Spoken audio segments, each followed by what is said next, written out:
Very good morning to all our viewers joining us on Sri Lanka's #1 sports hub, www.thepapare.com. 144th Battle of the Blues, Day 2 action between Royal College and St. Thomas's College, brought to you live from the SSC Grounds. It's been an incredible first day that we had yesterday, and here we are getting ready for the second day. And joining me in the com box early morning is Feroz Ahmed. Very good morning to you, Feroz. A very good morning to you, Sudarshana. Well, a very interesting day lying ahead for us. Yesterday, of course, was an incredible day for the Royalists because Royal managed to really claw their way back from what looked like a very, very devastating start. Absolutely. I think it's a well-known fact that the first star always favors the fast bowlers. And I initially thought it was a terrible toss to lose as far as Royal is concerned. But I suppose the Royalists survived that first star. And from the initial 3 wickets, I felt that 2 were rather unfortunate. But the story of the day is the batting of Dasis Manchanayaka and Ramiru, who both came when it was perilously poised at 60 for 4. And we saw a wonderful partnership between the two, and that kind of turned the tide. And right now, Royal is in a very dominant position. Just talking about that, let's try and take a look at how it panned out for Royal College. But it was a massive effort. Here's how the batting card came out for Rehan Seneth and Uvindu were cheaply out. But we got to mention the impact Ovin Ambampula made. Despite just scoring 30 runs, he gave that slight stability after Royal had lost 3 wickets for just 19 runs. Came along with Dasis Manchanayaka, got that slight stability despite going out for 30. He was a catalyst in Royal's comeback. Absolutely. I think he was brought into the game with that specific task of surviving or consolidating that first star, and I think he stuck to his task. He wasn't too flashy. He knew where his off stump was, and unfortunately he couldn't go on to make a big score, but nevertheless I believe he did his role to the dot, and that particular stability enabled the rest of the batsmen, the shot makers, to come good on this wicket. As for the Thomians, nothing to crow about really. Their first wicket fell for just 4 runs, second one falling at 12 runs, third one at 19. They were pumped, they were jumping up and down. Fourth one, of course, fell at 63, and then the second highest partnership of all time in the series being worked out between Dasis Manchanayaka, the Royal skipper, and Romiru Pereira. What an incredible partnership that was. Both of them really putting their hands up and making sure that they took Royal home. Absolutely. I think a lesser known fact is that Dasis Manchanayaka's century is in fact the quickest century in terms of delivery faced. He beat Ramit Ramukwella's century by quite a dozen deliveries. It wasn't belligerent. It was the late cuts, the dabs. I think he didn't love the bowling to settle. And what was remarkable in that partnership was the contrasting styles. Dasis Manchanayaka is quite strong off the square of the wicket, and Ramiru uses the straight bat a lot often. So the two batsmen, apart from being a left-hand, right-hand combination, the style also did contribute because it was contrasting, and it did not allow the bowlers to settle into a rhythm. And Dasis Manchanayaka again was the catalyst because he didn't allow even the spinners to settle down. And he was always looking to score runs, and it was a wonderful partnership, a much needed partnership for the Royal team. And it just went on and went on and on. And if not for the batsman taking that additional risk and looking for some quick runs, I suppose the highest partnership would have come under threat. Absolutely. I think both of them were with an attacking mindset, with a very positive mindset, going into taking on the Tomian bowling, and that really helped Royal College to try and consolidate and make sure that they came up on top. Let's try and take a look at where this incredible partnership stands in terms of the records.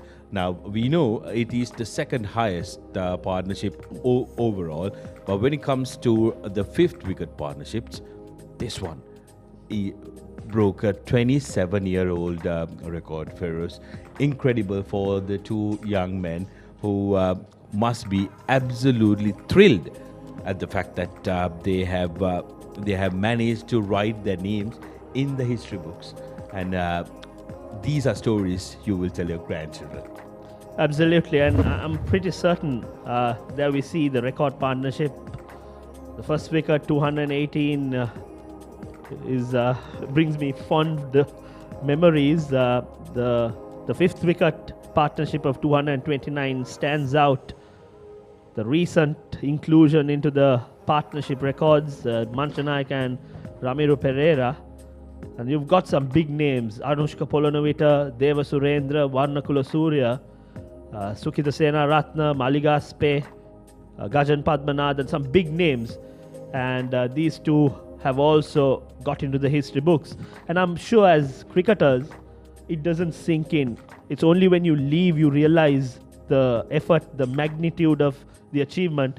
I'm sure these two boys are right now focusing on how to win the game. Oh, absolutely. I think both of them have earned their right to be among these greats. Shalin Deval, Wickramasinghe, and the last wicket partnership, the only two remaining for the Tomians. They won't be too happy, and they will hope that their partnerships, some of them, their batters, can break some partnerships along the way today in order for them to try and get their nose ahead. Now, we need to talk. We've spoken about the partnership, but the skipper. We got to talk a little more about Dasis Manchanaik. Manchanaik's innings was incredible, especially because of the fact that he led from the front. When he came in, he had to shoulder the responsibility, and he had to make sure that he really dominated the bowling. Absolutely, I think it's the attitude also. He lost the toss, and the first reaction was it's a good toss to lose. He was up for it, and he walked in when it was 3 for 19 under tremendous pressure. But it's the character, it's the attitude that he portrays. He's a very carefree soul, and even in the shot making, he was not disturbed, he was not upset, he was not pressurized by the situation, and he went on about his game. And I think that attitude is what contributed towards this wonderful innings. And there were flashes of what I call youthful exuberance when he tried to reverse sweep the final over before lunch. But that's his game. I think he wasn't restricted. He went on with his game, and that is what was important, and that's the reason why he scored a century. Absolutely. I think, like you mentioned, that is how Dasis Manchanaik played. He didn't want to change his game despite being under pressure, and which is why Dasis Manchanaik managed to break 3 records yesterday and managed to write himself right on top of that very revered history book. First Royal captain to score a big match century since 1996. That is after Anush Polonovita.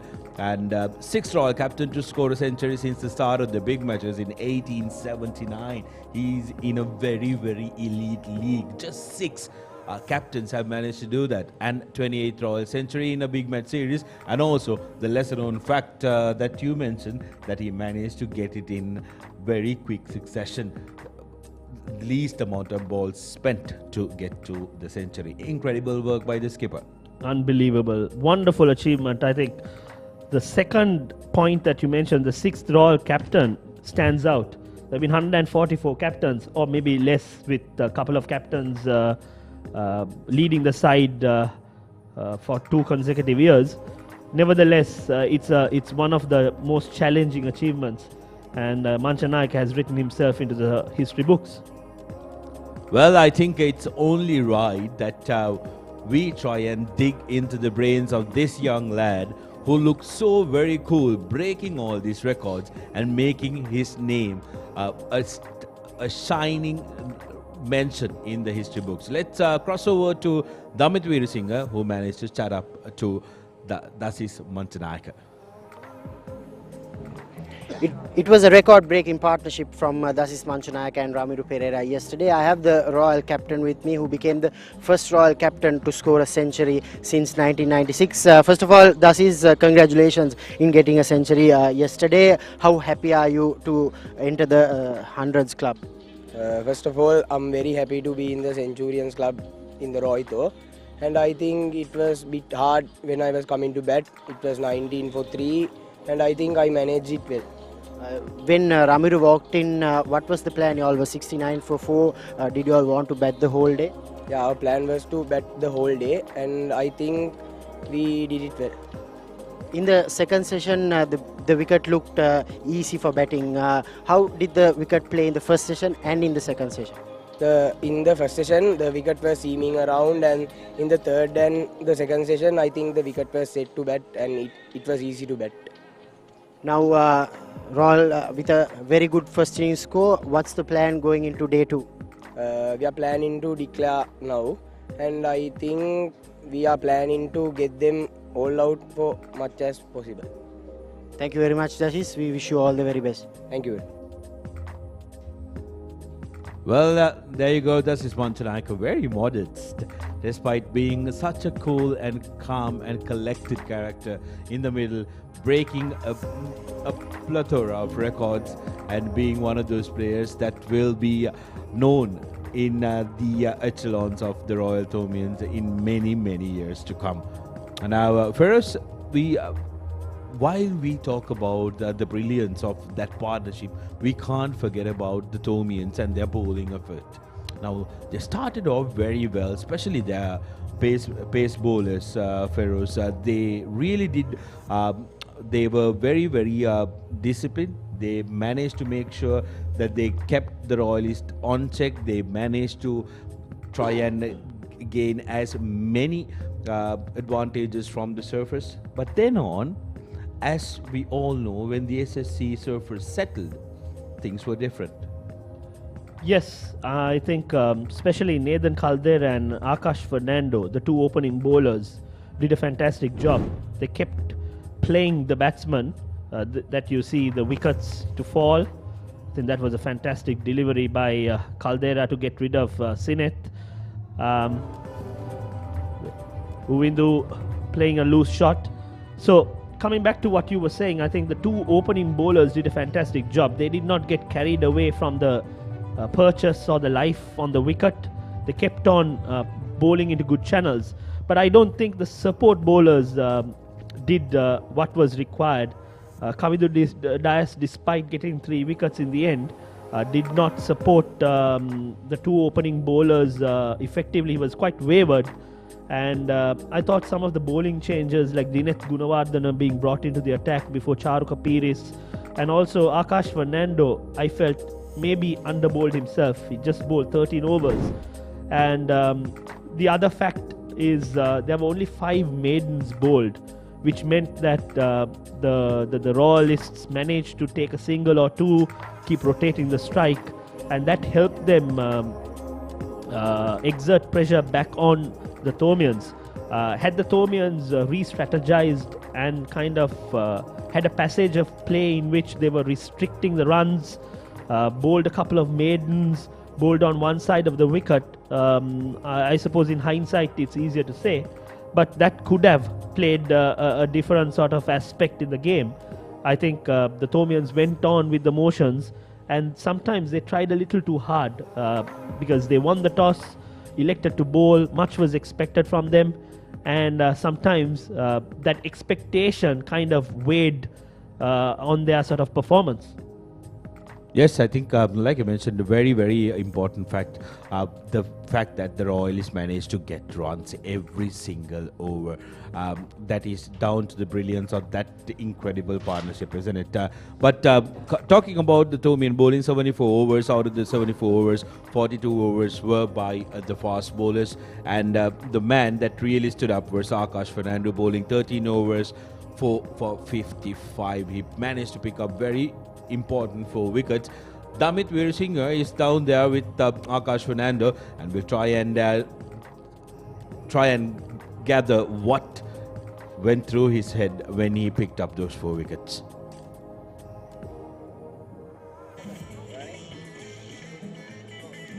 Despite Royal scoring a good first innings score, there was one Tomian bowler who stood out yesterday. It was Akash Fernando. I have Akash here with me. Akash, first of all, congratulations in getting 4 wickets. What was your plan on bowling in this green top? Thank you. I'm very happy about my contribution to the team. And the first session was very easy to bowl, but after the lunch, there is no support for bowlers, which was dead. So we try our best, but the pitch doesn't support. So that's how the game. Yes, now St. Thomas's College will have to bat well today. What will be the plan from the Tomian camp? Yeah, we have to bat today. I think the batters will do their jobs. Our plan is bat the whole day today. Thank you very much, Akash, and we wish you all the very best. Thank you. Well, not mincing in his words, Akash Fernando, he knows the importance of the 4 wickets that he picked up. Otherwise, from the looks of it, Royal would have posted an even bigger score, isn't it? And what we'll do now is we'll go for a quick commercial break. But don't go anywhere, because when we come back, we will have terrific action from yesterday, and also some more thoughts about what is to be expected today. Don't go anywhere. We'll be right back.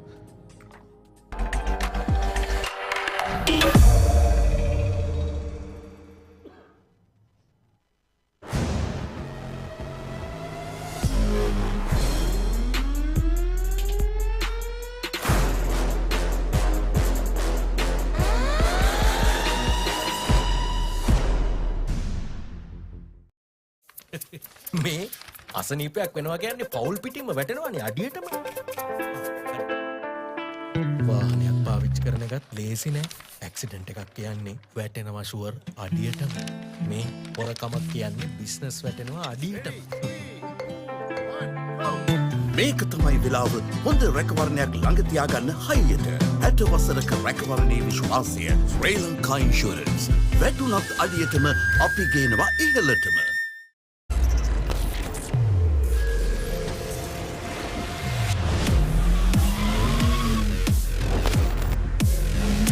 Goldman's 3-in-1 face wash, face cream, 3-in-1 fix එක, sharp look එකට trick එක. What's the best ceiling sheet, Mr. Basunda? That's the Ino ceiling, the Rhino ceiling, a wood pattern finish.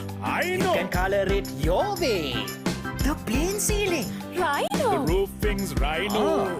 The ceiling's Rhino. Incredible strength. I know. Durability, that's high. I know. Cost effective too. I know. It's the best choice always. Rhino. Over half a century of trust, now in a new formula. Rhino, roofing and ceiling sheets. I know. Rhino.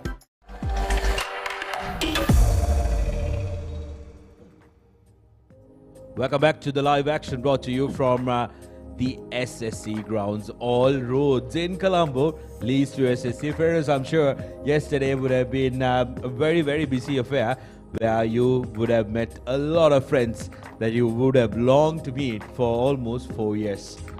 Yes, coming after a lapse of 3 years, I think everyone was looking forward to it.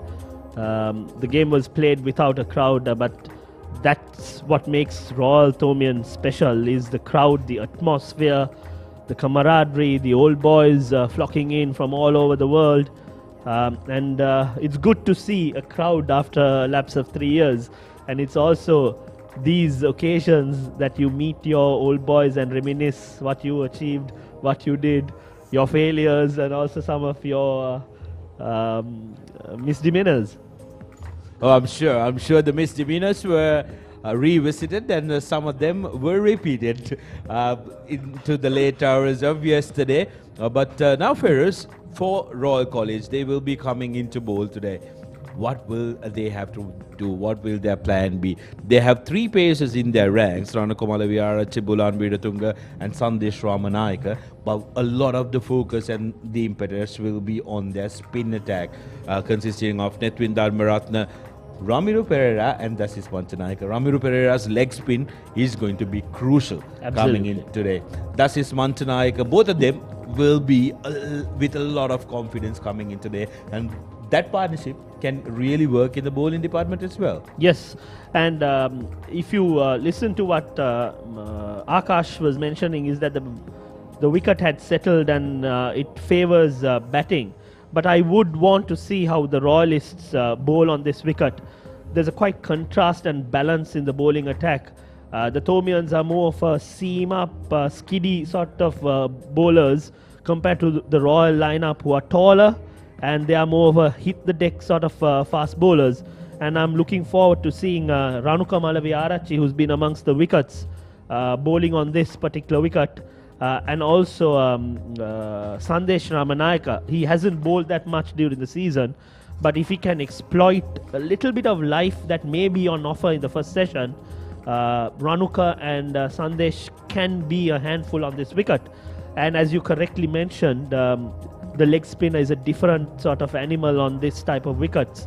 The dip, the skill, the googly, if a batsman cannot read, comes into play, and I look forward for Ramiru to have an impact on this wicket, and I expect a lot more bounce from the Vidyama at the end, and I expect him to come from that end to exploit the little bit of bounce that I noticed. But nevertheless, this would be a good batting wicket, and it has to be the skills of the bowlers that kind of need to come out. And we'll have to wait and see. I'm expecting a lot from the Royal bowlers.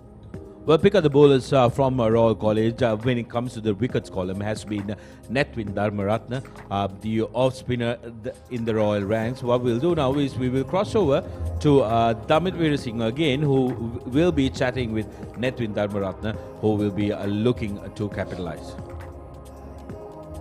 So this season I've played all 15 matches and I've taken 32 wickets. I'm the highest wicket taker this season. I'm playing as a fresher. My best bowling figures came against Nalanda College, where I took 7 for 25, and I took another 5 against Gurukula, a 4 for against Wesley. So overall this season has been very good as a fresher, playing my first year in the first 11. It's been an amazing experience, and yeah, playing the big match is a really wonderful feeling, because my dad played the big match also in the years 94, 95 and 96. So playing after him is an honor and a privilege, and representing my school in front of all these fans is going to be very fun and enjoyable, and I'm looking forward to bring. So we've been working hard as a team. We've been spot bowling, batting, putting a lot of effort to bring the shield home, and in front of all these fans, we worked really hard, and we hope to bring the shield back to Reed Avenue. Well, not mincing his words, and a very, very confident young lad. A lot of legacy in there as well. His father has played in the years 96, and on the side of us, Mr. Gamini Pereira is very proudly pointing out that he's the one who has gotten his fingers spinning for Dharmaratne. But incredible legacy, isn't it? His father has played in the 96. This team is breaking host of records that were kept by the 96 team of old, and it'll be interesting to see what the Royalist bowlers can do here at SSC. But on the other side of the coin, it'll be important for the Thomians to put their hand up. It'll be important for St. Thomas's to make sure that they will be able to try and negate the score that Royal got in the first day. And from what they have seen is patience plays you back. So what we'll do now is we'll try and cross over, and we will be chatting to one of the standout batters of the Thomian outfit, and the multi-sport talented Mahit Pereira. It will be the best 3 days of my life. We have been preparing for the last 6 months. We had a good season so far. We have been playing more than 16 matches for the season, and we have 8 first inning wins and 4 outright wins. The boys are looking very confident, and we have a very balanced side. Talking about myself, I'm playing as a batsman, and my personal best for the season is 152 not out against Wesley College. This is my third big match I'm going to play for this, and this is my first time I'm going to play a big match with crowd. It will be an interesting one. There will be a lot of people come and watch from all around the world, and really excited about it. Not only me, the whole team. It will be a new experience for everyone, and hopefully it will be the best 3 days of my life. Well, Mahit Pereira wanted to make it the best 3 days of his life, but I think yesterday wouldn't have been one of the best that he could try and point out, having to go on a leather hunt all around the park. Now batting for St. Thomas's is going to be very important. What will your thoughts be if you were to try and advise the Tomian batting outfit? Well, there's no demons on the wicket. I think it's still a batting paradise, and the captain himself is opening, and he will come positive. He will try to survive that first 30 to 45 minutes. And as far as St. Thomas's are concerned, I think they have a good batting lineup. They bat deep, and we saw Mahit Pereira. I think he's one of their sort of mainstays. And even the skipper has been amongst the runs, Ramesh Mendes. So they've got a good batting lineup. They need to trust their skills and spend time on the wicket. The more you spend time, the easier the wicket gets. And as you saw in the Royal innings, it's very difficult to get out on this wicket unless you make a mistake. Yes, the wicket does play a massive role in how today's game will span. So what we'll do now is we'll go to the middle, where Gamini Pereira is going to have a very keen look at how the surface will behave. Good morning, everybody. What a gorgeous morning here at SSC. In terms of overhead conditions, I'll tell you what, you can tick all the boxes you want. Blue skies, sun is out in force, hardly any wind to speak of. It's looking magnificent, I'll tell you. Temperature is around 26 degrees at the moment, but it's going to go up to around 31 by mid-afternoon. Weather gods have been very kind to us thus far. Would you believe the chances of rain is mere 1%? And we lost a plot, really. So Royal will have to make the maximum use of this in the first hour or so. One thing they will have in their advantage is 321 runs on the board. This looks a very, very good surface to bat. Other than the scoreboard pressure, there is no venom on this, I'll tell you that. Well, I think we were kind of deceived here. First, we were told that the pitch report was up, but we were treated to a weather report as well, normally reserved for the Pharisees. But Gamini Pereira, taking a very close look at that surface, has no doubt that it will behave almost similarly to yesterday. There will be something out of it in the opening exchanges, but then it's going to be something very, very good for the batsman. I think you can hear the sort of desperation. I think he wanted, or he's looking forward to batting on that wicket. He would have made, I'm sure, another 100 had he been in the middle. I think the weather gods have also been kind. I think today is even better sort of condition to bat. Generally, the second day favors the batting team. So as he correctly stated, it's the scoreboard pressure that can work to your advantage if you're Royal. And as far as St. Thomas's are concerned, they need to come with a calm mind. They need to trust their instincts, trust their batting ability, and spend some time on this wicket. And if they can survive that first 30 minutes, run making is going to be very easy on this wicket. Well, there are our final thoughts. run making is going to be easy in this in this game if they can try and negotiate the opening 30 minutes. A reminder to all of you all around the world, and also Feroz, a shout out to one of our mutual friends, Shan, saying hi from Australia. Like Shan, if you want to be featured on the live telecast, what you can do is hashtag Roito and make sure that you tweet all your thoughts. We'd like to make you part of the telecast and the 144th Battle of the Blues, although you're not in Sri Lanka. But for the rest of you, do not go anywhere. On the other side of this commercial break, we will have live action of the day 2 of the 144th Battle of the Blues. Thank you very much, Feroz. Thank you, Sudarshan.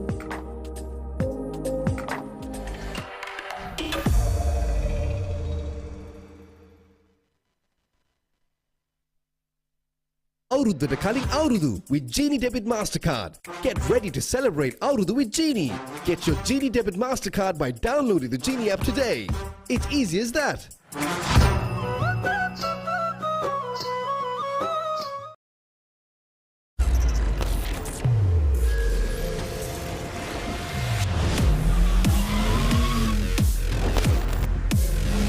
Goldman's 3-in-1 face wash, face cream, 3-in-1 fix එක. Sharp look එකට trick එක.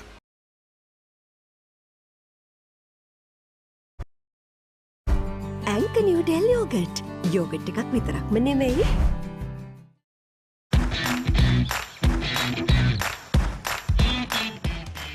Keel's Crest and Iris sausages. The bite that bites back.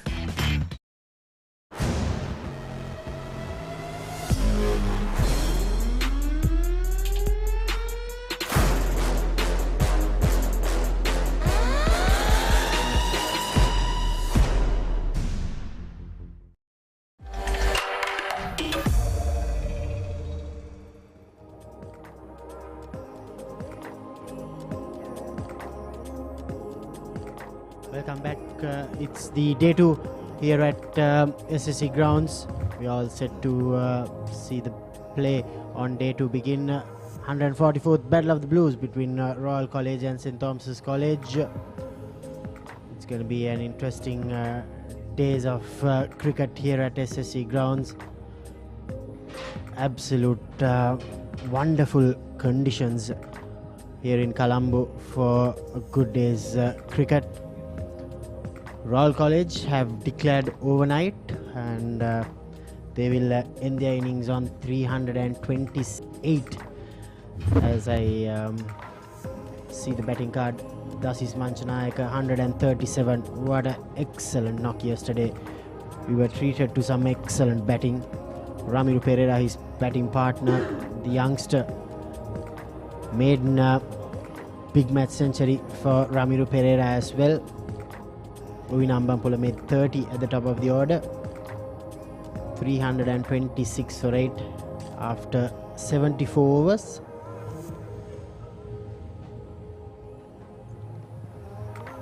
For the Thomian bowlers, Akash Fernando picked up 4 wickets. Kavindu Dias picked up 3 wickets. Nathan Caldera picked up 1 wicket. The spinners weren't able to get any wickets at all. Play will begin at 9:40 local time. We will have 95 overs scheduled for today. Yesterday only 74 overs were bowled despite 90 overs being scheduled. As I welcome Shashtika Pusegulla. Shashtika, a very good morning to you. Good morning, Damit. Good morning to everyone who's tuned in to this 144th Battle of the Blues. It extremely poised in favor of the Royalists, I'd say. However said and done, Damit, if you look back on the Royal Thoman history, have teams gone on to lose from a situation like this?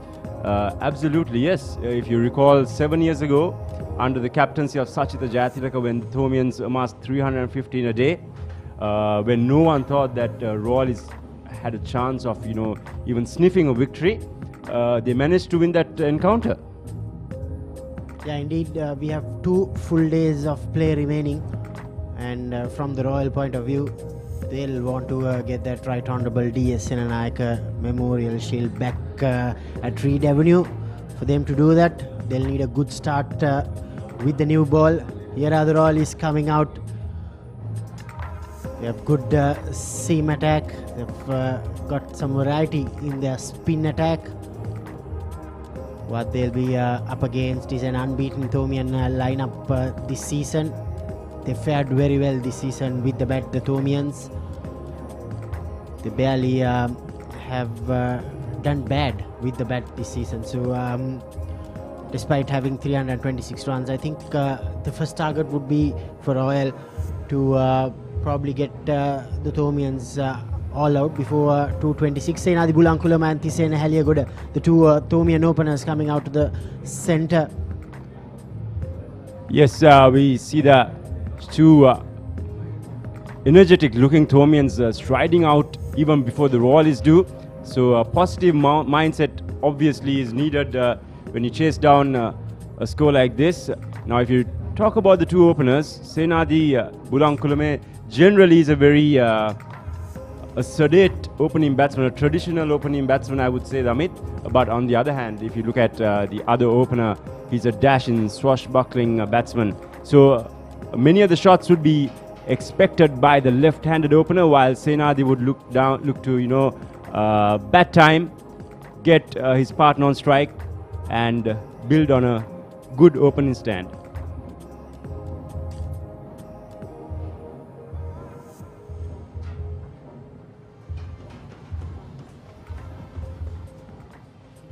Yesterday we saw Amit during the course of the day. There was a very healthy run rate maintained by the Royal batters. I could safely say that we could expect the same from the Thomians. However, the season results would suggest that initially they've had a bit of an issue with losing a few wickets up front. So let's hope from a Thomians point of view that it does not happen this time around and that they could get off to a flyer. Ranuka Malaviarachi will open the bowling for Royal College. He's a fresher playing his first big match. I think out of all the seamers in action, I think from what I've seen, he could be the fastest. Thisena Haliagoda got a best score of 69 this season, nearly 600 runs in 23 innings. He want to improve on his average, but he's a free-flowing batter. He'll be on the non-strikers end. Thisena Haliagoda. You're right, Damit. Very aggressive opening batsman, and a lot will be expected. The stage is set for him, so let's hope that he would deliver the goods for the Thomians. Ranuka Malaviarachi have played 8 games this season, picked up 21 wickets, best of 4 for 47.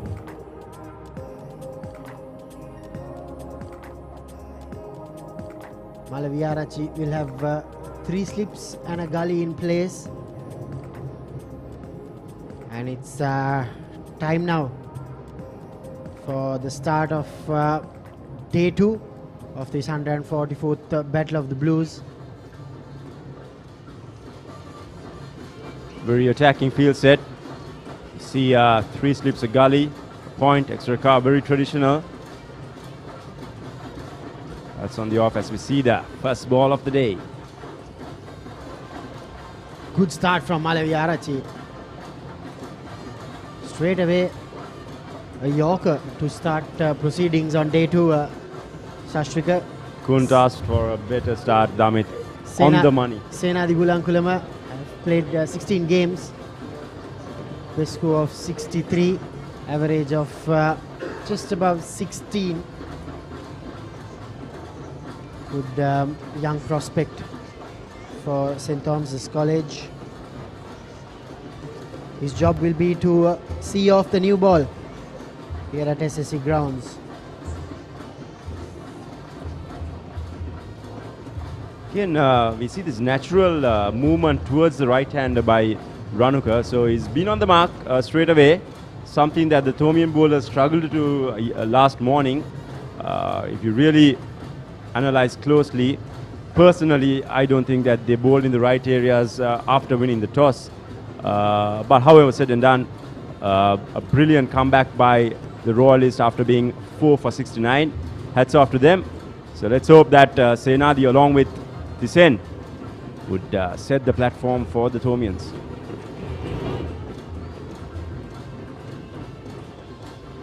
Shashika, when you start off on a new day, you've got 326 runs ahead, 2 complete days. What would be the plan from the Thomian lineup?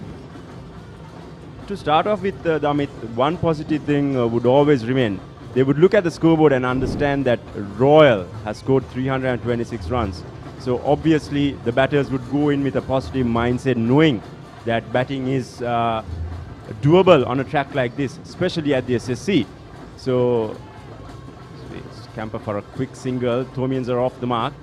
And also keep in mind that even the Royalists are using a Duke's ball. So they'll certainly have that in mind as well. They will understand what that ball offers with the newish Duke's ball. And then as time passes by, it becomes easier for batting. So it's very important for these two openers to set the platform, to bat some time. We all know SSC traditionally would offer some assistance for the faster bowlers up front. They have to negate that time and enjoy a beautiful day to bat. Also from a Royal point of view, I think their target would be the ultimate target, to get 20 wickets and win the game.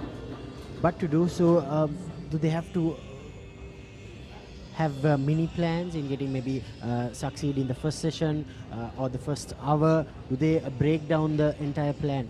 I think, see, if you really recall school cricket from back in the day to now, when I say back in the day, I'm referring to my days, a lot of analysis is done, Amit, thanks to footage provided by the Papare.com, of course. But as you see, the first ball by Tishen, driven beautifully towards the point boundary. It's racing away.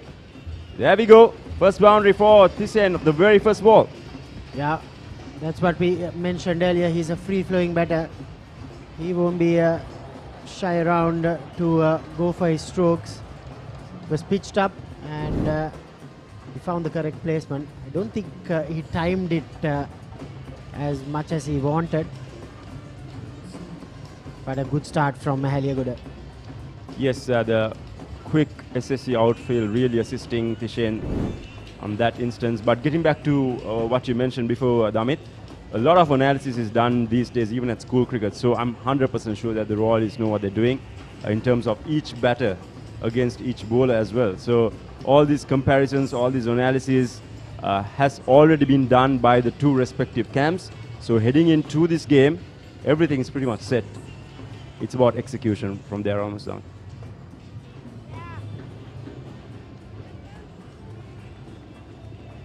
That's the end of the first over on day 2. St. Thomas's in reply to Royals 326, 5 for no loss.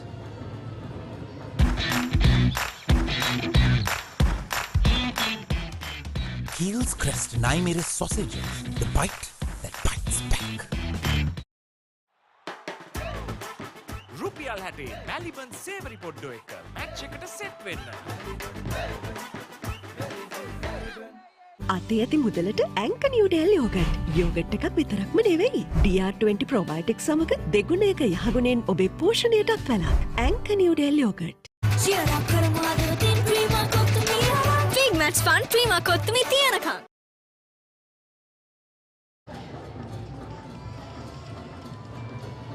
Welcome back. Start of the second day of the 144th Battle of the Blues. Thomians, safe to say, had a very watchful start, along with an elegant boundary by Heliagoda, the left-handed opener. So Senadi Bulan Kulome will take strike to Bulan. So 2 Bulans in action, Damit. Senadi, Bulan Kulome and Bulan. Bulan Veeratunga played the Royal Thomian last year as well.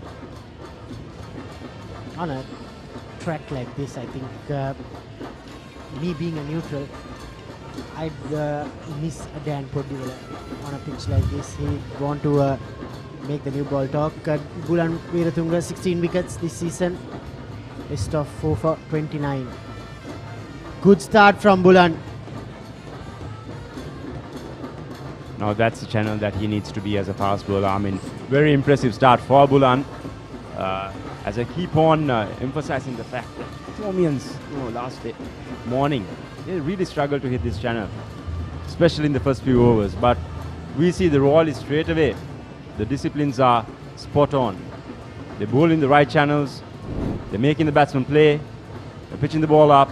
So doing all the fundamental things that a fast bowler should do with a new ball.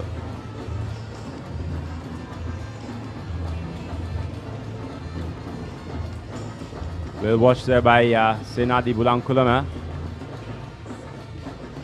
He's got experience at this level now. He really needs to put his mind to it. He's a batter who would get you a start of the 20s and the 30s, but of course carrying on would be his duty, and in order to do that he really has to put his mind, focus on the job in hand and keep going.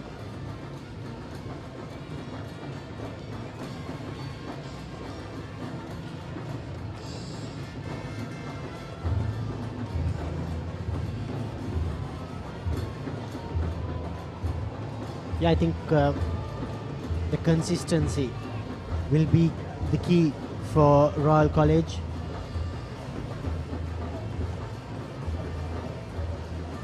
The seamers, there will be periods, Sashika, where the Royals will not get any wickets for a longer time. In those times, I think being patient, doing the correct things would be very important, isn't it? Well, keep on mentioning the fact where 3-day cricket, or say the longer format, is all about discipline. It's all about those periods that you really find it hard to progress within the game. So you got to stick to your disciplines. When it comes to bowling, hit the right areas, tire the batsman down. It's a game of patience. Whoever who makes a mistake will obviously lose out.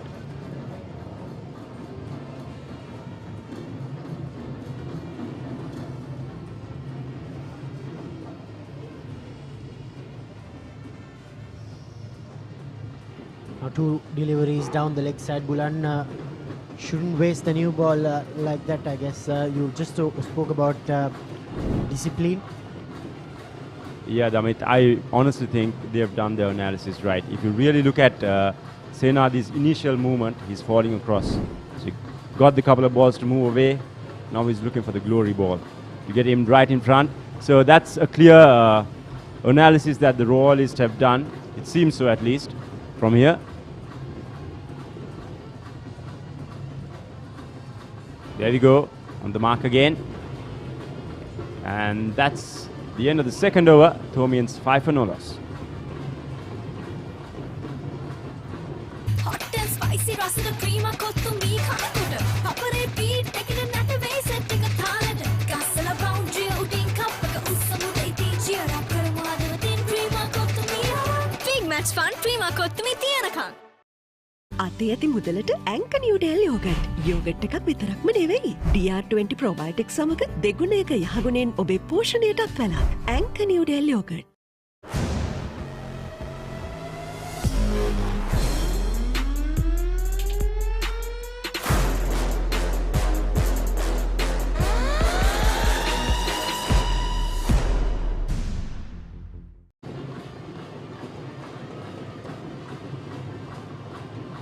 This end about to face the first delivery of the third over. Will be very interesting times for this end. Always looking to dominate the bowling. So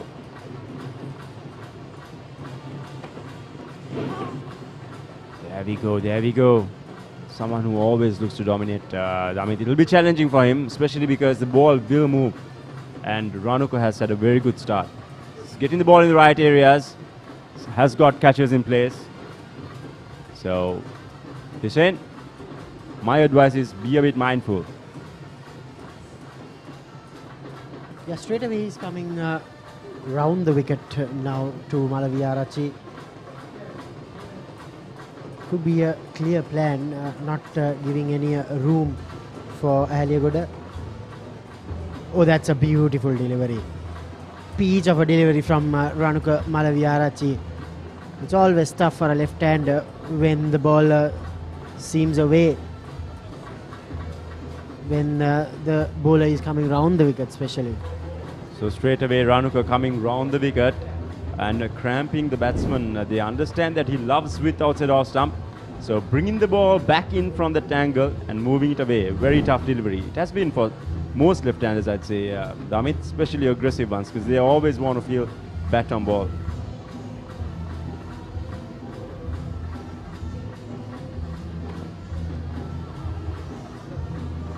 Got the edge, but didn't carry to the slip cordon. He's making things happen, Malaviarachi.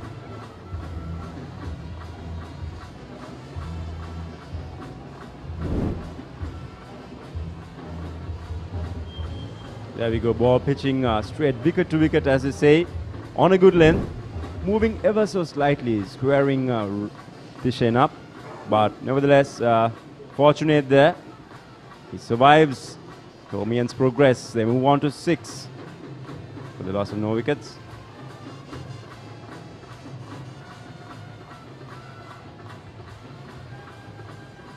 Another excellent delivery from Ranuka Malaviarachi. Damit, looking from his delivery strides, even he looks to be angling the ball into Senadi, but in this instance we saw the ball leave in the very last second. Ball coming in through the air, pitching and moving away. So high class bowling here by Ranuka. There we go, classic example. Similar to what Jimmy Anderson does with this Duke's ball. Always enjoys bowling with this brand new Duke's ball. It definitely assists the fast bowlers, and boy oh boy, if you manage to hit the targets, results will be very evident for the Royalists. Here we go, slight change in the field. They are going to bring in a short leg fielder. This is good from Royal College, keeping the pressure on the batters early on. Yes, the Royal skipper Dasis Manchanayaka understanding how important it is to capture a couple of early breakthroughs for the team. The push the Tomians back. Yeah, it's not a short leg, it's more of a leg gully. Oh, that's another excellent delivery. Yes, you're right, Damit. More of a leg slip, or like just in front of leg slip, I'd say, for the flick specifically.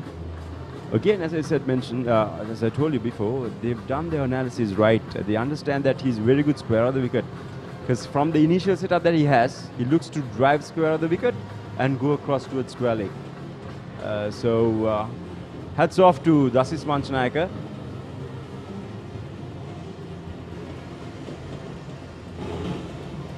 There we go again, attempting the flick stroke. And that's the end of the third over.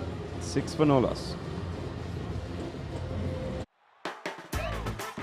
රුපියල් 60 මැලිබන් සේවරි පොඩ්ඩෝ එක match එකට set වෙන්න.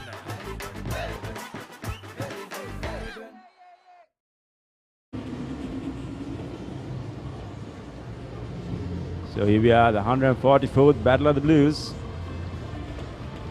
Yeah, the pledge so far from the Royal Tomian Joint Committee, as well as Dialog Garciata, the principal sponsor of the 144th Battle of the Blues.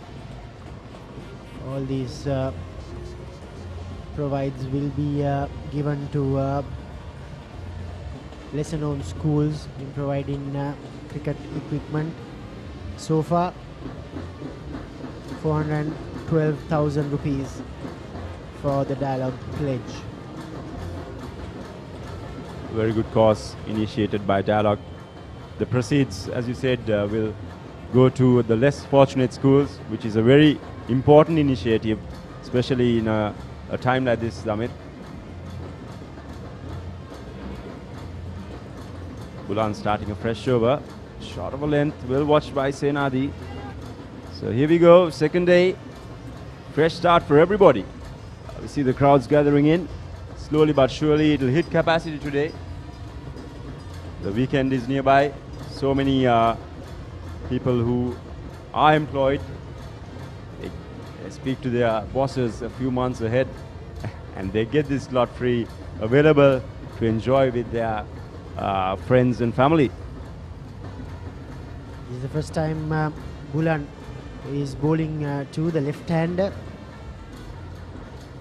It'll be very interesting to see how these Royal opening bowlers operate against this left-hand right-hand combination. Gone. Bulan Weerathunga strikes. Good catch from Sandesh Ramanayak at first slip. Royal, they draw the first blood on day 2. Good shot delivery. Classic delivery there by Bulan. Short of length, banging it hard, exploiting the weakness that the batter showed just outside off stump. And boy, there we go. The first wicket for the Royalists.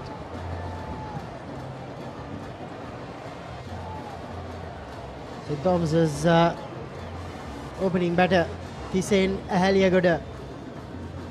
He departs for 5. St. Thomas's 1 down for just 6 runs.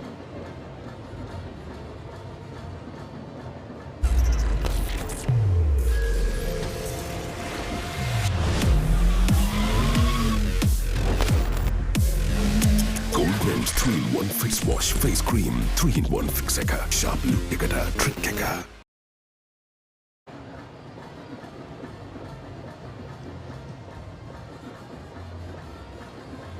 Dinet Gunawardena, the new batter, another left-hander, comes to the middle. He too played the Royal Thomian last year. Talented left-hand batter. The score of 47 this season. Average of 20.95 over 400 runs this season. Dinet Gunawardena will be facing a confident Bulan Weerathunga now. Will have his tails up now. Royal Yes. College. You're right, Damit. Just a slight concern or observation, I'd say. If I'm not mistaken, I think the skipper went number 3 most of the season. So a slight change within the Thomian camp, sending in Dinet, most probably also to bat out some overs, make sure that this newish ball wears off a bit. Yeah, I think to see off the new ball is very important from the Thomian point of view. They'll want a good partnership at the top of the order. They've just lost their free-flowing opening batter. Now it's time for these two players to somehow string a partnership. Good first up delivery for Dinet Gunawardena. Very tentative prod there by Dinet Gunawardena. So Bulan, once again we see very accurate, very precise with his planning, and most of all his execution superb so far. So hats off to this young gun from Royal. It's all well and good, Damit. We all know everyone's very good at planning. Most of them are good at analyzing as well, but execution, it all comes down to that. They've put in another slip as well. Now 3 slips and a gully. Inviting Dinet to chase after it. Making sure that you make him play. That's important with the new ball. Yeah, this is that wicket once again. Ahaliagoda was taken by surprise. He pushed at it even though it was a short delivery. And now Bulan Weerathunga is coming round the wicket to the left-hander.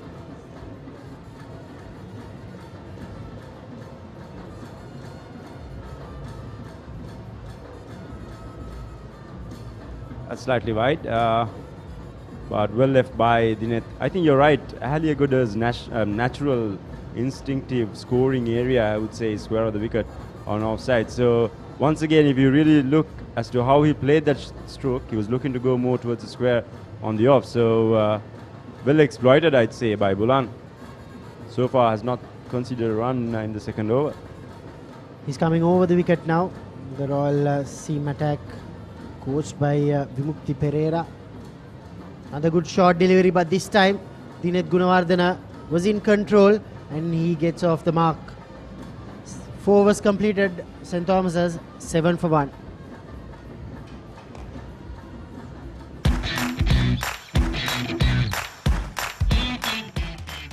Heels crest Naimeris sausages, the bite that bites back.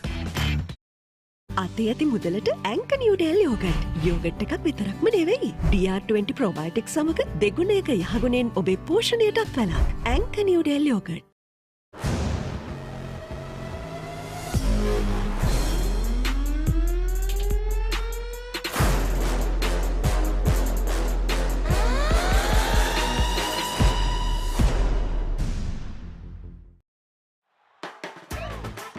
රුපියල් 60 මැලිබන් සේවරි පොඩ්ඩෝ එක match එකට set වෙන්න.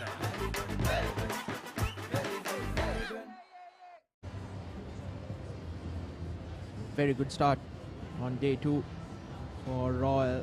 Yeah, the 144th Battle of the Blues. Struck early. Tomians 7 for 1 in the 4th over as Malaviarachi continues another great delivery. As I say, a very good morning to Ricky Sims. Good morning, Nawad. Good morning to all of our viewers joining us on Dialog TV on the papare.com from wherever you are within Sri Lanka or your overseas, whatever time zone you are in. A warm welcome to this production. Yes, it's going to be a very interesting passage of play. I think this first 1 hour is very crucial to Royal College. And the first hour of play also crucial to St. Thomas's College. They already lost a wicket and they are behind the ball at the moment. Once again, well bowled. He's coming around the wicket. He's angling it into the left-hander, Dinesh Gunawardena, and trying to take it away. Ranuka Malaviarachi has some pace in him. We have seen that before as well at SSC when they played Ananda as well. And certainly can generate some pace and bounce. He's been one of the pick of the bowlers for Royal this season, and a lot of expectations on him. And on the other hand, St. Thomas's need to put up a good partnership here. They really, because the wicket that fell at this end, Eliogoda was one of the informed players. He has scored runs this season. And on the other hand, Dinesh Gunawardena hasn't had the best of seasons. So it's going to be a real test. Indeed.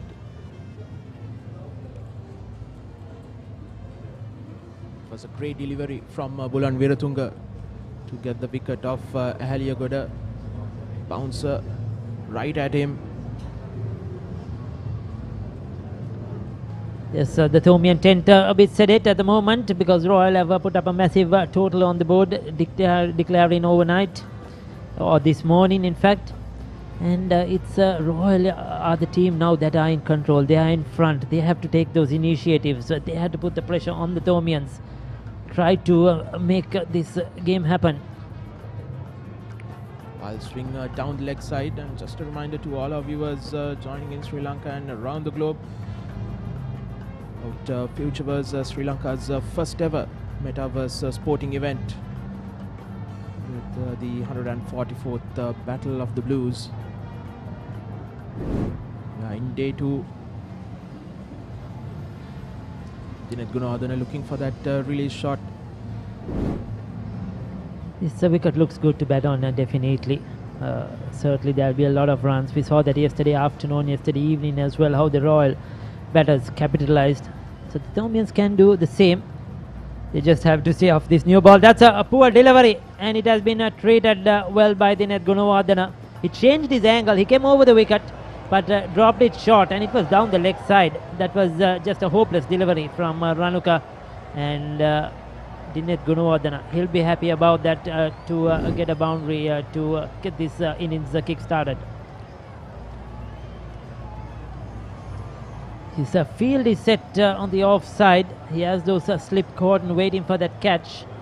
So I was just wondering what he was trying there. He was just trying to bounce out. Dinesh Gunawardena got the direction wrong. Looked looked like it didn't have the pace in it as well. But Dinath Gunawardena getting that important boundary that he was looking for. Yes, he is once again gone round the wicket, changing his angle. It seems he has not got his rhythm right as yet. 5 overs completed, 11 for 1.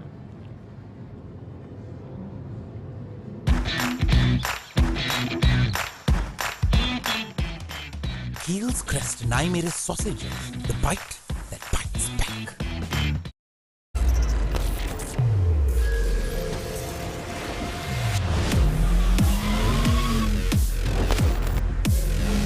Goldman's 3-in-1 face wash, face cream, 3-in-1 fixeka, sharp look ekata, trick ekka. Anchor New Del Yogurt. Yogurt එකක් විතරක්ම නෙමෙයි. Big match fun, Prima Kottumi Tiyanaka. The Royal bowlers have stuck to their tasks. Here, the second day morning, they haven't had the luxury of having the overcast conditions that the Thomians had yesterday morning. But they've been prodding and probing that off stump line. Excellent partnership of bowling between Ranaka Malaviarachi and Bulan Veeratunga. Malaviarachi 3 overs for 10. Bulan Veeratunga 1 for 1 in his third over. You can see ball just moving away from Bulankulama, squaring him up. Veeratunga's first over was a maiden as well. This time slightly wavered down the leg side. It's one of the senior players in this side, Bulan. So he'll have a lot of work to do with the new ball leading this attack. Dan Podivala has been left out of the side. And so Royal will be looking to make inroads. They do have 3 fast bowlers. Ramanayaka will come on first change. Then they have the spinners, Dharma Ratna and Manchanayaka, who will do the bulk of the bowling. 3 slips and a gully plays for Veeratunga, driven by Bulankulama. Ricky, you were talking about this being a good pitch to bat on, but the initial application is needed, the patience to get settled in. Yes, Senadi Bulankulama too. I would say he's scored 333 runs this season in 16 games. Hasn't had probably the best of seasons or a season he would have wanted to with the bat. What has been the disappointing factor for me is he's got a lot of 20s, 30s, 40s, which he hasn't been able to capitalize. Just a 1/2 century he got the entire season. So for a top order batter who is opening the innings, you will expect much more bigger scores. You expect those 30s and 40s to be converted into a bigger scores. That was wide, was too short over the batter's head. So that's where probably Senadi Bulankulama has been disappointing. He's certainly technically good, technically sound, has the talent, has the ability, and probably just that concentration to convert those innings and go on to make it big. Another wide, umpire Rujita Palyaguruge stretching his arms, so Bulan going too short, and everybody will be hoping that like for the Royalists, like for Ramiro Pereira, that probably Senadi Bulankulama will come good at the big match and get that big score they have been looking for. Yes, that was a wide and a half from Veeratunga. Bulankulama's only half century was a 63 against St. Anthony's College, Katugastota. I believe that was played in Kandy. Beautifully bowled. This is good bowling. You know, he bowled a couple of short deliveries which were called wide. He pushed Bulankulama onto the back foot and then bowled that foolish delivery, and you could see his feet were not moving. He was just pushing at it tentatively outside the off stump. This is intelligent. Good bowling by Bulan. Brilliant stuff from Veeratunga. Without bowling those shorter deliveries, I think he should be bowling those fuller ones, which he has been getting a purchase of. It seems to me a bit of a tactic. We saw in the early over a few short deliveries which were tried. There he goes for that foolish delivery. Gets an outside edge. Lucky that didn't go to hand. Playing too early. Very lucky for Bulankulama. The ball just dropping in between gully and backward of point. In general, history of the Royal Thomians, the Bulankulamas have done exceptionally well. They've scored tons of runs. And everybody will be hoping that Senadi Bulankulama can step up to the mark and do the same in this 144th Battle of the Blues. Beautifully played, fourth generation cricketer from the Bulankulama family. 6 overs completed, 13 for 1.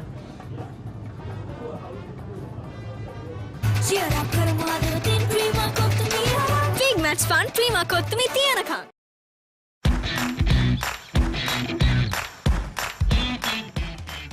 Heels. රුපියල් 60 බැලිමන් සේවරි පොඩ්ඩෝ එක match එකට set වෙන්න. අතේ ඇති මුදලට ඇංක Newdale yoghurt. Yoghurt එකක් විතරක්ම නෙවෙයි. DR20 ප්‍රොබයොටික් සමග දෙගුණයක යහගුණෙන් ඔබේ පෝෂණයටත් වැළක්. ඇංක Newdale yoghurt. It will be Malaviarachi to continue for Royal.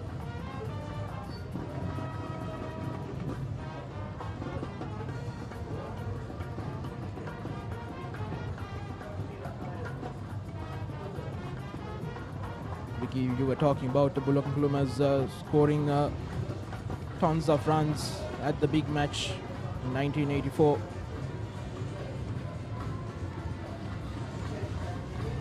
Yes, Bulankulama scored a century 107, and in 1987 Anura Bulankulama 101, father of Senadi. That was in 1987.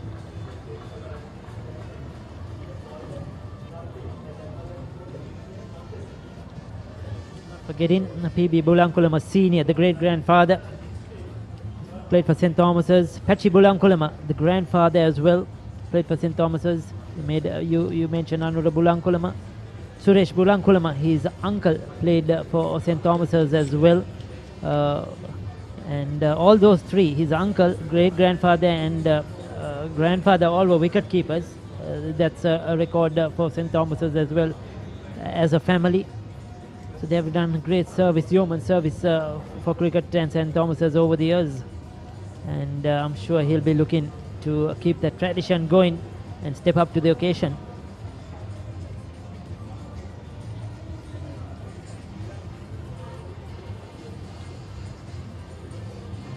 Another uncle as well played for St. Thomas's, Damika Bulankulama.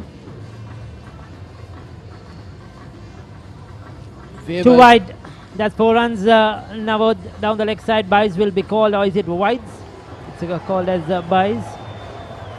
And a bit of erratic bowling at the moment by Ranuka. I feel he's not got his rhythm right at all. He's bowling all over the place. He's trying to go around the wicket. He's trying to go over the wicket. He's trying to go short. Then he's trying the fuller delivery.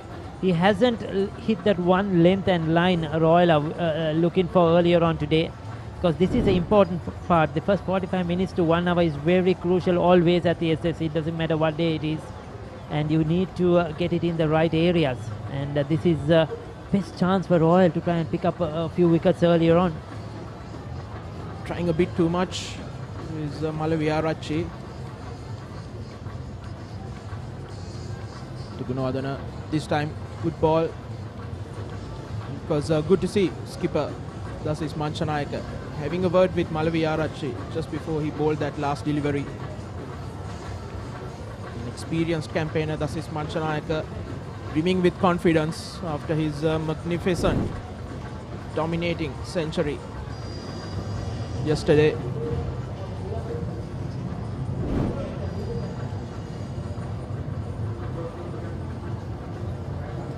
Gunwadana has only scored 1 half century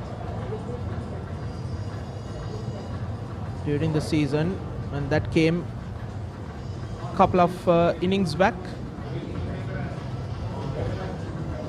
57 of coming against Trinity. His last two innings, 57 and 38, 38 against St. Peter's. And there was one inning, Ricky, I saw.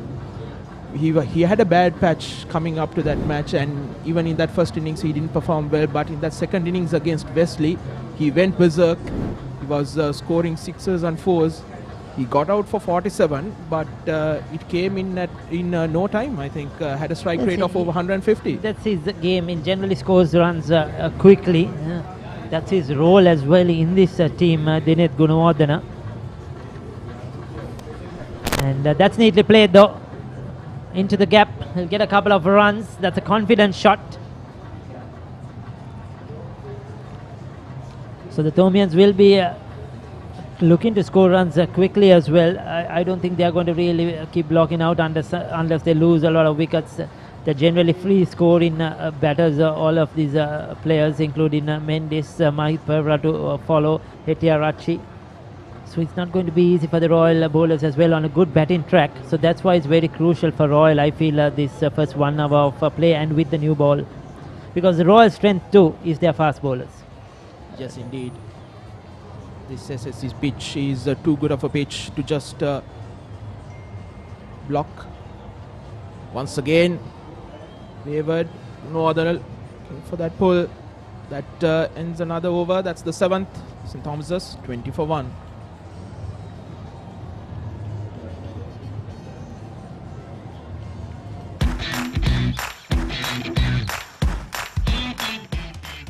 Heels crest and I made a sausage. The bite that bites back.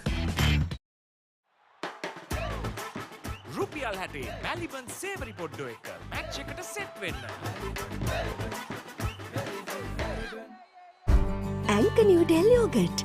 Yogurt එකක් විතරක්ම නෙමෙයි.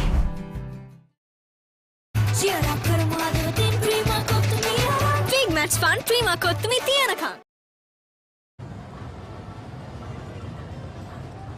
Royal's most successful bowler here in the morning of day 2 will continue. Bulan Veeratunga, 3 overs, 1 for 3, including a maiden, 16 dot deliveries. Ball checking back in.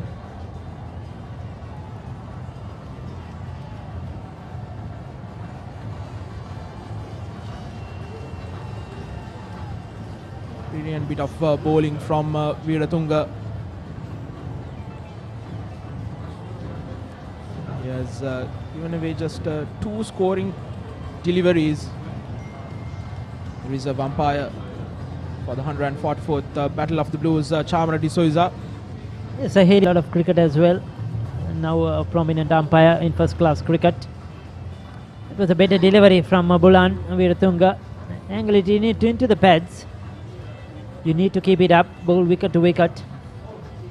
So now the Bulankulam, as you see, still struggling to really get this innings going. 21 deliveries he has faced, but hasn't been comfortable out there. A few misses and plays and misses. A few have hit the pads. What I've seen, Ricky, is that he comes across after his stance. He takes the guard on the leg stump and then takes a half a step into the middle stump also. Yes, very interesting. You're right. At the last moment when the ball is about to be delivered, you could see his left foot coming across, isn't it? He always will be a candidate for that LBW, because once you take that initial movement, you know, it's harder to react again. Chamara Soiza with the reserve players. Drinks break coming up shortly probably. Or just a water for the batters. Some change. That was short and wide. He leaves it alone. Now those are the deliveries that you should try to put away. You know, that was harmless. If it's there in your zone, you must get, because you are unable to score runs when you're sort of kept silent. As soon as you see that loose delivery, you have to capitalize. That's what Royal did yesterday.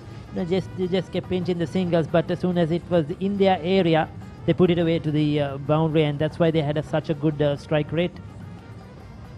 That ball was a tad bit low than Bulankulam would have expected. It's again good line and length. we were talking about the stance of Bulankulama. Sometimes those little movements could affect your balance as well. Maybe that's one reason that he hasn't been able to convert those 20s or 30s into big ones. And unless you are a great batter who is in form, you would struggle. Still three slips and a gully in place for Veeratunga. The off stump left alone by Bulankulama. There you go, Bulankulama's last 5 innings. So 8 overs completed, 20 for 1.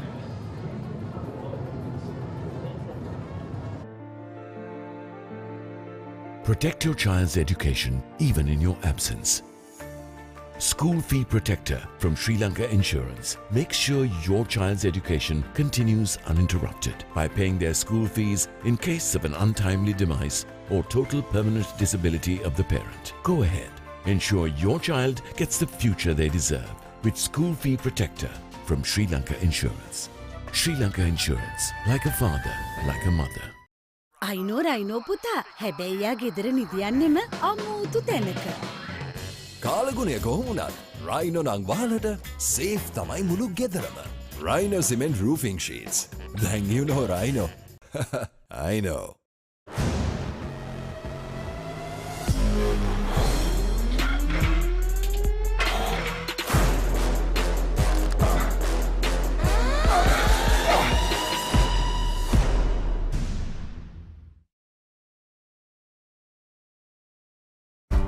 Anchor New Del Yogurt. Yogurt එකක් විතරක්ම නෙමෙයි. Good morning, Harun Mawjud. Very good morning, Spira. Good to be back. Sandesh Ramanayaka held on to the catch to dismiss Thisay Nahaliyagoda at first slip. And 2 for 60. Best figures. He has not bowled much. He's come out of an injury from the Vidya Mawat end. You're right, Hari. They came after a very long layoff, a major back problem, and only played the latter part of the first half. Hence the reason he's not played all the matches for Royal this year. Considering the start, I think decent proceedings for Royal, but we sensed a bit of kind of fatigue and probably tiredness of Ranuka. Brilliant fielding at gully. That was the inspiration that Royal would want to have. Ovina Banpola.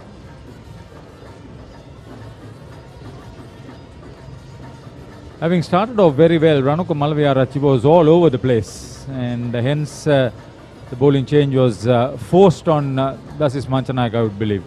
Correct. I think, like you rightly mentioned, he was starting to get all over the place. That's like I mentioned. He sensed some form of fatigueness and tiring body kind of creeping into him. Probably the reason, but the right change. And Dasis has quite a bit of variety in his bowling armory, so it's very important that he rotates them on a frequent basis, considering the conditions are very hot today. Difficult to contain Dinit Gunwadhan if you are bowling onto the pads. He's been amongst the runs over the last 5 innings or so, including a half century. He's much better in his performances than Senade Bulankulama, whose best over the last 5 innings has been 28. But this is a 4th generation player, and the only one at that. Yes, he looks a very steady bat. Seems very solid in his defense. Not the aggressive nature that we are generally used to seeing, but nevertheless, I think he's doing the job for the Tomians, which is currently needed. 326 runs is what they are looking at.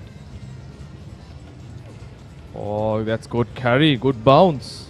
Yeah, his intent was good to put the bat under pressure. He lost a little bit of the line, but good to see the 3 slips and gully. Royal new ball bowlers looking a lot more menacing. Like I wanted it a little bit too fuller. It was a little bit short. Correct. They started off well. They kept the ball up. They got the ball to talk. It was moving. The ball beat the bat more often than not. And it's very important that the support bowlers come and do the same.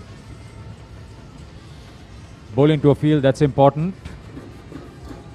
Big responsibility. Tisen Ahli got a usually a free scoring bat. Been rather successful. He's now back in the hut. The Thomases need a solid performance from the top order. Yeah, they will most definitely need that, Haritha. It's this first couple of hours that they'll have to kind of negotiate. There's obviously something. You mean the first couple of hours? They'll have to negotiate in terms of, you know, the wicket assisting the bowlers. But after lunch, like we saw yesterday, it becomes a beauty of a wicket to bat on. And the next one, beautifully driven, but equally well fielded at cover point by Dharmaratna. So Royal, good on the field. That's 9 gone. 21-23 for once in Thomas's. Avruddata Kaling Avrudu with Genie Debit MasterCard. Get ready to celebrate Avrudu with Genie. Get your Genie Debit MasterCard by downloading the Genie app today. It's easy as that.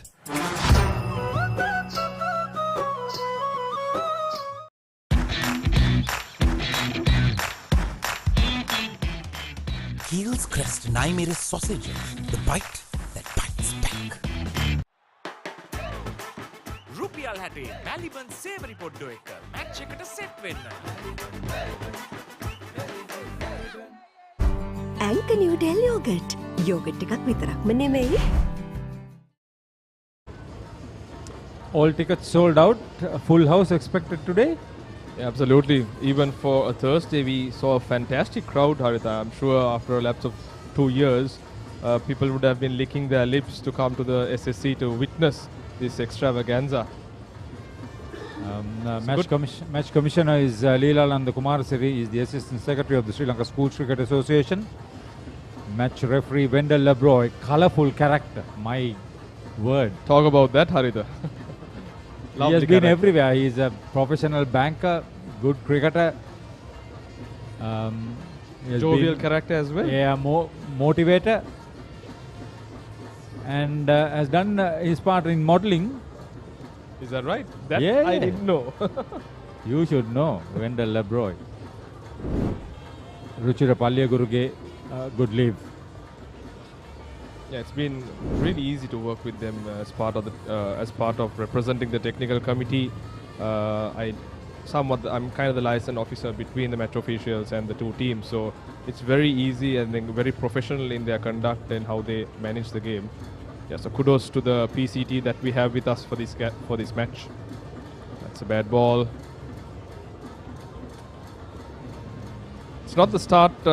Royal did indeed have the start that they want, but they don't seem to be capitalizing on that, Haritha. Yes, if you give the batsman a little bit of time to settle down, this is a good batting track. It's not going to change from what it was yesterday. Kudos to Mahesh Bopage, Aravind Kamalseri and the ground staff. Samantha Dodang were overlooking in the absence of Mahinda Halangoda, who's in New Zealand.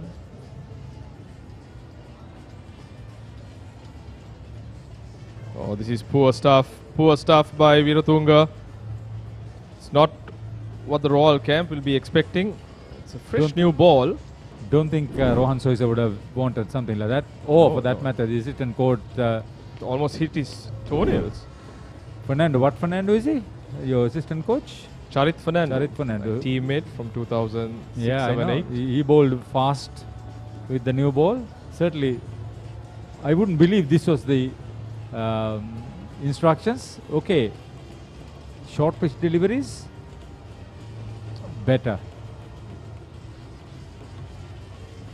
We were talking about the match officials. Ruchira Palyaguruge and Lyndon Hannibal, experience umpires, international experience for them, standing out in the middle. Pragit Rambukwala is the television umpire. He was pretty busy yesterday.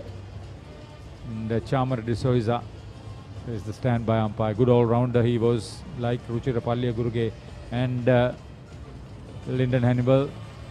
Pragit Rambukwala, of course, was a wicket-keeper. It's very important for the Royal bowlers to capitalize on this first session. Whatever moisture that is there on this pitch will quickly wear off or dry off with the heat that we're seeing. Harita, where did the clouds go? This is not what we saw yesterday. Oh, that's a peach of a delivery. Good comeback delivery by Veeratunga. Just stick to the basics. This is the time that the ball will do the talking. Yeah, you were talking about the clouds. Blow away. Clear blue skies here at the SSC. Wonderful to see. On the western skies, not on the eastern skies. Just, but nothing alarming, to say the least. Nothing alarming.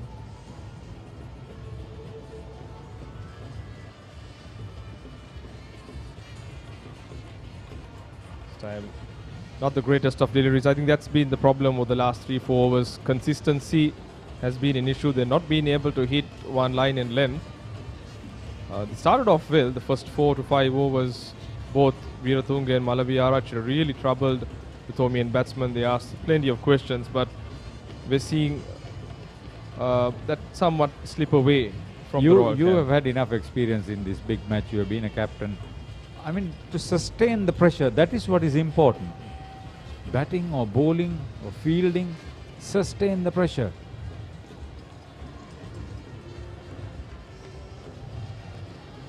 Very close to being a wide. End of 10 overs. St. Thomas's in reply, 1 down for 25.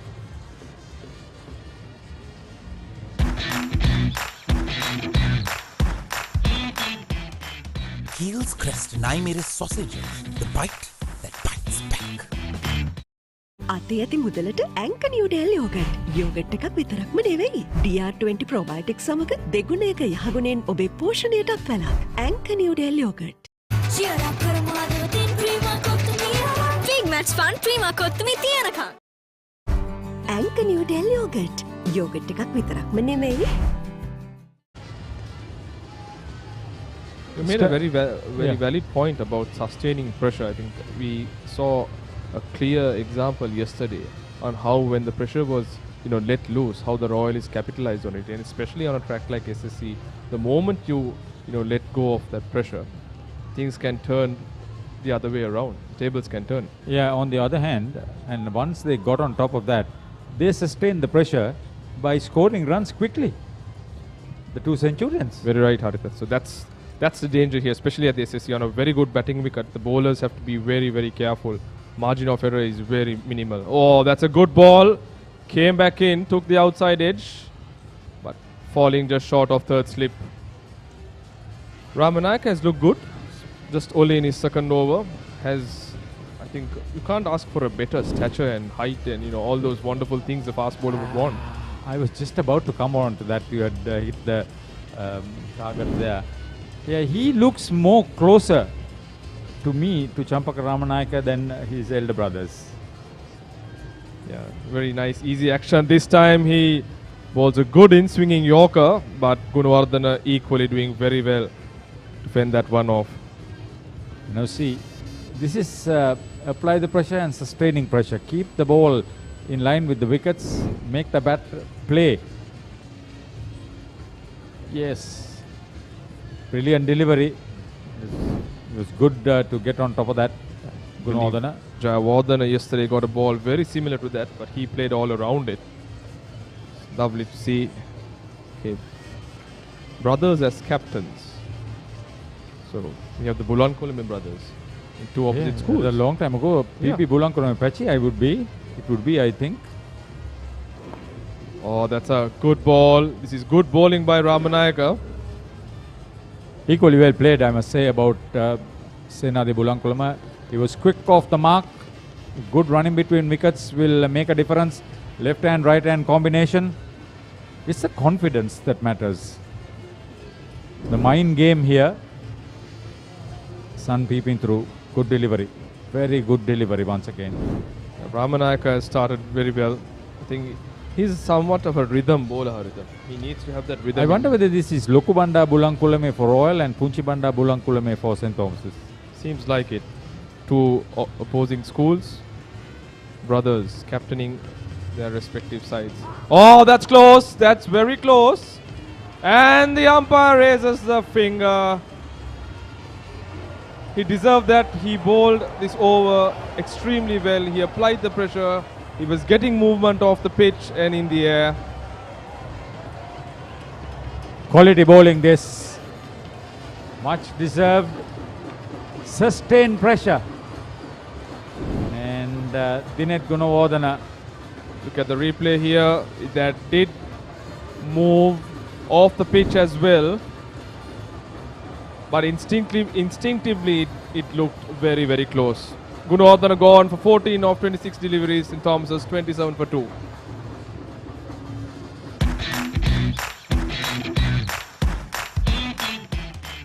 Keel's Crest Naimeris sausages, the bite that bites back. Anchor New Del Yogurt. Yogurt එකක් විතරක්ම නෙමෙයි.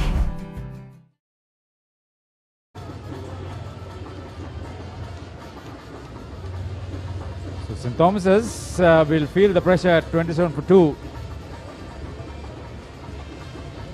Dinesh Gunawardene would have been the difference to making a few runs quickly. He's gone now. Captain walks in. 117, one of few centurions for the Tomians. Lot of runs, over 775. Good average. Over 35.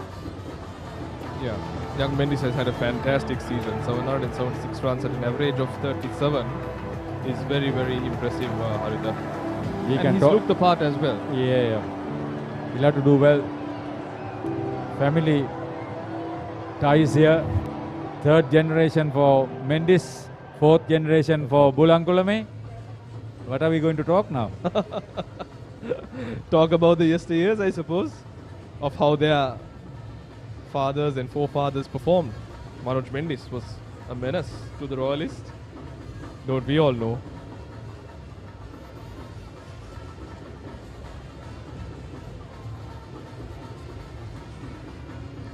Good start. Hit the deck hard. He's getting movement off the pitch. This is very impressive bowling by Ramanayaka. This is a statement on the part of the Royal bowler.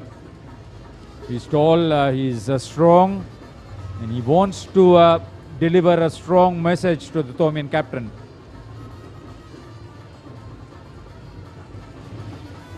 This is the mental status of the game that people like you would talk to the young team as the technical committee.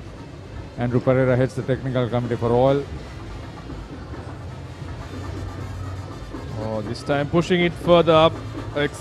The end of an excellent over for Ramanayaka. 27 for 2 St. Thomas's after 11. අතේ ඇති මුදලට Anchor New Del Yogurt. Yogurt එකක් විතරක්ම නෙවෙයි. DR20 probiotic සමග දෙගුණයක යහගුණෙන් ඔබේ පෝෂණයටත් වැළක්. Anchor New Del Yogurt.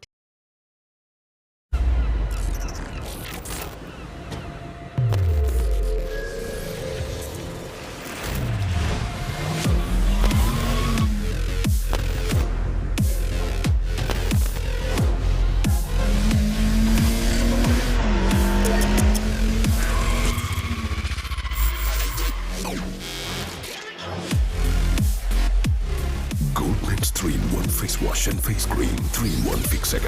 Sharp look එකට trick එක. The bowling change at the tennis court end and oh, what's this? Andrew Bulankulame scored a century in 1987.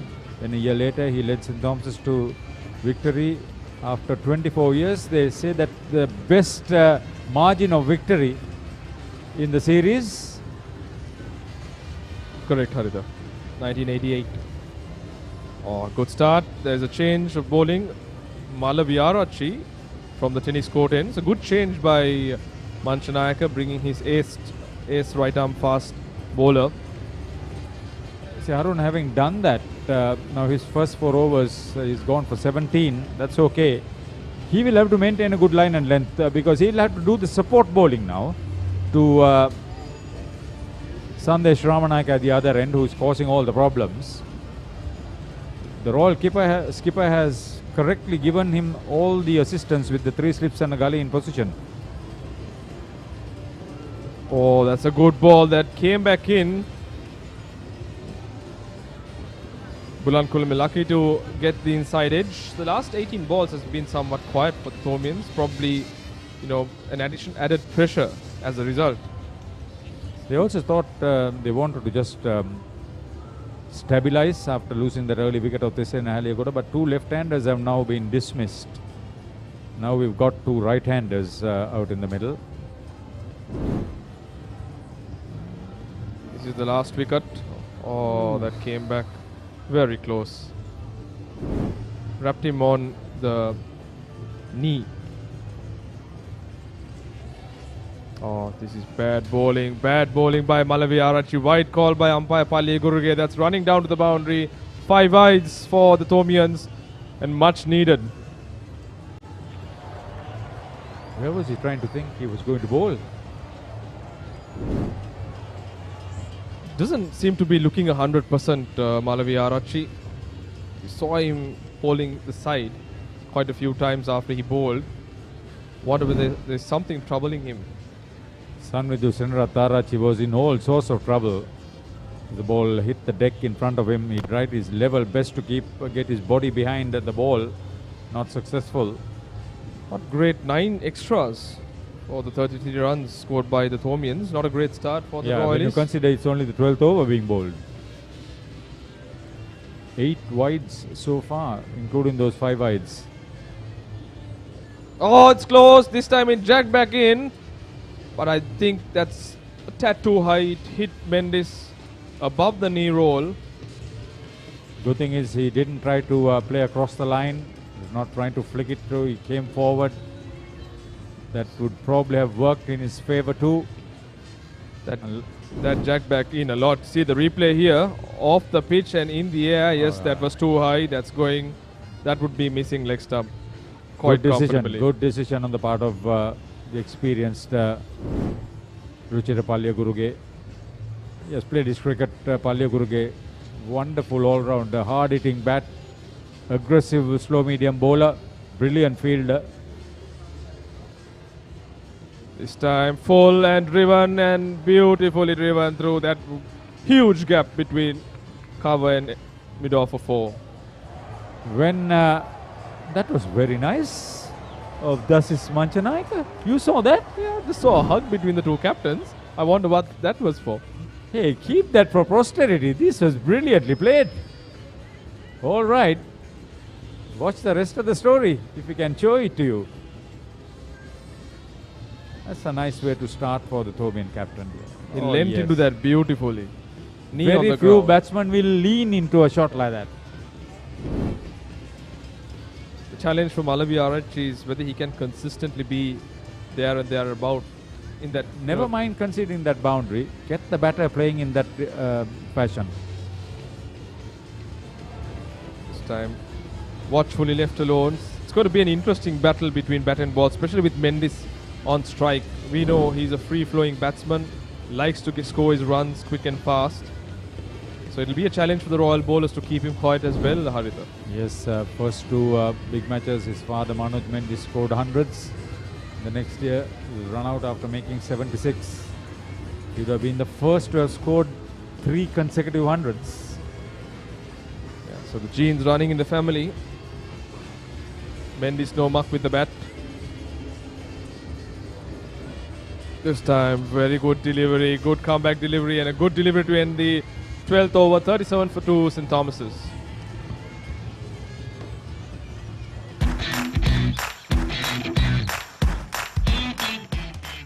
Heels Crest and I made a sausage.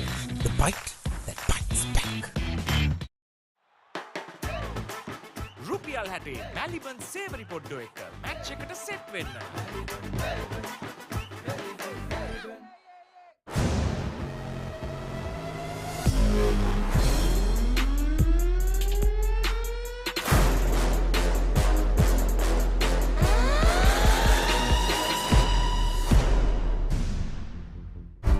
Anchor New Del Yogurt. Yogurt එකක් විතරක්ම නෙමෙයි.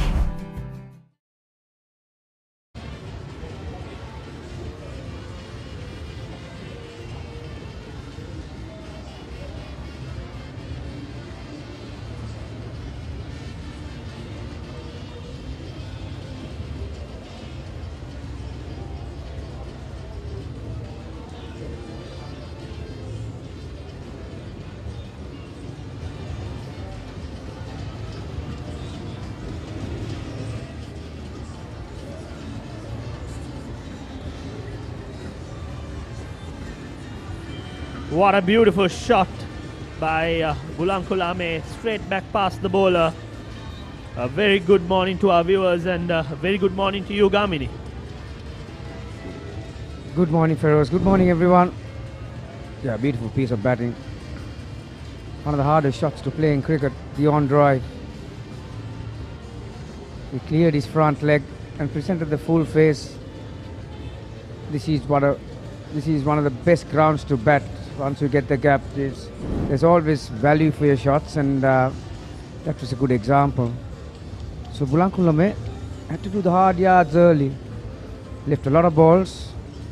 There's a young man in the middle there, Feroz. That's Naresh Adhikaram's son.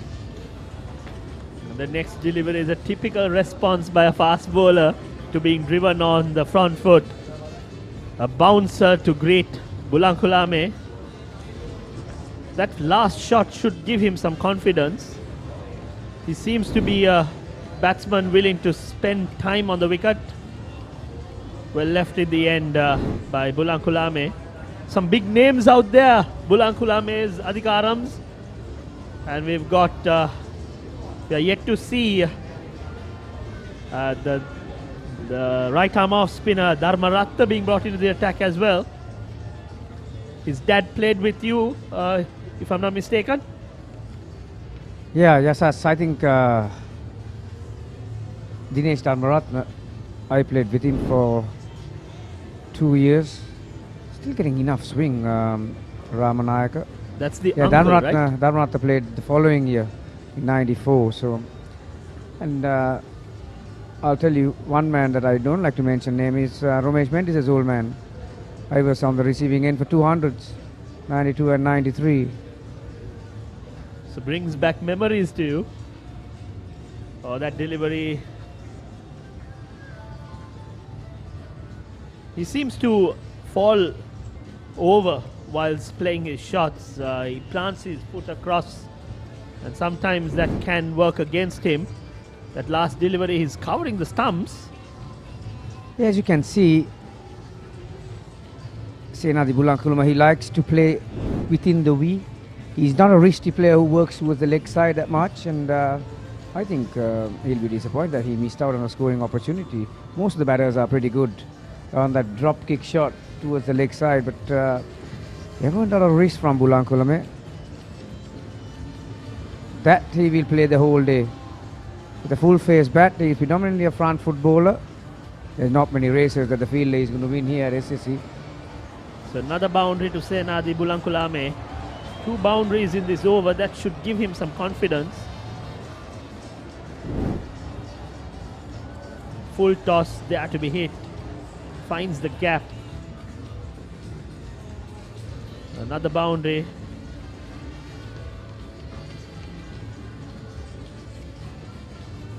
But if you were the fast bowler, you'll be eyeing that in-swinger to wrap him on the pads, because he seems to be a prime candidate by shuffling across and covering his stumps. It's just that the ball is coming nicely onto the bat, and it's rarely that the batsman would miss on this type of wicket.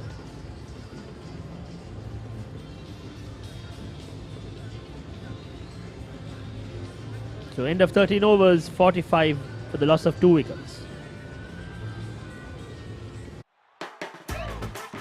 රුපියල් 60 මැලිබන් සේවරි පොඩ්ඩෝ එක match එකට set වෙන්න. අතේ ඇති මුදලට ඇංක Newdale yoghurt. Yoghurt එකක් විතරක්ම නෙවෙයි. DR20 ප්‍රොබයොටික් සමග දෙගුණයක යහගුණෙන් ඔබේ පෝෂණයටත් වැළක්. ඇංක Newdale yoghurt.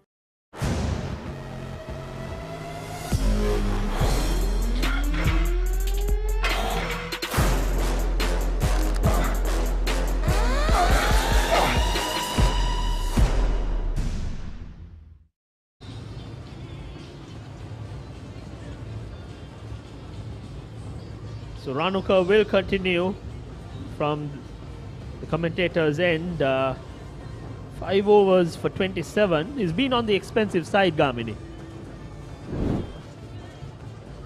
Yeah, this is what happened just a couple of overs ago. I'll tell you what, Romesh Mendis has had a torrid time here at SSC.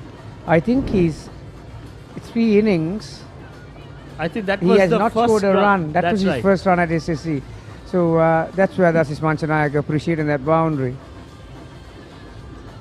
Would you have done that back in your time? Well, you would have saved it for the after event, not in the middle of the ground. Yeah, but I don't think there's anything wrong with it. It's a battle between bat and ball, and you got to appreciate your opponent's abilities at times, and the way the game has evolved these days. That's a good delivery. You play hard, but with the right spirit. I think from yesterday, Feroz, from the very first ball, from the time St. Thomas has walked into the field, and when there were two openers from Royal came to the field, we've seen some good spirit from the both sides. Absolutely. I think usually there's a lot of chatter in the middle, there's a lot of snide remarks, but this particular game, I think both teams have respected each other and have played in the right spirit. And it's gone! Caught in the slip region. I like to see the last 4 balls Mendes faced against Randuka. 2 balls in the previous over, he bowled it full, and there was one LBW shot. So he brought him forward, and as you could see when you see the replay again, he was way too late to transfer his weight onto the back foot. See how his back foot was up? So that his base was not right. So he couldn't adjust the shot because the ball bounced a big touch. That is where the base comes in very important as a batter when it comes to balance and the base. He didn't have a good base, so he could not adjust. Mendes goes for 4, STC 45 for 3.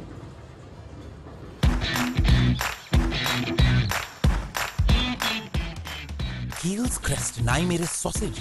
The bite that bites back.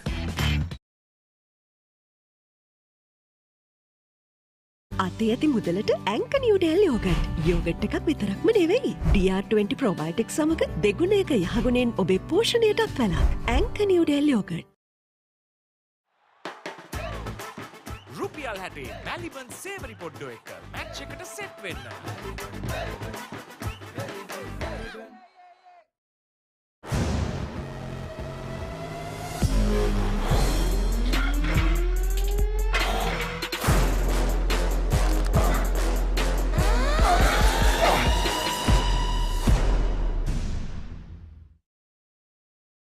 අතේ ඇති මුදලට ඇංක Newdale yoghurt. Yoghurt එකක් විතරක්ම නෙවෙයි. DR20 ප්‍රොබයොටික්ස් සමග දෙගුණයක යහගුණෙන් ඔබේ පෝෂණයටත් වැළක්. ඇංක නිව්ඩෙල් යෝගට්.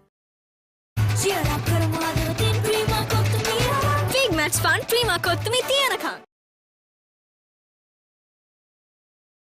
Cheer up කරමු අදවතින් ක්‍රීමා කොත්තුමී රවම්. Big match fun Prima Kottu Mee තියනකම්.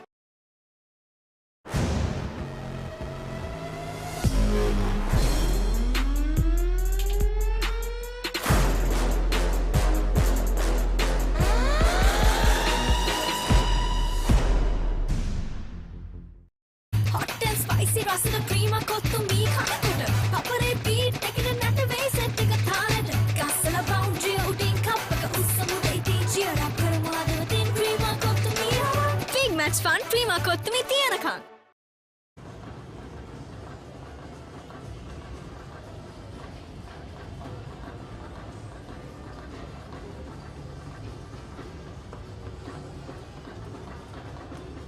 So it's Nathan who's walked in. The batting lineup has been shuffled. I think they are saving Mahit Pereira and the top order players. There's still life on the wicket, and generally the post-lunch session favours the batsman. Is that the strategy? What is the thinking behind Gavini?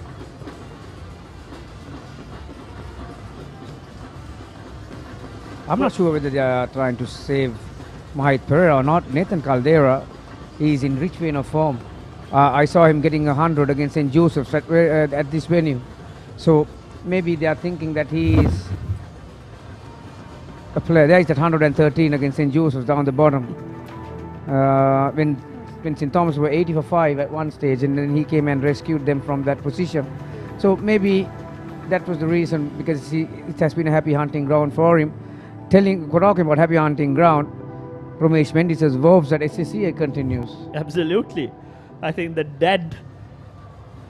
royalists found him difficult to get him out, and the son isn't as lucky as his dad was. His old man scored both his hundreds at the Oval. His third year at SSC here, the year he captained in '94, he was run out for 76, I think. He was on his way for his third consecutive 100. But back on this game,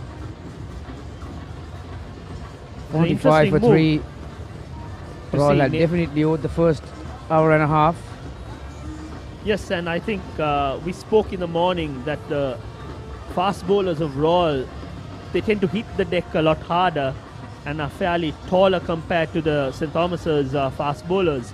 And I mentioned that we'll have to see how these fast bowlers bowl on this wicket, and another good delivery by Ranuka. He's found his radar in this spell.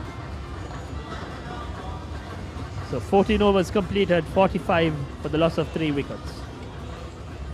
අතේ ඇති මුදලට ඇංක Newdale yoghurt. Yoghurt එකක් විතරක්ම නෙවෙයි. DR20 ප්‍රොබයොටික් සමග දෙගුණයක යහගුණෙන් ඔබේ පෝෂණයටත් වැළක්. ඇංක Newdale yoghurt.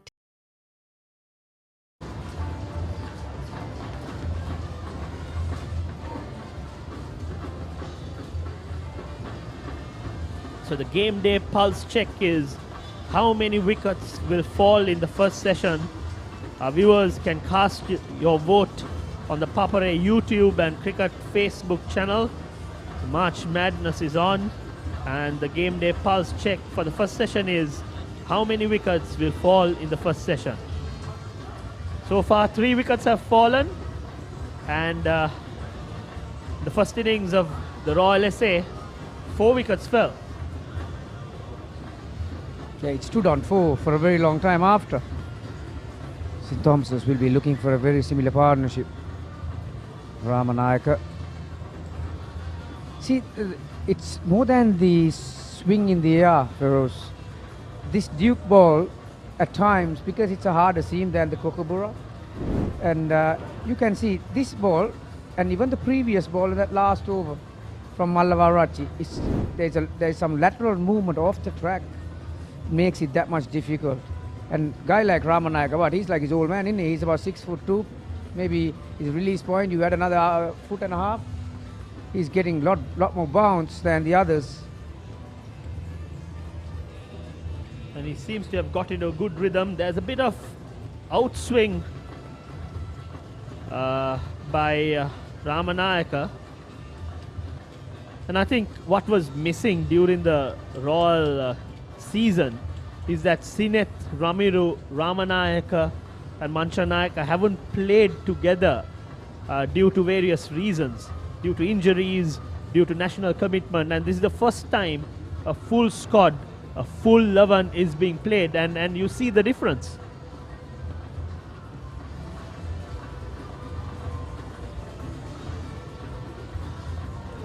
Another good delivery, takes the thickish outside edge. That single needs to be prevented because Ramanayaka is in a good rhythm. He seems to be bowling in the right areas. As you can see, Bulanku on his feet, it's all over the place, isn't it? But talking about the composition of the bowling side, the two sides, I think the Thomians missed a wrist spinner big time yesterday. So you spoke about Ramiru Pereira, that's the advantage Royalists will have. On a classic batting track, it's always good to have a wrist spinner. Whether it's right arm or left arm, it does not matter. Well, they did have a part-time wrist spinner who bowled only 1 over. That was Bulankulame himself. A streaky boundary. Not convincing by any means. Again, he was stuck on the crease. Caldera may have expected the short one, but he'll be relieved that he got off the mark with that boundary. Check his feet. His initially, he moved. See how far his back foot was. His front foot just gets stuck on one place. He's expecting the shorter delivery. and wasn't convincing at all. And he was a bit late in playing that shot. Lucky that it went along the run. Royals will not be disappointed with those kind of boundaries. They'll be excited, they'll be encouraged that the Tomian batters having to play at every ball, because there is very easily you can get carried away and overdo things, and you got even Senadi Bulankulame, he has faced 43 deliveries, but he's on 14, so he has not, you can safely say that he's not used to the bounce and the pace yet on this track. And Caldera just walked in, so it's very essential for the Royals to make the batsman play. Oh, wonderful delivery, a loud appeal. That was a fabulous delivery by Ramanayaka. Beats the batsman, all ends up. End of 15 overs, 50 for the loss of 3 wickets.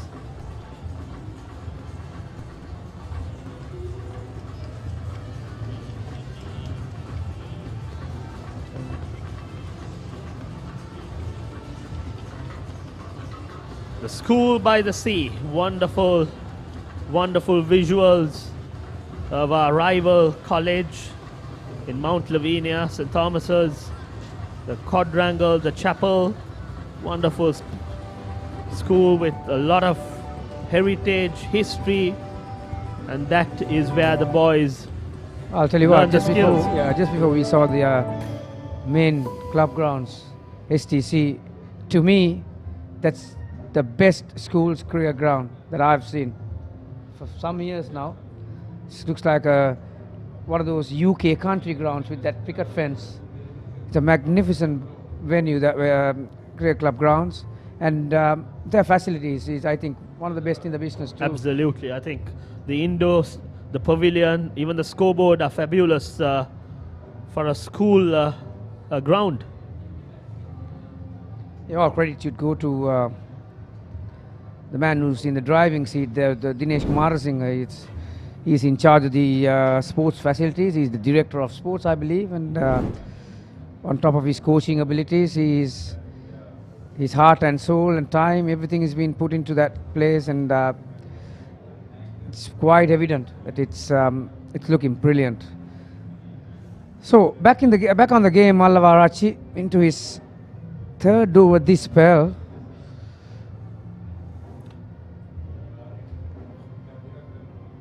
Beautifully punched on the offside. He seems to be getting a good in-swing going. There's some movement off the air as well. That's the beauty about the Duke ball, Feroz. You know, it does starts to swing at times. If you know how to maintain the ball, if you know what you're doing with the Duke ball, even after the 15-20th over, suddenly you find a bit of life and ball starts to move in there. First of all, you need to have a good skill set to use it. But I think Mallavarachi is feeling a bit more comfortable in this spell than his first. I think Ranuka Mallavarachi, I think this spell, he hasn't tried too hard. He's bowling within himself and he's doing the basics. I think the difference in the first spell was he saw the life on the wicket and he got carried away somewhat. And in this spell, he's bowling in that outside off-stump channel and he's using that bouncer as a surprise delivery. In the first spell, he tried to bowl a little too short to my liking, and in this spell, he's found his radar.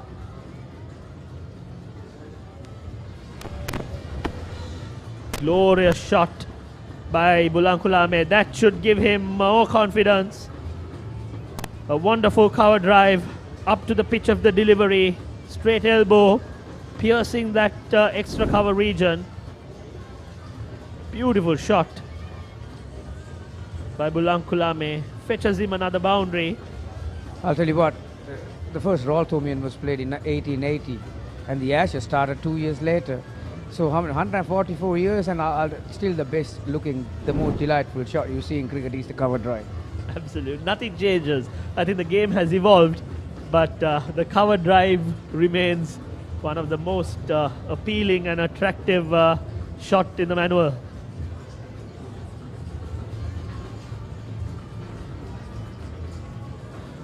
As expected, a lovely forward drive is greeted by a bouncer. This time a little wavered.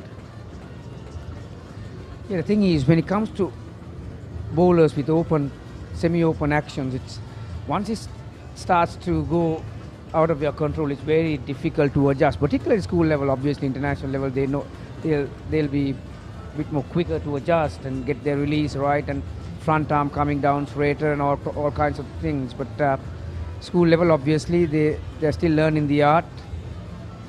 That's a better delivery. One good thing is that he's not afraid, even though he gets driven, he's not afraid to bowl that length, Mallavarachi. So end of 16 overs, 54 for the loss of 3 wickets.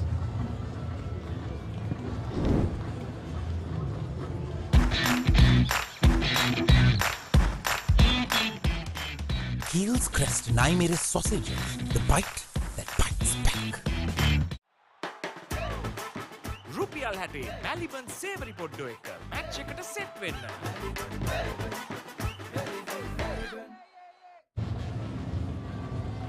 It's turned out to be a wonderful morning now with a lot of sunlight. As you say, a very good morning to Jayanta Kudahetti. Good morning, Haritha. So St. Thomas's in a sort of a similar situation as Royal were on the first session on the first morning. The Prima Kothumi guess and win. Win hot and spicy gifts from Prima Kothumi. You know what they are capable of. Log on to the Papare Cricket Facebook page and take part in guess and win with Prima Kothumi. They are good anytime for anyone. This guy, Sandesh Ramanayaka, has made such a big difference with his bowling. Absolutely. Now he's on his 5th over. He has bowled a sustained spell, created much pressure on the batsman. And that particular wicket he got was purely due to the pressure he created on the batsman. And he's bowling brilliantly at the moment. Royal would expect and would bank on him to bowl a long spell. He has already applied the pressure to sustain the pressure during that long spell. See, when you compare the two innings, the Royal 50 came up in the 16th over. They had lost 3 wickets. St. Thomas has got to 15, the 15th over, also having lost 3 wickets. So they are going neck to neck as far as runs and wickets are concerned in their first innings. That was the only part that would probably be similar. Exactly. Because after that, Royal absolutely took over. Exactly. And St. Thomas's also will be looking towards Bulan Colombo in particular to play a similar innings to take St. Thomas to some kind of respectability. Another fantastic delivery. He's mixing his balls very well. He's bowled the short ball, and with his height he gets a lot of bounce, and there is a bit of movement still. And that particular ball, I mean, it's brilliantly bowled. And I think he deserves a wicket because the way he bowled that kept the pressure, and there he goes. You can see that he was beaten all ends up. Caldera has got a promotion in the batting order. And he should make. Seem to have shuffled their batting. No, this guy, he has scored 100. He's a bowling all-rounder.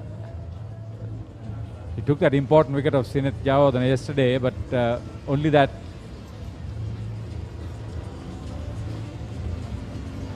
Oh, another good. Testing time, testing time.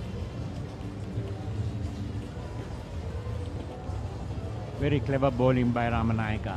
I mean, he's mixing his balls, he's keeping it right up to the batsman and giving it the ball that opportunity of moving, seaming away, and certainly he's troubling the Thomian batting at the moment. See, he's a superb talent. His father was himself.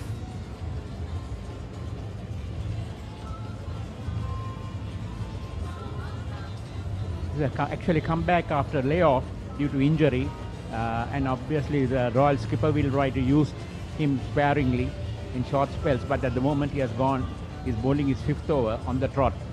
and probably he will rest him after this over. It's to be seen because he's bowling so well. They don't want to take him off. If he's fit enough to bowl 7 in a row, I think Manchanayaka will be inclined to bowl him if he's capable of doing that, because he wants wickets here.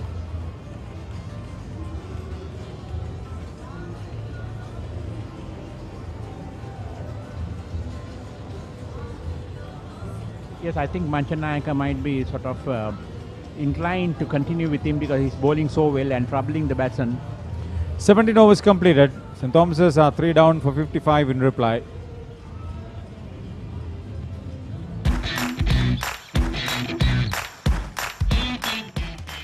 Keel's Crest and I made a sausages. The bite that bites back. අතේ ඇති මුදලට ඇංක Newdale yoghurt. Yoghurt එකක් විතරක්ම නෙවෙයි. DR20 probiotics සමග දෙගුණයක යහගුණෙන් ඔබේ පෝෂණයටත් වැළක්. ඇංක නිව්ඩේල් යෝගට්. Cheer up කරමාදවතින් Prima Kottu Mee Big match fun Prima Kottu Mee තියනකම්.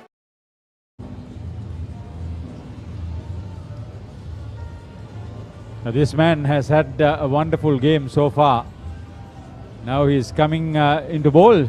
This is Manchanayaka, the Royal captain. Beautiful pictures of the SSC Grounds from top. And Manchanayaka, I wonder whether he has been a regular bowler. He's not a regular bowler, but he has bowled adequately through the season. We will get his statistics coming up shortly. We'll wait for that and talk about it. He's from the tennis court end. He's going left arm round the wicket.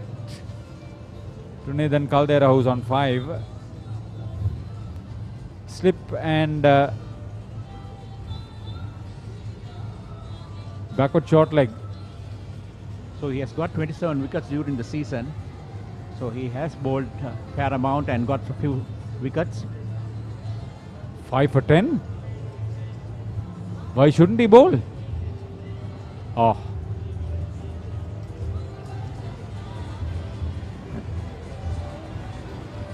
So that's punched onto the offside for a single. Well, he must be trying to use the slightly newish ball.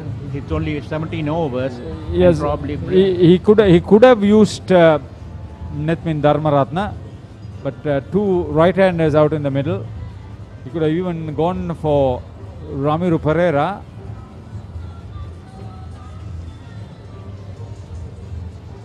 That was a good ball. It came in the arm. Ambitious shout for an LBW, but I think it was going down the leg side. And there was the inside edge as well. Yeah, you were right. You remember your big match debut, Jayanta? Oh yes, that was when we played at the Oval.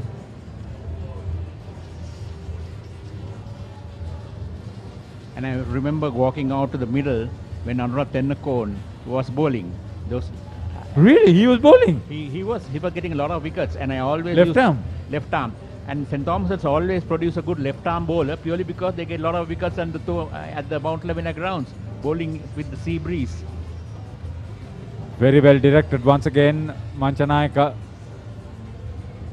It's his confidence having made that wonderful 100.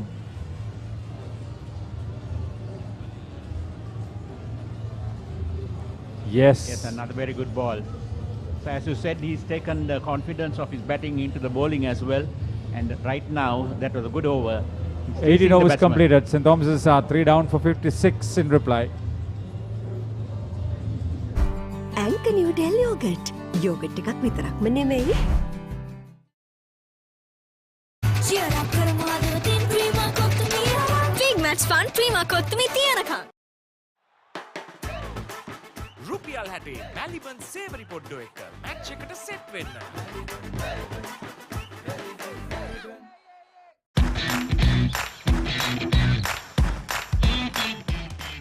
Keel's Crest and I made a sausages. The bite that bites back. Yeah, we were talking about what it is to be out in the middle. The big match bonus, AICPA and Sima, big match bonus. Do you want to make some money? Yes, no, everybody wants to make money. Take part in the big match bonus competition with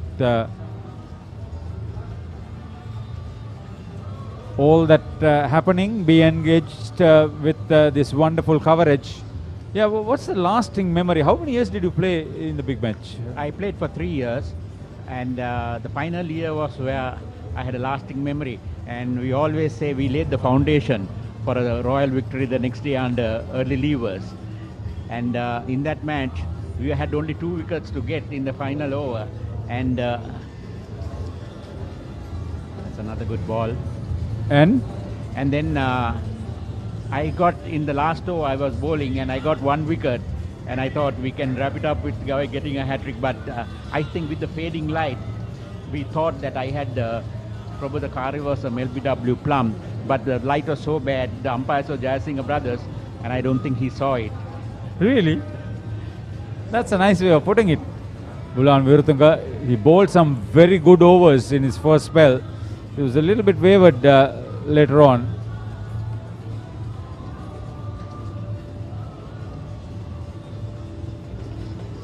That was a bit of a cheeky single down to mid-off. Caldera will be busy trying to cross over quickly. Yeah, now he is being brought back into the attack from the Vidyamava end. That's not from where he started bowling this morning, Bulan Veeratunga. And Nathan also must be wanting to give the strike to Senadi. He's batting well. Anything over pitch, he will be playing some glorious cover drives. And I think St. Thomas will look to him to get a big score.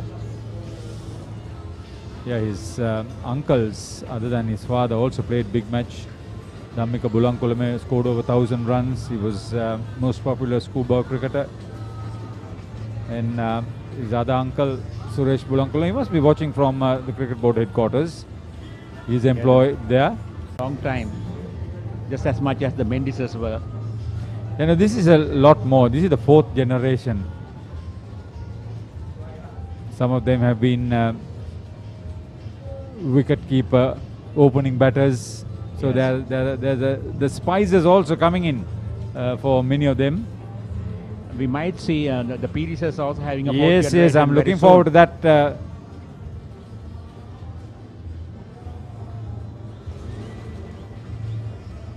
Travel quickly, but straight to the fielder. A streaky shot.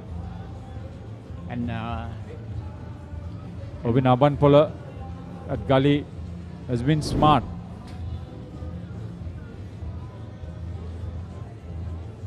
Not from the middle of the bat.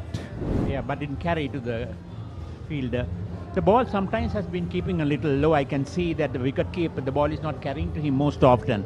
It's only the short ball that carries to him. So maybe sometimes the slips are a little too far down, and the snicks may not carry up to them. Brilliantly played. He played a bit uppishly, but he was confident trying to hit the gap. Bulankulame playing a few shots. Another one of his glorious off drives, and he has found the gap all the time. And I think he got 4 boundaries playing through the offside, finding the gap, and it's brilliant play. So anything over pitched, he has not hesitated to go for his cover drive, and he's right over that ball, and has placed it very safely for 4 runs. He has to enjoy his batting. If he's trying to be pressurized by the situation, that's not going to help him. It's a good batting track. You got to be careful, not irresponsible.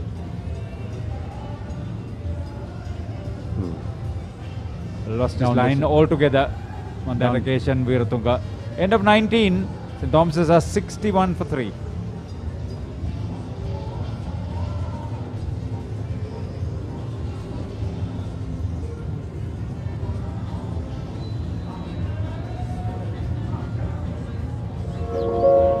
This is the Royal College, the Colombo Academy. Oh, the beautiful pictures of Royal College. It brings back nostalgic memories of this great school. And this is the hallway, and the main hall which we just saw carries a lot of the portraits of the many illustrious and distinguished old royalists that were there. and their pictures are hung. So it's great to come see at least the pictures. We hardly now get a chance of going. That's the hall and the front facade of the great school, and this is the junior school where many of us started our schooling, and it's great to see pictures at least now of this great institution. Did you also recognize some place where you were punished during your school career? Yes, it was in the Don't tell me you were not punished. We certainly were, were punished, and we were always kept on the corridors. And then of course we had the principal going with his cane, and we got our two across our back. I played at the junior school venue. The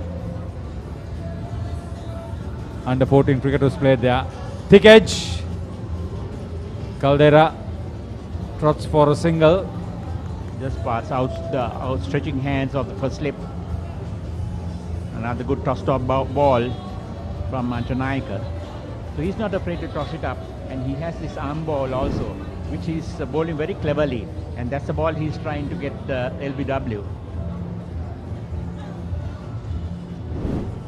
Again in line with the stumps. He's mixing his deliveries very well. Bowling with sleeves rolled down. Very seldom you see that in today's cricket.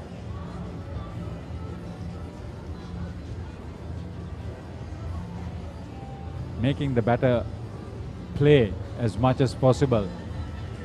He's bowling a very clever line, and with a short leg also there, and bringing the ball in with the arm. There's a lot of pressure for the batsman to make sure that they meet the ball with the bat. Gave a little bit of room on that occasion to Bolankulame. And this time there is protection down in the extra cover boundary.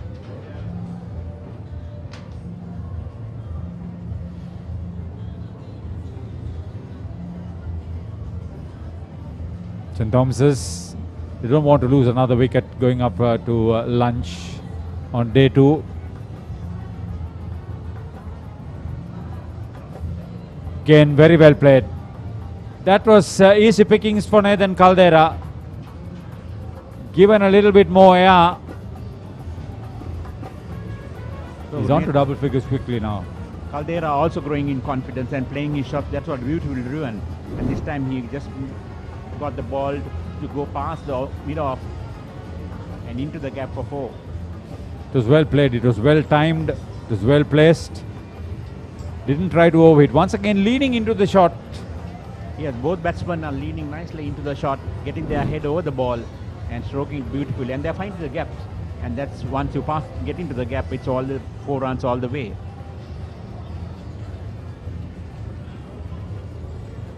Oh. On the full once again, Manchanaika gave a freebie. Caldera said thank you very much.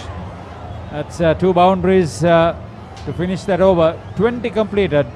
Tomians in reply are 71 for 3. These days, everyone's into stock. No, not that kind of stock. Nope, that's livestock. Not this kind of stock either. I'm talking about stock that's exciting, exhilarating, regulated, and so easy to manage. Buy and sell stocks with convenience using Genie. Genie, log on to life. So welcome back. The end of 20 overs. Tomians slowly but surely has moved on to 70 runs as I'm joined with Mr. Gamini Pereira. Gamini, thoughts so far? Yeah, it's like hop on the seesaw type of thing, isn't it? The momentum shift every now and then, and I think this session you can quite clearly say that Royal are still on top, simply because of the total that they posted last night, and so St. Thomas's owed the first hour and a half last morning, didn't they? And from there onwards, Royal winning the next 2 sessions, so it's important for St. Thomas's to win this session. I think if they can go to lunchtime without losing another wicket, maybe another 20 runs, 90 for 3 around, yeah, just under 100, I think that will be not only a recovery, it will be sharing the session maybe. That's well bowled by Bulang again. A key comparison as far as I'm concerned is if you look at the two scores from yesterday to now, we saw Royal losing 3 early wickets, if I'm not mistaken, for about 18 to 19 runs maybe, and 4th at 6 to 9. Now, similar scores in terms of numbers here, 71 for 3 St. Thomas's. Now, can they replicate it? Do they have batters who could shift the momentum now towards the Thomians? We saw how Dasis Manchanayaka and Ramiru, who scored centuries, both scoring at a very swift rate. The key to the momentum that St. Thomas is to get will solely depend on these two batters and how quick they score. Now, looking at their stats, we can safely say they are not like hard hitters of the ball, they are more or less accumulators. So, given by the stats, it doesn't seem promising for a Thomian camp to see a swift run rate by the two batters, but you never know. Royal Thomian brings out special things out of players, so let's hope for the best. Yeah, you're right. Why the Royals were able to come out of that situation, because probably the two best batters that were suitable for that kind of a situation were Pereira and Manchanayaka. In contrast, Bulang Kulame is, like you mentioned, he takes a bit more time. He's the way he constructs his innings is pretty limited. He makes the bowlers to bowl at him. He leaves anything outside the stumps. I think Caldera is a bit more positive than Bulang Kulame, particularly against the spinners. The player that I would like to see, Lyndon Hannibal, the on-field umpire, and Ruchirapal Ligra on the other end, is Mahit Pereira. Can make a difference. He also a batter who likes to feel bat on ball from the very start. And yeah, because that 326, if you take the Royal scorecard, you got Manchanayaka on 137 and Pereira 128. There is not, other than Ambampolo who got 30 at the top of the piece, no other batsman got to double figures. So St. Thomas's may have to put up a collective effort. Maybe few more batters needs to come to the party.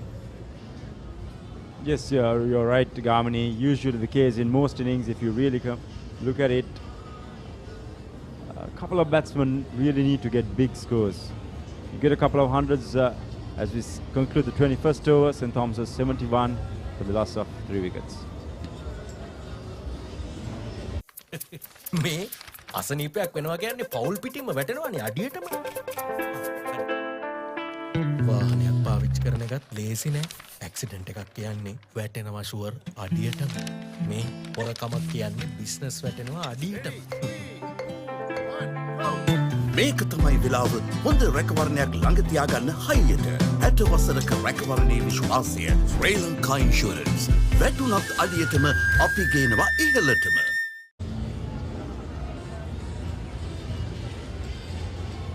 This will be interesting.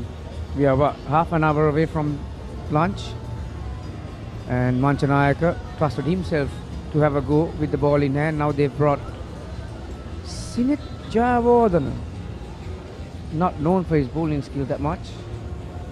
Ragit Rambukwala, the TV umpire. He's been part of a couple of big matches for Nalanda. Very experienced umpire at that.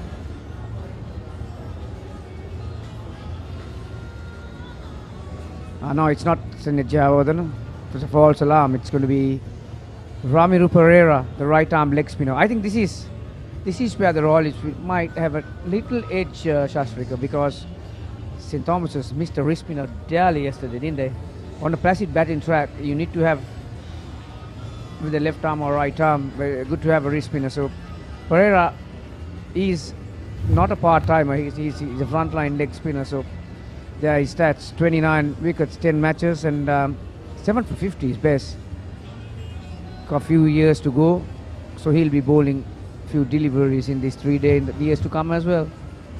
Yes, Gamini, a very important spell as far as Royal is concerned, because we all know leg spinners are wicket takers, but on the hindsight, if they lose control, they could go for a lot of runs too. Nathan stroking it down towards long off, going through for another single. He has looked very comfortable from the outset.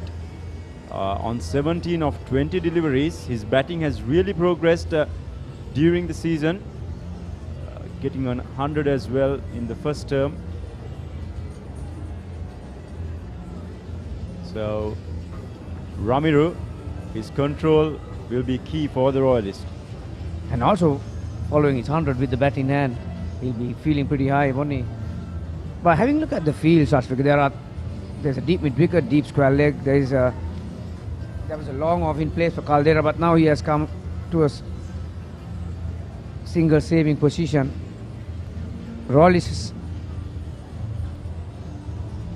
need to be very careful not to make the same mistake that the Thumians did. By spreading the field, you're giving an opportunity for the batters to rotate the strike and get comfortable out there in the middle. There you are. Thanks a lot, Gamini. It's that time. Naimiris. Naimiris time. Bite step, bites back. I'll tell you what, some of these stands packed with some entertainment. They are going through a few buckets like this.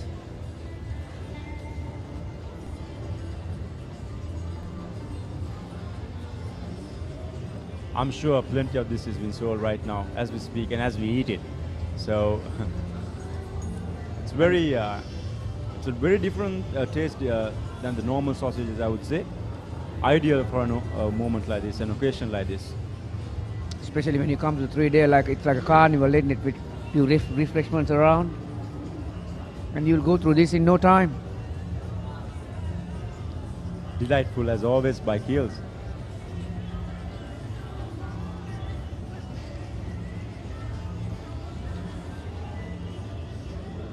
Interesting over from Ramiru Pereira, 74 for 3. Anchor New Del Yogurt. Yogurt එකක් විතරක්ම නෙමෙයි.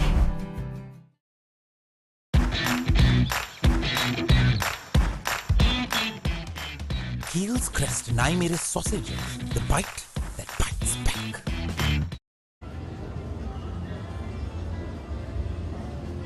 So we're back, the 144th Battle of the Blues. You can also watch this live on Dialog Television Channel number 22, the Papare.com, Dialog Viu app, Futureverse and Wow Super app. So tune in from wherever you are, the 144th Battle of the Blues.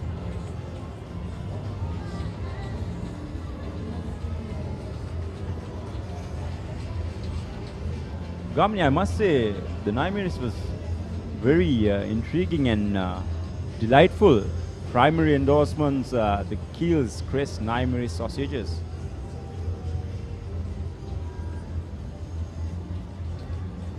Are we all in the mood for a bite to spice up your hangout or party?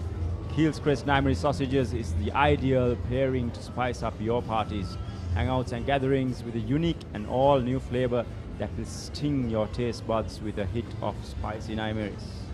So there we go. Keel's always coming up with the best.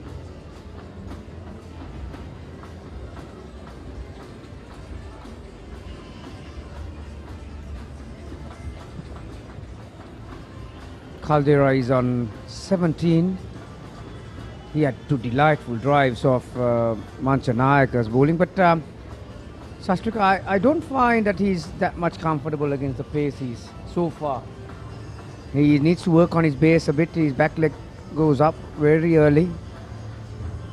So if Bulan can get him on the front foot and induce that drive, definitely the slips are in play.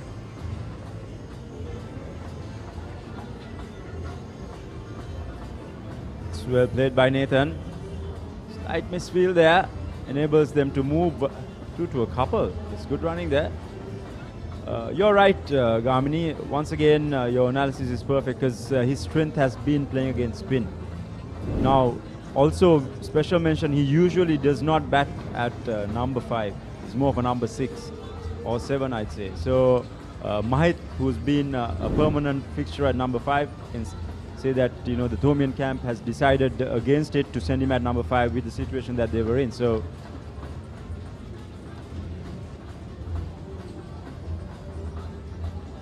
once again, quick scamper, another run. Nathan looking very active, proactive. Moves on to 20 now of 24 deliveries. Good piece of batting. This is what they have to do, the Thomians. This is exactly what the Royalists did yesterday.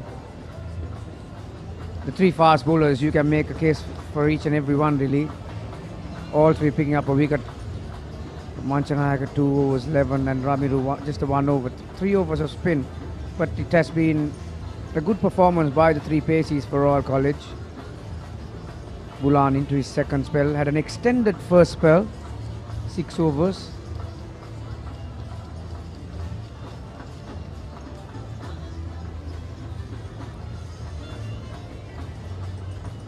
Pretty hard hands, just one bounce in there. He realized what he did, didn't he? He was looking to prod at it with very hard hands, and that went upishly towards extra cover on the bounce, but that's one punch he would have regretted for the rest of his life, Gamini, but luckily didn't carry to the fieldsman.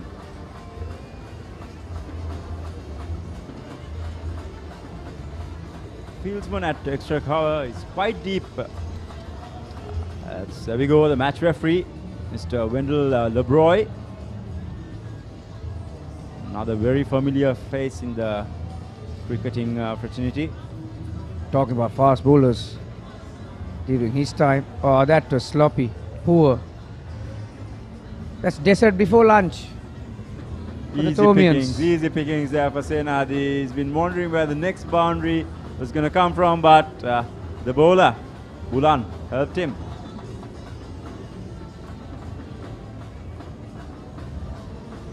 That's it. That's the end of the 23rd. St. Thomas's 82 for the loss of 3 wickets.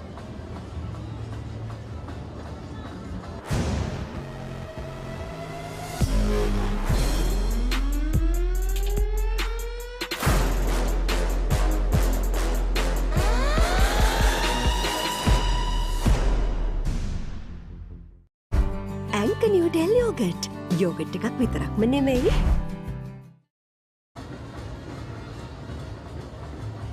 Yeah, talking about the match referee, Sashrika.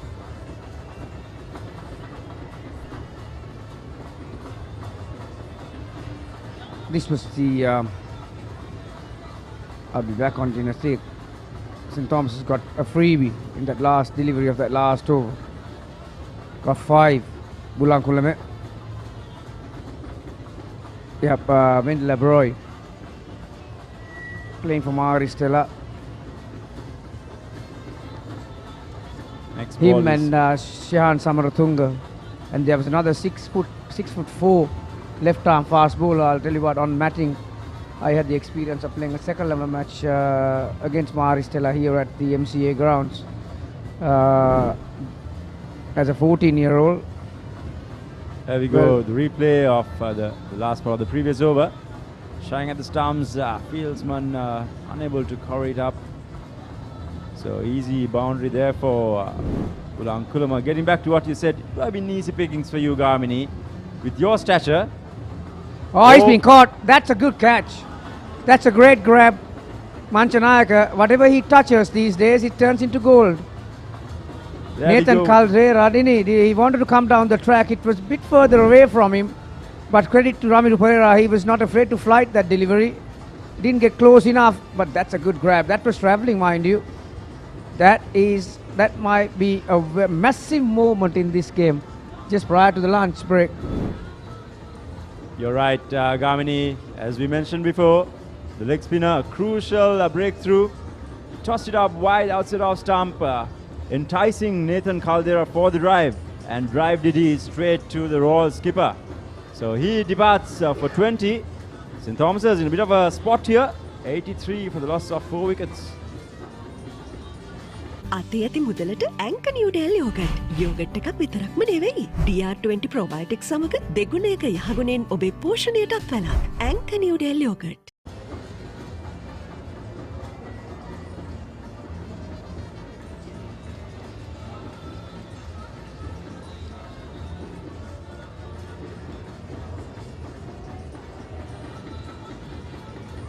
So 83 for 4. We are 20 minutes away from completing the first session on the second day. And we've got Charuka Piris coming in, Pusigola. Mahit Pereira is one of the most correct right-handers and one who has performed right throughout the year. I just can't fathom out why you want to hide him. Very poor thinking as far as I'm concerned by the Thomians. Your main batters, they have a role in the team. They have a responsibility.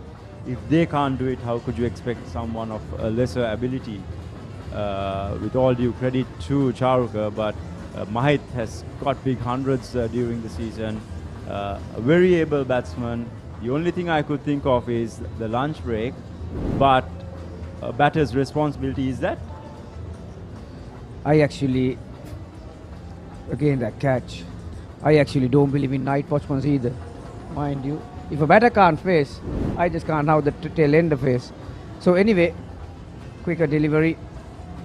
Like you said, lunch break, 20 minutes, you lose another wicket, you are in all sorts, aren't you?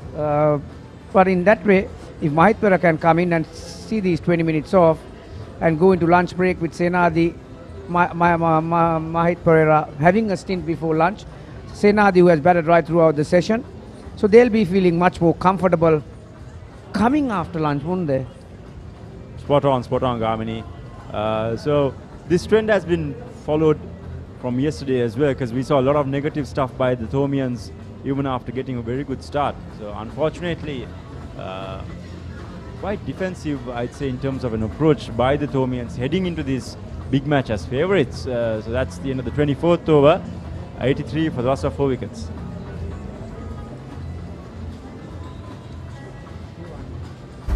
Anchor New Delhi yogurt. Yogurt එකක් විතරක්ම නෙමෙයි. රුපියල් 60 මැලිබන් සේවරි පොඩ්ඩෝ එක match එකට set වෙන්න.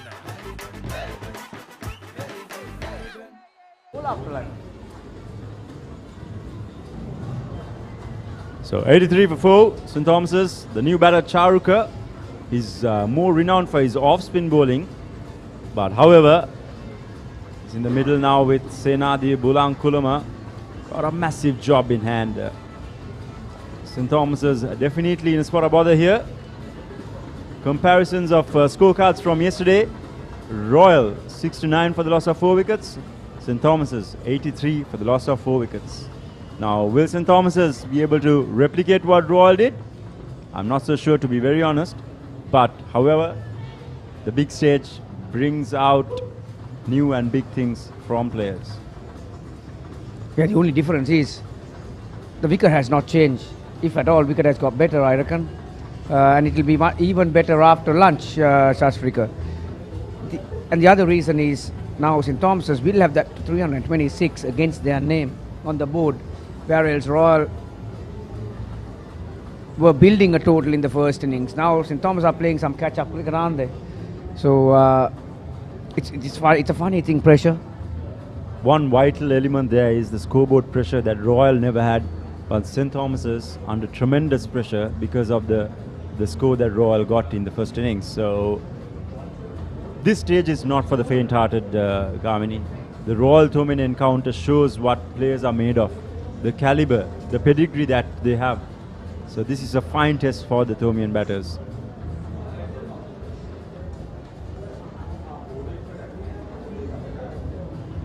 There's a big shout from LBW. Leg by, signal by Hannibal. Umpire.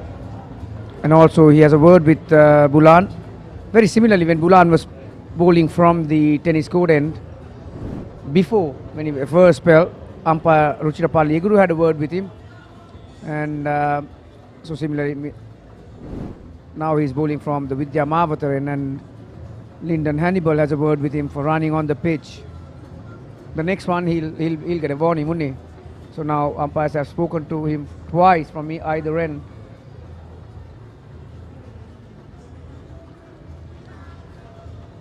Another good delivery by Bulan.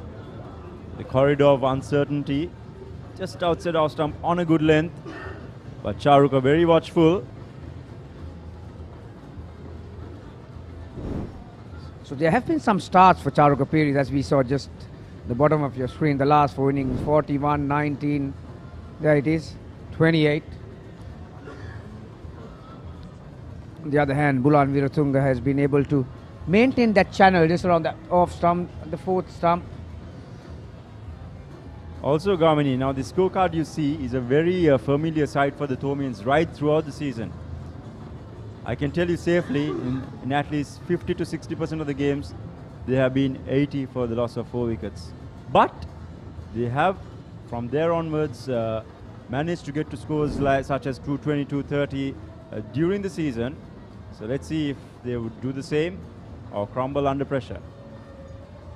And also, if I'm a Thomian, I'll be a bit worried simply because Ramanayaka and Malavi Arachige has a good rest just before lunch, so you'll probably expect them to come after lunch, come from one of the ends, wouldn't you? So it's hard work for the Thomian batters at the moment. The Royal camp going with a specialist fast bowling coach as well, an experienced left-arm fast bowler named Vimukti Pereira, who's played a lot of club cricket. I'm sure he's helped the boys and the camp a lot to understand how to go about this game in particular and the track that they have at SSC. If I'm not mistaken, he also had played for a few years for SSC, so things going in handy with the support staff that Royal has got. Yeah, too right. He's had few stints with SSC, hasn't he? So he must be knowing about this wicket inside out. Shahrukh is batting outside the crease as well.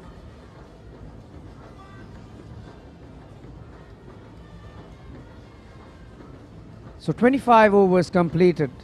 St. Thomas's College in reply to 326 Royal made yesterday. They are 84 for 4. Anchor New Delhi Yogurt. Yogurt එකක් විතරක්ම නෙමෙයි. රුපියල් 60 මැලිබන් සේවරි පොඩ්ඩෝ එක match එකට set වෙන්න.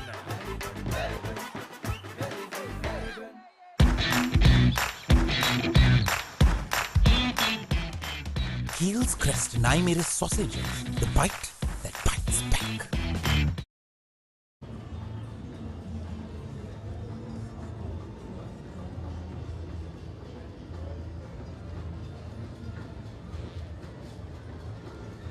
Senadibula Colombo really putting his head down and making sure that he is able to drive the Thomians through. Well tossed up by Ramiro. I think these two batsmen are quite defensive in their approach. Ideal time for a spinner to come and get his line and length sorted. And the danger is if a spinner, especially a wrist spinner, manages to find his rhythm and the length, it's going to be quite a challenge for the rest of the batting to come. I think what the Thomians are backing on Pharaohs currently is the fact that they want to make sure that they don't lose any more wickets until lunch, and they're hoping for the fact that after lunch the spinner will have to struggle to try and get that rhythm through. And like you said, if the wristy can make sure that he puts his flag up here, that's going to be trouble. Absolutely. And right now it seems as if Ramiro has found his rhythm. We haven't seen the googly bowled. I think there were 3 leg spin deliveries being bowled. The 4th one was a lot more on the flatter trajectory. CRNFC Centenary Rugby 7th happening from the 31st March to the 2nd of April at Longdon Place will be watched live on the Papare.com, Sri Lanka's number one sports hub, popularly known as the home of rugby in Sri Lanka. CRNFC is celebrating the 100 years of existence. All That's of the top a sport you're familiar with? Yes, something very, very interesting because all the under-19 teams will be on show, but 26 overs completed here at the SSC. St. Thomas's 85 for 4. cheer up කරමු හදවතින් Prima Kottu Mee big match fun Prima Kottu Mee තියනකම් ඇංක Newdale yoghurt yoghurt එකක් විතරක්ම නෙමෙයි.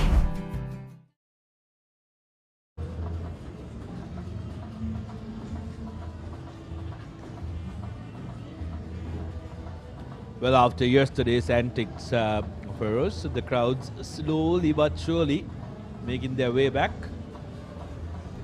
I'm sure for many it would have been a heavy night as well. A good welcome change. Sandesh Ramanayaka being brought into the attack. He was quite impressive in the first spell.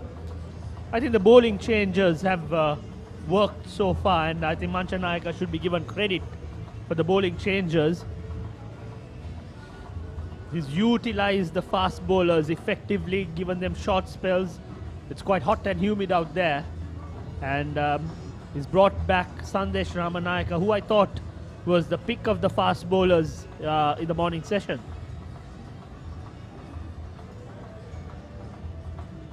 Oh! Took the edge. The first slip didn't cover himself in glory. That should have been stopped. Bulankulame gets another boundary, moves to 36. Ramanayaka is not happy, shows his displeasure. He wants the first slip removed. Tall, lanky lad Ramanayaka hits the deck hard. Or should have been stopped. That should have been stopped, and he was standing. He wasn't expecting, and with that sort of he was standing, and with that sort of stance, it's very difficult to hold on to your catcher. So I don't think he's an experienced first slip fielder, and rightly he's been removed from that position. In fact, Ramanayaka is the first slip, designated first slip. And unfortunately, when he's bowling, he needs to find someone to do that duty. Battle of the Blues historical fact, Royalist Kapakoto holds the record for the best bowling performance in the history of the encounter. 7 for 35 in 1945 at the Pisara Oval. 7 for 35 with terrific numbers, isn't it? Well, Never it's a easy. different venue as well. It favors bowling a lot more than what you see at the SSC. The majestic SSC scoreboard here at the Sinhalese Sports Club grounds. Magnificent facility, top class ground stuff as well, which is why we are able to start so early today, despite the rain coming down yesterday after play. 89 runs for 4 wickets. Tomians will be breathing slightly easier now, but they are not out of the woods yet, though. Royalists with an opportunity to really turn the tables if they can pick up 2 quick wickets. One Well, either side of lunch Feroz, that can really change the complexion of the game. I think the game is moving in similar trajectory. Royal 2 were at one point 65 for 4, and at lunch they were 90 for 4. And it's going ahead in similar patterns. So end of 27 overs, 89 for 4.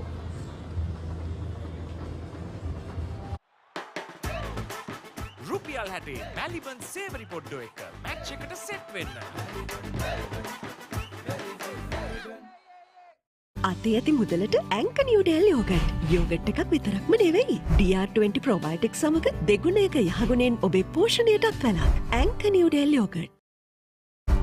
ඇංක Newdale yoghurt. Yoghurt එකක් විතරක්ම නෙවෙයි.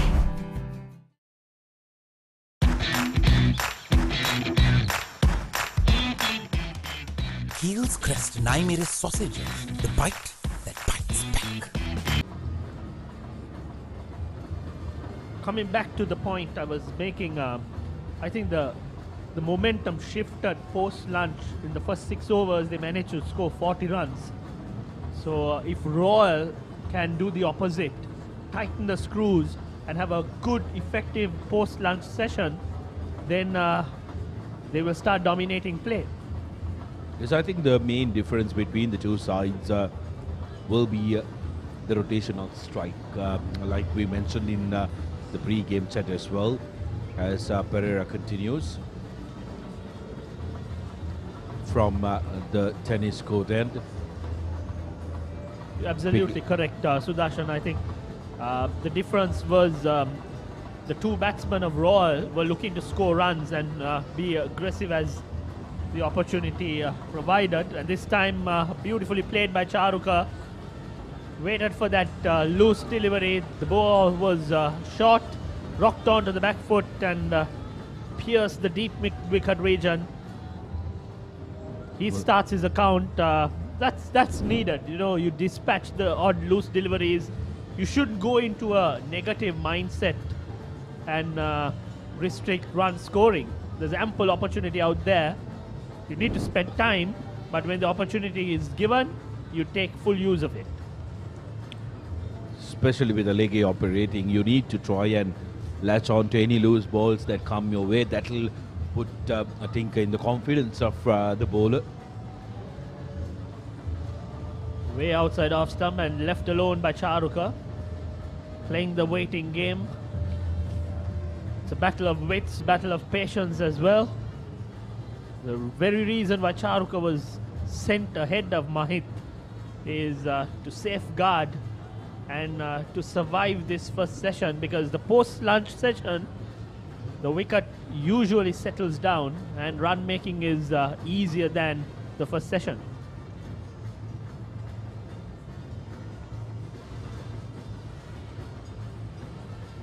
Watchfully lets that one go. That's the completion of the 28th. St. Thomas is 93 for 4.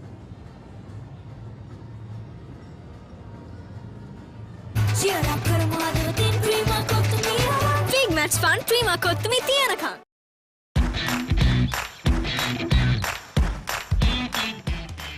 Heels crest and I made a sausage. The bite that bites back.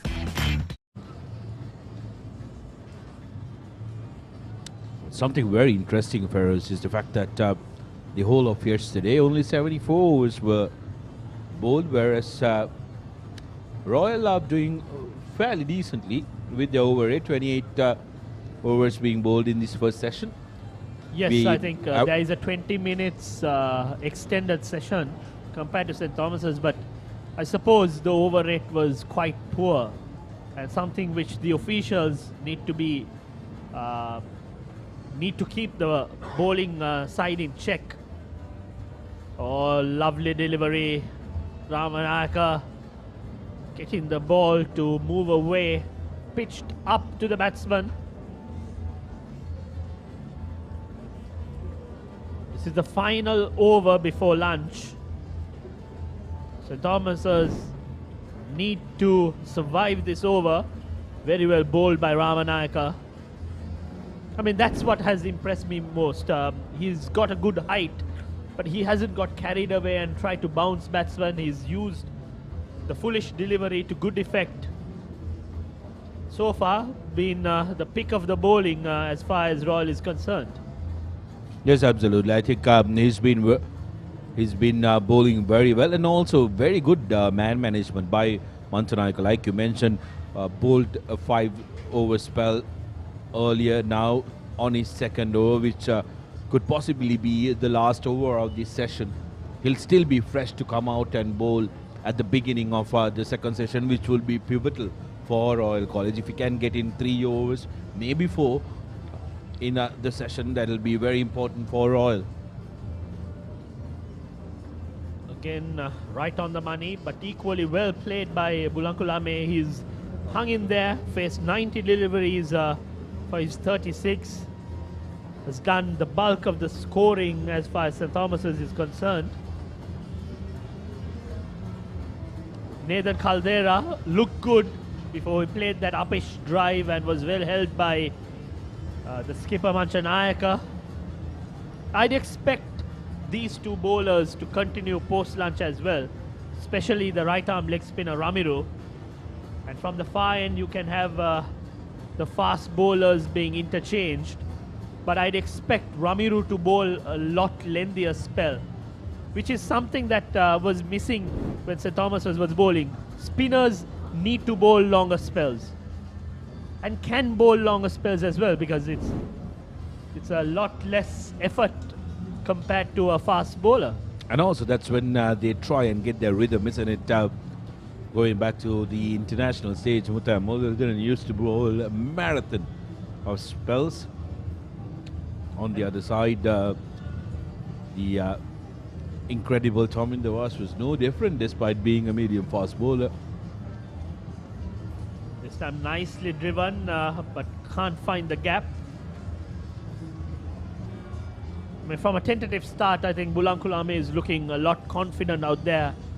What's been remarkable is his ability to play straight.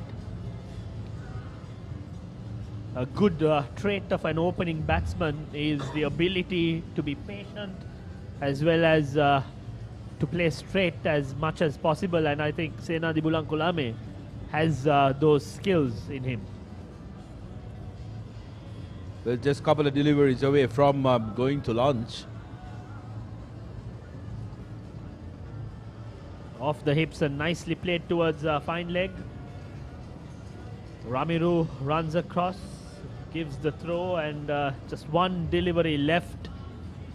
Need to play the batsman, and ideally the final over before lunch you would probably have the slowest bowler to entice and tease the batsman.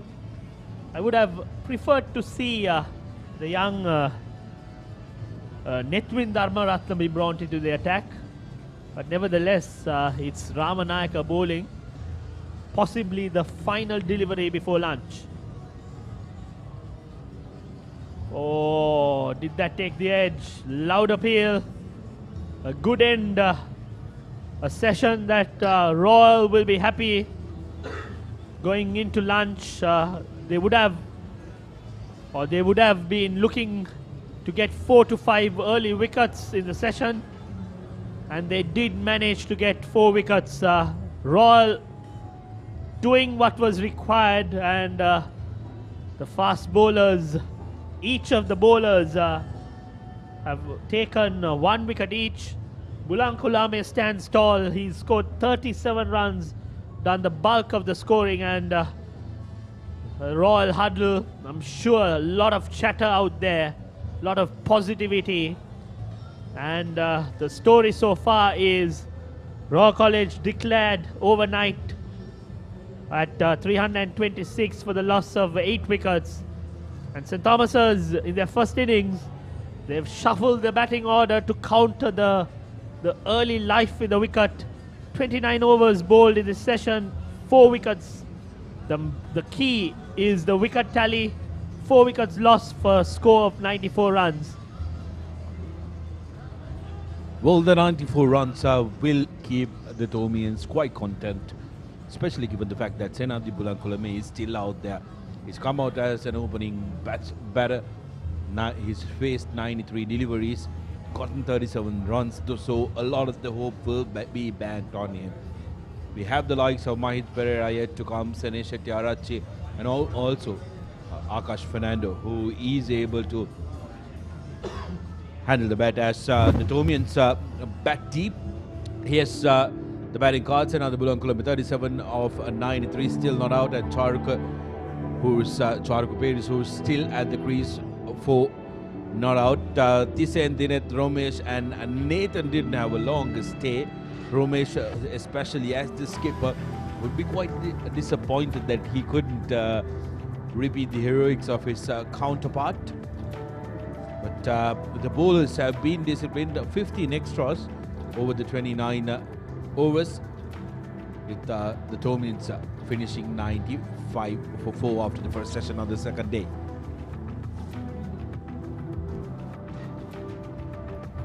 The bowling for Royal. Like first mentioned, bowlers for Royal. Ranuka, the opening fast bowler, got a wicket. He was a bit off radar in the first spell, came back strongly in the second. Bulan was very impressive. 4 maidens, given away 18 runs and captured a wicket. Sandesh Ramanayaka, for me, the pick of the fast bowlers, gave away 25 runs and captured a wicket. Dasis bowled a couple of overs, wasn't effective, and Ramiru, the leg spinner, took the key wicket of Nathan Caldera. He's bowled 4 overs, given away 9 and captured a wicket. The partnerships, the team never got going. First wicket when it was 6 runs on the board. Second wicket at 27, third at 45. There was a brief partnership that was threatening between Caldera and Roland Kulame, but he departed when the score was 83. It's currently St. Thomas's 95 for the loss of 4 wickets. Like I mentioned, Sandesh Ramanayaka has been the pick of the bowlers, especially due to the way in which he went about bowling his 7 overs. Highlights of the first session. Tomian starting off the scoring with a boundary, just like Royal lead of the first delivery, but that was a brilliant delivery. And left off the wicket. It was well held by Ramanayaka. First blood, and then loud appeal, and the umpire gave him out. And Romesh Mendes started off strongly, a good drive off the front foot, and then Roland Kulame played some delightful strokes. That was a pick of the shots, an on drive, and then a cover drive followed in the same over. He's looking good out there. And then big wicket of the skipper Romesh Mendes. Ranuka being brought into the second spell.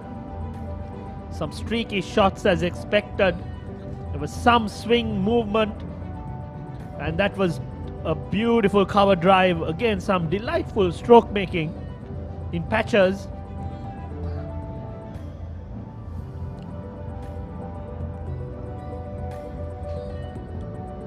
That too was a beautiful shot by Caldera, and unfortunately, again, that was the wicket, very well held by Manchanayaka. Tossed up, beautifully bowled by Ramiru, and Caldera was very disappointed. That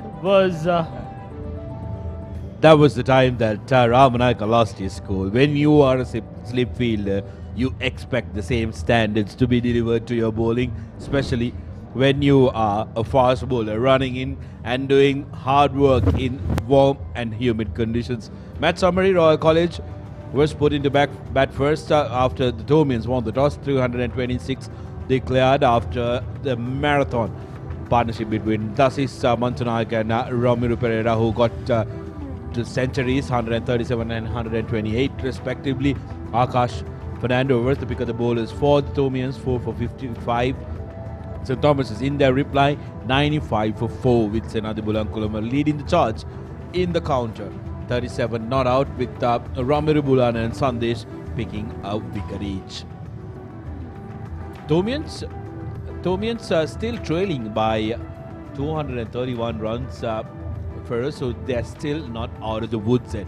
What they need to do now is to try and make sure that they consolidate and make sure that they bat out the two sessions. That is, if they want to make sure that they have some respectability going into the third day. Then you can turn back and decide what you want to do on the third day. Absolutely. I think all what they need is just one partnership.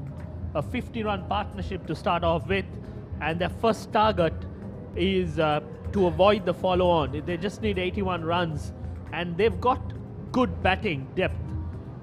So if I was the St. Thomas's coach, I'd ask the batsman to spend time, get a partnership going. The moment that partnership happens, then run making becomes easier, and you've got Mahit Pereira and the rest of the batting to follow. Well, despite the last pair putting up a partnership of almost close to 40 runs, the bowling discipline of the Royal bowlers have been quite decent, isn't it, Ferris? They haven't wavered too much. Yes, the loose delivery has come once in a while, but so far the bowling discipline has been good, and that's a very encouraging fact for all the Royalists. Absolutely. I think especially the wrist spinner has bowled 4 overs and given away 9 runs.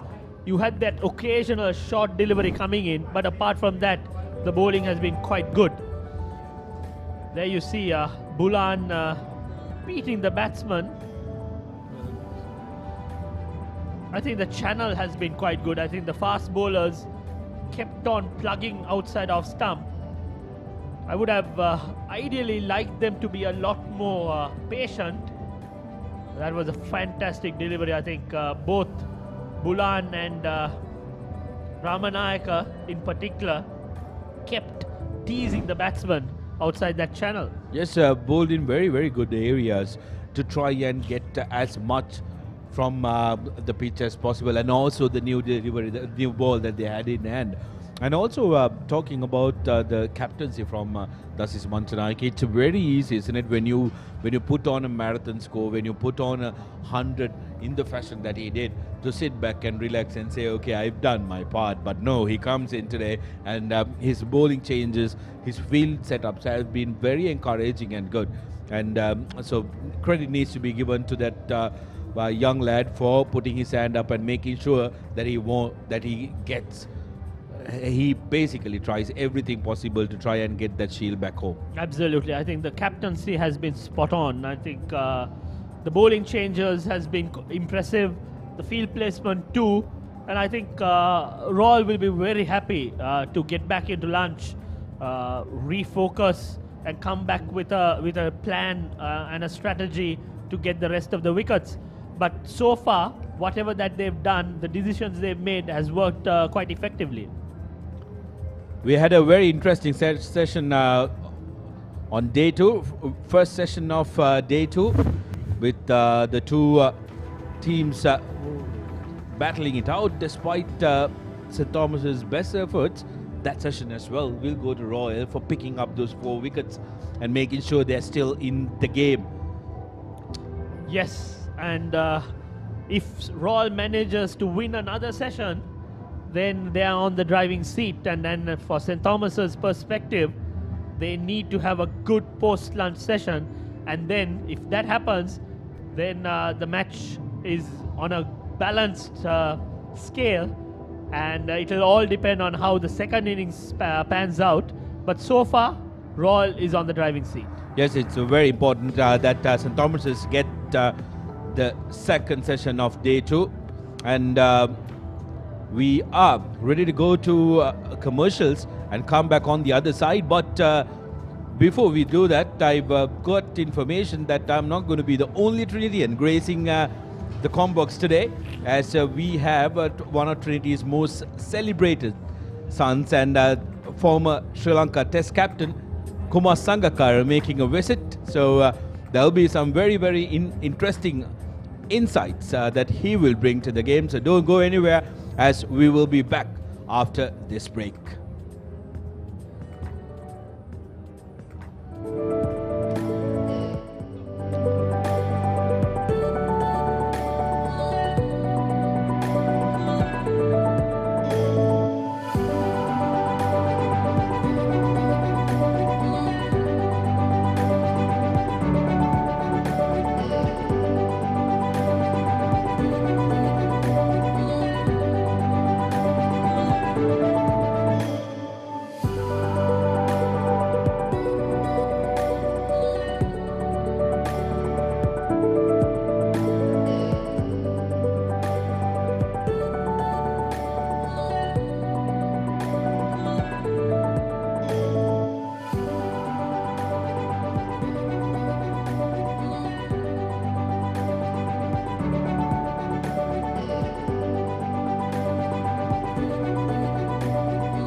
will toss the coin as host, and the call would be by Royal skipper Helitha.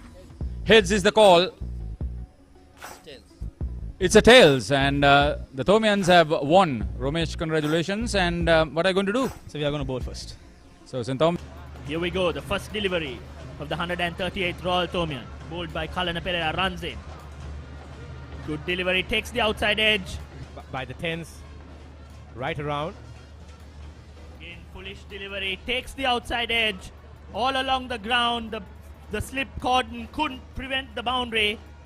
SSC since 1994. And this time, handsomely driven through the offside. Wonderful shot, feet up to the ball and drives it. At that brisk pace, as we see him, Kalana once again. It's much better delivery. Batsman going across, and he's being given. The difference on this occasion, caught napping. Here's the replay. Well, walking right across his stumps, and that seems like plum Shashrika.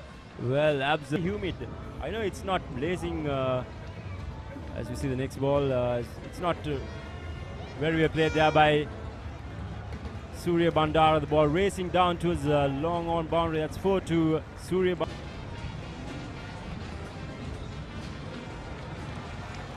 Juicy full toss and easily put away to the boundary line for 4. Wonderful shot by Sutreat. Definitely Haritha. This is what we come to watch. We want to watch some enthralling cricket. The next ball has been thrashed through extra cover. Wonderful shot by Javadana. 4 more runs to his score. 4 more runs to Royal.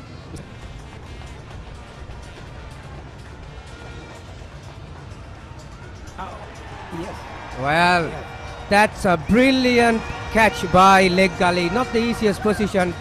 The plan has worked for St. Thomas. The ball up in the batsman's face area, I think above the shoulder. Batsman fending it off. Kalana Pereira once again. And that was a lovely delivery. Bowled Ronuko Javadana. Played onto it and pet gap, and I think it went through the gate. Let's have another look. There it goes. Oh no, he didn't get a touch at all. That duck. But talking about that, there's a big appeal there. And, let's bowl him. Ahan Wickramasinghe has chopped that on. Excellent stuff by Pavit Ratnayaka. His strike, it was hit wicket. Still not clear on what happened there. I think it was hit wicket there.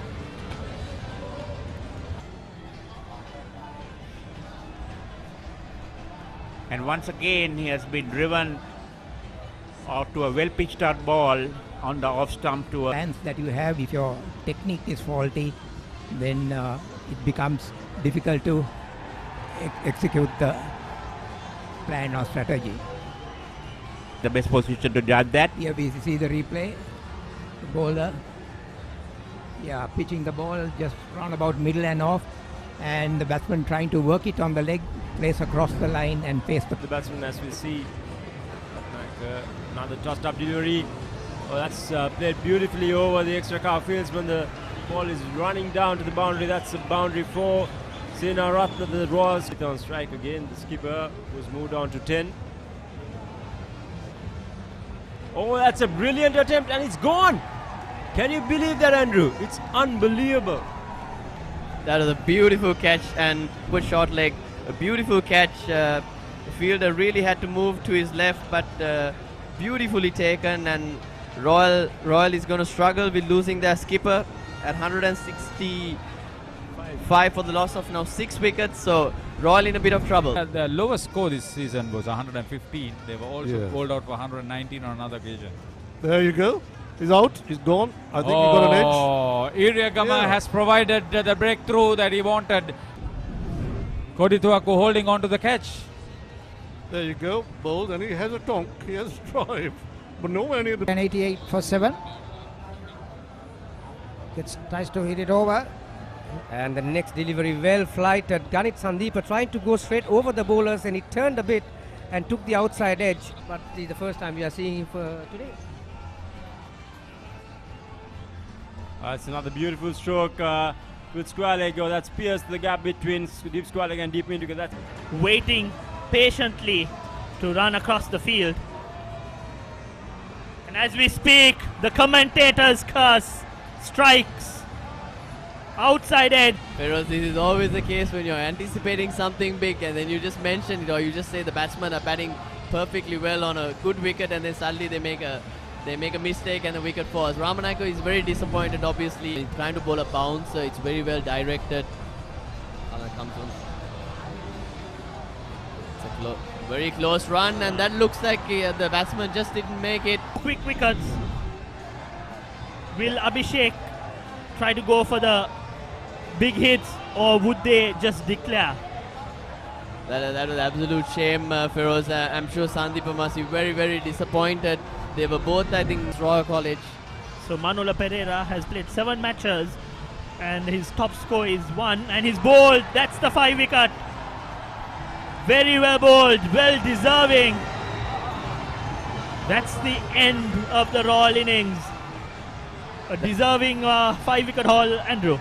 Kalana deserves his 5th wicket, Feroz. I mean, he has bowled, if you look at all the wickets he has got, well, he has bowled 19 overs, given 47 runs, and he's got his 5th wicket. What a fantastic what a delivery. Fantastic Yorker to finish the Royal innings. But I don't think Royal Feroz should be too worried about it. I think 255 on this wicket is a good total. It's a very... Just 20 overs left, so you can bowl your heart out and then relax during the night. So it's an important passage of play, and what you see is the Royal batting scorecard. He needs to do the same if he wants to get something out of this track. That was on leg stump and easily driven away on the onside. It's very quick downhill, 4 runs. What about slipping one in? Okay, he hit it quickly. He hit it very well. That's a safe area. Oh, brilliantly played. Brilliant shot. Yeah, that's another beautiful shot from Kodituaku. Trusting the bounce. And that gets his 50. That's a brilliant innings. Best of it came this morning, Mevan. And he must be under run a ball, surely. Well, that's a very positive sign here that the Tomians are not going to close up the game by any stretch of imagination. They are going for the bowl. Record-breaking partnership for the opening wicket. Oh, did that take the outside edge? Given Suramana. Right arm over the wicket. Foolish delivery. Gunawardena pierces between the fielder and it's running down. The outfield is fast, so that's 4. And asking the batsman to go against, and this one is a straighter one, which he did go against. And a very poor effort. He was a bit too late on to that one to respond. And another. Oh, and that's first. Matches, Haritha, and even the international matches. We got a little bit of international flavour this year to the Royal Tomian. Brilliant shot. Over pitched and driven firmly past the bowler. Take that for a boundary.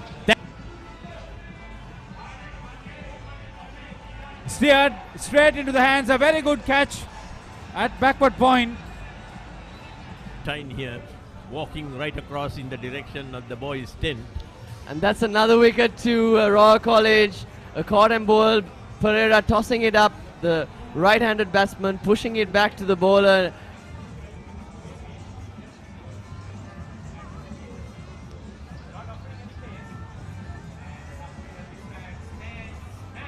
Have the Royal skipper Helita Vitanage, and Hapuinna has just massacred that full toss. Oh, that's beautifully cut away by Sitara Hapuhinna. A shorter delivery. Yes, and the highlight of yesterday was Kodituaku. Oh, Sitara Hapuhinna. Much better shot from the Tomian captain. Beautifully played off his pads. It's heading towards the boundary. No catching that one. In a very happy game for Helita. Pads. That looked a bit high, but he's given 76. Is he stumped? Pavit came down the tracks. Look out. We stand here. There you go, came down the track, missed it, and that's out. That should be out. Or did he get his feet back in? He got his back foot back, but don't know whether he got it in time. Yeah.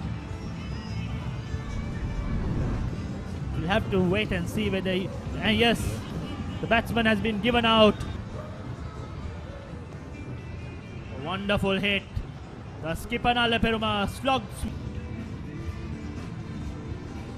That's a shot delivery, spanked over the mid-off fieldsman. 4 runs. That's another beautiful stroke by the skipper. This one is hit across and he's been given by the Thomians a lead of 102. So it won't be easy as we have a recap of the Thomian inning. Ravindu Kodituaku making that 98. Dulit Gunaratne. He still had it in him. I haven't seen him play recently. And Pull him!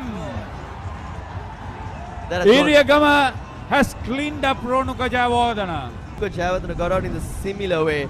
I think he's there. I mean, it's once again a little beautiful ball. Just went right through him. Beautiful ball. Yeah, this time it.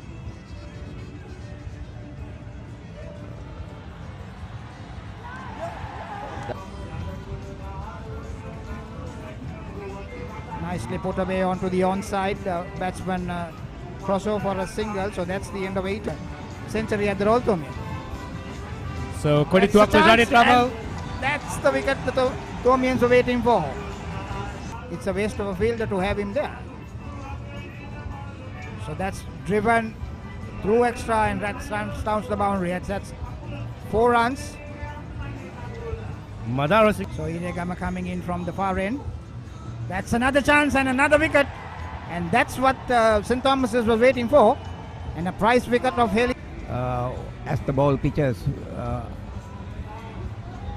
Iriyagama making the Mr. Renakon, and St. Thomas's are on the pitching, and this time he has edge. Yes, it has. And Ratnayaka picks up the prize cap of Madara Singh, who look really good.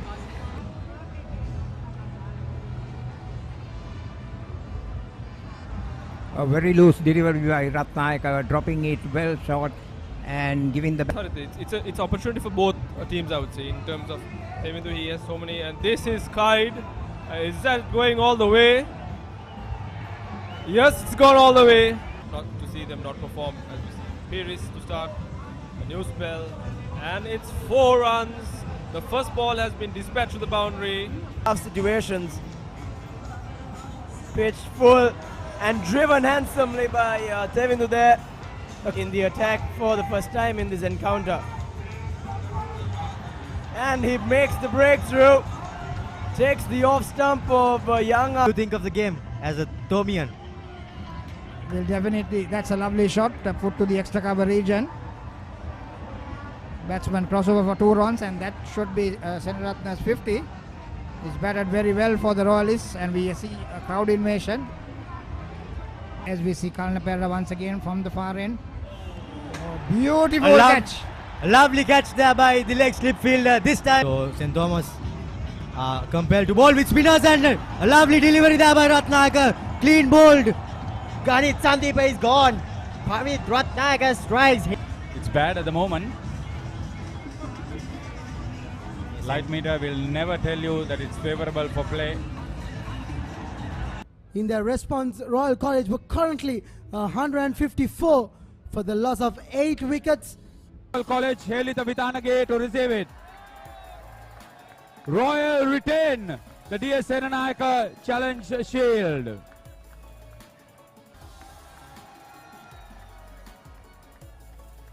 Ladies and gentlemen, on behalf of the Joint Organizing Committee of the 138th Battle of Blues. Full event. This is more like an event to them as you see the highlights. Yes, is of the Thomian inning. Gunaratne slashing away. Good positive start. A pretty straightforward chance there by Dimel, who failed to capitalize.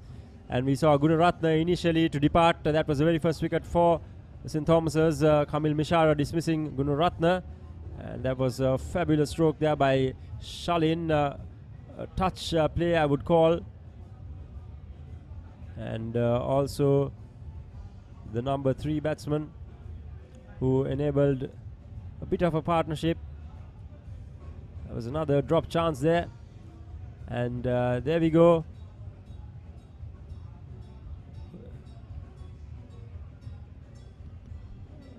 And we see the highlights, the extravagant strokes by Munasinghe this time. And so many missed opportunities, Amita. I mean, it's hard to believe that if they captured or grabbed all of them, what the end result would have been. That's Rasika. I think, as Feroz was mentioning, about 7 chances missed. So, Royal fielding not up to the mark. That's another chance missed. That's poor bit of keeping missed by the wicket keeper, and runs down to the boundary for 4 byes. That's a shot hit over the mid-wicket field. No, I think this was the key wicket as far as St. Thomas was concerned. It was captain Delon Pires, fall stroke by him. Manula Pereira, he was bowling very well right throughout the game, and there was a bit of a partnership between Mantila Vijayratne and Hapu Hinna. Yes, that partnership of 47 runs, and those two also played 2 rash strokes after getting 2 boundaries in the previous ball. Probably a rush of blood and lack of concentration. I mean, the Royalists were very appalling in the field, to say the least. I mean, they should have been much better off, but that actually enabled the Thomians to get off deep waters. This was another chance, I believe, where he misjudged it and helped Hapu Hinna to capture another boundary. And this was the ball where he was dismissed. Now that was held pretty comfortably by the skipper. Yes, that was a big loss, and Hapu Hinna trying to slash it outside the off stump, and he was batting very well. Mantila Vijayratne, he still went on his merry way. He looked pretty positive. He gathered 24 runs. He hit a few boundaries here and there, but once again, after hitting that boundary, he lost his concentration and was clean bowled by Manula Pereira. Yes, Manula Pereira had an exceptional performance of 5 wickets today. So it's a great honor for him. He must be thrilled, because at a Royal Tournament to get 5 wickets. So a few streaky strokes by the tail as well. But we should talk about Rupa Singh, who was the highest scorer, as we see the dismissal of Kalana. Rupa Singh was supposed to bat up the order, but he was sent in at number 8, and it clearly didn't work, as we see his dismissal, not getting to the pitch of the ball, driving, and a good catch there. Yes, that was a sharp chance taken at first slip. I think that was Surya Bandara. Well, there we go. Some more chances gone begging. Plenty of catches gone, grasped by the Royalists. Now this was the run out. Yes, there we go. That was the final wicket to fall. And then they declared at the score of 166, which surprised all, as we see the first wicket of the Royalists. It was a pretty straightforward decision, and that was the start of more wickets to tumble as far as Royal was concerned. Kalana Pereira, the main star for the Thomians. That was a well-timed shot by... And there we go. This is the chance that we were talking about. That will be a memorable catch in years to come, Amita. Yeah, that's right. He dived to his right and then kept his hands on the ball without it popping out. A beautiful catch, Shalin Dimel. There were some loose deliveries that were put away. It's another 4 for Royal. This was the final dismissal, a very poor stroke. I'm sure the coach and the staff would be at him for playing such a stroke, especially towards the latter part of the day.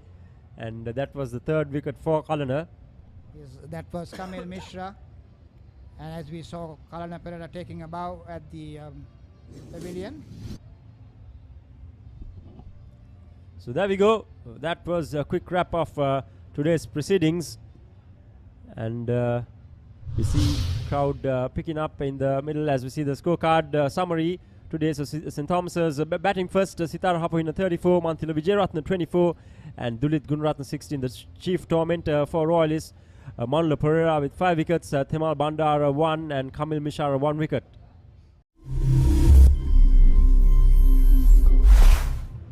Royal College survived the initial hour or so against the hostile bowling of Kalana Pereira and Shalin Dimel. The surprise package was Shalin Dimel, who bowled well, but it was Pasindu Surya Bandara and Kavindu Madara Singh who played exceptionally well. They had their moments, and they were helped by a few misfields as well. They put on a 50-plus partnership before Pasindu Surya Bandara got out, but before that he played really good shots. That was one opportunity given away by Sitara Hapohina. Went off the bat, drop catch as well as a stumping.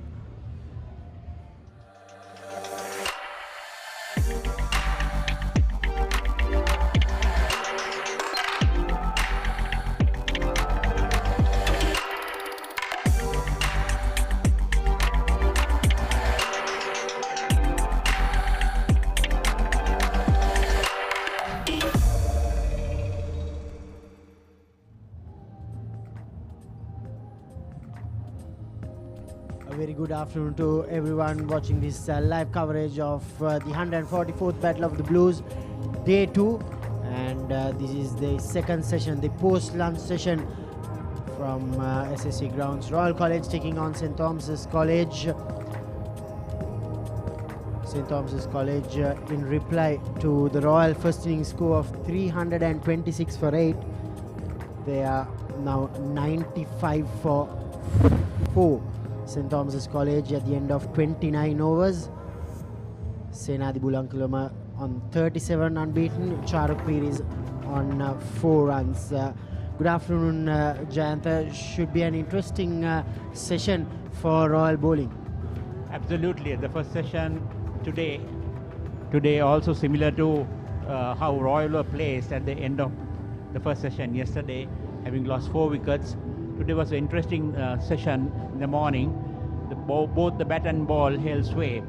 The Royal bowling was spot on. They bowled very good line and length, and I think particularly Ramanayaka was outstanding, and he came back after an injury and he bowled his heart out. And the 7 overs he got 1 wicket, and I think he bowled very penetratingly and he troubled all batsmen. And in particular, 1 wicket that he got was sheer pressure that he put on the batting that got that wicket for him. Indeed, Royal College, I think more than what we see here, I'm pretty happy with the over rate also, Jayanta, because yesterday we only got 74 overs in after 6.5 hours of play.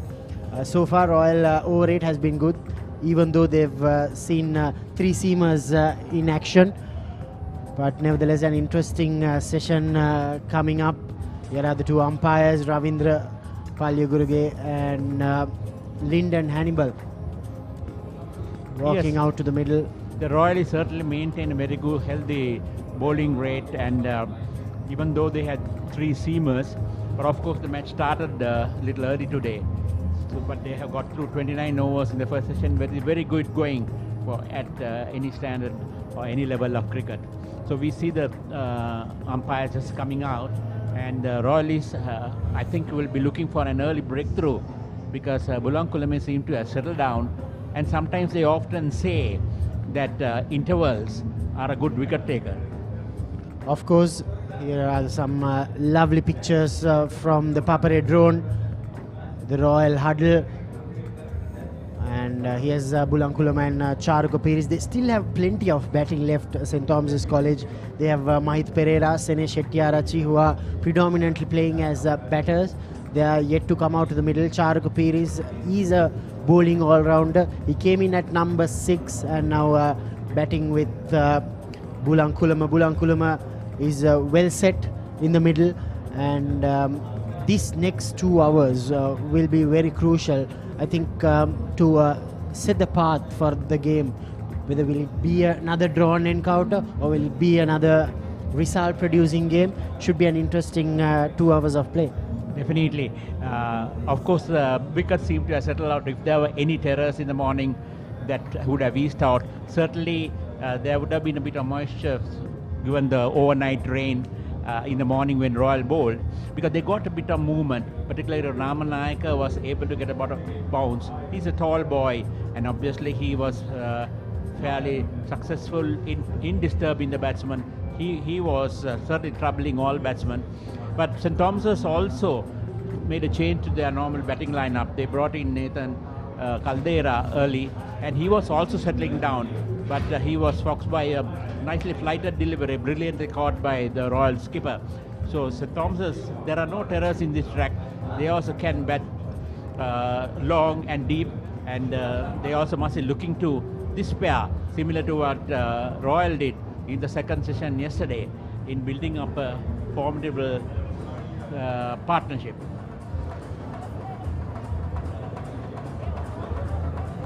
Royal will commence the second session with spin. Ramiro Pereira will start off from the tennis court end. Charuka Pires just got one boundary in of 15 deliveries. 95 for 4, St. Thomas's College. So they will, of course, the Royal is also now trying to press home the advantage, and the first session, particularly the 1 hour immediately after lunch, also will be crucial because St. Thomas can't afford to lose another wicket early in this session.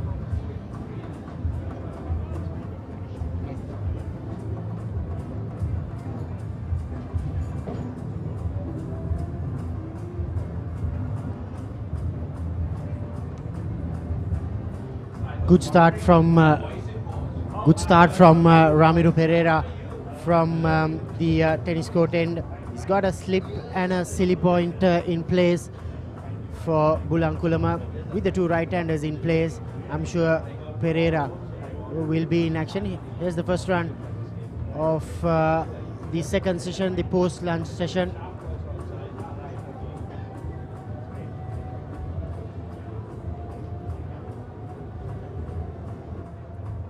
And 144th Battle of the Blues, St. Thomas's College taking on Royal College.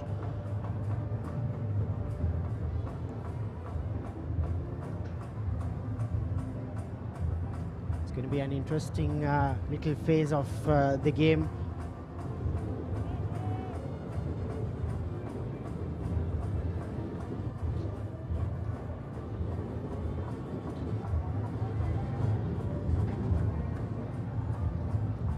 As I welcome Kumar Sangakkara, the former Sri Lankan captain, a legend in the game, to the commentary box of this 144th Battle of the Blues. A very good afternoon to you, Kumar. Good to be here at the Royal Thomian, isn't it?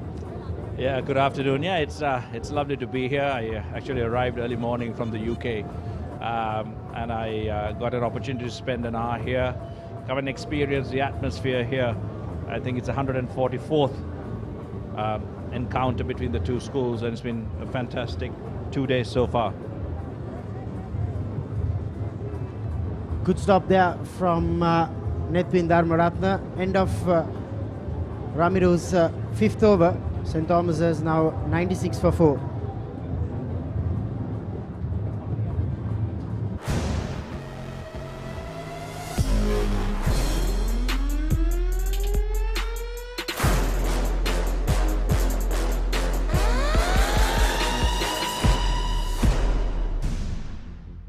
අතේ ඇති මුදලට ඇංක Newdale yoghurt. Yoghurt එකක් විතරක්ම නෙවෙයි. DR20 ප්‍රොබයොටික්ස් සමග දෙගුණයක යහගුණෙන් ඔබේ පෝෂණයටත් වැළක්. ඇංක Newdale yoghurt.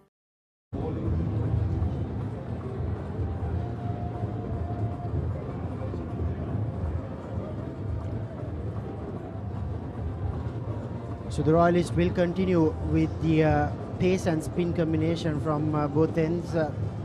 Malaviarachi will start off proceedings post-lunch from the Vidya Mawat end. Malaviarachi has bowled 7 overs, picked up 1 wicket.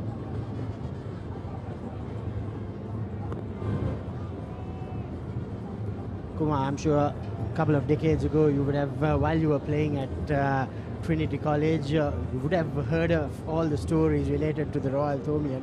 Now, as a former cricketer coming down here and enjoying the atmosphere, would have been a little jealous being at Trinity and also to see the atmosphere in Colombo. I think when I went to Trinity, there was definitely jealousy, yes, but that was always towards us from perhaps St. Thomas's and Royal. But no, I think playing the big match, when I was there, I played 4 big matches, didn't have great success. I think I had 2 ducks and 2 half centuries. But it's a great occasion. It's the same, and it's magnified more because of the unbroken and the historical nature of the Royal Thomaian. 144 years is no easy task.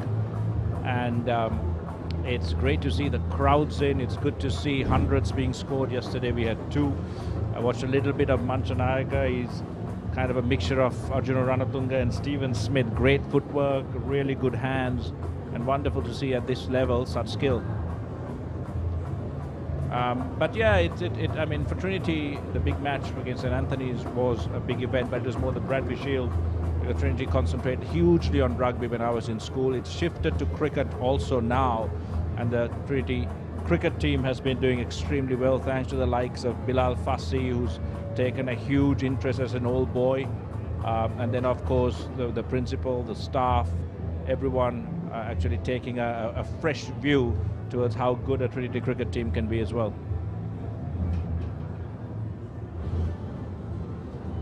Big matches have always been very exciting for any schoolboy cricketer. Coming into the national team, of course, getting that exposure, playing in front of big crowds always helps, isn't it? Yeah, it always does, and it's a good test of temperament and performance under pressure. Of course, when you now go into the clubs, you don't have anything close to a crowd like this. And of course, the schoolboy standard is very high. It has always been the case. And for years and years, pre-1996 and leading up to that World Cup and now beyond, the school cricket structure has really helped produce a lot of talent into the national pool. Of course, the club structure now needs to keep up and be a real testing ground and a development ground for excellence once these talented boys come through. And also in terms of girls cricket now in Sri Lanka, the women's team has done well. They need a lot more support, a lot more investment as well. There's huge opportunities in women's cricket in the world. Malaviarachi overstepping that time. That's a no ball called by umpire Lyndon Hannibal, good old friend of yours. Yeah, very good friend of mine. He was a fast bowler at NCC, and I actually mean he was actually genuinely fast. I think he bowled 144 plus off a very short run-up. Took a huge amount of painkillers to get through. A really, really tough man on the field, but off it, just a lovely, gentle, good person. So it's wonderful to see him now continuing as an umpire. As another over ends, 31 gone, 97 for 4 St. Thomas's. Anchor New Del Yogurt. Yogurt එකක් විතරක්ම නෙමෙයි. Hot and spicy රසද Prima Kottu Mee කනකොට Papare beat taking a nut away set එක තාලෙට ගස්සලා boundary උඩින් කප් එක උස්සමුද ඉතින් cheer up කරනවා දෙවතින් ක්‍රීම කොත්තු මී big match fun cream Kottu මී තියනකම් රුපියල් 60 Melbourne Savory පොඩ්ඩෝ එක match එකට set වෙන්න.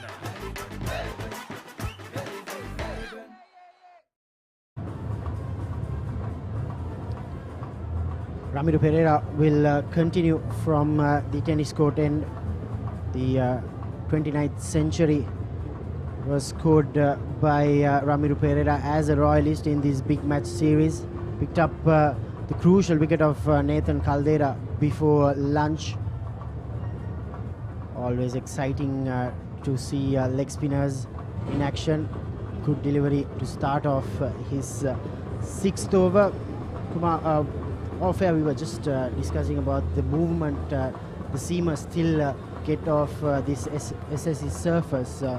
Predominantly, is it because of the Duke's ball used by both the schools, or is it because it's a good surface? I think the surface to start off with, it's always green and nice here at the SSC, but it's more the ball. With time, with this heat, of course there's humidity, but usually the swing wears off, especially if it's a Kookaburra ball. But now with the Dukes, the ball stays harder for longer, the seam is more pronounced, you can shine the ball for much longer, and then it really helps the bowlers, especially the fast bowlers and the spinners, with that hardness and that seam to extract some movement through the air and off the pitch.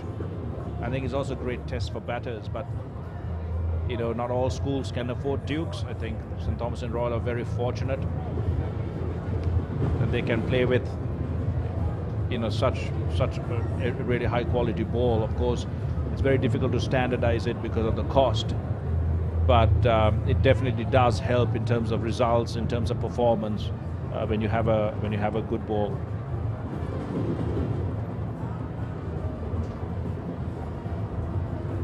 With the start of the T20 cricket for the last 1.5 decades, and then limited overs cricket taking precedence in world cricket, do you see a massive change in schools? We'll come back to that after the end of 32, 99 for St. Thomas's College.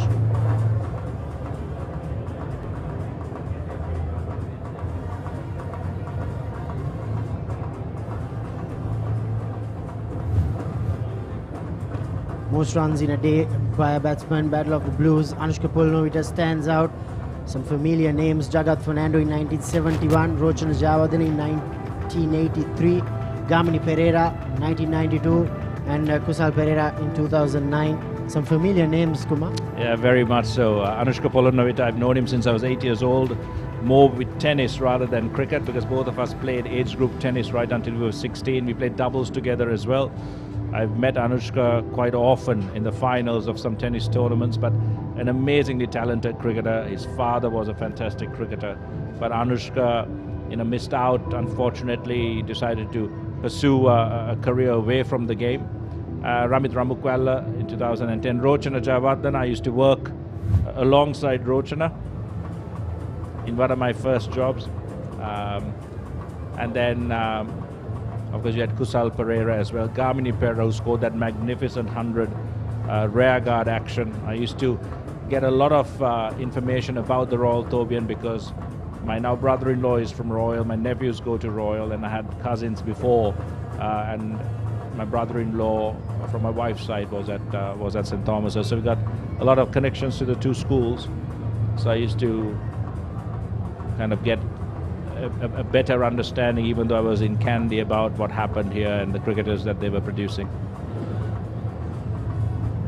Loud appeal, but a little desperate attempt from the Royal bowlers and the fielder. Kumar, just on that point of the difference of schools cricket while you were playing and now with the invention of T20 cricket, do you see a change in approach by schoolboy cricketers now and back then? I think the standards have stayed pretty much the same. That's a massive in-swinger, lucky to get an inside edge. Because I think the standards of schoolboy cricket have always been high. And the coaching that's prevalent in the school is very traditional, very orthodox. So you will see that the innovation really comes after. Of course, over the last 15 years with the IPL and other franchise tournaments, these boys would have seen more and more innovation in terms of run scoring, in terms of different deliveries being bowled, field sets. But there is still a very traditional element in the way schoolboys in Sri Lanka play their cricket. The technique is very, very correct. High elbows, good back lifts. We go very good on that front foot. I think it was refreshing to see Manchanayaka bat yesterday because he was very unorthodox. His foot movement was excellent. He was moving early, sometimes late, stepping across, stepping outside the line, exploiting field. So that was great to see, and that would definitely have been from watching the innovations in T20 cricket. And now I think because it's more difficult now to innovate in T20 and one-day cricket, you see it happening more and more in Test cricket with Brendan McCullum and Ben Stokes leading England.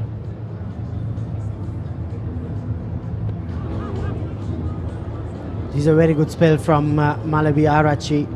He's testing out the defense of both these players, Charuk and Sena, the Bulankulama. Bulankulama is now on 40.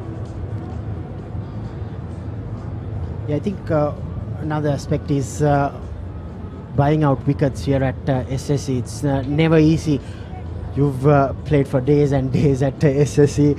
You know how tough it is for the bowlers to buy wickets. So what would the Royal bowlers should be doing if they are to buy out some wickets in this session? We'll come back to that. 101 for 4 St. Thomas's.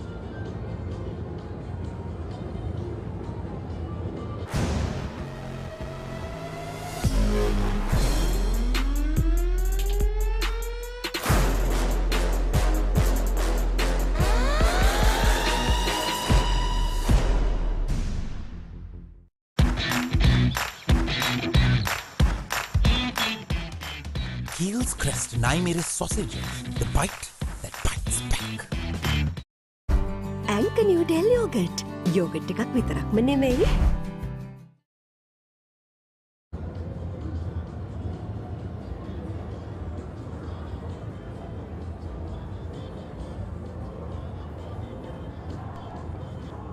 Kumar, again on that aspect of getting wickets, especially on day 2 post-lunch session, it's never easy for the bowling team to get wickets on a pitch which is predominantly favouring the batters.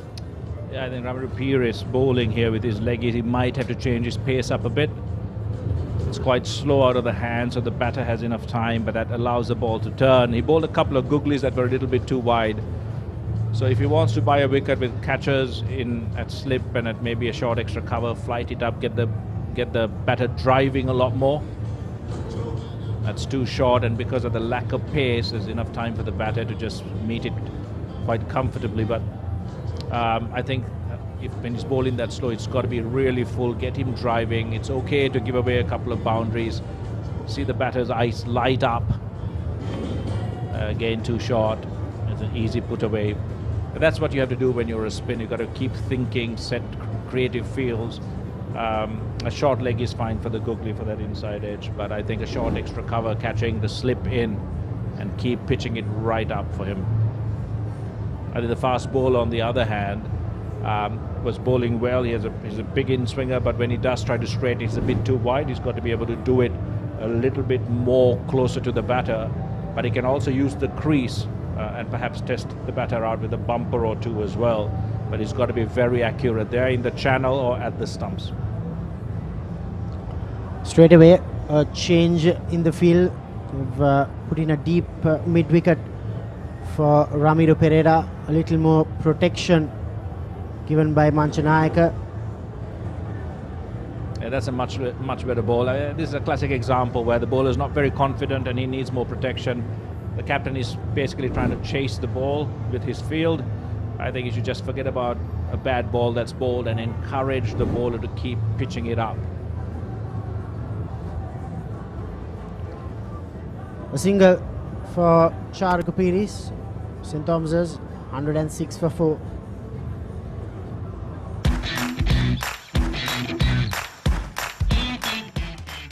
Keel's Crest Naimiri sausages, the bite that bites back.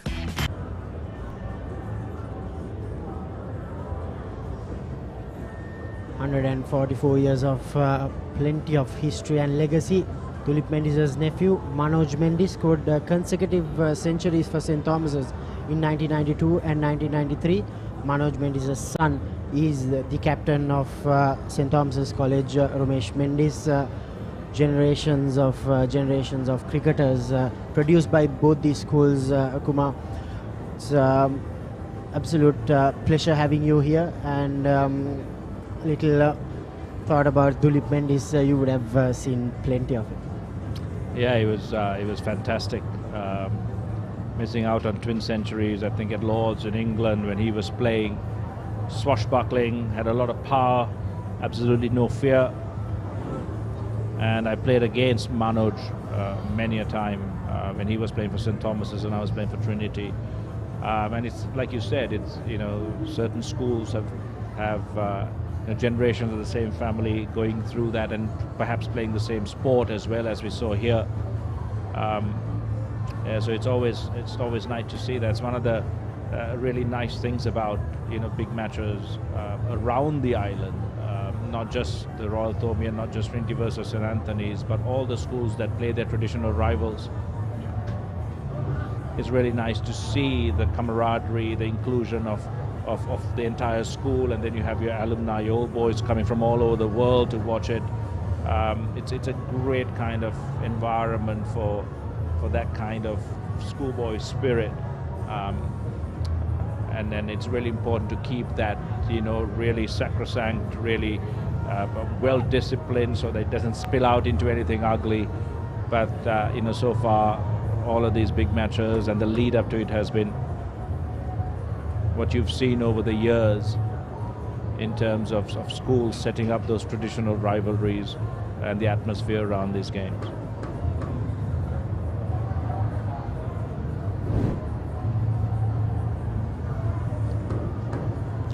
This is a testing spell from Malawi Arachi, bowling his 10th over. St. Thomas's College still trailing by 220 runs in this game.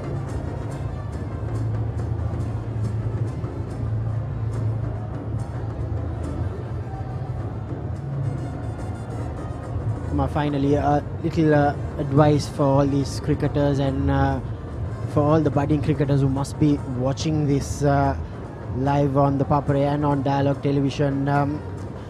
Sometimes the atmosphere, the pressure of a big match could make you get carried away. So what's your advice to all the cricketers, the budding cricketers, for anyone who's watching this, the big match experience? No, I think it's about, first of all, you must enjoy the atmosphere, enjoy the cricket out in the middle.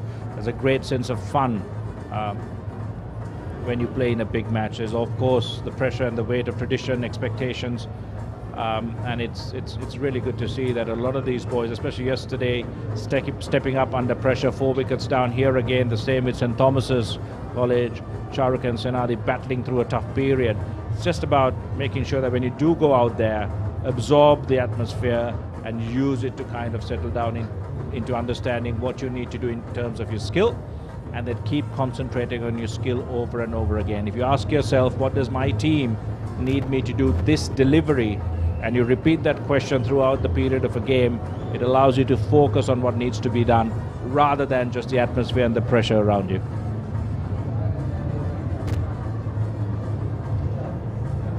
Wise words from a legend itself. Good collection from Senarat Tarachi and given late by umpire Lyndon Hannibal, but that's the 5th wicket down for St. Thomas's College. Bulankulama, he has to take the long walk back.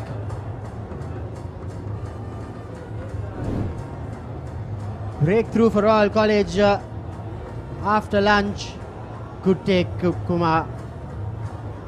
Being a keeper yourself, you would be happy with the keeper moving towards his leg and collecting that. Yeah, good wicket keeping. Not the greatest delivery. Maybe the batter was slightly unlucky. Not sure whether they took the bat, but yeah, very good keeping. Bulankulama departs. St. Thomas's 107 for 5 at the end of 35 overs.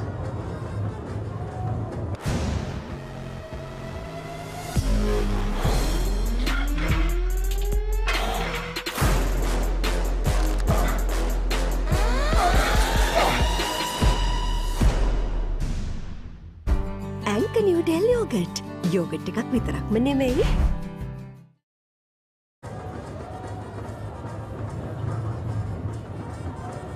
So 35 overs are completed, 107 for 5, And Royal striking at the right moment. Key wicket, set player Senadi Bulankulama has been dismissed. He was batting well, and Ranuka has struck Malavarachi for Royal. So St. Thomas is in a spot of bother. Of course, they have some batters that bat deep. Mahit Pereira, he's been in excellent form, over 500 runs this season. Best score of 152. He's played some very important innings, made a magnificent 100 versus Wesley as well at Mount Lavinia. And he has a lot to do. Batting probably a little bit lower than he's used to do. He batted at number 5-6 throughout this season. But St. Thomas has changed in their batting lineup, promoting Caldera, promoting Charuka Piris. So Mahit Pereira now has a lot to do, and that was an important breakthrough for Royal. The leg spinner in operation, Ramiru, he's picked up 1 wicket so far. He's had an excellent game, and I'm sure he's carrying his confidence into his bowling from that batting as well. Very good afternoon to you, Gamini Perra. Very good afternoon, Ricky. Gee, it's the big shoes to fill. You're following Kumar Sangakkara. Yeah, it's nice. Those were nice words, wasn't it, Kumar? And I off mic, I asked him if it's your first big match, and I said it's a proper match. He was, yeah, he took it nicely. Yeah, back on the matters in hand. It's a massive moment, wasn't it? Senadi Bulankulame, the set batter. He's been there from the word go, and then suddenly Royal see the back of him, and there's an extra spring in their steps right now, the Royalists. Yes, Bulankulama showed a lot of grit, showed a lot of application, batted for 104 deliveries. That's how he plays. And it's a key wicket because he was the set player. You need the set players to go on this side of a service. We saw that yesterday when Royal were batting. We'll come back to that. 36 completed, 107 for 5.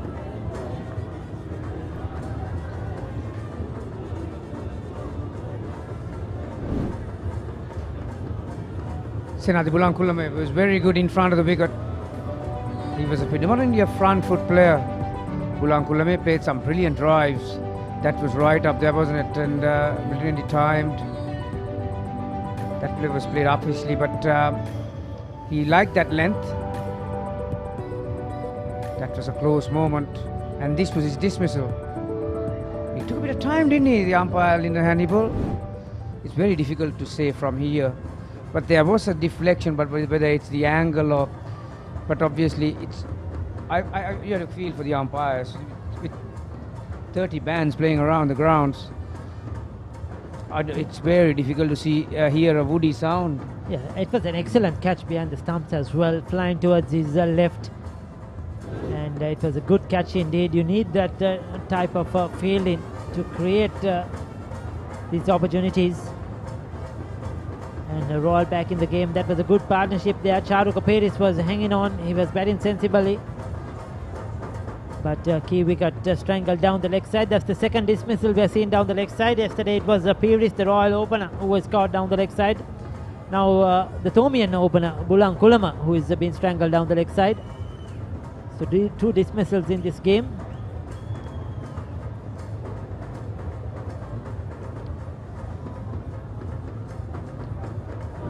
He's bowled with pace today, Ranuka Malavarachi. He's bowled both sides of the wicket, especially earlier on. He didn't get his lines or the lengths correct.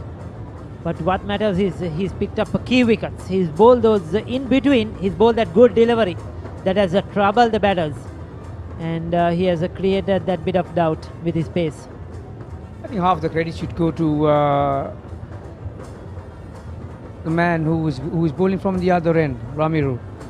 Thomian batters have not been able to put him away. Even though you would expect that leg spinner to go for some runs, Ramiru has bowled 8 overs for 17. So there's enough pressure from the other end, Ricky. So this is a good bowling partnership for Royal. Malavarachi and Ramiru Pereira, 2 of the most penetrative bowlers in their lineup. So I would say that half of the credit should go to Pereira. Having said that, Mike Pereira's last 5 innings, there's an 18 there. So he's zeroing in for a very big performance in here. 1, 23, 15, so there are a couple of starts and no better time than this in the big one. Yes, St. Thomas's need him to step up. They need him to score the runs. It's a vital moment in the game here. They bat deep. That is the good thing about the Thomian batting lineup. They bat up to number 10. But this is a crucial partnership here onwards. And yeah, Malavi Arachi picked up 2 crucial wickets. That was Ramesh Mendis in the first session, and this was the second one.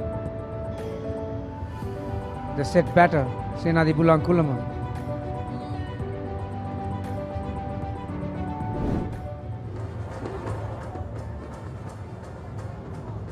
We didn't speak enough of that effort behind the stumps, did we? Brilliant.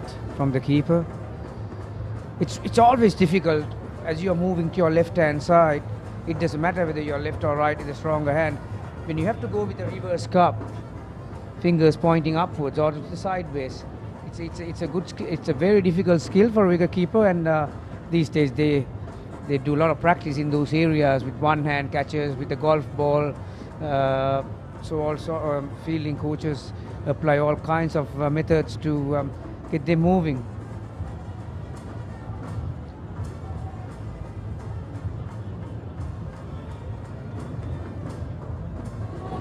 Oh, that's well bowled. That's well bowled.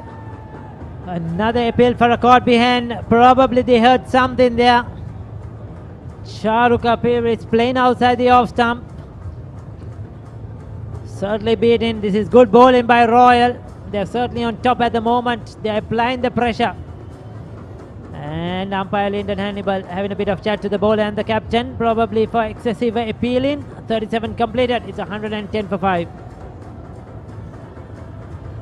අතේ ඇති මුදලට ඇංක Newdale yoghurt. Yoghurt එකක් විතරක්ම නෙවෙයි. DR20 probiotics සමග දෙගුණයක යහගුණෙන් ඔබේ පෝෂණයටත් වැළක්. ඇංක Newdale yoghurt.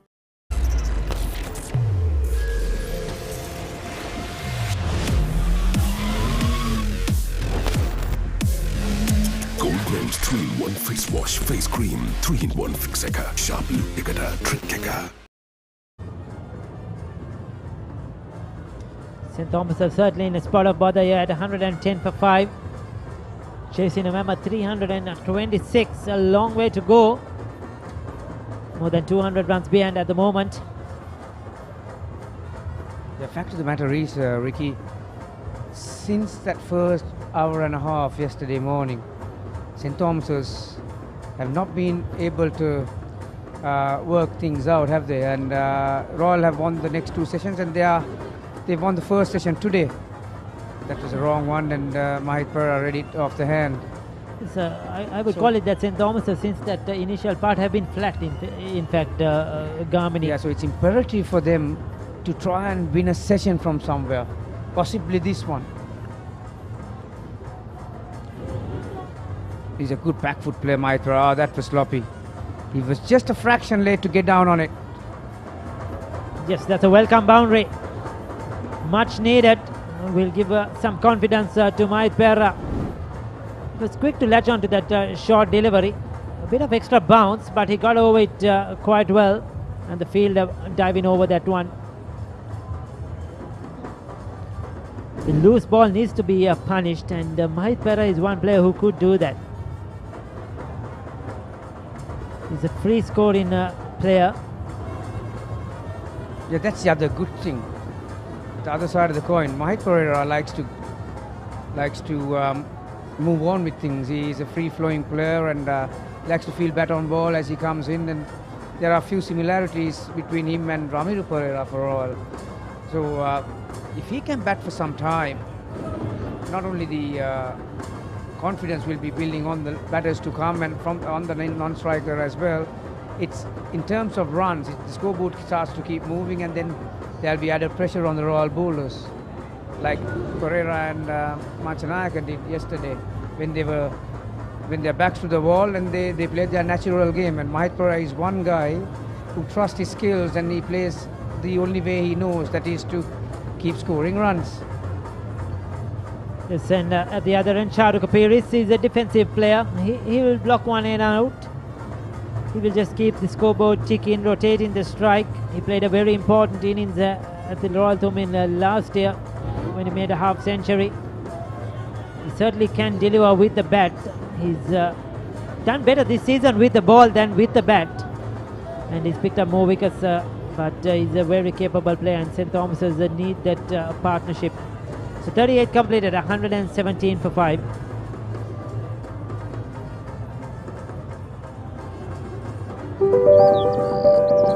Have you been inside? This is Royal College. See, a lot of similarities in both schools. There are 100-year-old buildings in both schools, and some of them it's magnificent. It's very that's where the prefect room is. This is the main building. You could call it as the symbol of Royal College. At the towards the Rajakiya Mavata. This is where the prefect's room is on the right. I've tried banging that few times and got punished. Beautiful architecture, isn't it? And a lot of history, a lot of historical landmarks there at Royal College, and certainly, I mean it. If you've been in there, if you've studied there, if you have had your education at Royal College, I mean it gives you so much great memories, fond memories, and proud to be a Royalist. I'm sure everybody who has been there at that institution, great institution. Into the 39th over, Ranuka Malaviarachi continues, 2 for 38. St. Thomas is under pressure. Bit of a swing, late swing, right after it passed the stumps. Yeah, it's still swinging the conventional way. As you could see, the shine was on the left-hand side of Malaviarachi, so that means it's still swinging conventionally. St. Thomas is losing wickets at regular intervals. There haven't been a proper partnership as such.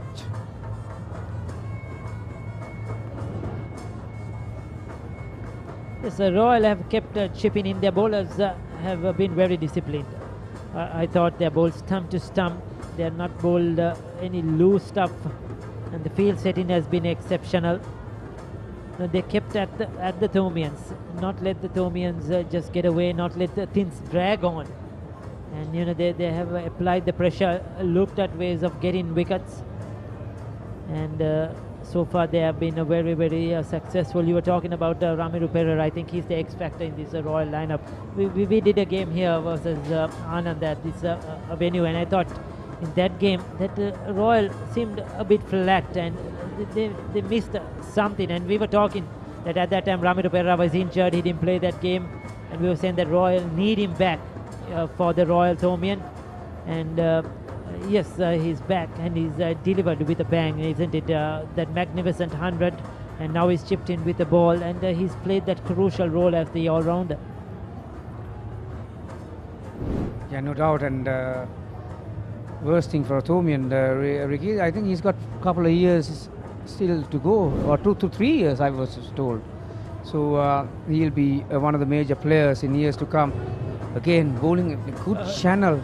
The funny thing is, yesterday I put a post on social media, Gamani, about Manchanayaka, and one guy replied, when he scored that half century on debut, I knew he will torment the Thomians in years to come, and that's what exactly happened this year as well for Manchanayaka.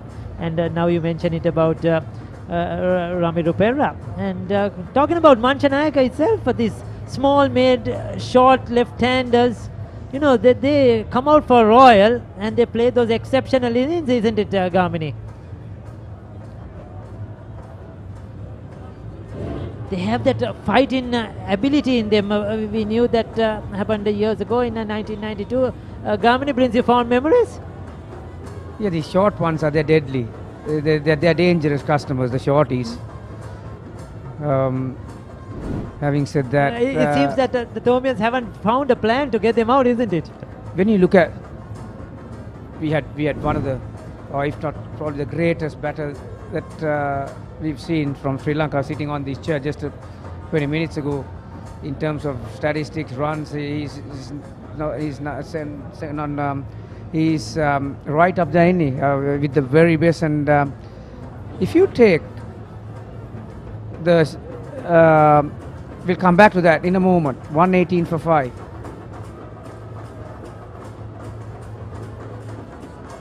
අතේ ඇති මුදලට ඇංක Newdale yoghurt. Yoghurt එකක් විතරක්ම නෙවෙයි. DR20 probiotics සමග දෙගුණයක යහගුණෙන් ඔබේ පෝෂණයටත් වැළක්. ඇංක Newdale yoghurt.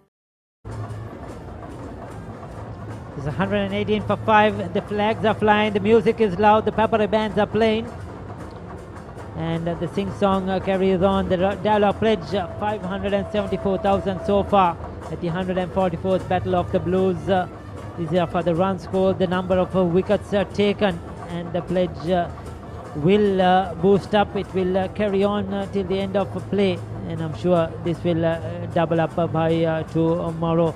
Big thank you to Dialog for once again coming forward to sponsor, the main sponsor of the 144th Battle of the Blues, and of course the Papare.com that's bringing you this live broadcast here in Sri Lanka and taking it around the world as well. Yeah, back on that point about short batters, you take again looking to get inside the line, Mahit Pereira. If you take some of the greatest batters from the world of world cricket, you take Sunil Gavaskar, Majid Khan, Alan Border, Tendulkar, Brian Lara, Ponting. They're all short, aren't they? They're not. I mean, everyone is taller than me, but they're mostly 5. Arvind De Silva and Kumar Sangakkara is about 5'7", 5'8". It is a difficult task, especially the taller fast bowler. It's always a difficult task to bring the stumps into play. But when they are bowling against the shorter batters, it's very difficult to, because shorter batters are normally they got quick feet and they got high backlifts. So batters who has high backlifts, it's very easy to adjust.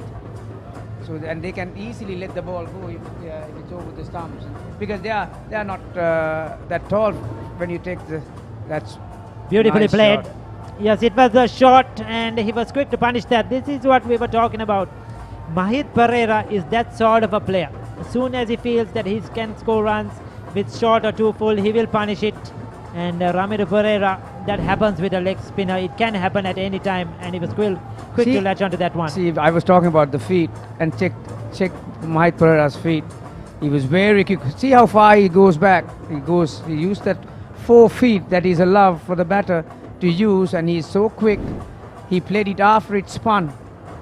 And so those are the qualities that the shorter batters will have. Talking on that topic, yesterday again I saw a picture of Shivarana and Chandapal standing in the centre with Courtney Walsh and Courtney Ambrose on his left and right, and that picture looks so funny. 3 greats of West Indian cricket, but 2 fast bowlers, tall fast bowlers, and Chandapal, that short left-hand batter, Gamini, who scored tons of runs for West Indies. Yeah, when you take Ambrose and Walsh and those West Indian bowlers, they are tall. They're 6+, and they are close to 7-footers. So even a 6-footer looks short against them, don't you? Yes, so that's a dot ball to end the over. That was a good discussion with Gamini Pereira. 40 overs completed. It's 124 for 5. අතේ ඇති මුදලට ඇංක Newdale yoghurt. Yoghurt එකක් විතරක්ම නෙවෙයි. DR20 probiotics සමග දෙගුණයක යහගුණෙන් ඔබේ පෝෂණයටත් වැළක්. ඇංක නිව්ඩේල් යෝගට්. Cheer up කරමු ආදරතින් Prima Kottu Mee. Big match fun Prima Kottu Mee තියනකම්. රුපියල් 60 මැලිබන් සේවරි පොඩ්ඩෝ එක මැච් එකට සෙට් වෙන්න.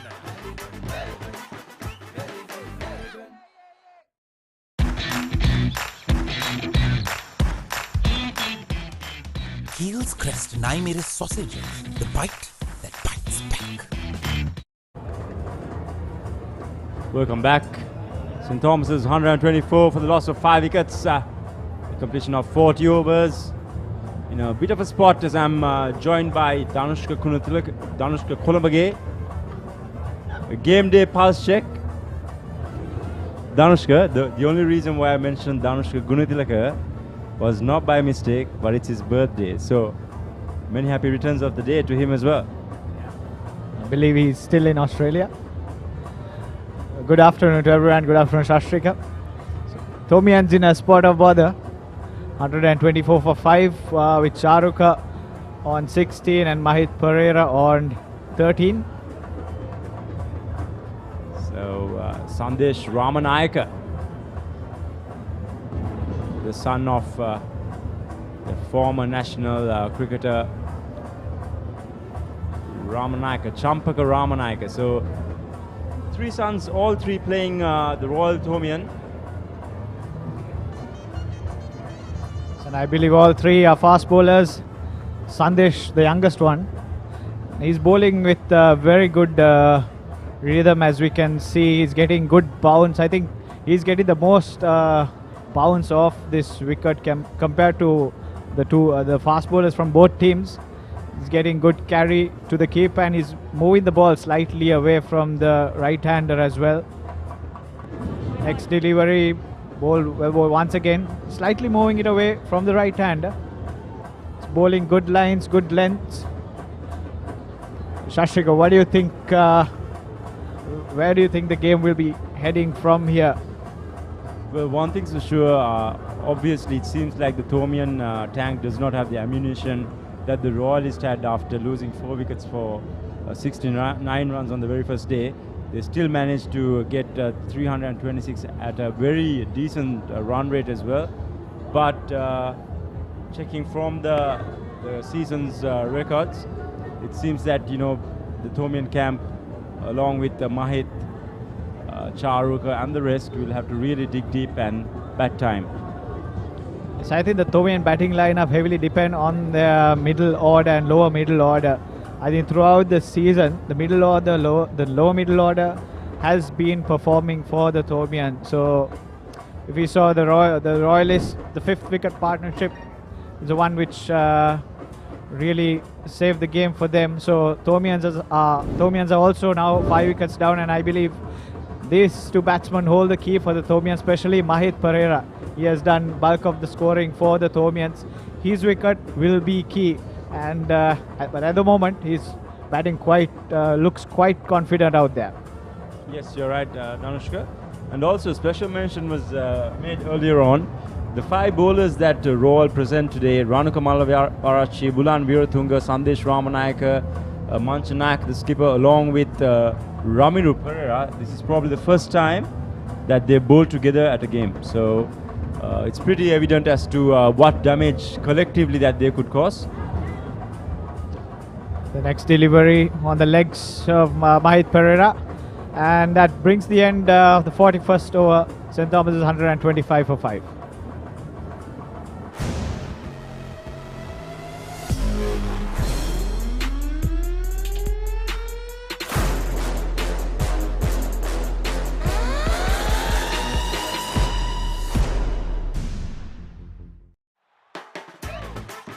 රුපියල් 60 මැලිබන් සේවරි පොඩ්ඩෝ එක මැච් එකට සෙට් වෙන්න.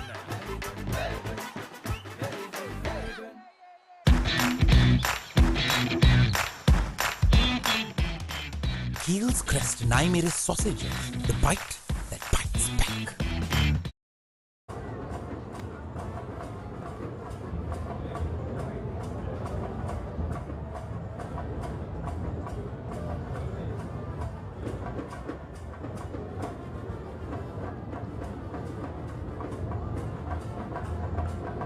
So 125 for the loss of 5 wickets.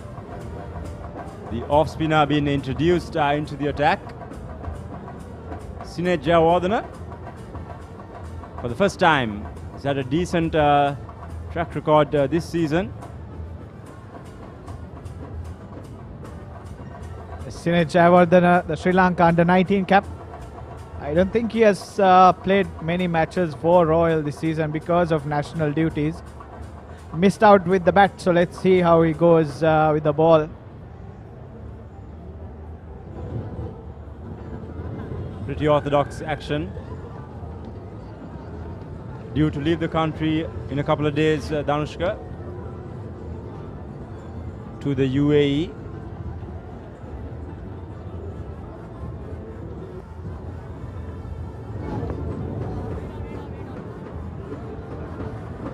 Good start by Sinet. I'm sure the skipper would have advised him on what plans to go ahead with. Probably ask him to keep things tight for a few overs to rotate the bowlers around. Flighted outside the off stump, giving the ball somewhere. Trying to get the right-handed batsman to drive against the turn. He's bowling with a silly mid-on fielder. So putting some pressure on the Thomian batsman. St. Thomas's College trail by 201 at the moment. Another good delivery. Making the batsman play. Trying to get the silly mid-on fielder in the game. Charuka Pires equal to the task.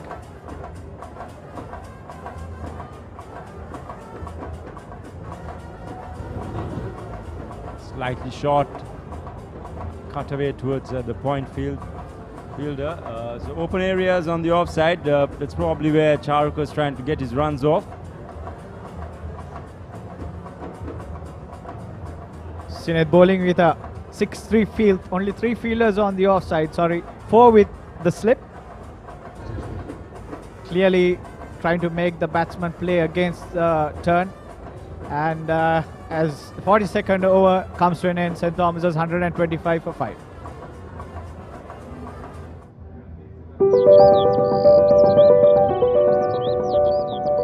So here we go. The beauty of St. Thomas's, the main gate, as joined by the college chapel. Some new buildings, the new basketball court, and the traditional old customary buildings that we are all used to, all Thomians, surrounded by nature. And I was mentioning the same fact yesterday. When you have a look at the school, all credit should go to Mr. Dinesh Kumar Singh, because he's in charge of all the administration work there. Looks pretty tidy and looks apart, Danushka. Yes, something you cannot see in, I think you can only see at St. Thomas's, and brings back memories. Actually gives you goosebumps when you see those images. As Sandesh Ramanayaka continues right on the spot there, but well played by Mahit Pereira.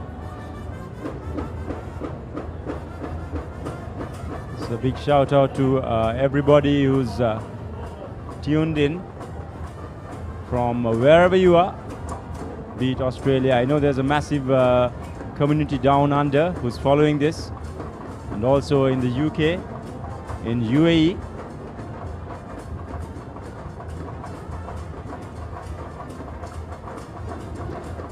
And that's wide outside the off stump and hammered away towards the deep extra cover boundary. Great shot by Mahit Pereira right along the ground, and he made full use of that loose delivery. There was a bit of width offered by Sandesh, but Mahit Pereira got right onto the pitch of the delivery and got it in the middle of the bat. Over pitch there by Ramanayaka, and Mahit Pereira caressing it. Classical drive, square of the wicket, sped away to the boundary. So that'll increase his confidence. I'd say he's moved on to 17 of 20 balls, whilst Charuka, who's more watchful, is on 17 as well of 65 balls. I think clearly Charuka here is playing the supporting role to Mahit Pereira. As the next delivery, pitch shot, and once again fended off of the back foot, and an easy single to Mahit Pereira. I think if you saw the Royal innings, I think this is the exact thing which happened with Dasis and Ramiru. Ramiru supported Dasis really well. He played the supporting role. So Charuka has to do the same thing, rotate the strike. And if you see Mahit, Dasis and Ramiru, all these players took use of the loose ball. That helps to keep the pressure away, and that helps to keep the next delivery edge, and he's out. Beautiful delivery by Sandesh Ramanayaka, once again moving it slightly away from the right hand, and a very good catch at slip. There we go, what a beauty there by Sandesh Ramanayaka, pitching the ball up, and smartly caught there by the first slip fieldsman as well. So St. Thomas's in deep trouble here, 130 for the loss of 6 wickets. As we see the replay, that's a really good delivery. The batsman had to play at it, Danushka. Had no chance there. So fine delivery by Ramanayaka. Perfect line, perfect length, making the batsman play. He was not sure of whether to go to the front foot or back foot and just blocked his bat at it. And that was a good catch by Sinay Jayawardene as well. Took it way very close to the ground. So St. Thomas's 130 for the loss of 6 wickets.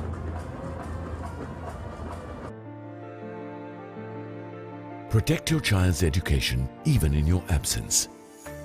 School Fee Protector from Sri Lanka Insurance makes sure your child's education continues uninterrupted by paying their school fees in case of an untimely demise or total permanent disability of the parent. Go ahead, ensure your child gets the future they deserve with School Fee Protector from Sri Lanka Insurance.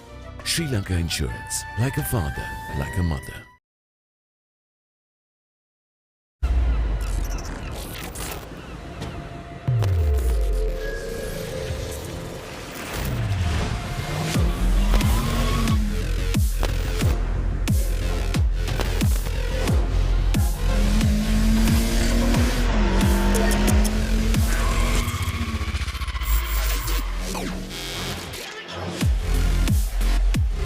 Goldman's 3-in-1 face wash and face cream. 3-in-1 fix එක. Sharp look එකට trick එක.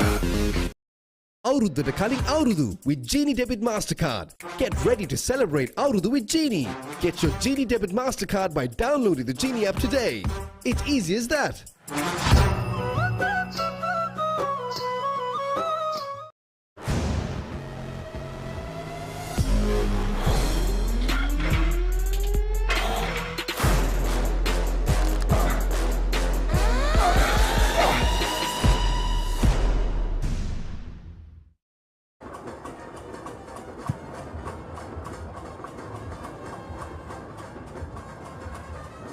So welcome back. At the fall of 6 wickets, we see the scorecard. Senadi, rather unfortunate, I'd say, gone for 40. Dishen departed early on for 5. Tineth managing to get 10 runs, and Romesh Mendis, the key wicket for the Thomians, to another doubtful shot, I'd say, outside off stump. His ball probably should have left. And Nathan Caldera started off well, but enticed into a juicy half volley outside off stump, hit it straight to Dasis Manchanayaka, and Charuka, the last man to be dismissed. So there we go. For Royal College, Sandesh Ramanayaka, pick of the bowlers for the Royalists, 2 for 31, and ably supported by Ranuka, 2 for 39, and Bulan and Ramiro also supporting with 1 wicket each.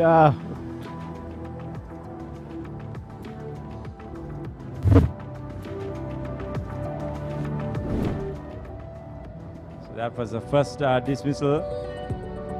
Good ball, pitched on a good length. The batsman looking to go across to the off as we see the second wicket.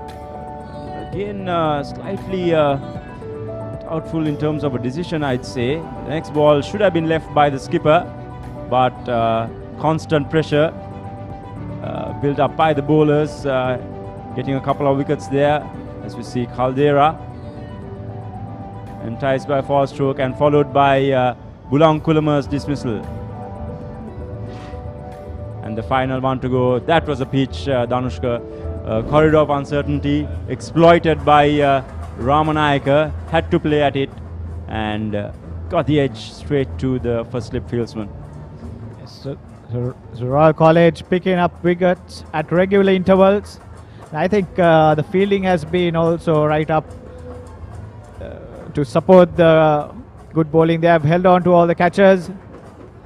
The last wicket to fall, Charuka Piris, 17, and he faced 66 deliveries. So the new batsman, Sinesh Shettyarachi, the wicketkeeper, scoring 353 runs this season. Again, another batsman who probably should have batted a bit higher in the order. But nevertheless, he strides in with the team in deep trouble. He's joined Mahit. Let's hope from a Thomian's point of view that they really can dig deep and find some momentum here for the Thomians. Once again, you can see the catch was taken very low to the ground. He did well to get his hands under the ball.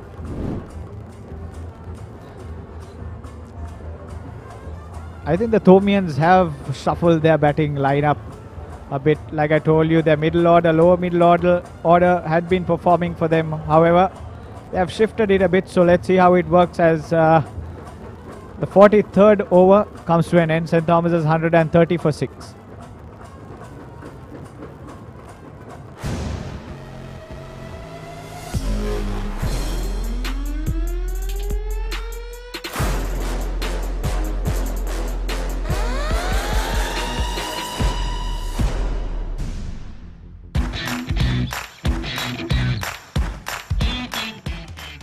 Heels crest and I made a sausage. The bite that bites back. Anchor New Del Yogurt. Yogurt එකක් විතරක්ම නෙමෙයි. Cheer up කරමු අද දින Prima කොත්තුමිය. Big match fun Prima කොත්තුමිය තියනකම්. So welcome back. As we spoke earlier, St. Thomas's College have shuffled their batting lineup a bit. So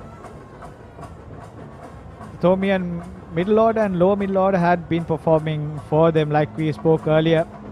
So however, with the shuffling of the batting lineup, I'm wondering how it will work out for them.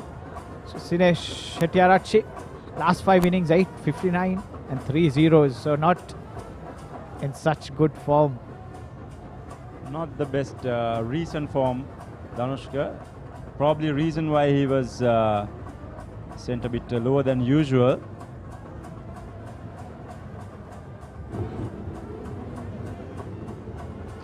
So the first target for the Thomians, 176 to avoid follow-on. Exactly. The follow-on margin for a 3-day game being 150. So Royal College scored 326 for it when they declared. Next delivery flight at outside the over stump. Well played by Sinesh towards deep extra cover. So Royal ended up with 326. So the Thomians need to get to 176 to avoid the follow-on with 4 wickets remaining. But Thomians do bat deep, Shashrika. So I believe they will get there hopefully. They not only have to pass that score of 176, but they also have to bat time, Danushka. It's we're into probably around midway of the second day, which means there's still half of the game left. And most importantly, time in hand as far as the Royals are concerned. So worrying times for the Thomians. Also an interesting field set for Sinesh Jayawardena. Is coming around the wicket for the right-handed Mahit Perera with 2 slips. So clearly trying to bowl it across the right-handed Mahit Perera. Trying to get the 2 slips in play. Next delivery beautifully bowled. Beaten all ends up. Mahit Perera playing for the turn, but he did not turn. Went straight on with the arm. Natural angle created by the bowler bowling round the wicket. Angling it across.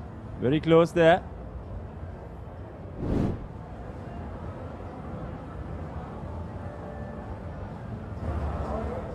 It's played beautifully by Mahit. Ball speeding down towards that deep cover boundary. It's another boundary. That's what happens when you get part-time bowlers on Danushka, as the score moves on to 136 for the loss of 6 wickets.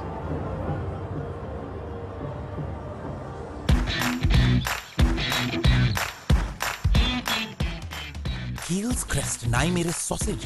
The bite that bites back. Anchor New Del Yogurt. Yogurt එකක් විතරක්ම නෙමෙයි. රුපියල් 60 මැලිබන් සේවරි පොඩ්ඩෝ එක match එකට set වෙන්න.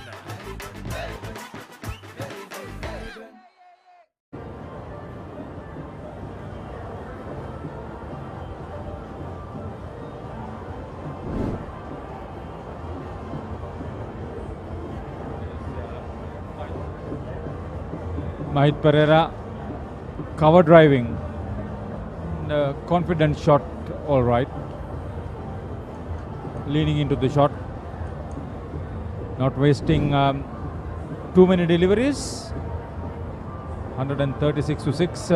Gamini, St. Thomas will need to bat very sensibly from now on to avoid the follow-on.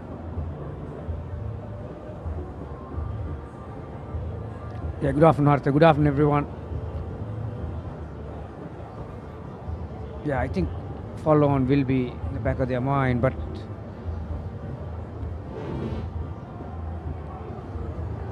that's a magnificent shot in front of, on the leg side from Sanesh. He loves the short ball. I've seen him, I think that one game we did against Wesley, and there was one against St. Joseph's, and he's pretty much a compulsive hooker. He's a guy who has a go at the short one. Yeah, he's experienced all right. He had a good outing with 2 victims behind the stumps, the Royal innings, which was chasing leather for the Thomians. He's a man for the crisis. Yeah, talking about the follow-on, Mark Haritha, I think I know it should be in their mind, but I'm thinking to get some momentum, it's not only the follow-on, they should seriously look to bat not only the runs in terms of time as well, and they do have capable batters to come. Fernando can bat a bit, Dias has contributed with the bat in hand. Can contribute a 20. So they don't want to consider they don't want to give a massive lead to Royalists. See, it's a two-way street. Provided the follow-on is enforced, whether it will tax the Royal bowling thereafter to contain the Thomian batting, because still this wicket is full of runs. Yeah, actually, when you look at it, it looks better than yesterday. Exactly. A bit drier, and but give credit to the Royal bowlers. I thought they've bowled enough good balls to keep the Thomians under pressure. Bulan has bowled a good channel, so is Sandesh. Malaviarach, you know, he found his length after his first spell. So,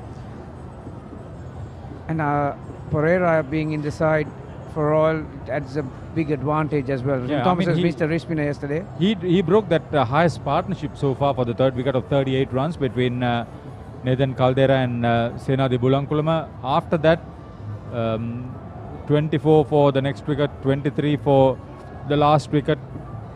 They've got the starts, but not the big one.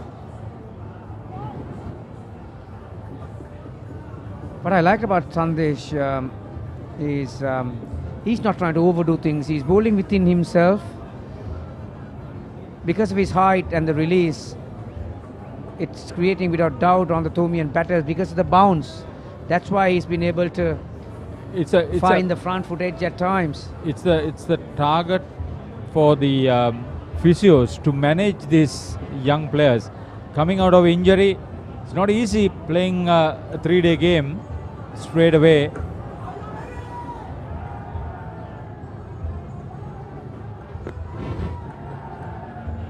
Still there's a hint of swing, really. This Duke ball, I heard Kumar Sangakkara talk about that Duke ball, but we'll be back on it. 140 for 6.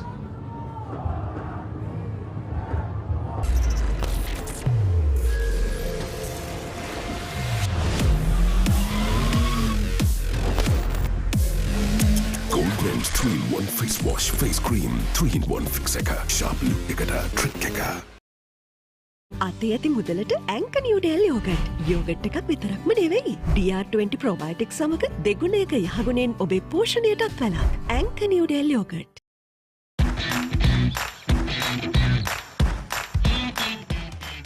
Heels Crest Naimeris sausages, the bite that bites back.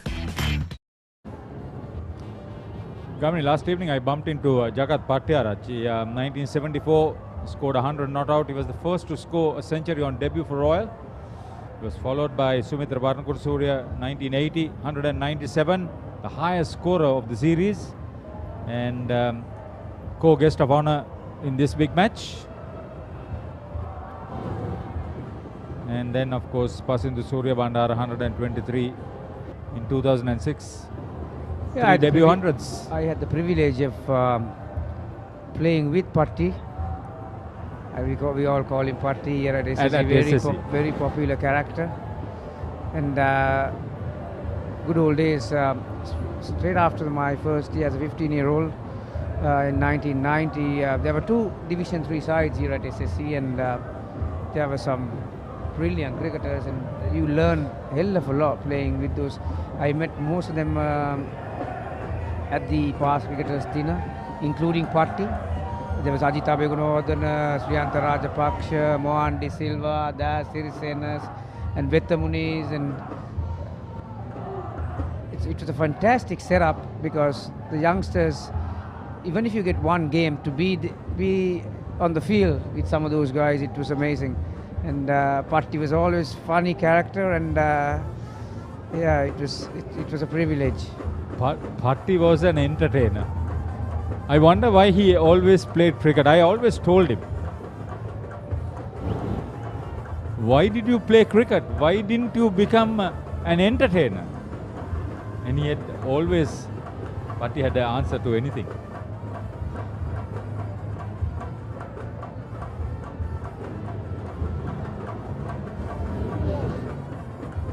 See, when Senesh is batting, you get the impression that it's a joy to be batting at the SSC at this time of the day. Brilliant setup.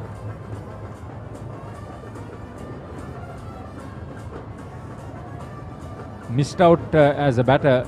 Sinith Javadana is trying to do his part as a bowler. End of 46 overs. St. Thomas's 141 for 6 in reply.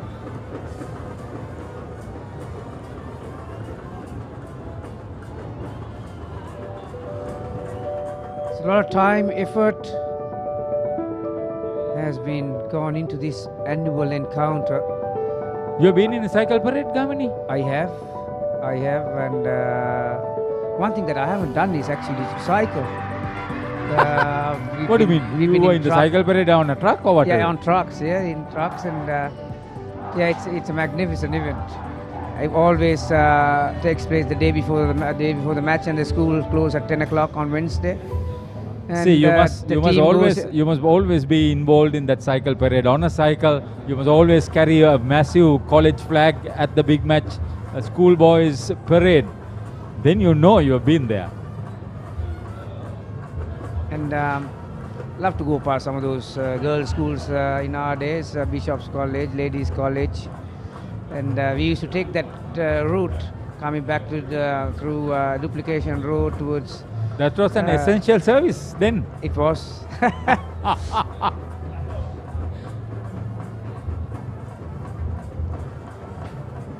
thought he would have got another over. But as Bulan Viratunga, who's been brought in, this is that aspect that I was talking about, to manage the bodies. Yeah, I think good point that you made, because overall, depending on those 3 fast bowlers heavily, and Manchanayaka is very wisely using them in short spells, and as you mentioned, still enough swing for Bulan Viratunga. See, Sandesh was brought on to do a duty, picked up a wicket in his 3 overs. He earned his rest, and Bulan is back on again. Like you said, it's very hot and humid. Today I was checking the weather forecast. I think 95% the humidity. So you need a lot of refreshments, liquid, and all kinds of massages these days. Good old days, Haritha. Normally, as a player, you wait till the match is over, and you're waiting for refreshments to be in ice. But these days, the players go under ice. Good point. Luckily, you're not in that era where you are put on ice, because you will freeze. I'll tell you. Yeah, you've had this triple role as a player, a coach and a commentator at this big match. What is it that you see apart from the difference of the different eras of a big match being played under these circumstances? The attitude, the approach and the preparation have not changed. But I think every year it is becoming bigger and bigger. It has always been very well bowled again. He's still getting enough movement in the air as well as off the track. So this Duke ball is still providing some assistance for the Royal bowlers. And like I mentioned, he's bowling in a good channel. So look at that. The batter has to play at that. And You it's have around to. that off stump. He was lucky. Sometimes the best deliveries don't give you the important wickets. That was a very good delivery. Beat the batter, all ends up. Little bit of movement, good pace. Mahit Pereira. Yeah, coming back onto the match. Yeah, it's becoming bigger and better every year. Again, not a lot of feet from Pereira. I think it's in the annual sports calendar. It's one of the biggest events in Sri Lanka, and sports calendar on the social calendar. Yeah, social calendar, and globally, St. Thomas's College bowler DL Vikramaratne 7 for 15, 1990, and I was one of those victims. Lalindra Vikramaratne, that was. I was caught at cover point. I bat at number 9, but that year we end up winning the match thanks to a brilliant spell from Surangaloku Balasuriya, who picked up 5 for nothing. Yeah, Lalla, who lives in America these days, and yeah, had the privilege of playing against him for a couple of years. One of those big stories. Just getting back into those people. Head coach for Royal, Ron Soiza. Assistant coach, Charit Fernando. Assisted by Vimukti Pereira and Kamindu Madara. Master in charge, Aruna Prashant, Prefect of Games, Riaz Aluha. Thank you very much for the souvenirs, Royal souvenirs, which I got from him.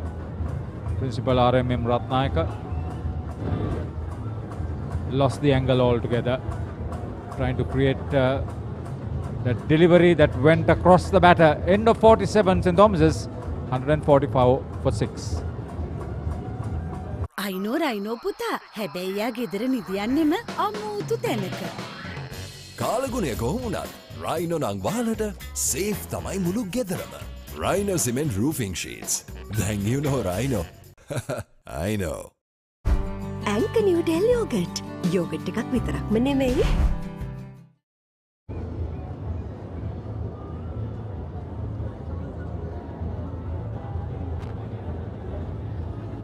Prima Kothumi, guess and win. Why not? Why hot and spicy gifts from Prima Kothumi? Why not? Log on to the Papare Cricket Facebook page and take part in guess and win with Prima Kothumi anytime for anyone. Yeah, talk about this annual event. The sponsors play a massive part, don't they? One fine day, I'll tell you, when you are going for the pitch report and I'm going for the toss, somebody will probably sponsor that trip too. The coin toss was sponsored this time around. And the other point is, where in the world you get the Prime Minister, the President, the Prime Minister and the opposition leader all to come for the match. All from the same school and they are coming for the match. Only at a Royal Thomaian. All three of them from Royal, but without St. Thomas's you won't get a Royal Thomaian. Yeah, it's fun. As for St. Thomas's, head coach is Dinesh Kumarasinghe, Lasit Randunu and NIC Silva assisting him. Master in charge, Devsri Bodhya Baduge, Prefect of Games, Arunachanta Samarasinghe, Warden, Reverend Mark Bilimoria. Yeah, there's somebody who went in the Thomaian cycle parade. You say you have not cycled at the Royal Cycle Parade. Shame on you, Gamini. Yeah, he's a nice man. Yeah, he can sing too, mind you. Willie.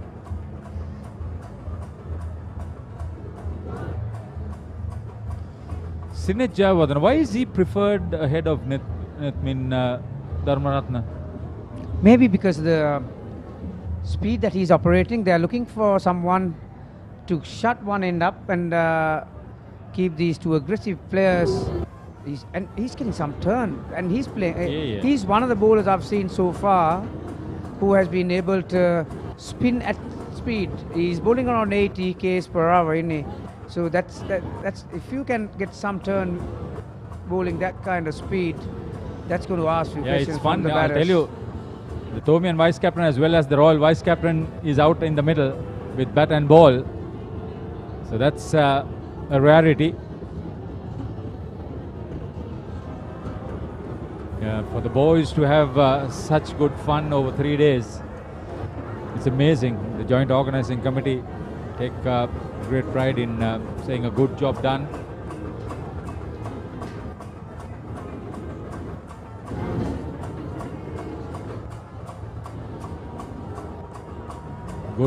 Good fight right along here. End of 48. St. Thomas is hanging on 146 for 6 in reply.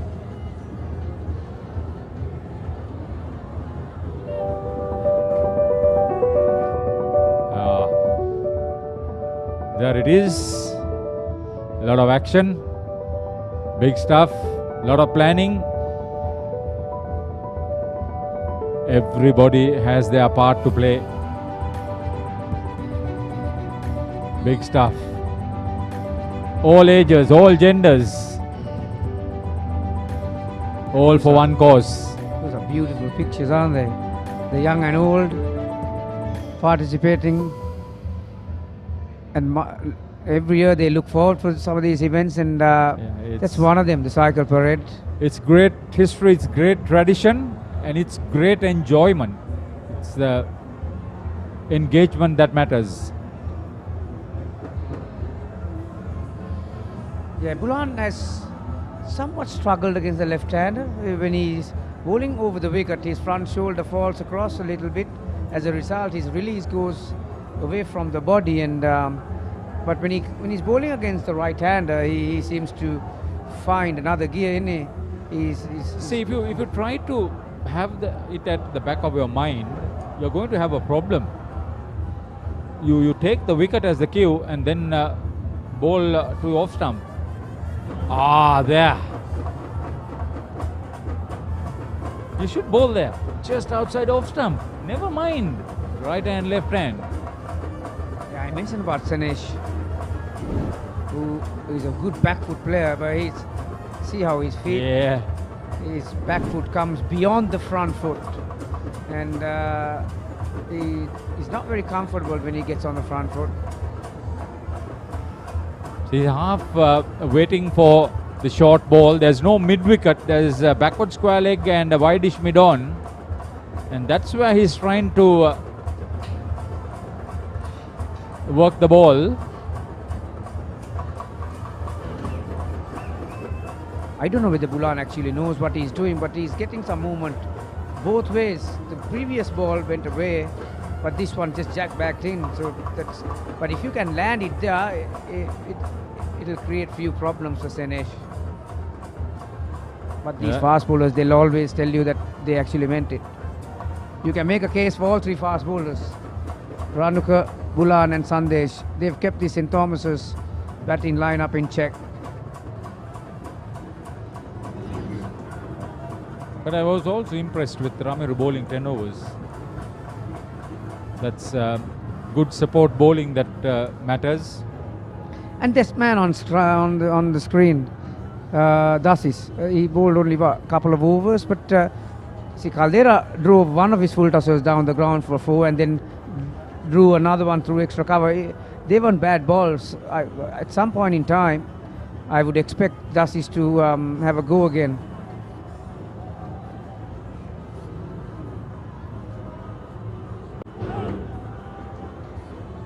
I told you he was a compulsive hooker.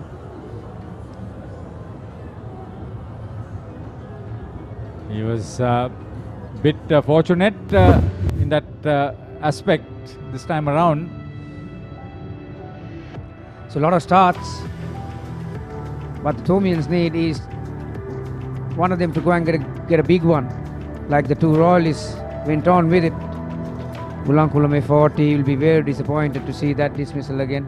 Yeah, I know. Getting caught down the leg side. Dinet was there for some time, so was Nathan. Two good deliveries to end that 49th over. St. Thomas's are 147 for 6.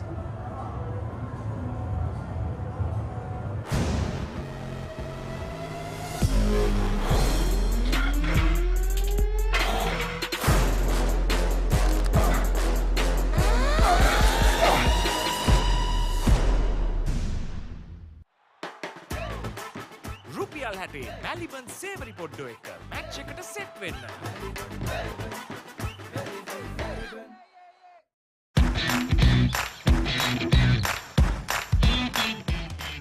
Heels Crest Naimeris sausages, the bite that bites back. Cheer up කරමු අදවතින් Prima කොත්තුමී. Big match fun Prima Kottu Mee තියනකම්.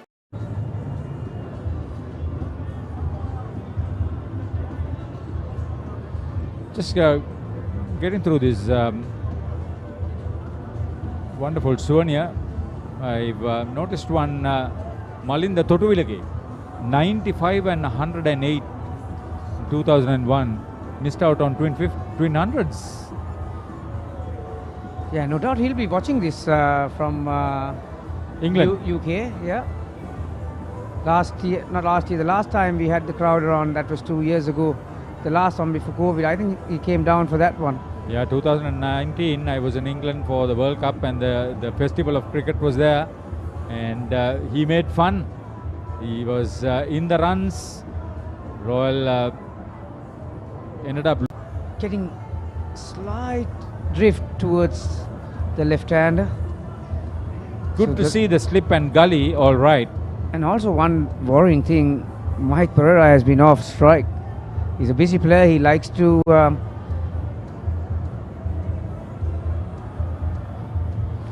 see, Mahit Perera has 150. He's been the highest individual scorer this season for St. Thomas's. And Hettiarachchi is the crisis man. So this partnership could well define the fortunes for the Thomians in this match. Manchanayaka is everywhere. Yeah, good work. He's good enjoying. work. He's enjoying the game. Well, I'll tell after a you. big 100 yesterday and another terrific catch today, and still has the energy to keep pressure on the batter. Certainly saved one for the team.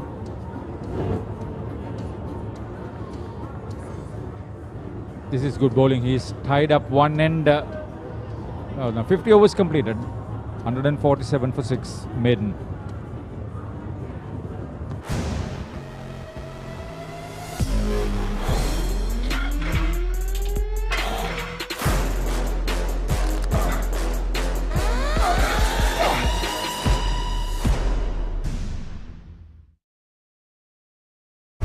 Anchor New Del Yogurt. Yogurt එකක් විතරක්ම නෙමෙයි. I was talking about the twin stories. There's also Nirmal Hettiarachchi, twin half centuries in 1970, 62 and 65 not out. What a fascinating day for cricket. Yes, Sri Lanka take on New Zealand in New Zealand while world's second oldest uninterrupted cricket encounter is underway in Colombo. Ravindu Shehan, thank you for being engaged with us. You must be engaged with thepapare.com, Sri Lanka's #1 sports hub. This match also on Dialog Television Channel 22 and so many others. And have a look at that shot. It's coming from the drone. The amount of effort and the brains that goes behind this coverage is amazing. Those are the unsung heroes. We are doing the on-screen one, but the guys behind the screen. You said Mahit Perera was kept quiet for a while. The moment he got a delivery, he's worked it through mid-wicket. Bulan was looking to swing that from leg stump. He overcooked his line just a touch, and it did not swing, and it became a very juicy half volley on the leg stump.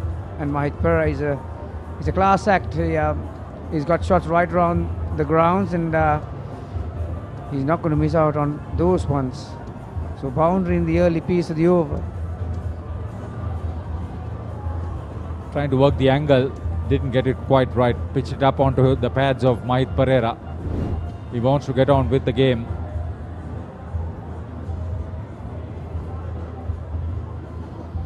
Always good to get going. I always remember Jagat Fernando's explosive batting. He made 160 not out 1971. I think he got 100 before lunch, if I'm not mistaken, at the Oval. He went in to play his rugby too, Jagat Fernando. Top corporate executive.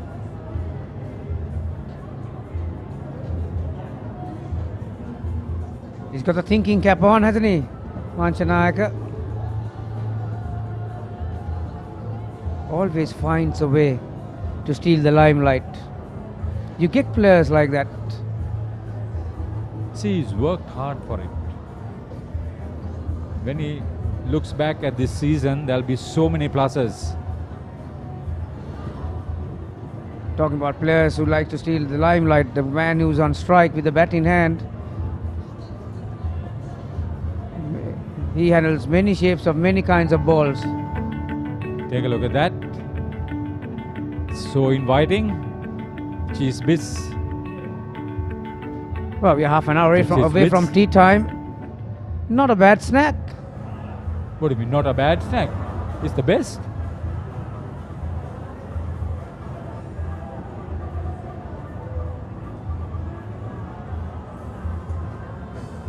Melbourne, a household name, whole Sri Lankan entity,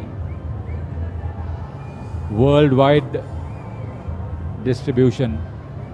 It's like the Ceylon tea, Sri Lanka's biscuits, various brand names, Sri Lanka's biscuits, like the Sri Lankan spices. Yeah, and they've been there for donkey's years, haven't they? Such a variety also available. Pulan wants to take the challenge up.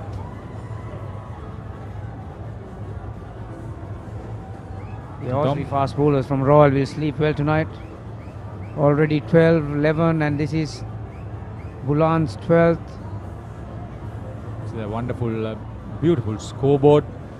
Hemant Aryavikrama and Tushar Akure for Royal and St. Thomas's doing the scoring. Brilliant stuff. Yeah, good that you mentioned those two names, though. And they also give a yeoman service throughout the season, providing statistics to all the coaches. And 51 completed. St. Thomas's in reply, 151 for 6.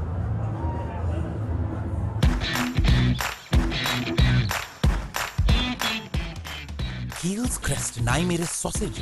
The bite that bites back. රුපියල් 60 මැලිබන් සේවරි පොඩ්ඩෝ එක match එකට set වෙන්න.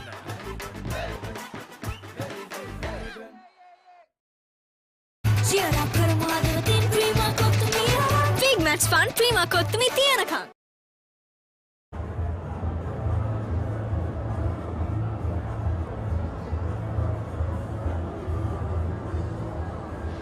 Session for both Royal and St. Thomas's after lunch, and the sensible batting by St. Thomas's so far, but Royal also keeping up the pressure. The bowlers have been bowling a very probing line and length, and they have been kept quiet, but the Thomian batting, they have not been afraid to punch the loose ball and keep this scoreboard ticking. Absolutely, and I think there's a good battle going on between Sineth and the left-handed Senesh. Sineth has bowled 5 overs. He's found the right length so far in this spell, and probing line and length, getting the ball to dip. There's a lot of revolutions on the ball, and what's impressive is that he's bowling at a fairly decent pace as well. He's not too slow and not too fast either, and getting the ball to dip.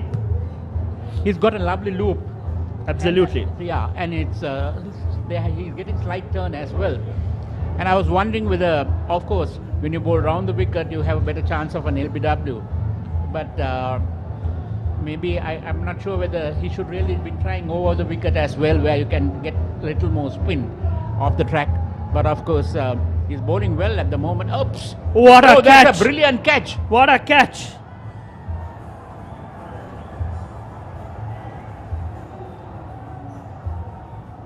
There's some doubt over as to whether it was taken clean or whether he grasped it on his way down.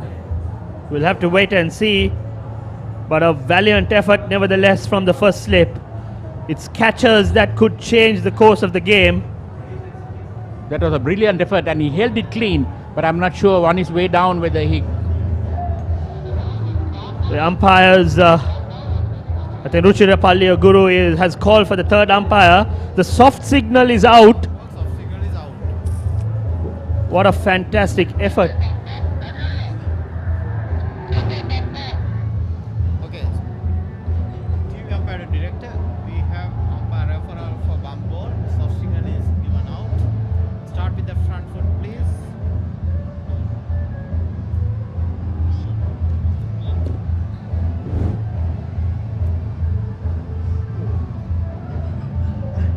Fair delivery. Move on to front on spination.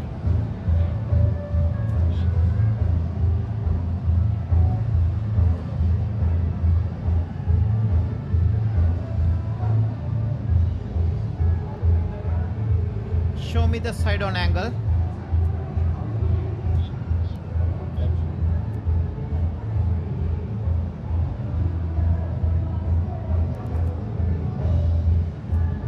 Roll forward, roll forward. I want to see the completion of the catch.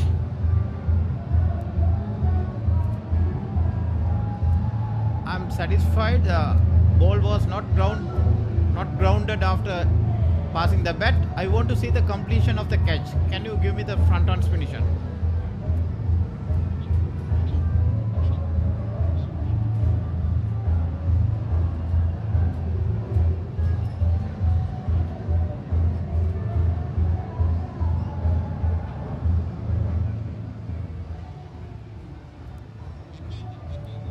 Yeah, show me the back end, please.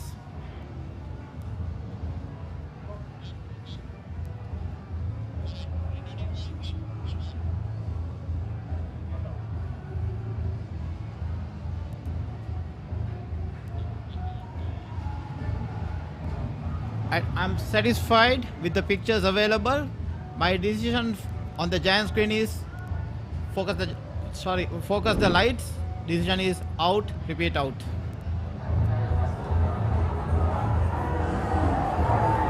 And that's it. The third umpire gives, and the fielder is Anush Polonovita, the 12th man.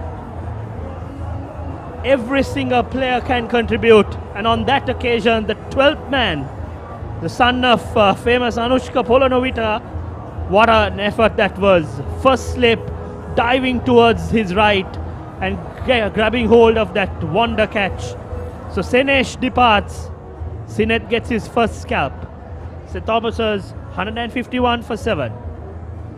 That undoubtedly was a brilliant catch because he for a moment was unsighted by the wicketkeeper, and the wicketkeeper was also moving, and then there was a bit of bounce and it took a very faint edge. I was about to say that bounce, there's a lot of dip, and that bounce is what kind of helped the fielder grab hold of that catch. So big wicket for St. Thomas's. Senesh, who's been amongst the runs during the season, the last 5 innings, he's found run making quite difficult, but nevertheless he's had a good season. And surprisingly, you've got Mahit and the batsman who got out, Senesh Hettiarache, coming quite late to bat.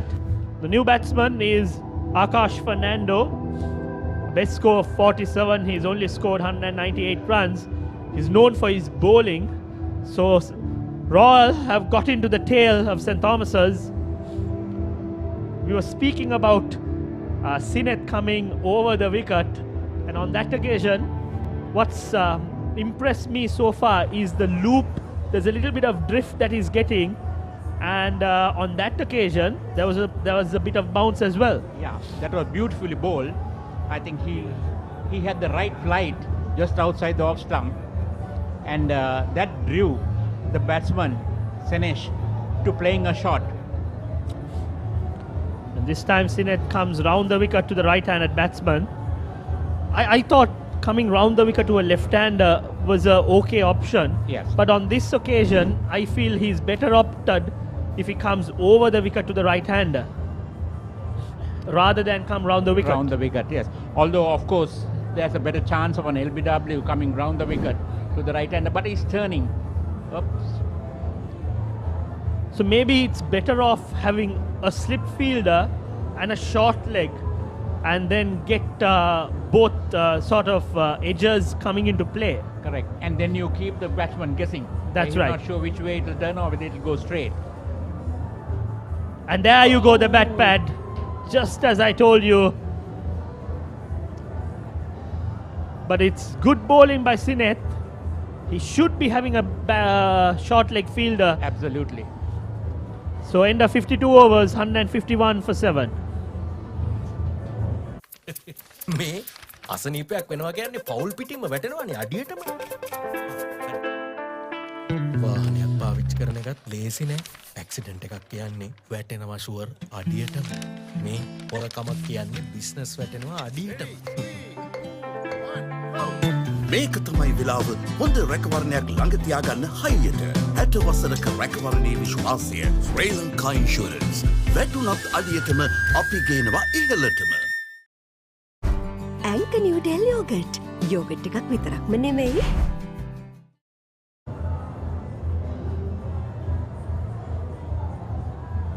The last recognized batsman Mahit, will he chance his arm or will he continue to play as he's done so far? He's gone at a good rate, 42 deliveries faced for his 30. Let's see the last delivery being bowled in the previous over. Sinet. Yes, I think Sinet bowled a brilliant over. Yes, there was the edge. A short leg would have caught it all day. Fortunately for the batsman, there was no short leg fielder. And he's edged it! Gone! Mahit Pereira departs. A big wicket of Mahit. Got the edge and well held by the wicket keeper. Bulan has his second wicket. St. Thomas's in deep trouble. Yes, and the Tomin innings is just falling apart now. As it always happens, when you lose one wicket in a partnership, you find that the other also goes early. And this time, it was a brilliant ball again, probing outside the off stump, and he kept pegging just outside there, and well held. Oh, that was beautifully bowled. In the channel, outside off stump, batsman fishing at it, got the edge, and it was well held by the wicket keeper. Now the equation is, would St. Thomas's avoid the follow-on? They've got to score 25 more runs, and they've only got 2 wickets left. Yes, I'm just not quite sure.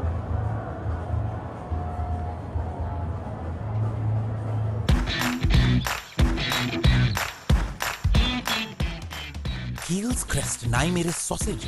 The bite that bites back.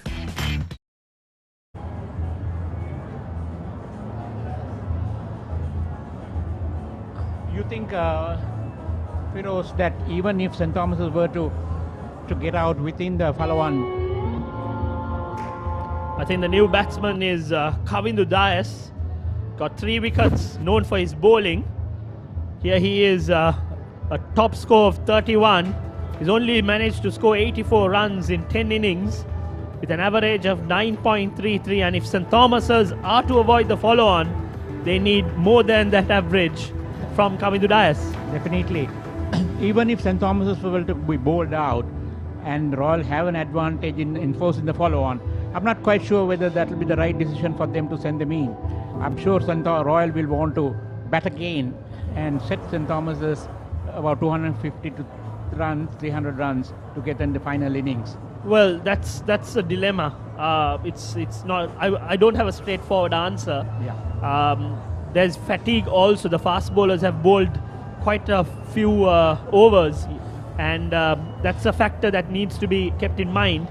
Bulan starts off across the left-hander, and but I wouldn't want to bat last on this wicket either. There's a little bit of turn and bounce.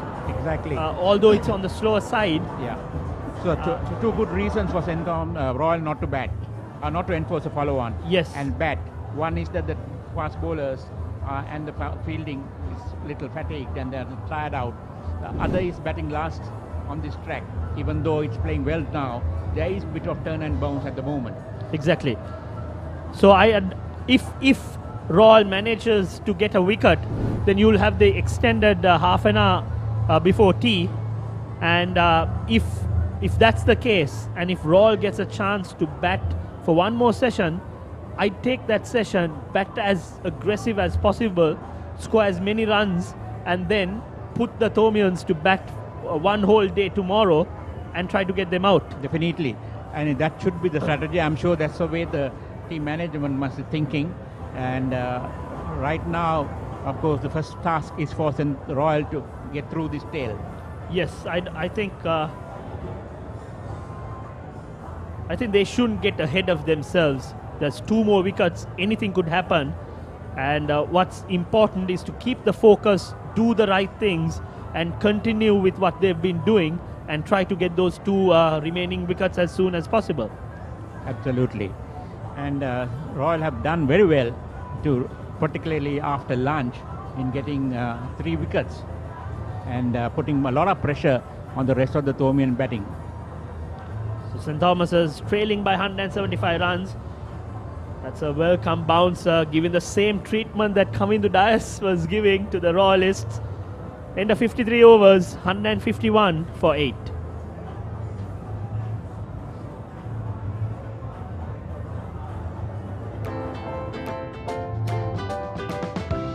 So one of our sponsors of the Royal Thomian, Anchor Newdale.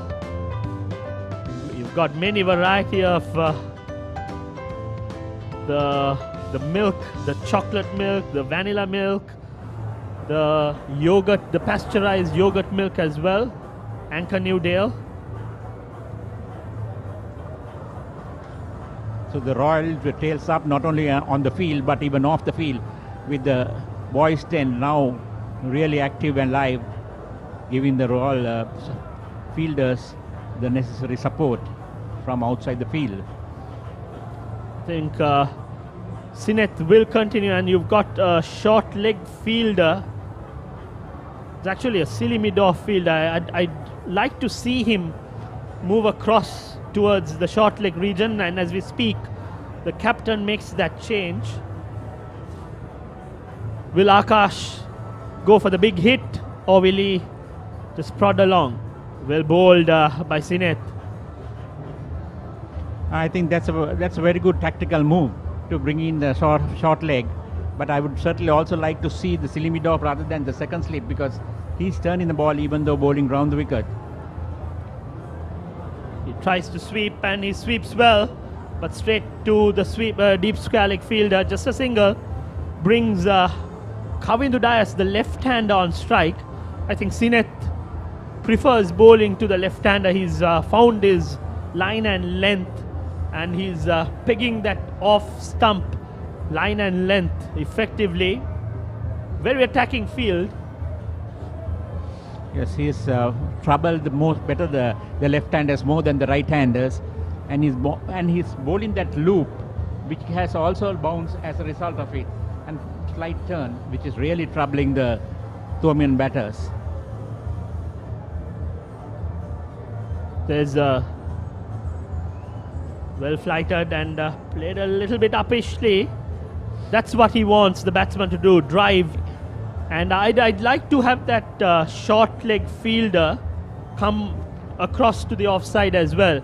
Have him right in front of his face. The batsman comes down the track and he's stumped. Beautifully bowled. I mean, he doesn't hesitate to toss the ball up, and I think he really outfoxed the batter. And he's getting the ball to dip. And on that occasion, Kamindu Dias, the pressure was building, came down the track, missed it completely. And Samindu Senarachi was not going to miss that stumping. Samindu Senarachi and the Royal Prefects rejoice. The 9th wicket falls, 152 for 9. There we go, Kamindu Dias trying to release the pressure, missed it completely, and that was the dip, the revolution on the ball that caused the ball to dip, that resulted in Kamindu missing that delivery completely. He departs. St. Thomas's in deep trouble.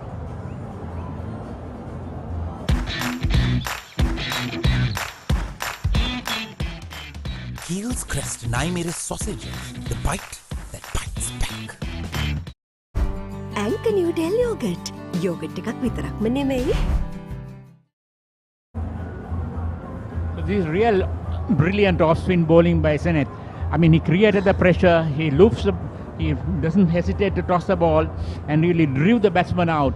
And that pressure that was on him with the fielders close in really drew him out of the crease. And that's brilliant stuff. So you got the 14-year-old Abid Paranavidana walking into the middle under tremendous pressure. An average of 11, hasn't been called upon to score runs, St. Thomas's, but this time he needs to hang in there and let Akash try to avoid the follow-on target. Well across on the back foot. So if there's a moment for St. Thomas's that any batter who comes in, whether you're a batsman or a bowler, now is the time for them to stand up and play an innings. So we will have an extended session with 9 wickets down. This time again, not afraid to toss it up. The end of a very successful over by Sineth. 54 overs gone, 152 for 9. What's the best ceiling sheet, Mr. Basu? That's the Ino ceiling, the Rhino ceiling, a wood pattern finish. I know. You can color it your way. The plain ceiling. The roofing's Rhino. The ceiling's Rhino. Incredible strength. I know. Durability, that's high. I know. Cost effective too. I know. It's the best choice always. Over half a century of trust, now in a new formula. Rhino, roofing and ceiling sheets. I know. Rhino. Anchor Noodle Yogurt. Yogurt එකක් විතරක්ම නෙමෙයි.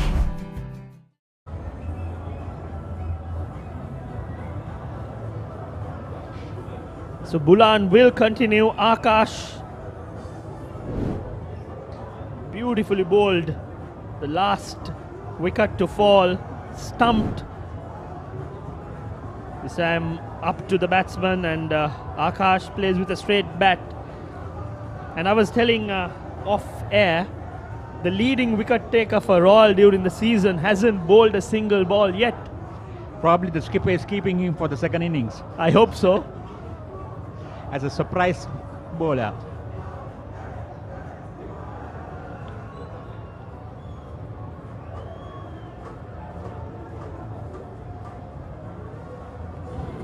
Goes for a big hit. I think what his intentions are is quite obvious. Akash trying to score as many runs as possible with Abid, the lone batsman on the non-strike, and the captain bringing in the changes in the field, removes a gully fielder and takes him towards extra cover, and in and out field. Akash again beautifully bowled. That ball crept under the bat, and he was lucky that he didn't take the stumps. Didn't it to go under the bat for? We'll have to wait and see the replays. I thought it hit the off stump, but it evaded. Very well bowled. A foolish length or slight late movement. Beautifully bowled. Had it not swung, I'm sure it would have been all over for Akash. Yes, just because of the slight movement, it missed the off stump. So St. Thomas's College need 24 runs to avoid follow-on. And this second session will be extended by 30 minutes, and this time on the pads, fine leg fielder runs across, dives and collects it cleanly. That brings Abid to counter 3 more deliveries against Bulan. I think the Royal bowling has been very impressive. I think they've done a collective job. Absolutely. Every bowler has put his hand up and then bowled to immaculate line and length, and certainly not let the skipper down. They have put a lot of pressure on the Thomian batting, and the Thomian batting also collapsing under the pressure that created by the Royal bowlers, and of course backed by some excellent fielding.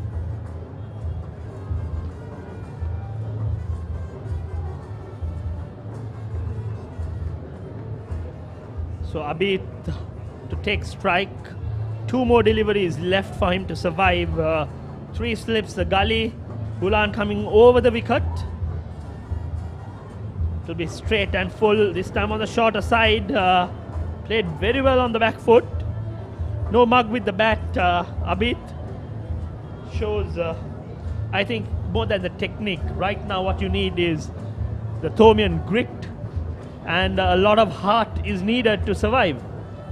Yeah, of course. And I think they need to also pick up whatever runs they can. I mean, that particular last ball, they could have easily taken a run. So every run counts for St. Thomas's at the moment. And that is... that is curtains. That's over. He's bowled. Beautifully bowled. Now the question is, whether Royal will enforce the follow-on, or whether they will take lease of the second innings and try to bat one more session. I think they will go in for tea with this, and then they'll have a little time during tea to discuss what their strategy is. My thinking is Royal won't enforce a follow-on, and I think there's 4 sessions left in this game, and I think tomorrow they bowl 100 overs in the last day, and therefore there is a lot of time and a lot of play left in this game.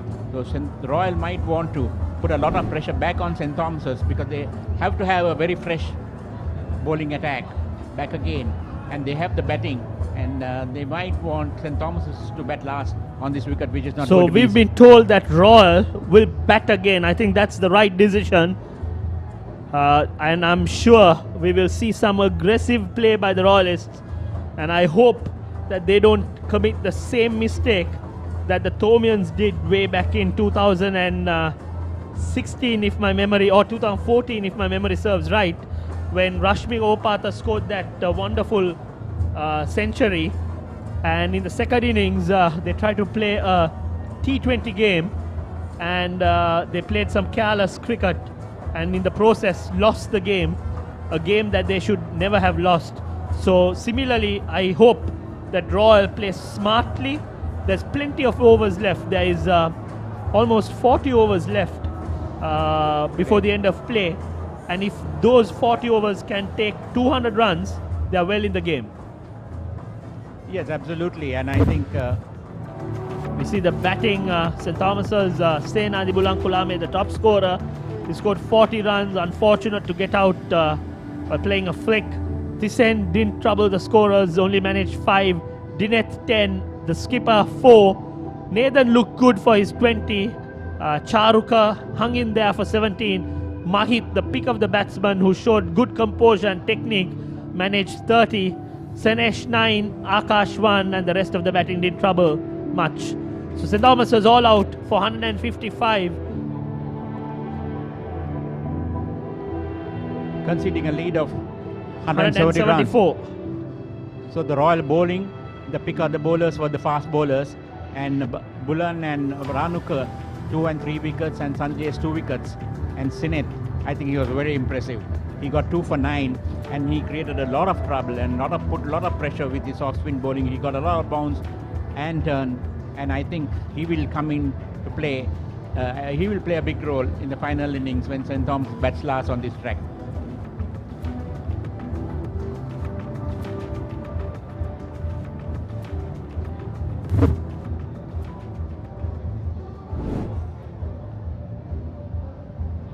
Started off well for Charuka. First short delivery was dispatched, and that was very unfortunate. Slight edge, Ranuka giving up. And then the leg spinner was on the shorter side. Mahit took good use of it, dispatched a couple of boundaries. He was looking impressive out there. And then yet another wonderful stroke by Mahit on the front foot. And then a thickish outside edge, well held at first slip region. Mahit Pereira continued stroking the ball to all corners of the arc. Positive intent shown by Sanesh as well, but when these two were out there, there was always the possibility that St. Thomas's would score above 200 runs, but then that changed the course of the game. Very well held by the substitute fielder Anush Polonovita. He departed, and then the procession continued. Mahit Pereira was caught behind, and then Kavidu Dias tried his best, didn't trouble the scorers, and in the end St. Thomas's only managed 153 all out, conceding a lead of 174 runs. So that was a brilliant scrub by Royal, particularly after lunch. They came with their tails up, and the bowlers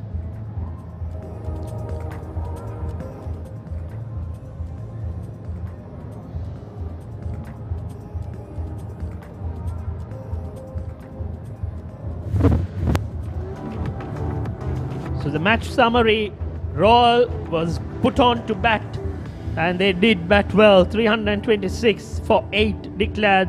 Thus is Manchanayaka, the skipper, top scoring with 137. Ramiru ably supported him with 128. Ovina managed 30. The pick of the bowling for St. Thomas's, Akash with 4 for 55. And Kavindu got a couple of wickets. And St. Thomas's, in reply, only managed 153 runs, conceding a lead of 173 runs. And the news out in the middle is that Royal will bat again, will not enforce the follow-on, and will try to score some quick runs, and then exploit the third day's condition and push for a win. So if you go by the sessions, I think Royal College had the better of most of the sessions other than session 1 when St. Thomas was batted this morning, but thereafter I think it had been Royal all the way.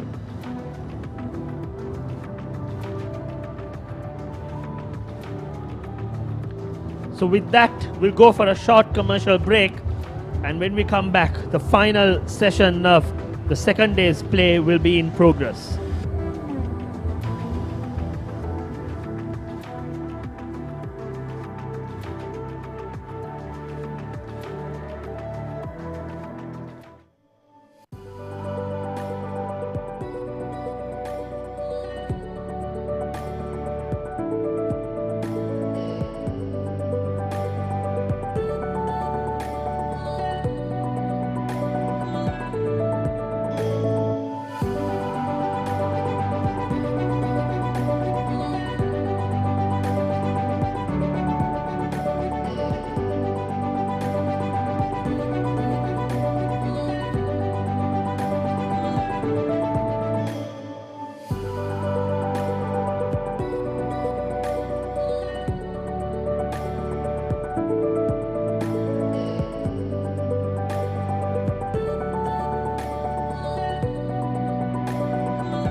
Protect your child's education even in your absence. School Fee Protector from Sri Lanka Insurance makes sure your child's education continues uninterrupted by paying their school fees in case of an untimely demise or total permanent disability of the parent. Go ahead. Ensure your child gets the future they deserve with School Fee Protector from Sri Lanka Insurance. Sri Lanka Insurance, like a father, like a mother. Rhino පුතා හැබැයියා ගෙදර නිදියන්නෙම අමුතු තැනක. කාලගුණය කොහොමුණත් Rhino නං වාලට safe තමයි මුළු ගෙදරම. Rhino cement roofing sheets. Then you know Rhino. I know. රුපියල් 60 මැලිබන් සේවරි පොඩ්ඩෝ එක match එකට සෙට් වෙන්න. අතේ ඇති මුදලට ඇංක නිව්ඩෙල් යෝගට්. යෝගට් එකක් විතරක්ම නෙවෙයි. DR20 ප්‍රොබයොටික් සමග දෙගුණයක යහගුණෙන් ඔබේ පෝෂණයටත් වැළක්. ඇංක Newdale yoghurt.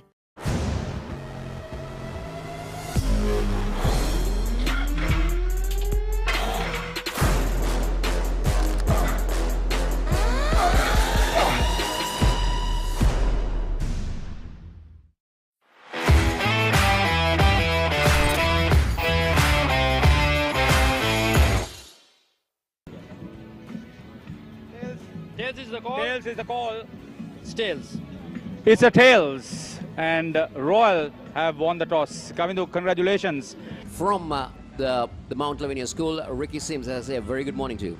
Good morning, Kostala. Good morning to all our viewers joining us on the Papare.com, Dialog TV, My TV. Warm welcome. It's all to play for as Kalnapera runs in. Oh, a good start up for the left armour. A little bit of shape straight away. Oh, he's cleaned him up. That's first strike for Kalana Pereira.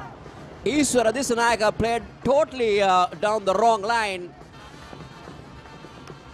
And well, what excitement at the end of the first over. That would have been a big wicket. Oh, this is good. This is brilliant from Pereira. That's a very poor delivery from Pereira to end. Already quite a full up. Shalin Demel bowls a full toss. And that's very well played by Ahan. Works it the square of the wicket. Beautifully driven there. Ahan Wickramasinghe, he doesn't need to run for that. 4 runs. Beautiful shot by Ahan. Beautiful shot by Kamil Mishara. To a deep square leg for a boundary. Shot, beautiful played by Kamil Mishara. That time Munasinghe straight down the leg side, full of length. A very interesting phase of play behind as we both. Oh, this time it's cut away and beautifully stroked from Kamil Mishara. To get, but there again, you know, you have a. Oh, that's a beautiful ball from Kalnapera coming in. And I'm sure he'll be looking to repeat a similar performance this time around. Oh, that's close. That's close and that's gone. He's missed a straight one. Ahan Sanchita. Really hard. Like that. That is a great catch. And brilliant bowling as well. Surya Bandara was looking to drive that ball through extra cover. The former Tomian rugby player Dylan Fox is the master in charge. That's a beautiful helping shot from Kamil Mishara. Knew exactly what he was doing. For 3 70 overs completed so far. Beautifully. He's played that to the backward point region, giving himself some room, just using the pace. Shannon Fernando, of course, he's a crucial part of the set. Beautiful shot. Beautiful shot by the captain Madara Singh. That's running away to the boundary. 4 more. After being 44 for 3, they have managed to claw themselves back to the game. And the next ball, full toss, beautifully clipped away off his pads, and that's running away to the boundary for 4. But I think he's done a decent job in putting the brakes on the roll. It's gone. He's gone. There you go, the slip fielder you were talking about, Harun. And also very impressive with the fields. A beautiful shot by Bhagia using the feet there. middling it just after mid-on. Valiant effort by Kalna Pereira, but not good enough.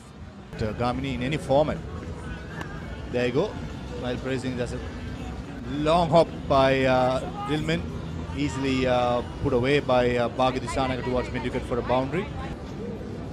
87 for 4. That's an edge, and he's been caught at second slip. That's a beautiful delivery.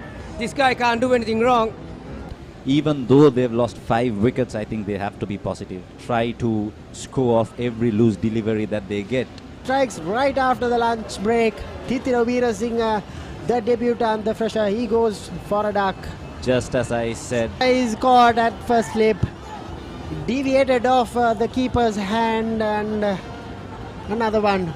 That is a big wicket, Damit. Batsman looks distraught. He doesn't think that he hits it, and he doesn't he?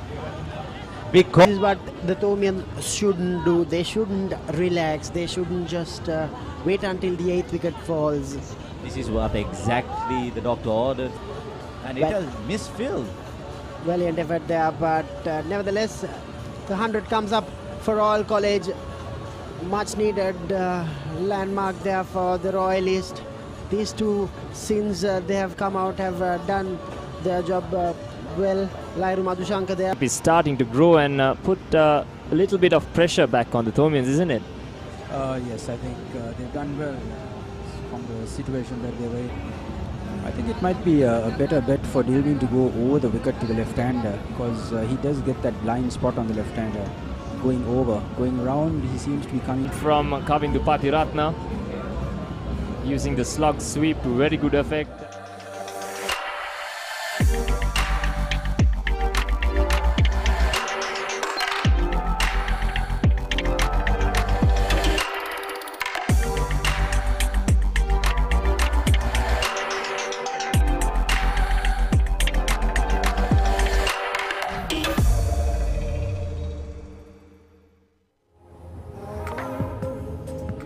Welcome back to the Sinhalese Sports Club grounds. We're live for the 144th Battle of the Blues, Royal College versus St. Thomas's College. Start of the 3rd session of day 2. And it's all royal, all gold, all blue and gold here at the Sinhalese Sports Club grounds. Sorry looking scorecard for St. Thomas's College.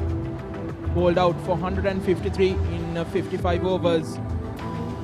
The 17 extras, the highest from Senadi Bulankulama, 40.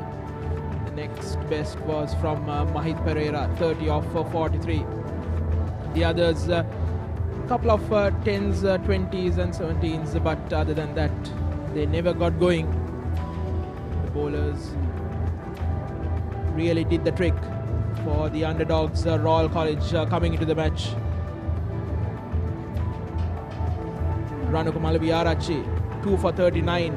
Bulan Veeratunga, the pick of the bowlers, 3 for 26 in 14 overs. Sandesh Ramanayaka, 2 for 36. Sinet Javadana, 2 for 9 in his 7 overs with 3 maidens. And Ramiru Pereira, the centurion from last evening, 1 for 29. The chief destroyers.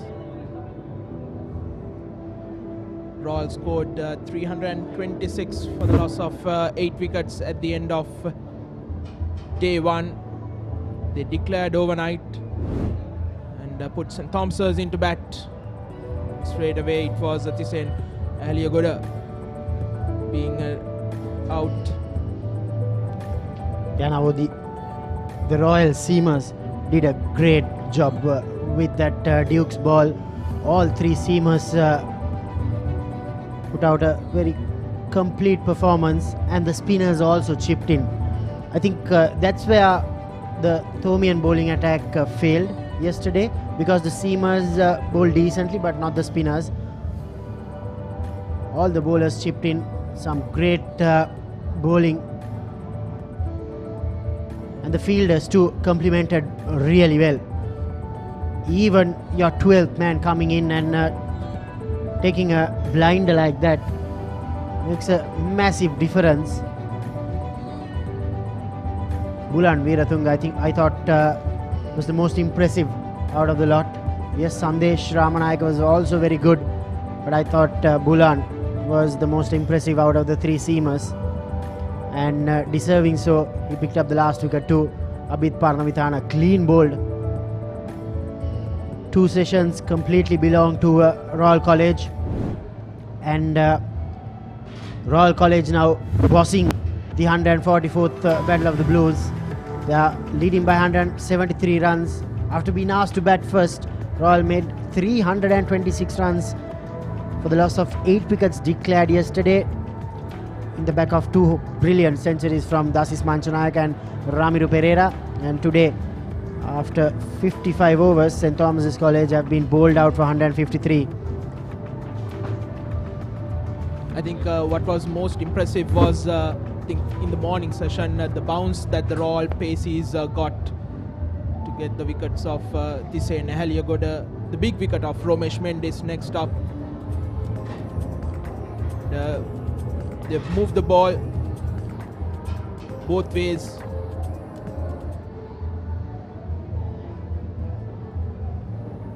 The Royal openers, Sinet Javadana, missed out in the first innings.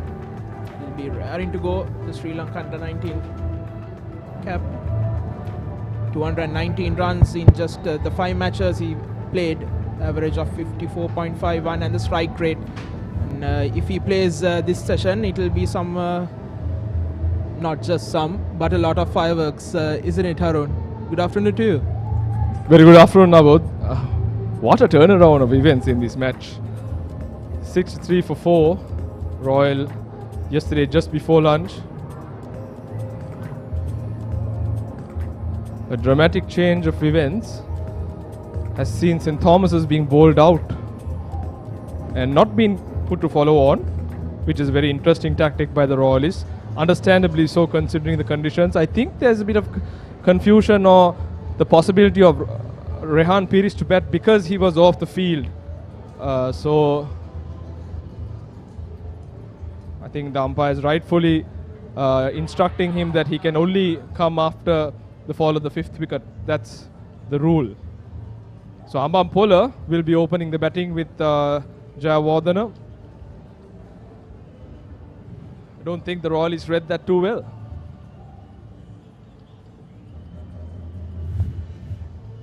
Ovin Ambampola. In his 9 matches, just 169 runs, average of 10.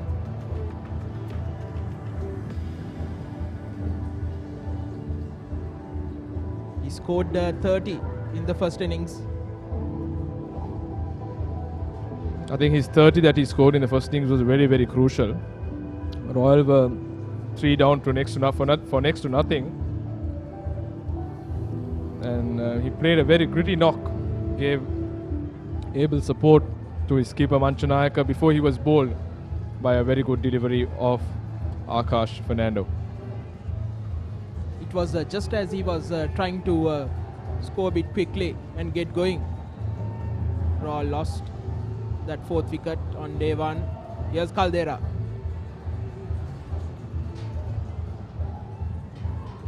So hard new ball at this post-day session of the second day in this 144th Battle of the Blues. Caldera opening the bowling from the tennis court end.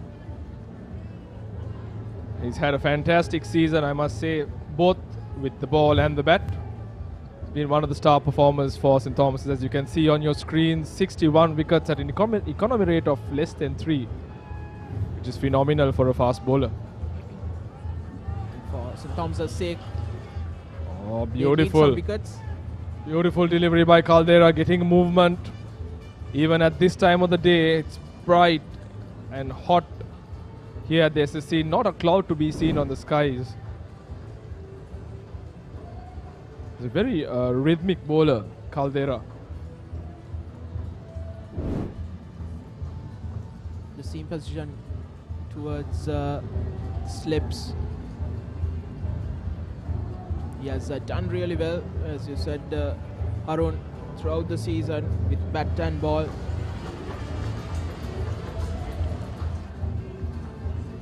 the ball will do a lot if you bowl in the right lengths, like the Royalists did. Ranuka Malaviarachi, Bulan Veeratunga, and Sandesh Ramanayaka.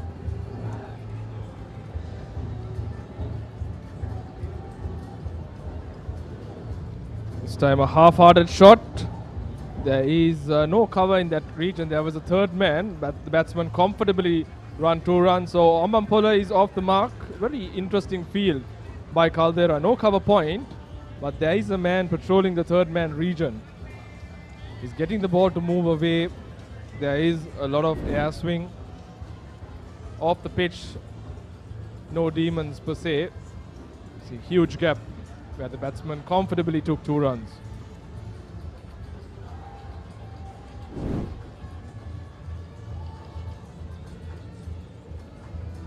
But that last 45 minutes before tea was an absolutely phenomenal session for Royal. Both the that came up off the seam, jack back. Caldera giving Amampola a good stare. Seems to be still some life in this wicket with the new hard Duke's ball. Certainly so, Harun. There you go. Coming back in, putting Amampola in a very uncomfortable position. Standing outside his crease as well. Royal with a lead of 173. Now with those 2 runs, 175. So Royal, as Damit said, bossing the game. Solid in defense this time, Amampola. Yes, with a 170 run lead. Couldn't have asked for anything better. I think after lunch, the bowlers bowled in good lines and lengths. They consistently applied pressure. There was a phase where Pereira and Hettiarach were kind of taking the game away from the Royalists, but that breakthrough, Hettiarach being fabulously taken at slips, and then Pereira subsequently, from the other end. When his wicket fell, it was all well for Royal. First over gone in the Royal second essay, 2 for no loss.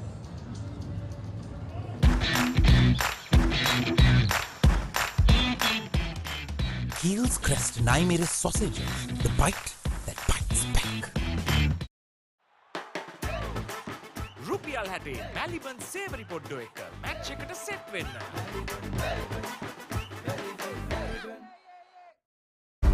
Anchor New Del Yogurt. Yogurt එකක් විතරක්ම නෙමෙයි. Cheer up කරමු අද දින Prima කොත්තුමිය. Big match fun Prima කොත්තුමිය තියනකම්. අතේ ඇති මුදලට Anchor New Del Yogurt. Yogurt එකක් විතරක්ම නෙවෙයි. DR20 probiotics සමග දෙගුණයක යහගුණෙන් ඔබේ පෝෂණයටත් වැළක්. Anchor New Del Yogurt. Akash Fernando will bowl from the Vidyamawatha end for St. Thomas's. Harun, we were talking about that crucial breakthrough of Sinesh Hettiarach. It was beautifully bowled as well. Sinesh Jawadana, who is on strike, he bowled quite a few good overs leading up to that. This enticing the batsman, flight, and some drift as well. Yeah, Fernando too has had a fantastic season. 54 wickets at an economy rate of 2.65 and an average of 11.82. So every 12 runs he's getting a wicket. So this is some fantastic stats that we have seen. We're seeing of the two Thomian fast bowlers who had a very good season with the ball. Jayawardene, the under-19 national cap, will be facing Fernando. Didn't have a great time with the bat, Jayawardene. A lot is expected of this young man.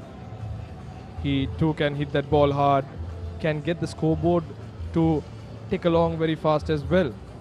Very busy player.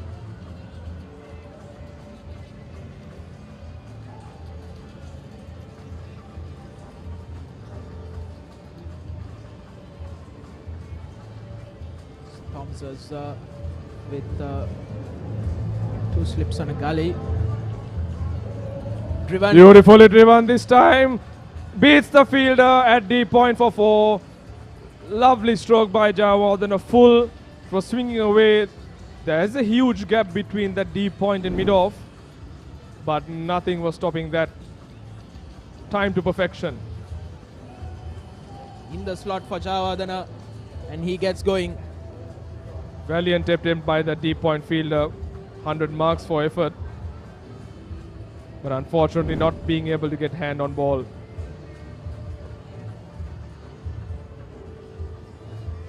Royal will be looking to score at a pace of 4 to 5 runs per over. They're looking at least another 35 overs to be bowled. Or 39, beg your pardon. So they'll have to push it. At least another 150 at the end of That's something that day. they'll be looking at, definitely. And give the whole of tomorrow for St. Thomas's to bat, and an opportunity for them to take all 10 wickets. There's no need to bat recklessly.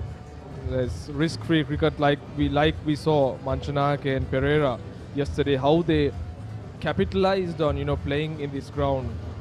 Huge gaps, singles everywhere, converting the singles into twos, and whenever you're offered a loose ball, you maximize on the opportunity. So run making or run scoring is not a very hard ask in this wicket, and if they play the ball on the merit, you'll see the Royal is scoring at a brisk pace.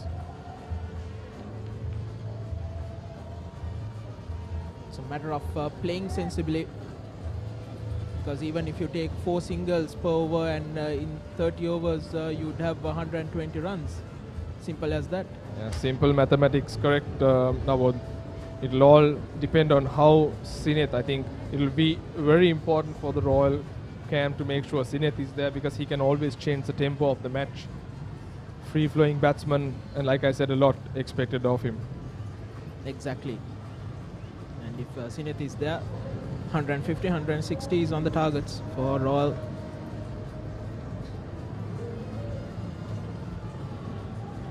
Now just 2 slips in place for Fernando. Oh, this is close, and that's out. That was plumb. It kept low, unfortunately. Very unfortunate for Jayawardene.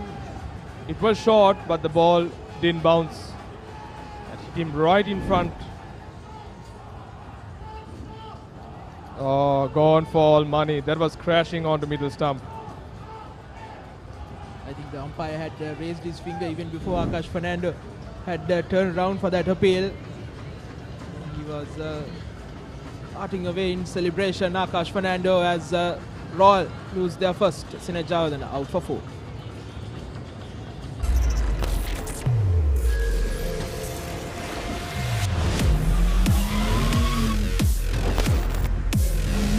Gold 3-in-1 face wash, face cream, 3-in-1 fixer, sharp look picker, trick kicker.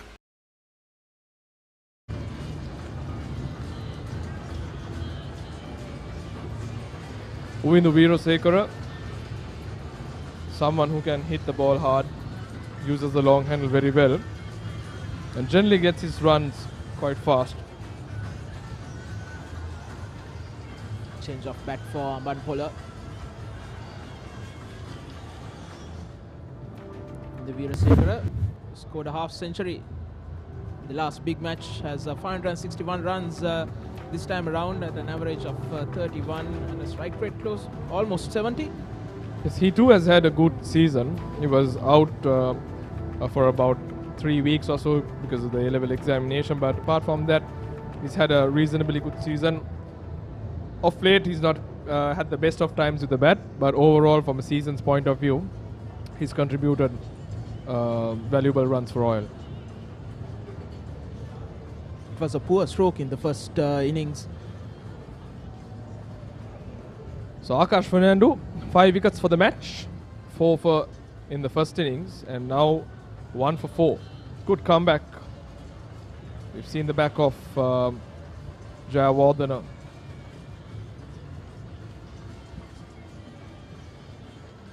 In recent times, the Thomi and left-arm fast bowlers have done exceptionally well at the big match. On target from Fernando. That Well bowled and well played. End of the second over, 6 for 1 Royal.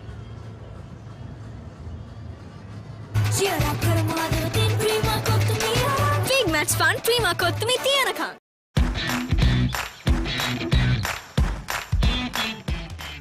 Heels crest nai mere sausages. The bite that bites back. රුපියල් 60 මැලිබන් සේවරි පොඩ්ඩෝ එක match එකට set වෙන්න. ඇන්ක නිව්ඩෙල් yoghurt. Yoghurt එකක් විතරක්ම නෙමෙයි.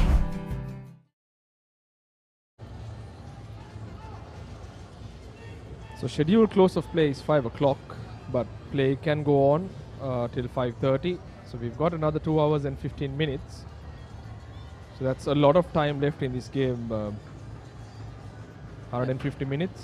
Yeah, I think yesterday the play was called off at 5:25.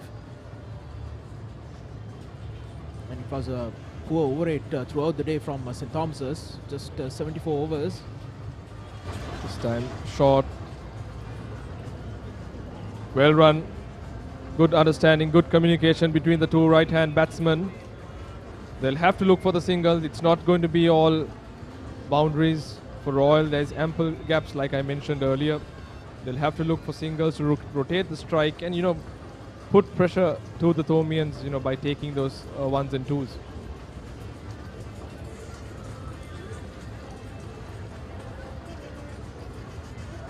Caldera needs to push the ball up. He has been on the shorter side.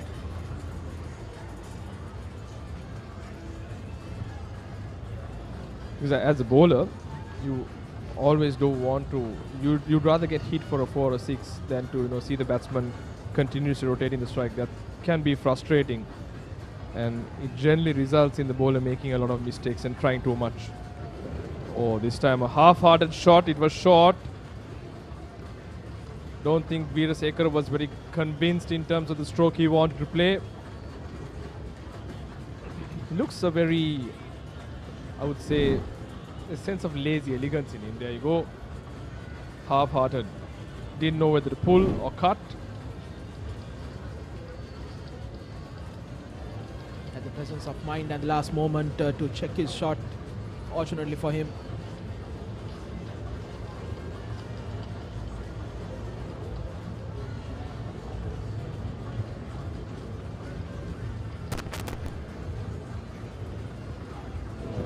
This time a short one. Misses the batsman, misses the keeper. That's 4 by signal by umpire Hannibal. 4 valuable runs for Royal. Slowly but steadily that lead extending.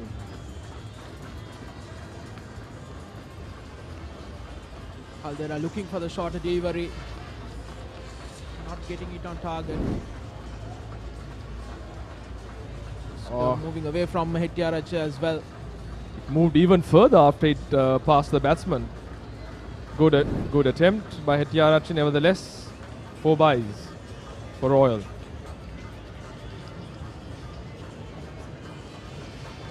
Oh, this is another good bouncer. Probably the second bouncer for the over.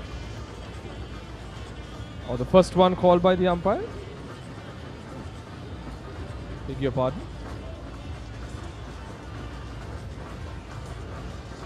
So they have understood Veerasekara's weakness.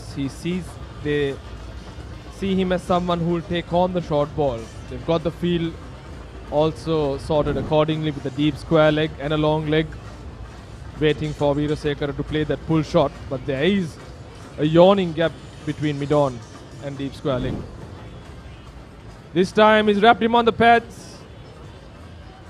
I think it was too high for umpire Lyndon Halliburton's liking. It's very good bowling by Caldera. He's playing the batsman's mind. He bowled 2 short deliveries, then pushed in the back, and this delivery just short of a length, but that was way too high. Hit him on the upper thigh area.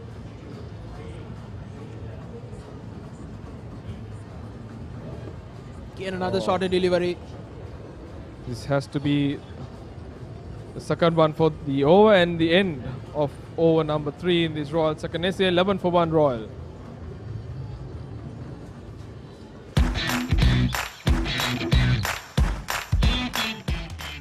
Heels Crest Naimere sausage. The bite that bites back.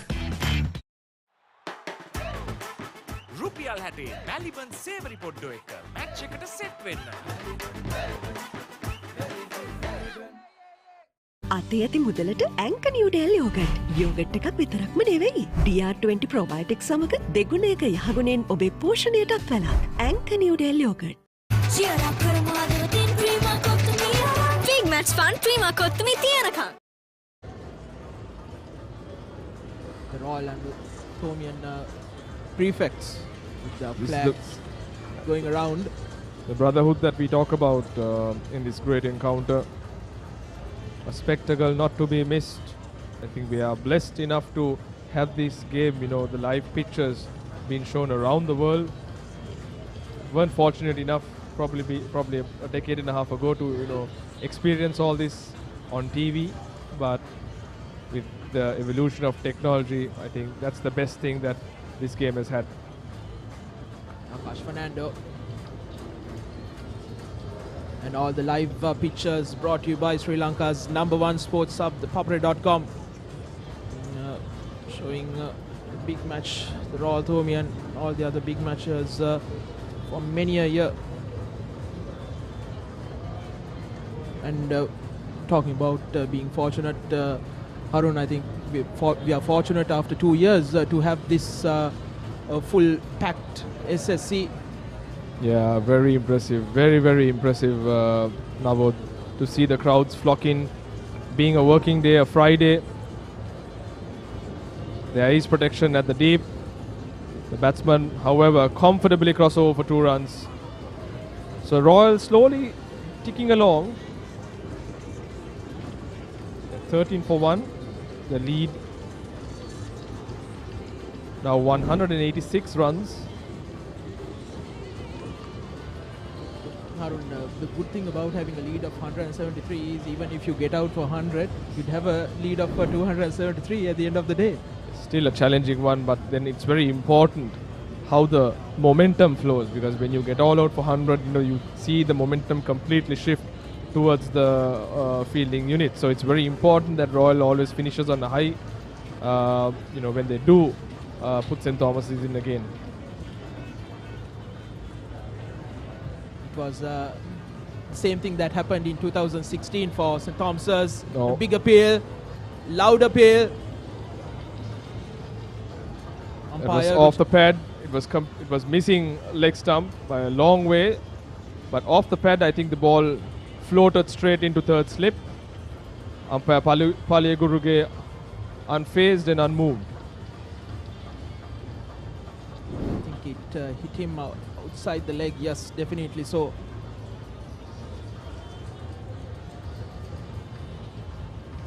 Quite an easy decision for the umpire. Fernando is getting the ball to talk. Abampola will have to play with a straight bat because that ball is darting in off the left armour. Getting that ball to swing like a banana. Oh, this time beautifully taken at second slip. That's a very, very good catch. Akash Fernando gets his second and the 6th of the match. Fantastic bit of bowling from Akash Fernando as he once again wheeled off in celebration towards the boys' tent. Royal 13 for 2 in the 4th over. Beautiful ball, taking the edge, and an excellent bit of catching. He had to play at it. That was a fantastic delivery. Although it looked to be angling away, the ball came in. Abampola had no option but to defend at it. He's gone for 5 of 11 deliveries, 13 for 2 Royal. අතේ ඇති මුදලට ඇංක Newdale yoghurt. Yoghurt එකක් විතරක්ම නෙවෙයි. DR20 ප්‍රොබයොටික් සමග දෙගුණයක යහගුණෙන් ඔබේ පෝෂණයටත් වැළක්. ඇංක Newdale yoghurt.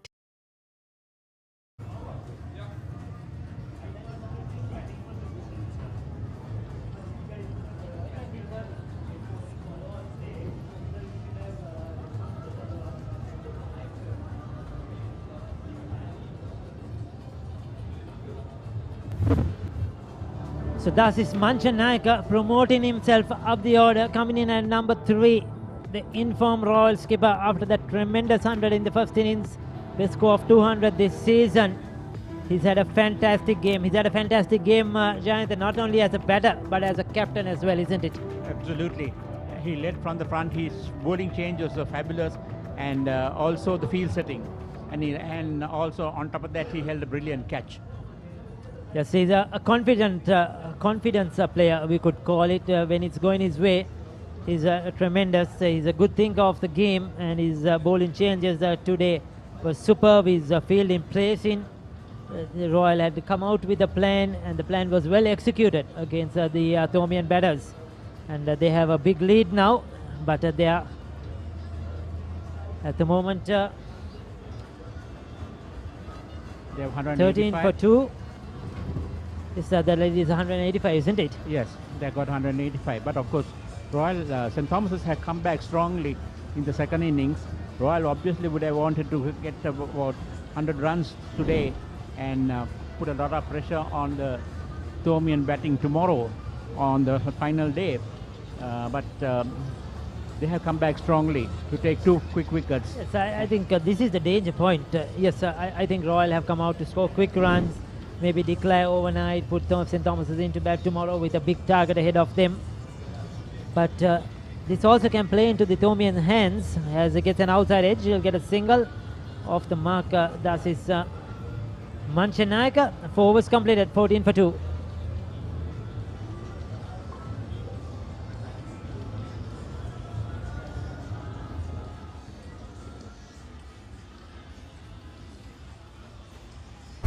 Anchor New Delhi yogurt.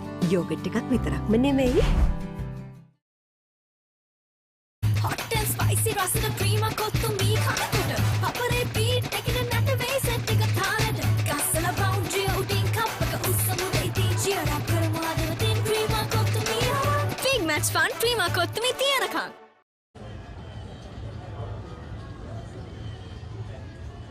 So 14 for 2. And Akash Fernando, 2 wickets to follow up that 4 wickets in the first innings. He's had a good game. Nathan Caldera, he will have to back that up. They have to keep things tight, especially from one end. You cannot let the runs leak. Now Royal are looking for quick runs. The best Thomians can do is try to block them out. Keep it tight, try to stop the run flow, and in between, make the Royal batters do something different. Yes, Royal so that obviously they will want to push on, but the Thomians need to bowl tight, and Akash is just doing that right now and getting 2 wickets down or dictated by the Thomian bowling. He will want to play his shots, and I think that's the best way to go for Royal at the moment. They will be looking for about 100 runs more to add to their 175 run lead in the first innings. And that will put a lot of pressure on St. Thomas's batting last tomorrow. Pulled away. That's the first runs for Windu. Veerasekara. 3-2 didn't get going in the first innings. So they'll be looking to get at least close to the 300 run lead, isn't it? They'll need to add... Ideally, they will want about 300 lead, but even 250, they'll be quite happy to settle for 250. So Nathan is actually bowling, trying to induce a batsman to hit up in the air. He's bowling quick, but little too short. On the other hand, we saw Akash bowling a superb line and length. That kept a bit low. He was expecting that to bounce much more, Windu.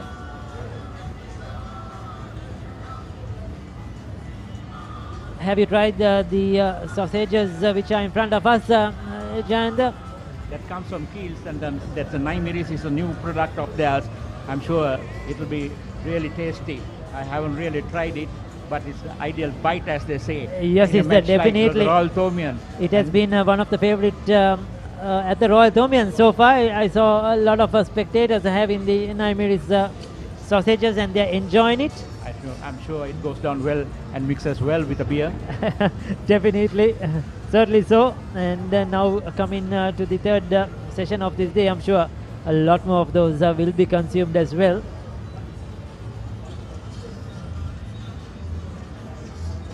Royal not having it easy in the second innings, the way they were batting freely in the first, but nevertheless it's early in the innings. Having lost 2 wickets, obviously these 2 batters will want to first settle down, see the ball, and once they do so, I'm sure they will push the score along. So long way to go.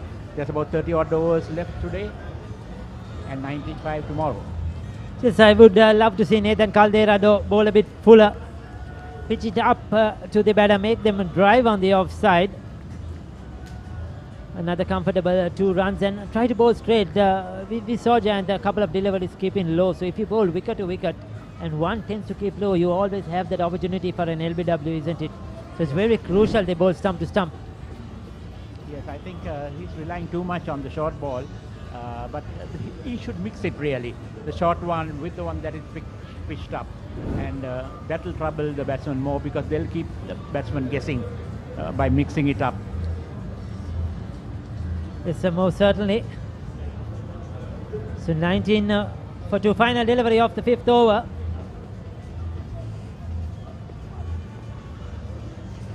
It's just short of a length once again, comfortable for Windu Wirsekara. 5 overs completed, 19 for 2. රුපියල් 60 මැලිබන් සේවරි පොඩ්ඩෝ එක match එකට set වෙන්න.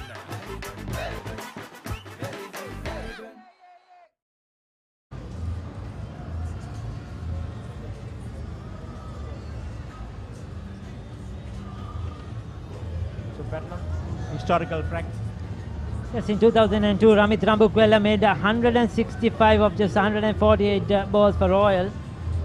That included 21 fours and 5 sixers. That was a mammoth innings. He really hammered the Ethiopian bowling in 2010 here at the SSC.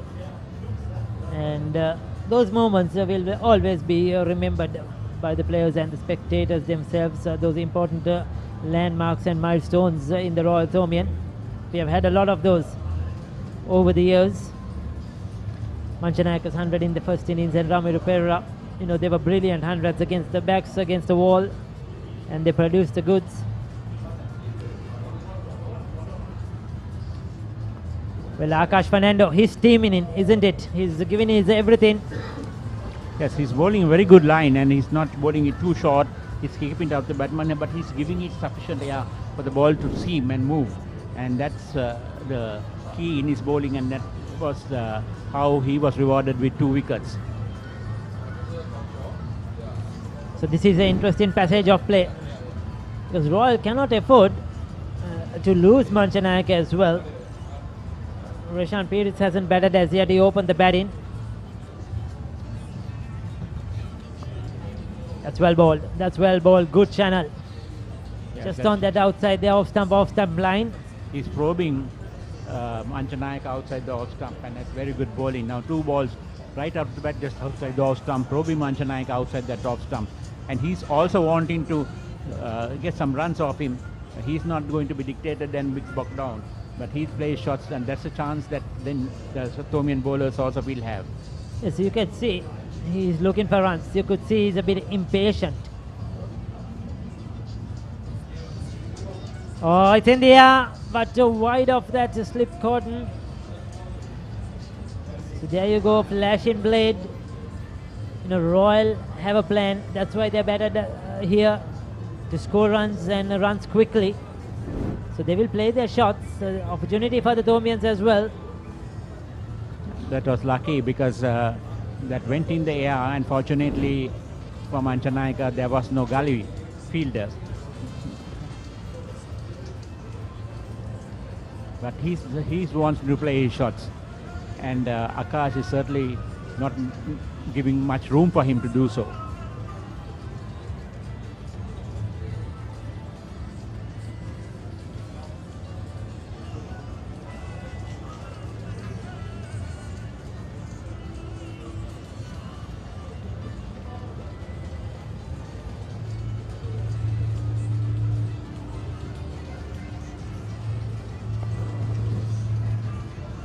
That's well bowled, swinging back at the right hander, coming around the wicket, changing the angle. Akash is very impressive with the way that he's changing his line to the left hand and the right hander. Now that particular ball, he pitched it outside the off stump, coming over around the wicket. and you can see the ball curving in and coming in with the arm to the right hander. So he's not going to be that easy for the Royal batters to negotiate at the moment. Good batting, soft hands. Uvindu Veerasekara just keeping the scoreboard ticking. He has to keep doing that. You have to pick up those singles and wait for that loose delivery. It's a good batting track still here at the SSC. Most say that it will start to turn. It will play a bit low and slow in this third session, and definitely tomorrow. But still, it's good enough. If you apply yourself, still good enough to get runs. Yeah, the Royal batters must realize that this is a crucial period for them to put themselves in a strong position. So these two batters have to be patient, particularly against Akash, and wait for the loose ball, because there's a lot of play left today and the whole of tomorrow. So they shouldn't really try to take runs or hit Akash out of the attack. Oh, goes for that paddle sweep, as we could call it. Didn't get or didn't make a good connection. Will it be called leg byes? It's off the bat. But he was looking to walk across his stump and just use the pace of the bowler. Just got the 2 runs, 6 overs completed, 23 for 2.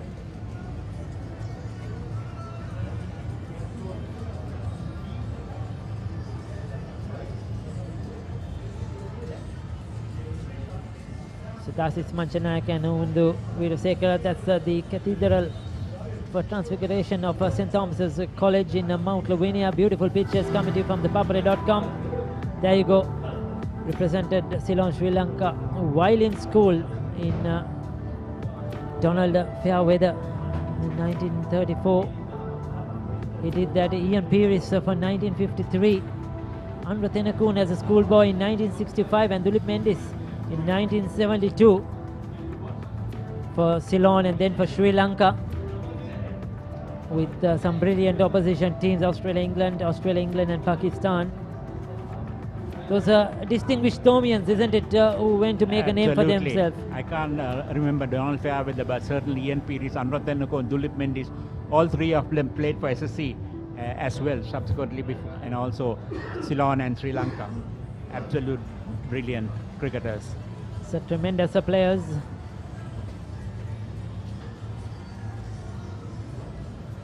Who went to play on for the country and made a name for themselves in their eras. So we have a change of bowling coming to Dias into the attack.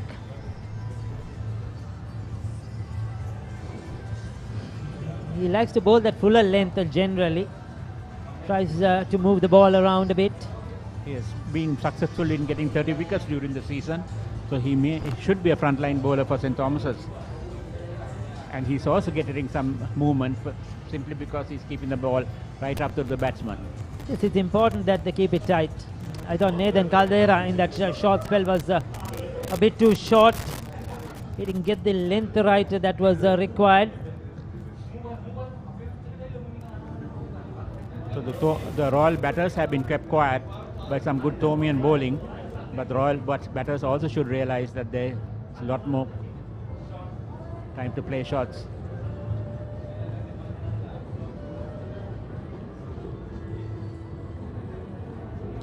So in the Veerasekara is on 6 now.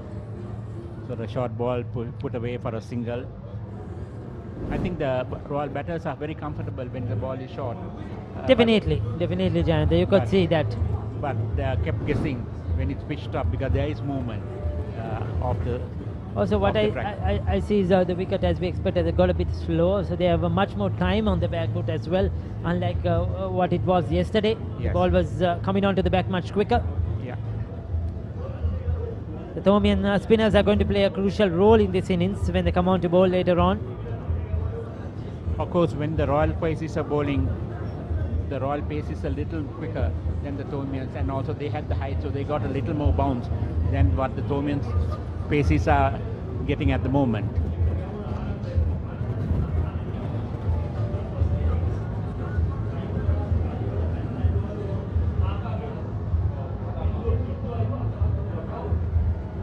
Short and wide. He's lucky to get away with that one. Coming to Dias. Manchanayaka will be disappointed. He didn't put that away for 4. He also must realize that he really doesn't need to swish at the balls so wide outside the off stump. There's plenty of overs left for the day, and I think he should now concentrate on driving home the advantage Royal have with the 174 run lead.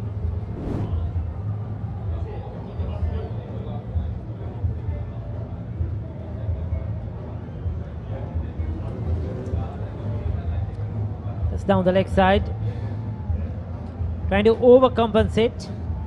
He bowled the earlier one quite wide, trying to bowl much straighter, but didn't get it right. So Kamini is not getting his line right, the left hand. One was right outside the stump, the other one down the leg side.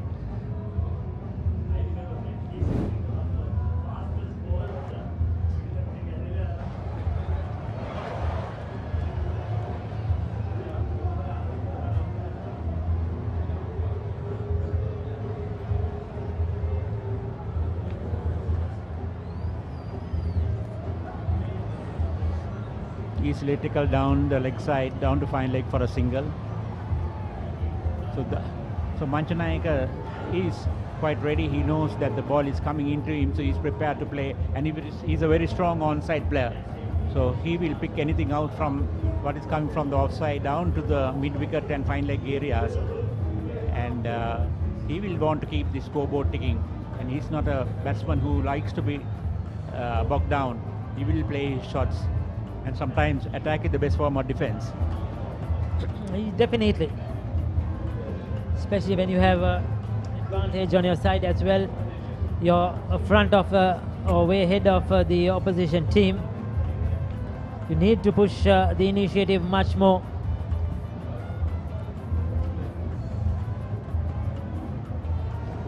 The short delivery, that was a good one. Oh, just for short of that field. Diving effort. He didn't know much about that Govinda Veerasekara. He was in two minds whether to play, whether to leave it. Last moment left it alone, and he's lucky to survive that one. 7 overs completed, 25 for 2.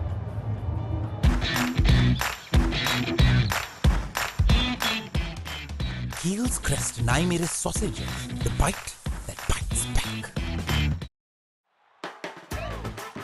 රුපියල් 60 මැලිබන් සේවරි පොඩ්ඩෝ එක match එකට set වෙන්න. ඇන්ක නිව්ඩෙල් yoghurt. Yoghurt එකක් විතරක්ම නෙමෙයි.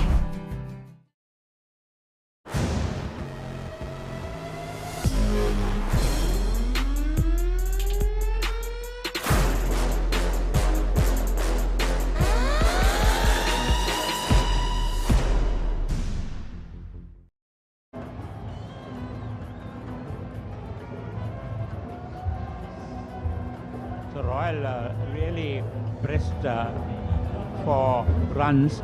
They are taking it slowly, and the Tomian bowlers also up to the task.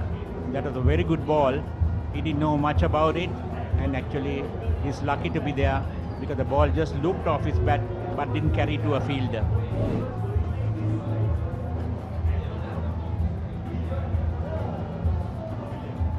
Another good ball from Akash, bowling wicket to wicket. So he's keeping the Royal batters in check, and Royal batters are finding runs hard to get. Of course, they lost 2 early wickets, so they have to really build an innings, and they should set about this slowly and surely.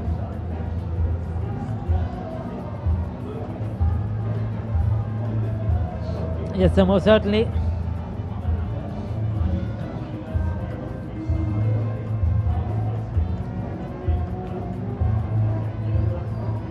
That's well bowled. Well bowled. He's keeping it full. He's keeping it straight. Nothing loose. He's keeping it tight to Manchanayaka. I think they'll learn from the mistakes in the first innings, where Manchanayaka had a lot of room outside the off stump. They bowled in the areas he likes to play. And I think, I'm sure they have learned from those mistakes, and don't want to repeat them here again. A very impressive spell from Akash. He's really keeping testing Manchanayaka, keeping it up to him and bowling wicket to wicket. That's a good looking shot though, beautifully played. Not an easy shot to play with a straight bat off the back foot. He'll get a couple of runs. It comes with confidence, with the good form he is in. Just comfortably and confidently pushed between the extra cover and cover point, and Manchanayaka knows where the field is, and he's very good in picking the gaps.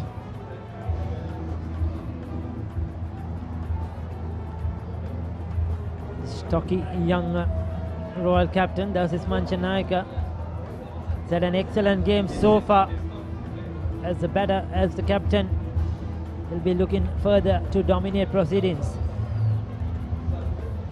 That's the full toss, going for that Yorker. Didn't get it right. Once again, they'll get a couple of runs. Will they come back for the third? No, settle for two. One of those rare full tosses by Akash. He's trying to york the batsman, and as a result of it, that rare ball went full. So the lead now 202 for Royal. They'll be looking to expand, get close as possible at the end of the day's play to get to the 300 run mark. And then they will be comfortable.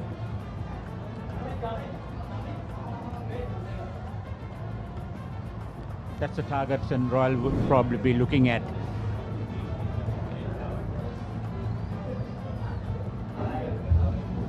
Soft hands. That was very well played. So Manchanayaka kept quiet, but he's up to the task. He's waiting for the loose ball, and the one that comes, he's able to push it into the gaps, and he's keeping the scoreboard ticking. So Royal will obviously got now a 200 run lead. They're looking comfortable, but I'm sure they'll want to extend this lead before end of day's play today. And probably they will take a call in the morning tomorrow as to when they will ask St. Thomas to bat again.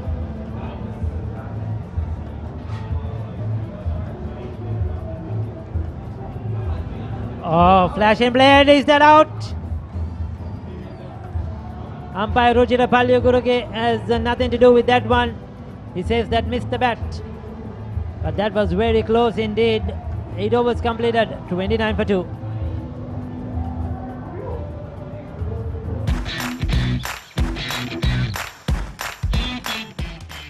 Heels Crest Naimeris sausages, the bite that bites back.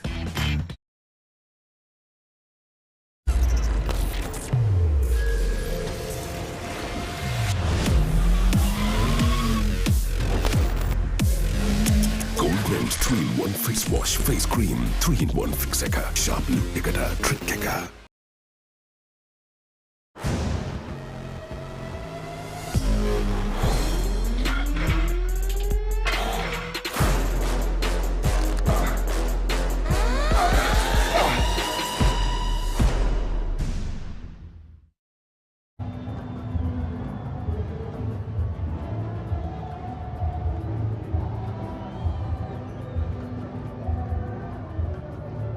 So Kavind to continue bowling from the commentator's box end or the pavilion end.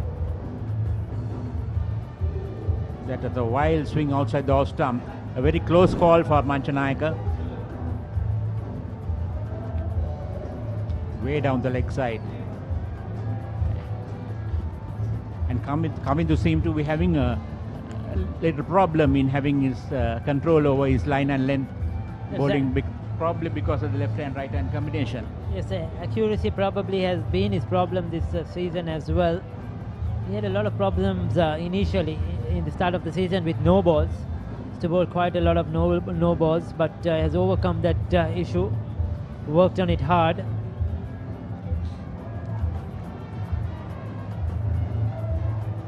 Oh, that's a good shot delivery. That was a good one. Windu Widasekara. He's just struggled against the short delivery. Got out in the first innings too, playing a pull shot. And once again here, looked a bit uncomfortable, fending that away. Yes, although he negotiated it finally, but that really stood on him, and he did well to keep it down and get a single off it. So Kamindu is troubling, particularly with his short ball.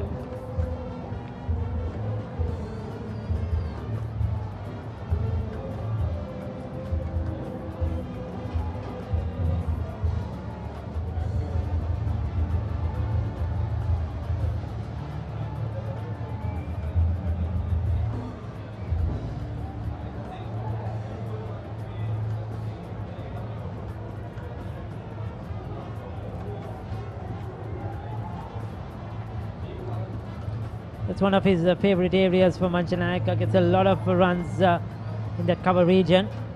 Just plays those angled shots. Yeah, he opens the blade and plays it down both to against third man. spin and pace equally good. He uses the pace to glide the ball down towards the third man region. But there were one or two streaky shots also which went in the air, but there were no fielders anywhere near. But certainly that is one of Manchanayaka's favorite areas.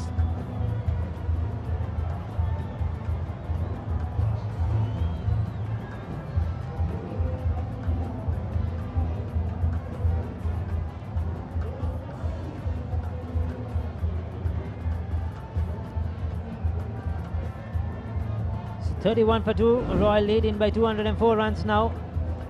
This is after St. Thomas's were bowled out for 153 in their first innings. And Royal having a massive lead over St. Thomas's. But decided to bat again in the second innings. It took some by surprise. Most thought that Royal would enforce the follow-on on the Thomians. But Royal deciding to bat second, put a score on the board, and then put pressure on the Thomians tomorrow, the last day. Foolish delivery and unable to get it away. This has been a good passage of play for St. Thomas's. I feel they managed to tighten things up, isn't it? We haven't seen those boundaries and the runs haven't come as expected for Royal. Yes, I think the two early wickets that they got certainly put Royal on the back foot. And but of course, having said that, they also are bowling a very tight length. They're one of those rare balls that was pitched up by Kamindu. He has been trying to pitch it short and get particularly Uvindu has been very uncomfortable on his on the short ball. There you go. As Jayanta said, another predicted short delivery. Ducks under it. 9 overs completed, 31 for 2.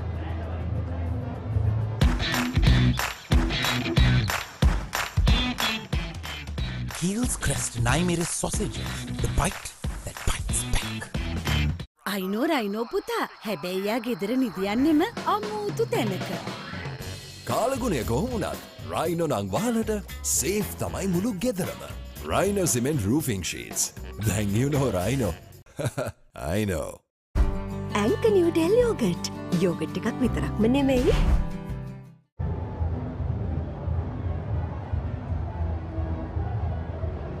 So the stands are full now once again as we come towards the end of the second day's play. Plenty of merrymaking and a lot of fun and laughter and colourful too here at the SSC Grounds. But it's a beautiful evening. Yes, it's a wonderful year at the SSC. This is the carnival atmosphere at the Royal Thomian. It's fun, it's fellowship, it's loud, the bands are playing all over. And the flags are flying, of course. The Royalist tent is more louder, we could call it the boys' tent. And understandably, they're on top. So change of bowling, we have some spin. Dineth Gunawardena, he likes or he's able to bowl with a newer ball. He's been used in the past and has that ability to pick up a wicket, a partnership breaker. This is going to be interesting here. He's bowling to the left-hander. It's got a very defensive field, spread out field for Manchanayaka with no slip and plenty to cover the rest of the area. So his style of batting, I was telling this off here as well, Jayant, reminds me of the great Sri Lankan captain Arjuna Ranatunga. The way Manchanayaka bats, it's 27 years today that Sri Lanka won that World Cup in 1996, March 17th. Really? Yes, That's true. 17 years. Yes. And the way he bats, the shots he plays, just jabbing it here, jabbing it there. He is sort of a similar in build as well. Stocky left-hander. Yeah, coming to think of it, he resembles a lot like Arjuna. Same. Not only in his physique, but also in his stroke play. Yes, he likes to use the pace of the bowlers, run it down to third man. Absolutely. Play the sweep. You are perfectly right. And sort of modelled himself. We don't know. Maybe it's by accident, but certainly reminds me of the former Sri Lankan captain and the way he batted.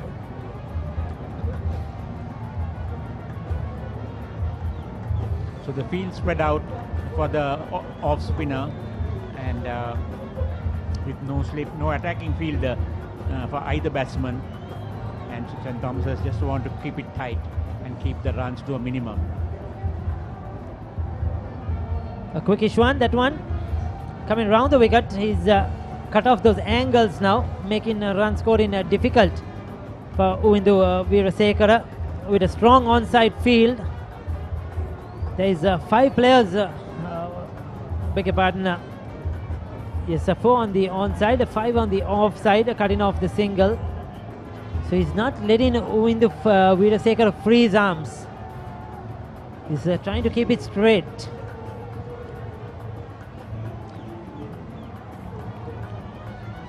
Yes, very strong offside field, and he's bowling round the wicket, wide away from the off stump.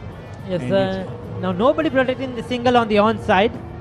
The lone fielder has dropped down to the boundary at mid-wicket, so there is a free single if it's needed. But he bowls outside the off stump, and Weerasekara manages to pierce the gap, just a single. So the Thomians certainly trying to cut off the runs, blocking out the runs.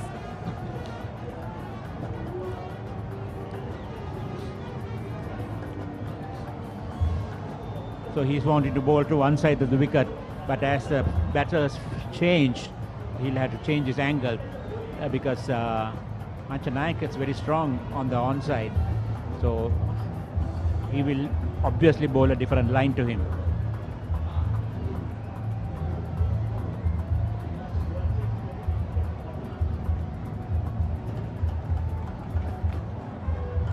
There you go, the sweep shot, his favorite. Goes across, goes across the outside off stump and takes it towards the onside. He'll get another single. The photographers, the cameraman, hard at work. It's bright and sunny, hot out there, but they're doing an impressive job. 10 overs completed, 34 for 2. Big match fun, Prima Kottumi Tiyanaka.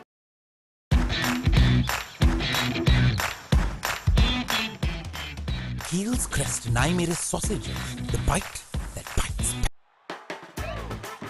රුපියල් 60 මැලිබන් සේවරි පොඩ්ඩෝ එක match එකට set වෙන්න. අතේ ඇති මුදලට ඇංක Newdale yoghurt. Yoghurt එකක් විතරක්ම නෙවෙයි. DR20 ප්‍රොබයොටික් සමග දෙගුණයක යහගුණෙන් ඔබේ පෝෂණයටත් වැළක්. ඇංක Newdale yoghurt.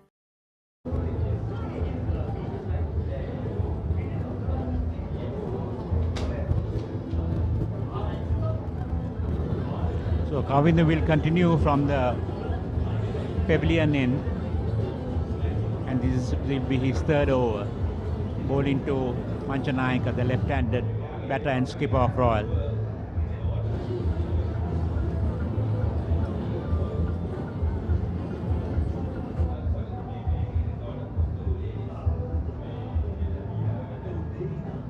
That's beautifully played. He pulled it from wide outside the off stump, kept the ball along the ground and played it hard past mid-wicket for 4.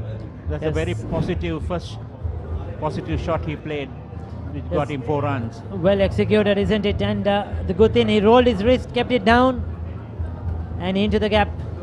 Yeah, he rolled his arms over and then kept it along the ground, hitting the gap for a good 4. Perfectly played by Manchanayaka. No trouble at all. The ball just sitting up. Still a good wicket to bat on. So Kavindu Dias now has to think otherwise. because they need to get it in the right areas to Manchanayaka, because he's not an easy player to bowl at. He plays those different angles, plays it into different areas of the ground. As you see now, soft hands, good batting. Yeah, pushes it for an easy single. That's clever batting. And that's a hallmark of a good batter. Picked the loose ball, he kept it along the ground, found the gap, hit it from to mid wicket for 4, and the next ball he just watches it closely to the bat and pushes it towards mid wicket again for an easy single.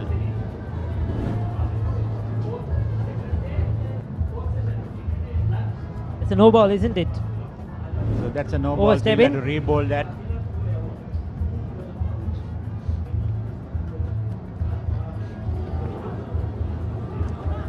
Full on leg stump, angling down the leg side. They'll get a leg by.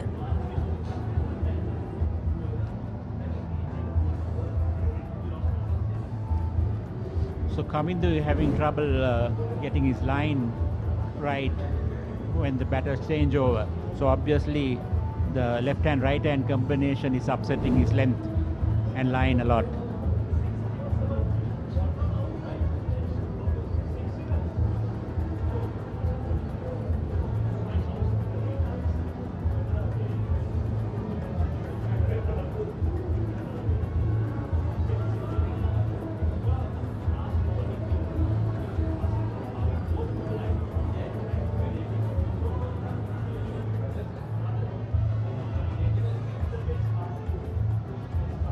There you go again, just playing it on the up, not trying to hit it too hard. I think I told you a while ago, Jayant, the problem he had with no balls. There you go, that's the second one for the over. That's right, just a no ball again. Suddenly it has come back haunting Kavindu Mendes. Kavindu Dias, beg your pardon. That's probably he's trying to probably trying to bowl a bit quicker. Yes. And he's overstepped now on a couple of instances. He has to be careful. That extra effort is taking the foot across over the line, and there's a second no ball for the over.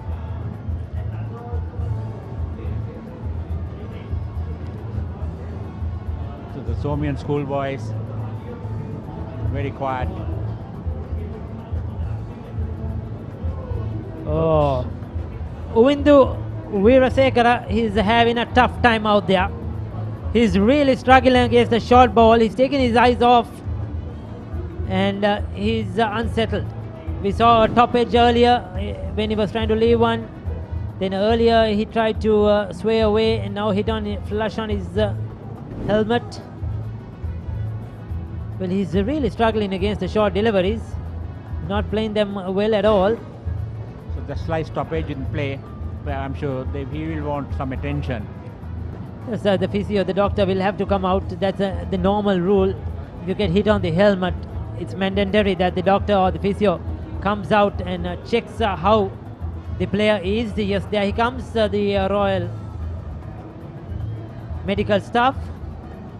And they will do a test, ask him where you are, what's your name, where you're from. Standard questions. Standard questions. But he's smiling.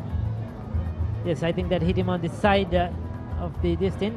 But certainly he's not looking comfortable against the short ball, isn't he? And credit to Kavindu Dias, he's bowled some good short deliveries. Yes. Yeah, he's committed to the front foot all the time, even before the ball is bowled. So he's finding it very difficult Look to at that. negotiate the short ball. He's lucky that he didn't go onto the stumps as well. Just away from the stumps. Yes, he has been fortunate that he didn't get out to the short ball so far. Yes, he'll get some medical attention. They will ask him, do you like to continue? Can you continue? So there you go, Royal College losing the two early wickets of Sinit Jayawardene and Uvina Ambampula for 4 and 5. Since then, these two have taken them to 43. Rehan Peiris has been dropped down the order because Royal are looking for quick runs. And both wickets taken by Akash. Ovina was out to a brilliant catch by Ramesh at second slip. That was absolute blind he took moving to his left side and clinging onto that with both his hands. So Akash pick off the Thomian bowling so far with 2 wickets. He really troubled both batsmen, and he both the batters, including Manchanayaka so far.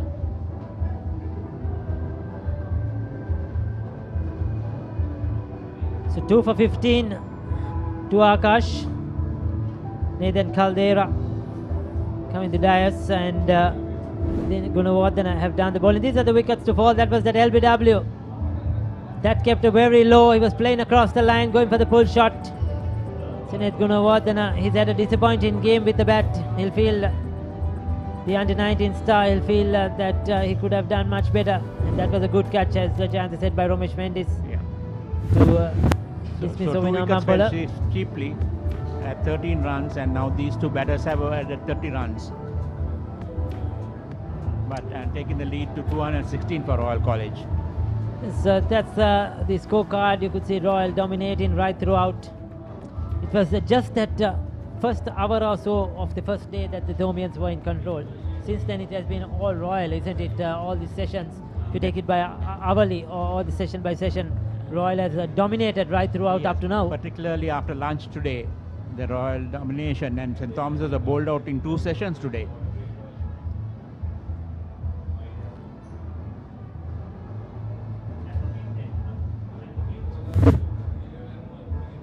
So play will.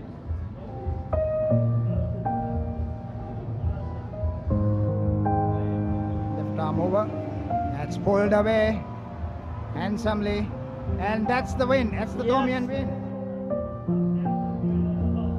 So there you go. We're remembering the late Amitabh Benayaka, who was a good friend to us, Jayanta. He was with us in the commentary over the years, unfortunately. Yes, the late Amitabh. He was such a nice person, isn't Lovely it? person, and we enjoyed a lot of commentaries together. This is And, coming from a some sporting lovely family. pictures we can see of the commentary team. Amitabh is no more. Yes, he lost his elder brother, Ranil, and now Amitabh. Exactly. It was a sudden to all of us. It was a shock to all of us. But for the times we knew him, he was a wonderful person, a good friend, and a great character. Amitabh Benayaka, the late Amitabh Benayaka. With And the late Bandula Varnapura as well. yes, These are some of good memories, loved his sportsman, loved his hockey, loved his cricket.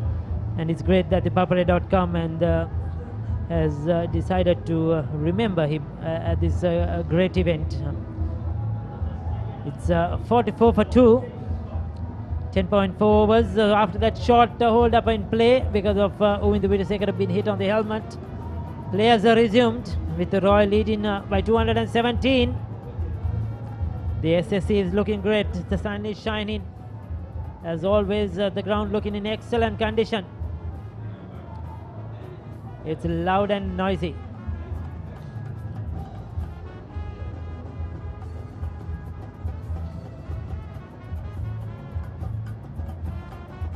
That's another fantastic shot. It might be cut off. No, it's 4 runs.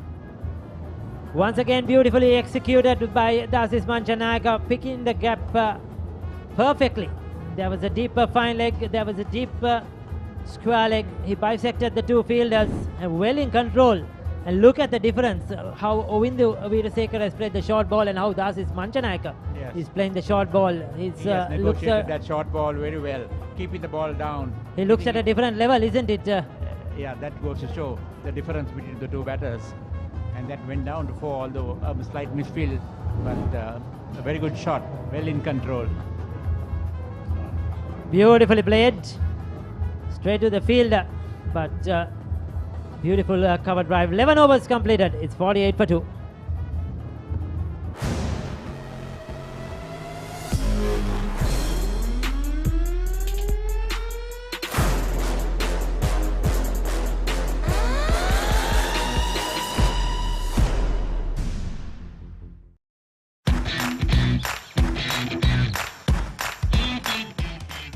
Heels Crest and I made a sausage. The bite that bites back.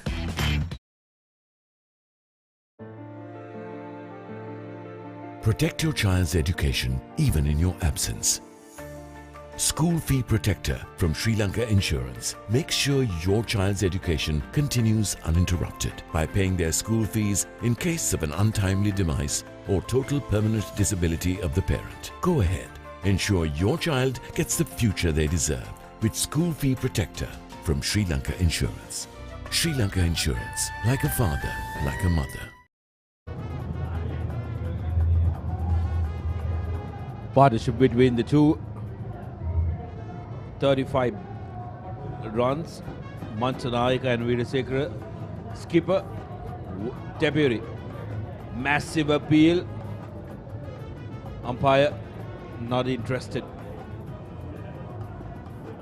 Papali Kuruge, very experienced international umpire. Windu has found it difficult to get going, Danushka. As I say, picks out a gap, negotiates for a single. Mantanayaka, on the other hand, has looked fluid, picking up from where he left off in the first innings. Breezy 22 of 24 deliveries, and Royal College currently lead by 222 runs. Yes, that is Mantanayaka starting from where he left off, going at almost run a ball once again. I think he got his 137 out of just 140 or 150 balls. So that's what kept Royal ahead throughout the first innings. He kept rotating the strike. As you see once again, he knows where exactly the fielders are, where to get the singles, where to get the boundaries. And any loose ball, he'll take maximum use of it. And that's the secret compared to the other batsmen, even at St. Thomas's College. No one got going. No one rotated the strike like Mantanayaka. So he moves on to 23 or 25 balls. Royal with a lead of 223. Sudarshan, I thought Royal could have put the Thomians into bat again with a lead of 170. If they got another 2-3, maybe 4-5 wickets in the last session, they would be right on top. I think the reason that they would have opted to bat again is the fact that the bowlers would have been fatigued. They were quite a bit tired, and also the surface has become a little batting friendly. So you'd rather try and get as many runs as you possibly can in this session, and then maybe declare overnight and get the Thomians into bat. And if we are to judge the Royal fast bowlers by the way they've been bowling the entire day today, tomorrow morning they'll be licking their fingers. They'll want to have a crack at the Thomians. I think that was the thought process behind Royal wanting to bat again. Exactly.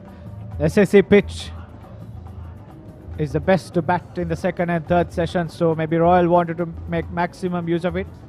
It's the final delivery of the 12th over. Mantanayaka, an easy single once again. The score moves on to 52 for the loss of 2 wickets.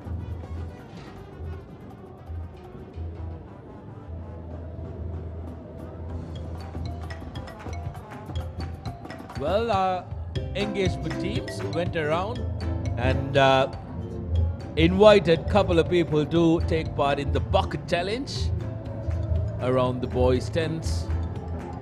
It may look simple, but I tell you, if slightly older participants were invited to do this, they wouldn't have landed a single ball in those buckets. Danushka, I don't think you will be able to land a single one. Especially not during the third session. But good fun though, good fun all around the park. Incredible event at this 144th Battle of the Blues here in full swing at SSC. We are back with the crowds as Nathan Caldera is being introduced into the attack from the tennis court end. If you're not here, I hope you are keeping an eager eye on this. I know for a fact that many of you who are not able to be in Sri Lanka are keeping a very, very keen eye on this, and if you're in Sri Lanka, chances are you're already here. Exactly, a much better crowd than yesterday. Yesterday was not bad for a first day itself. However, the crowds have really come in towards the latter half of today, and tomorrow will be, I think, fully packed. As Nathan Caldera, short delivery down the leg side, is an appeal, but umpire Lyndon Hannibal not moved. That is Manchanaka really going for his shots. He's not afraid to take risks, and it has worked out well for him. Absolutely, I think that is the style of his game, isn't it? Throughout the season, he has been the first to reach 1,000 runs for Royal College, and that's how he plays the game. Manchanaka scored 50 in his maiden Battle of the Blues encounter, and since then hasn't really looked back. The only player who had any experience of a crowd-filled Battle of the Blues, he'll be disappointed with that, missed out again. He'll want to try and get back to ball. Nathan Caldera has been one of those, a replay of the previous delivery. Nathan Caldera has been one of those players who have done immense service to the Tomians throughout this season, especially with bat and ball. Even with the bat in hand, Caldera has a couple of big knocks under his belt. Scored a beautiful century at Mount Lavinia against St. Joseph's, if I'm not mistaken.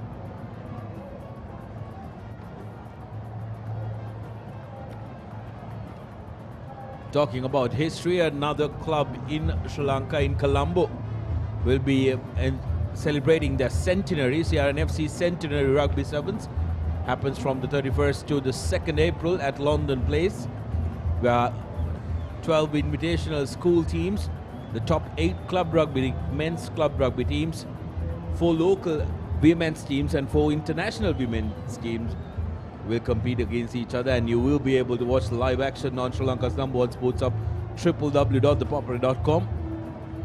Both Royal and St. Thomas's teams will be in action as well. Nathan hasn't been able to find that rhythm, hasn't he? Straying down leg side, both to the right hand and the left hander. But take a look at that run rate with Royal College, 4.18. This is a similar run rate that they operated at even in the first innings, and that's a massive psychological advantage that they have over the Tomians. Yes, exactly. I think the secret to that is Manchanaka going at almost run a ball. And even the first innings, he was the more aggressive out of the batsmen, while this time it's edged, and valiant effort by the slip fielder, could not get his hands to it. Another single to Uvindu. I think given the first innings, Dasis Manchanaka was the aggressive one, while Romiru really supported him well and rotated the strike. That helped Royal to keep that run rate throughout the innings. The second innings, they started off slowly. That actually went on the bounce. I thought that was a catch. The second innings, they started off slow. I thought they would come out all guns blazing to get the maximum out of this last session. However, now they're getting a move on. Currently lead by 227 runs. And with 28 overs remaining for the day, they would be looking at getting close to 350. Next delivery played easily off his legs towards the deep square leg fielder. Dasis moves on to 26, and the score moves on to 55 for 2 at the end of 13 overs.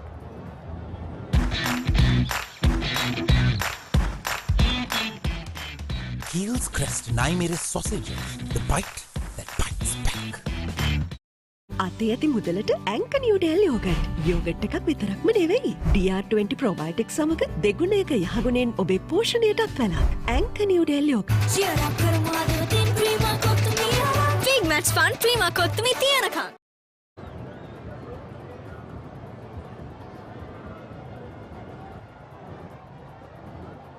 Game day pulse check.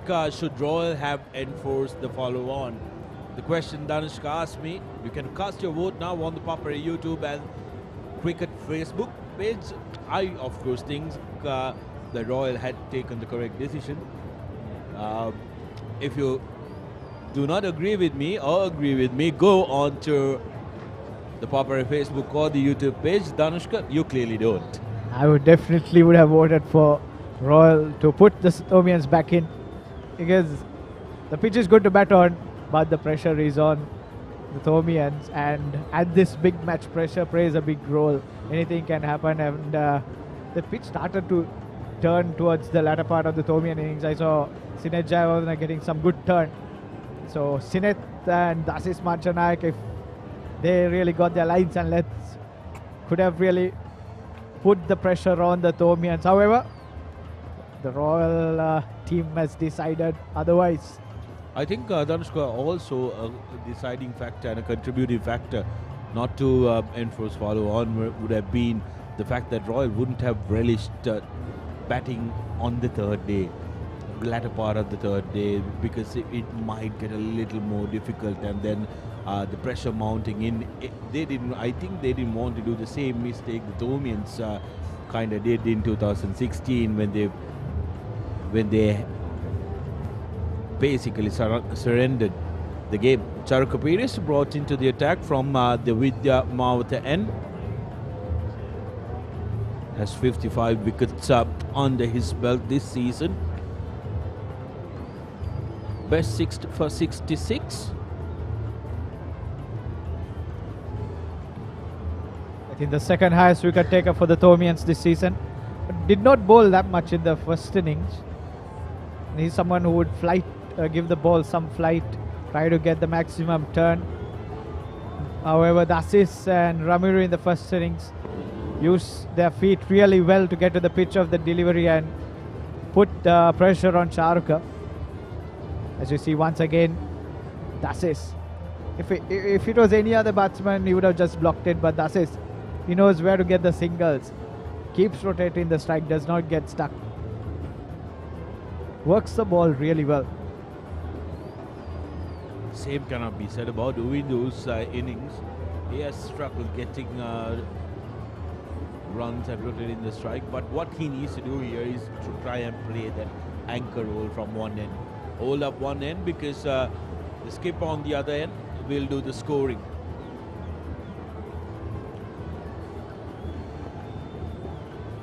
The music's getting louder. Crowds are getting more active as we close in on the final few overs or final few sessions on the second day. As we can see, the umpires want to have a chat with the captain. Maybe too many field changes, taking a lot of time.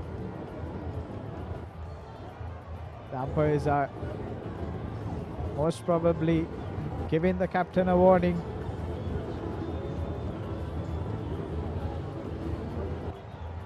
Umpire Palligurugay clearly not happy, very animated there, because the over 8 was a massive problem yesterday as well for the Thomians, and now Umpire Palligurugay has decided enough is absolutely enough.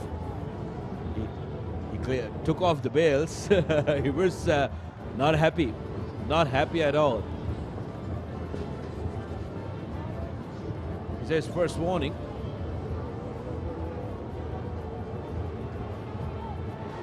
Communicates it to the match commissioner as well, and I think rightfully so, because Royalists, when they were bowling, they were going at a very decent rate, especially given the fact that they were operating with their fast bowlers as well.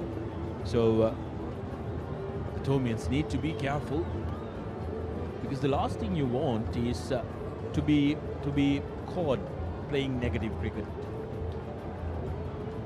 We saw in the concluded Test match, Prabhat Jayasuriya of Sri Lanka being found guilty of negative bowling, and that's the maximum. What a reply from Movindu. He says, if you want to delay, I'll score my runs double quick. Gets underneath that, and that's a massive maximum. Will then big hole in Charuka's confidence. His first over, that's a big, big six. Exactly. I think the first aggressive shot that Viu played, and he made the most of it, got it right in the middle of the bat. That went a long, long way. That stayed straight into the 10s. So Viu can clearly get aggressive. He has the shots. And I think it's time he gets going once again. He plays across the line. And that's another boundary straight in the gap between deep square leg and deep mid wicket. And Viu is turning it on now. Moves on to 22 of 37. And that strike rate suddenly has improved. Nothing going the way of the Tomians currently, as Royal are piling on the pressure. The batsman who we said will be looking to play the anchor role, West, the silent one, gets in on the attack. 2 deliveries, 4 runs. That's a wide delivery way outside the off stump. Is it given a wide? Yes. No, not called a wide. That was almost outside the pitch. Quite defensive bowling by the Tomians. Charuka Pires coming around the wicket, bowling with a packed outside field. And he stops in his action once again, taking more time.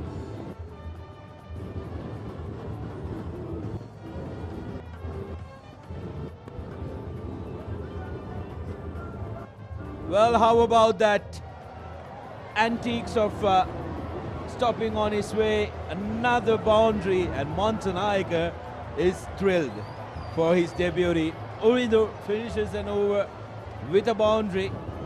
Very, very expensive over for the Tomians. 14 completed. Royal 70 for 2.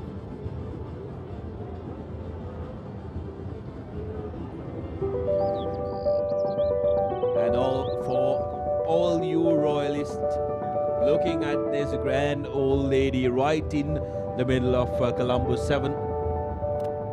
I'm sure all of you will be relishing in a lot of nostalgic memories.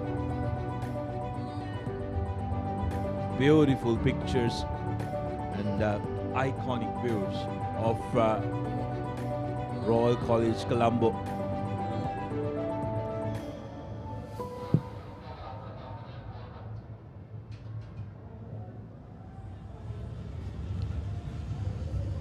Thus is Manchanaika preparing to take strike, and it is a bowling change from the commentary box end. Kavindu Dias brought back into the attack. Coming over the wicket to Manchanaika, short delivery. He's tried to pull it away, however, was too quick on that shot. The ball came much slower than what he expected. So I think Charuka Pires was giving a bit too much, yeah. So there was enough time for Viu to really get under the ball and really hammer it wherever he wanted. So that was, I think, the most expensive over in the match, if I'm not mistaken. Yeah, quite possibly could be.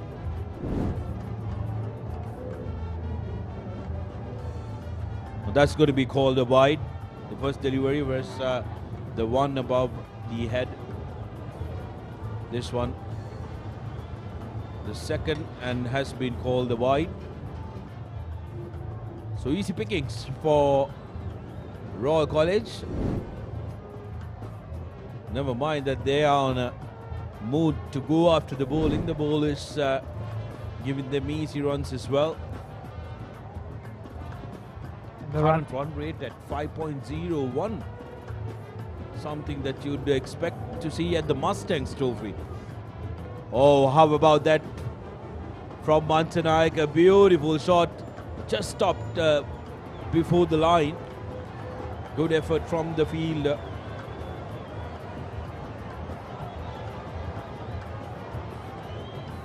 Umpire wanted to check whether it did cross the line, but I think that time the fielder managed to gather that one properly.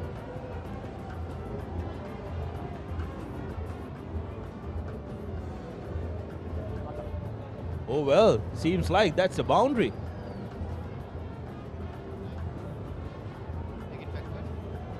The advantage of having television replays. At once we thought that he stopped it, however, can clearly see that when he got his hand to the ball, he touched the rope as well. There you go, boundary being signalled. 4 runs added to the score of the Royalists, and thus is Manchanaika, and we are suffering a cramp. Another delay here. Thus is clearly showing his displeasure. I believe that's Charuka Pires who ran towards the boundary. But he's up now. Dasis Manchanaika moves on to 26 of 39 deliveries. Reminds me a bit of Rishabh Pant. Same build. Goes for his shots. Takes the risk.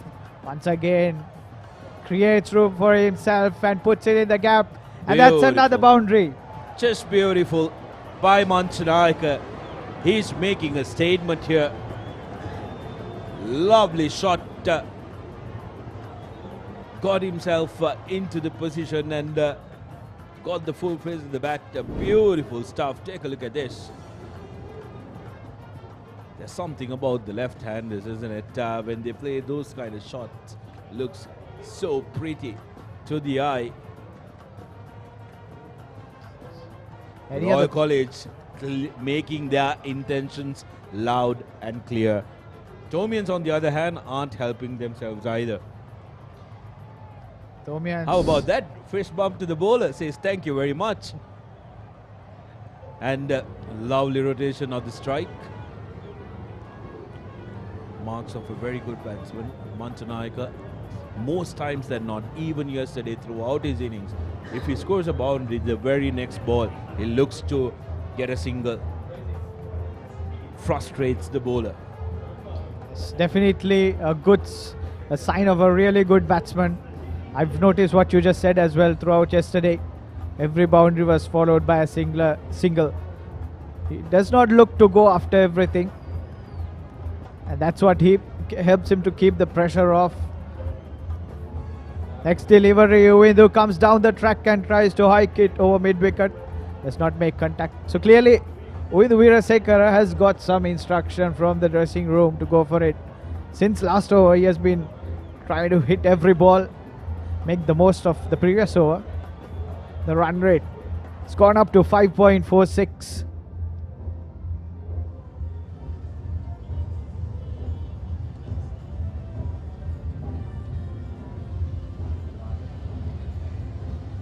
Final delivery of the over has been an expensive one, following another expensive over. Yes, Manchanaika makes room for himself. Will have to be content with a single. 15 completed in Royal's second essay. Royal 82 for 2. What's the best ceiling sheet, Mr. Basunda? That's the Rhino ceiling. The Rhino ceiling. A wood pattern finish. You can color it your way. The plain ceiling. Rhino. The roofing's Rhino. The ceiling's Rhino. Incredible strength. I know. Durability, that's high. I know. Cost effective too. I know. It's the best choice always. Rhino. Over half a century of trust, now in a new formula. Rhino, roofing and ceiling sheets. I know. 82 for 2 Royal. After a very shaky start, I think they've come back very well to be 82 for 2 at 15, scoring at a very brisk pace. The intent is very clear. Both Weerasekara and Manchanaika are going hell for leather, trying to build up that lead. Shash, what's your take on this game? What do you think Royal should do? Well, personally, I feel that they should have enforced the follow-on. That's my personal view. But however said and done, a couple of early breakthroughs for the Tomians. But as always, the skipper came into the rescue, and now they've steadied the ship. They've got the upper hand. I'm assuming they look for a declaration before the end of this play, but it all depends on how well they go for the next 45 minutes. Correct. I think that will definitely be in the back of Dasis Manchanaika's mind to gauge at what point he will have to, make that declaration. Looking at the way these two batsmen are playing at the moment, intent is very clear. This loud appeal, but I think the impact was just outside the off stump. Yes, the ball did keep low, just short of a length. Manchanayaka tried to pull that to that vacant deep mid-wicket region. But on this occasion, Jayawardene too got out in the same manner. But on this occasion, the ball struck the batsman outside the line of off stump. Yes, that was clearly not out. It's good decision there by Ruchira Palliguru. Impact clearly outside off stump. Speaking about decisions, most of them haven't been good as far as the Thomians have been concerned. When I say most of them, at least 3 were quite doubtful whilst the Thomian batters were batting in the first inning. But part of the game, isn't it, Haru? Yes, I think that's all part and parcel of cricket. Decisions go in your favor and sometimes go against you. This time, dancing down the track. Intentions are very, very clear for by Veerasekara. I think the two batsmen have put on some very valuable runs for Royals. 70 runs of 72, just under a runner ball. Manchanayaka being the main contributor, but Veerasekara equally contributing some very valuable runs to this third wicket partnership. This time is high in the air. That's a sky. I don't think the fielder would, make any hand to it because he was tumbling and turning. That went a mile, Shash. A steep Harun. From the body language of the fielder, it was quite evident that he was not going to get anywhere close to that. So it was trying to go across the line. Akash bowling a slow ball. Batsman not being able to time it. There we go. He never got underneath the ball. He was always chasing it. The general rule is you run sideways as much as possible and steady yourself. This time bowled. Clean ball by Fernando. I think he missed a full toss and the middle stump has been rattled. Once again, Akash going for the block hold. Bit of late movement there as well. So he's been the pick of the bowlers, as you can see through the figures. He's got 3 wickets in 4.4 overs. And that's the end of Uwindu. Royal lose out on their 3rd wicket, score of 85. Yes, he missed the full toss, just going underneath the bat. I think Fernando rolled his fingers over that ball. He slowed the ball down. Smart bowling has been the pick of the bowlers for the Thomians in this match, picking up 7. 28 for Veerasekara, very valuable contribution, 85 for 3 Royal. රුපියල් 60 මැලිබන් සේවරි පොඩ්ඩෝ එක match එකට set වෙන්න.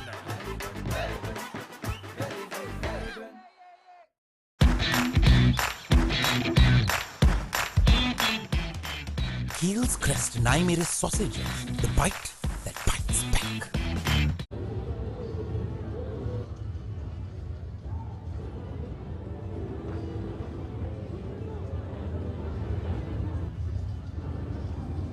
Yeah, the two main men in the first innings for Royal. Pereira joins his captain, the Centurions, from the first innings. Now in the middle, 477 runs for young Pereira, who's only just 16 years of age. A decent average. Missed out quite a bit in this season due to injury. This time they look for a quick single. So both must be seeing or must be loving to bat on this track. Shash. Yes, I'm pretty sure by now they're really used to batting at SSC. They understand how the wicket plays exactly. Both, they have the experience of getting 200s in the first inning, respectively. And I'm pretty sure if this pair continues for the next half, the follow-on would definitely come along, Harun. Yeah, but nothing to take away from Fernando, I think, who's been exceptional in this second innings as well. He's picked up all 3 wickets. He's getting that ball to move, which is also impressive. But don't think he's having that support in terms of the field set. Obviously, the intentions from the Royalists are very clear. We'll get back to that after the end of this over. 16 gone, 86 for 3.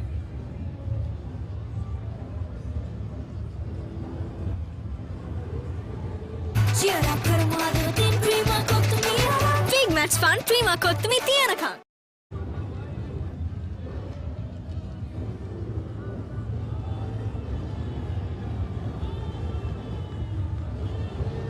So historical facts, Battle of the Blues. Asham Piri's centuries in 2005 and 7. He was also my captain, resulted in Thomian victories. So both games ended as innings defeat for Royalists. I'm sure Harun, fond memories, Yes. I wouldn't say. Not fun, but very vivid, Shash.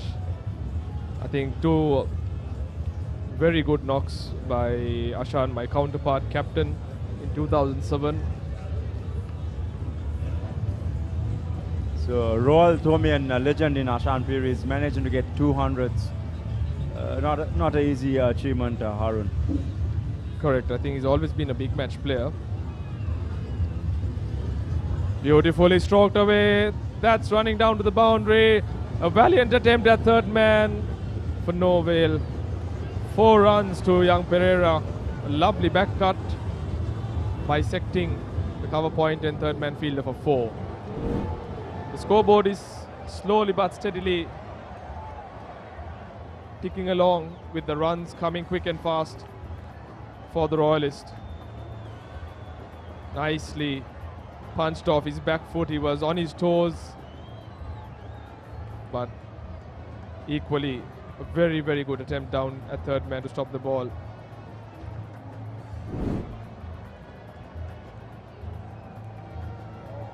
Something very interesting to find out, Harun. Maybe you have some insight about this. What do you reckon is a good score to declare on? It's a very interesting question, Shash, because if we look at the wicket, we're slowly starting to see the ball keeping a bit low, especially when it's pitched in line with the stump. So it's not going to be easy. So for all you viewers out there, this match can be watched on Dialog TV in channel number 22, as well as 144 in HD technology. So don't forget to miss the action of this 144th Battle of the Blues encounter, which is in favor, or right royally in favor of Royal at this point in time. Coming back to your question, Shash, I think 300 plus is a no-brainer, but where do you draw the line? That's going to be a very interesting decision for the Royalists to make, whether they declare overnight and put Thomians in relatively on a fresh morning where you have all the moisture on the wicket and have a crack at the Thomians, or would they want to further expand that lead and probably bat about an hour and then looking at giving the Thomians about 2.5 sessions? Now my question was intended basically to find out, will they have a target on the board where they know that the Thomians have no sniff of it, or will they give an even chance to the Thomians as well? They might. I think any total over 325 on a last day, looking at how the pitch is playing, is going to be extremely challenging. And if the Thomians do take that on, very bold indeed, very, very bold. Wonder what the record is chasing fourth innings. Something that we need to dig in deep to our stats book. I'm sure we'll find an answer to that, and we'll keep you guys posted as well. But if it is to be a sporty declaration, as I mentioned before, Harun, I reckon somewhere around 325 would be a very good score to declare at. Because don't think the track is going to get any better, because we saw quite a few deliveries keeping down, especially when they were pitched in line with the stump. So that's a thing for the Thomians too to ponder, because Royalists with the likes of Veeratunga, Ramanaka, who had his tails up, and also Malavi Arachi can do a lot of damage if they get the ball pitching in the right areas.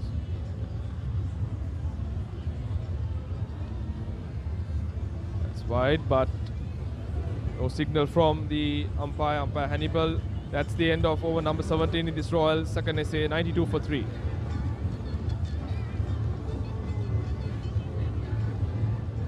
Aurudata Kaling Aurudu with Genie Debit MasterCard. Get ready to celebrate Aurudu with Genie.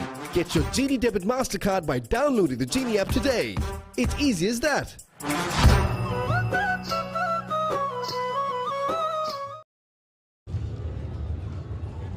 So welcome back, as this game is very interestingly poised, I'd say, in favor of Royal at the moment, but the discussion continues. Will 325 be a sporty declaration by Royal? And as far as the Thomians are concerned, they've got nothing to lose. I mean, if you look at the bright side, 95 overs, 325 runs. It's not that it's an impossible target, but it's an improbable target. So, I mean, you never know. Records are meant to be broken. Stage is set. You just need a couple of good knocks, like what the Royalists did, and it could be a great Tomian victory. That would have been gone for all money. Ramiro Pereira was halfway down. The ball was hit straight to mid-wicket.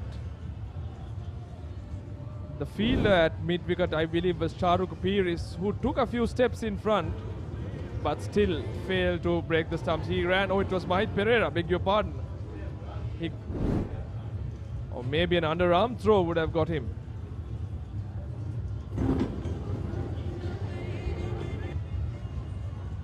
Another chance, but this time too. Manchanayaka on that occasion was hit on the shoulder. Cheeky little batsman, young Manchanayaka. Can't call him young per se, he's playing his final year. But looking at his stature, naturally you tend to use the word young. He looks young though. Even his impressions or facial expressions would suggest that he generally, if you do not know his age, you would assume that he's quite young. This time clipped off his pads, but there is protection in the deep. Just a single. Ramiro Pereira played that shot quite a few times in that first innings. Whenever the ball was pitched up to his pads, he placed that drop kick very effectively. Got a lot of his runs, a lot of the boundaries came from the leg side when he played that shot. But Sash, you seem to be the optimist in this potential chase. Well, I got to represent the Tomians, Arun. I'm not being optimistic. Well, partially I am, to be very honest. But my point is, has this ever been done before?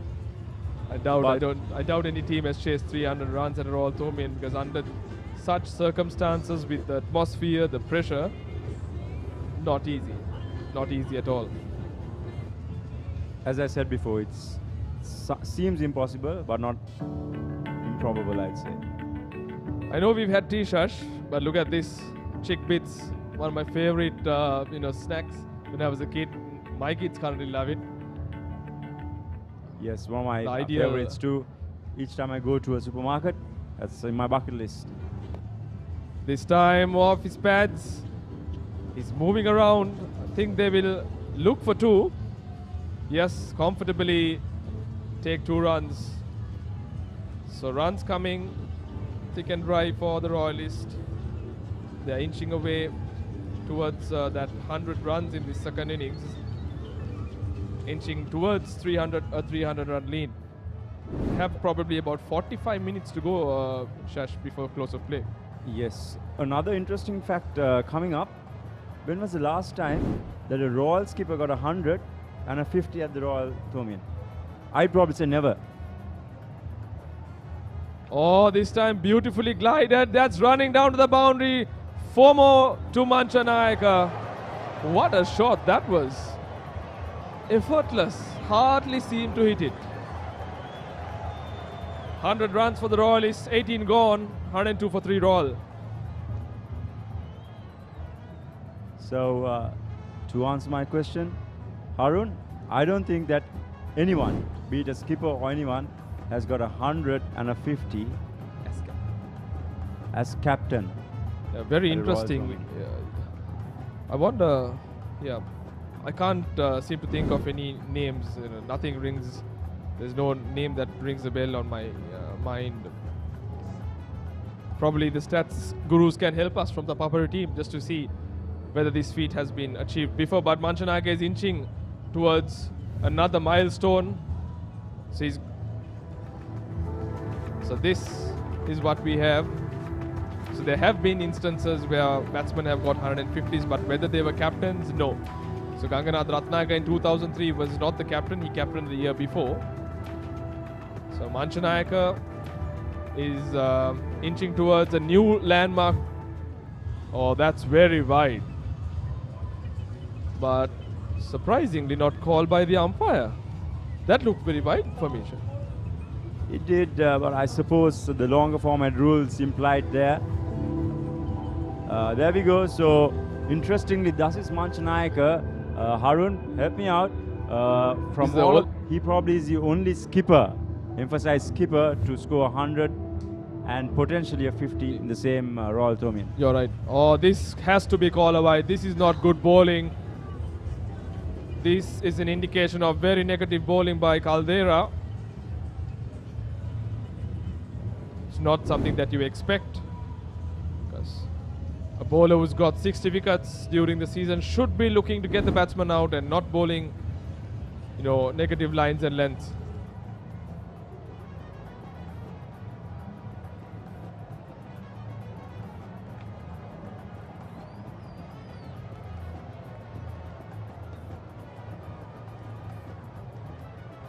Once again, beautifully placed. The half stop by Pires at cover point, but in the meantime, the batsman will comfortably cross over. What a Royal Tomian series Dasis Manchanayaka has had. If you look at the stats, 53 not out, 17, 137 and 47 not out. So he's easily amassed over, what my calculation says, over 270? 70 runs, yes. Seems to be a big match player. Still remember that half century that he got on debut. How good was that? As a 15-year-old, the young man really showed a lot of promise. They're running hard, the two batsmen. Will they look for the second? No, it's the call. 48 to Manchanayaka. Like you mentioned, Shash, inching towards a second milestone in this 144th Battle of the Blues. What a match he's having. Couldn't have asked for anything better.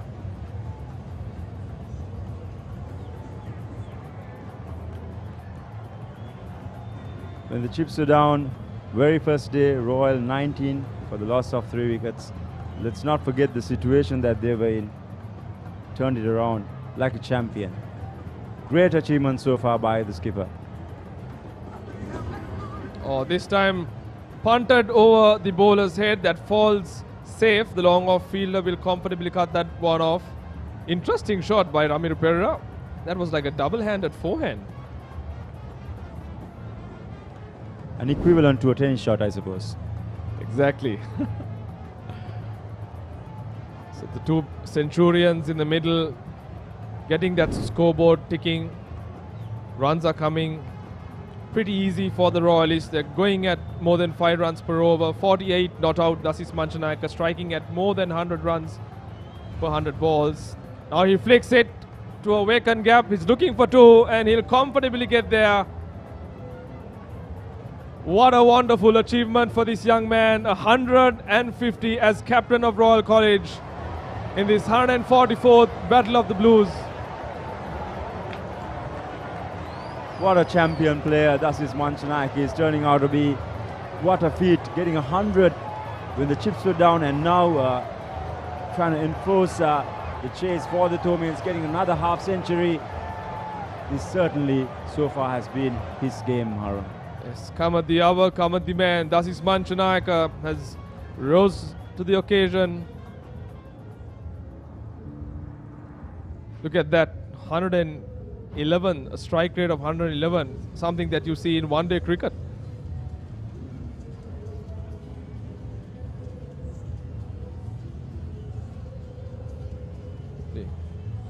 So like we spoke, Shash, he becomes the first Royal captain in this history of 144 encounters to score 100 and a 50 in both innings. And second in the entire history, considering both schools. So this is a fabulous game for him. He just has to capitalize it from this point on, and I'm sure the icing on the cake would be if he can take that shield back to Reed Avenue. That's it. It's 19 overs completed, 109 for the loss of 3 wickets, Royal.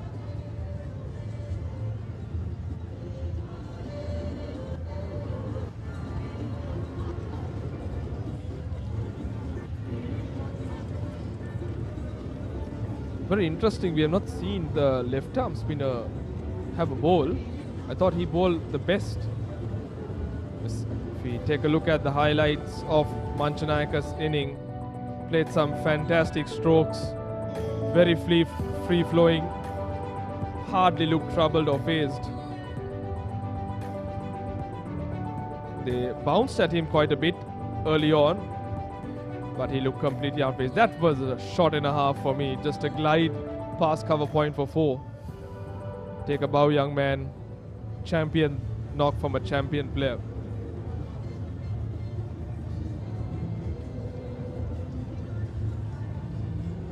Seemed quite effortless from the outset, Harun, even from in the first inning. The beauty of it was the rate he scored with and the ease at which he scored, especially with that situation of being 19 for 3. Absolutely. He even at that stage, he wasn't looking to prod or defend. He went after the bowling. Oh, this time to his hoiked it. Oh, that mid-wicket gap. That's running away to the boundary for 4. Manchanayaka is on 4th gear. He certainly is. He's on fire, to say the least, and let's certainly hope from a cricketing perspective that this boy really continues his game and goes to the very top of cricket in Sri Lanka. Yeah, very correctly said, Shash. He has a very good cricket brain, mature head on those young, small shoulders. The way he's toying with the field and the bowler's mind is just impeccable. Not something that you see often in schools cricket. This time he shovels across, will easily get another couple of runs. The temperament he's shown right throughout has been impeccable. I mean, you usually don't see this from a schoolboy. You tend to kind of drop or fail under pressure, but he never showed any signs of nerves and certainly looked apart. Yes. So first captain to score 100 and a 50 in the same match. So this was since 1938. God, that's donkeys years ago. So like you said, Shash, records are meant to be broken, and that's what's happened on the second day of this 144th encounter between Royal and St. Thomas's.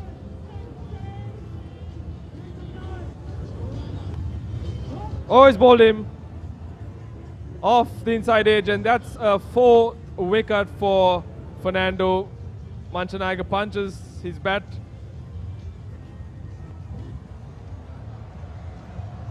So finally, Royal skipper departs. A loose stroke, I'd say, but his intention was certainly to accelerate Harun with the situation that they're in. See the replay. Played on, trying to pull the ball towards that deep mid-wicket area, but unable to execute it. Once again, the ball keeping slightly low, so concerns for the Thomians as well as to how it has been playing the second innings. Correct. He can hold his head up high and walk like a champion. What a fantastic knock by young Manchanayaka. 57 of 49 at a strike rate of 116. Bowled by Fernando. A brilliant knock by young Manchanayaka. He can be very happy and proud about himself. 115 for 4 Royal. Anchor New Delhi yogurt. Yogurt එකක් විතරක්ම නෙමෙයි. Cheer up කරමු හදවතින් ක්‍රීමා කොත්තුමී. Big match fun Prima Kottu Mee තියනකම්.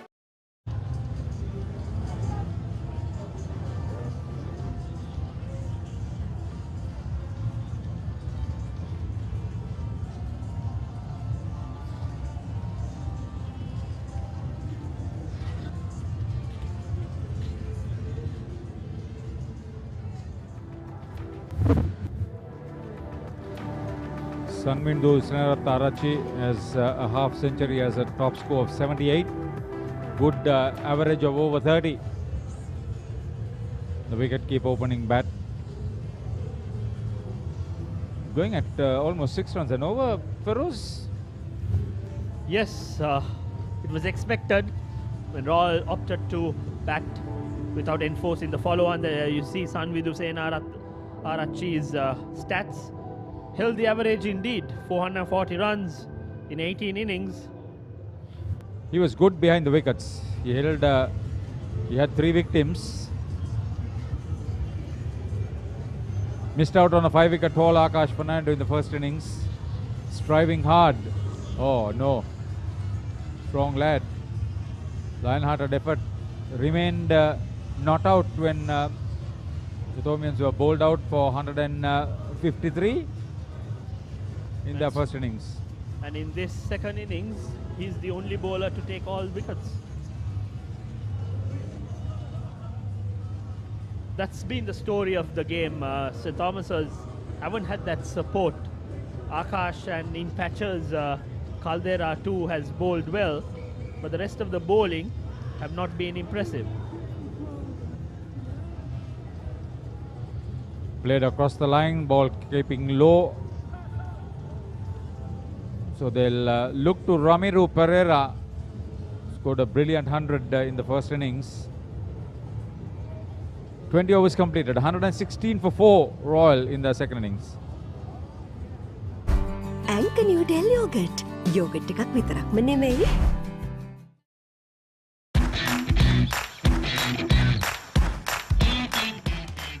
Heels Crest Naimeris sausages, the bite that bites back. අතේ ඇති මුදලට Anchor New Del Yogurt. Yogurt එකක් විතරක්ම නෙවෙයි. DR20 probiotics සමග දෙගුණයක යහගුණෙන් ඔබේ පෝෂණයටත් වැළක්. Anchor New Del Yogurt. Cheer up කරමු හදවතින් ක්‍රීමා කොත්තුමී. Big match fun Prima Kottu Mee තියනකම්. 16 overs was lost yesterday. Looks like 13-14 overs will be lost today when play is called off at 5:30. It's now on the extra half hour of play. So just 25 minutes left. We'll probably see another 6 to 8 overs. And very well played by Sanvidu. Gives the strike to Ramiro, Centurion in the first innings.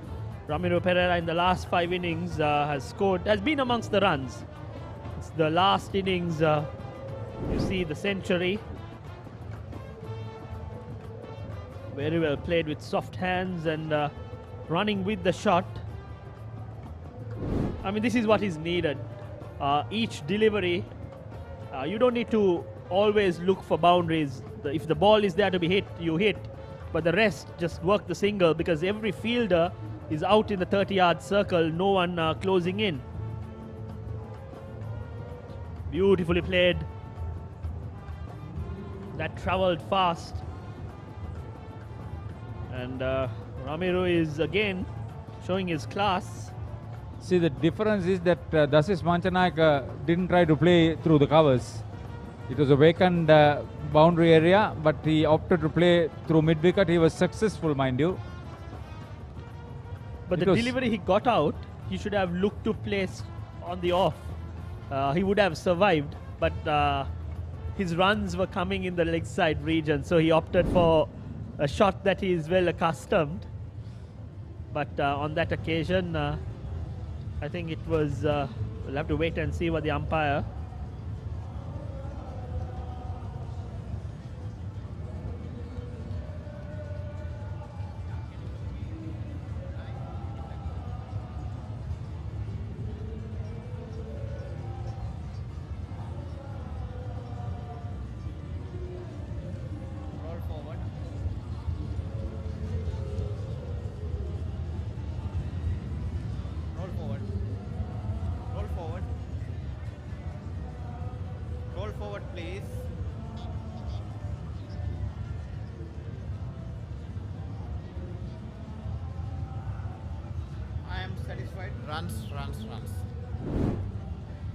Substitute fielder for St. Thomas's did very well not to trample on the boundary line hoardings.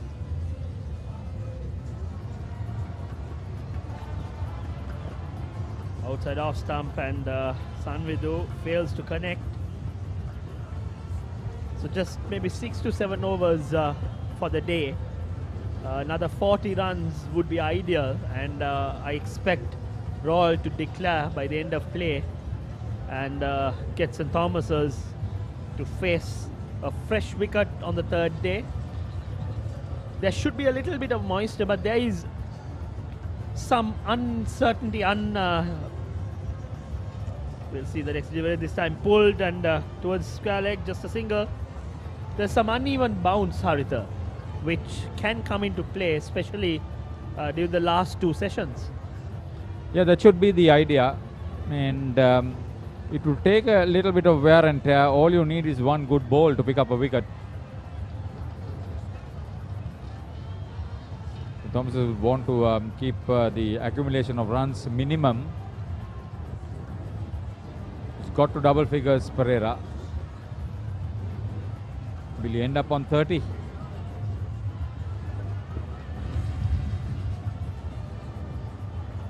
Beautifully played. Then they should put the pressure on the field, run the first run fast. Down at the deep cover area. Pretty fleet-footed player. Thomas will be a tired lot. They've been on the field for only 20 overs, but they've been doing a lot of running. Need to regroup and come back. Team talk will be crucial for Dinesh Kumarasinghe and Rohan Sosa, the respective head coaches.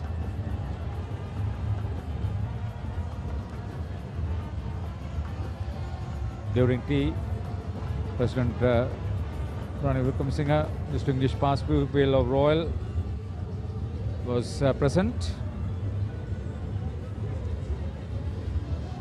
And Sagal Ratnayake was also there. All Royalist. Akash Fernando first had this wicket of Jayawardena, followed by Aman Pola. Good catch by Romesh Mendis. Then Uvindu Weerasekara was clean bowled and chopping on Dasis Manchanayake. Fernando happy. Second 4-wicket haul for him. And he's bowled straight. I think the feature of his spell was that he's made the batsman play, and you see the batting. Sineth and Ovina didn't get into double figures, but Uvindu managed 28.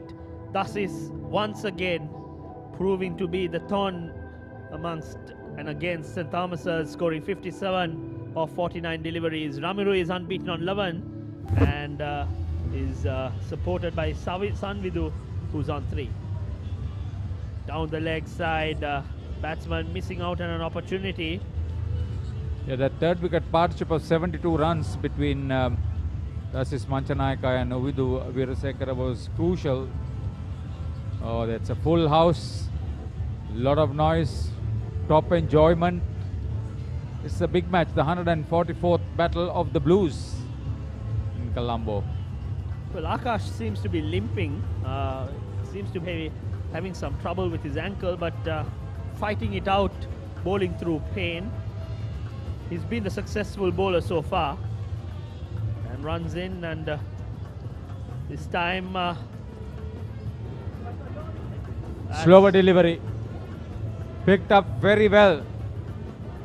That's a difficult shot to play. You got to time it very well. He timed and placed it beautifully, Ramiru Pereira.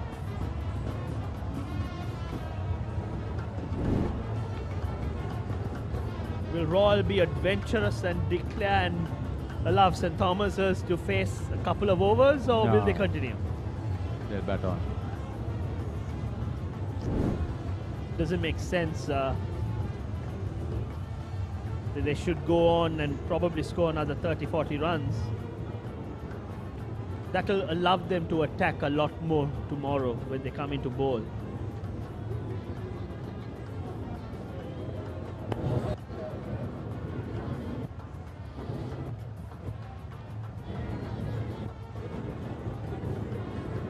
Brilliant stuff. All round. He's batted well. You like this? I love it. Naimiris in the mood. Quite spicy. Yeah, Keel's Crest Naimiris. The bite that bites back, they say. Anytime, anyone. Should be all the time for everybody. Down leg side again. Would be missing out a little bit. It is fun. In the afternoon, just after lunch, everybody was invited to get into the playing field area, not the square actually. Everybody mingled around. That's the big match atmosphere. Did you meet your old friends as well? Yeah, few of them. It's a nice feeling. Everybody is having fun. You can't be in those tents because of our duties here.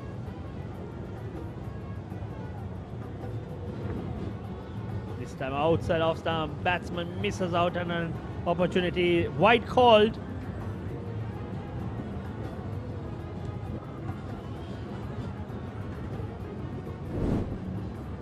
Bowling for a pan, bowl outside the line of the stumps.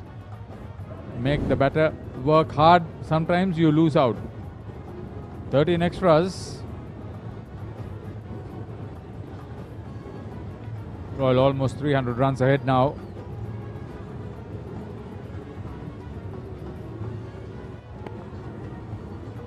It's a better line to bowl.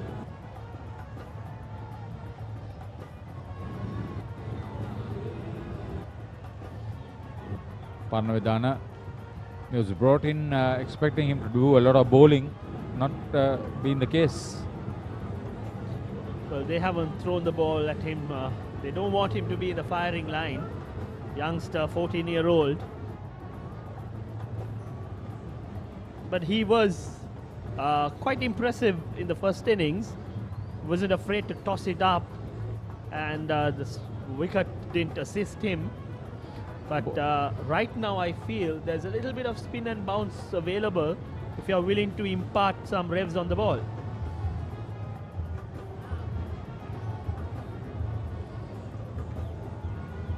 Ball travelling quickly to Pires. End of 22, Royal. Their second innings, 127 for 4. Anchor New Del Yogurt. Yogurt එකක් විතරක්ම නෙමෙයි. Cheer up කරමු හදවතින් ක්‍රීමා කොත්තුමී Big match fun Prima Kottu Mee තියනකම්. Anchor New Del Yogurt. Yogurt එකක් විතරක්ම නෙමෙයි. Cheer up කරමු හදවතින් ක්‍රීමා කොත්තුමී Big match fun Prima Kottu Mee තියනකම්. රුපියල් 60 මැලිබන් සේවරි පොඩ්ඩෝ එක මැච් එකට සෙට් වෙන්න.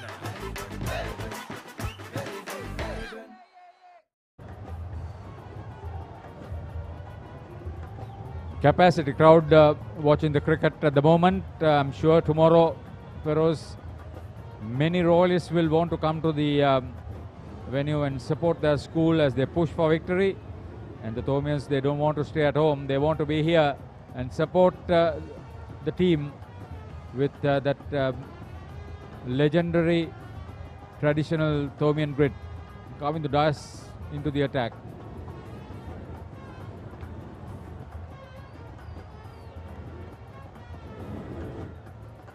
Nethmin Dharmaratna has not had a bowl. I wonder whether he would have a bowl tomorrow.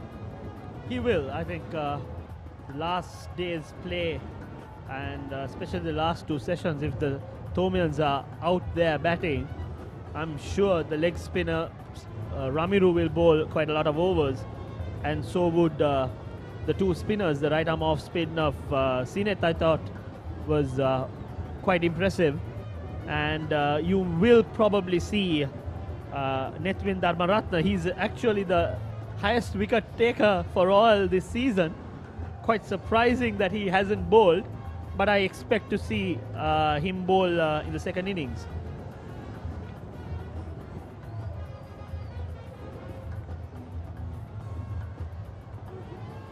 Probably opted to bowl about Yorker.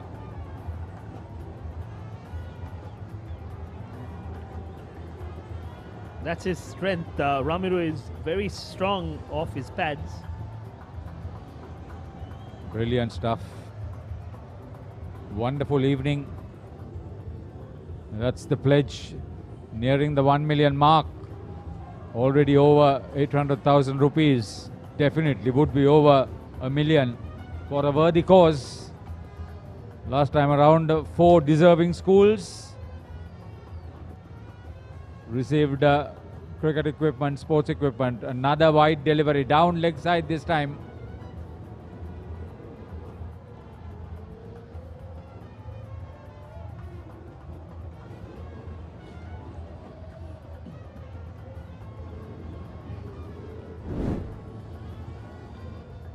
What was he trying to do? Good take by Hettiarachchi. I think Kavindu Dias has made Hettiarachchi work hard behind the stumps. Been quite wayward, especially in the second innings. Another quick single, well run, and as an opportunity for overthrows. This is what happens.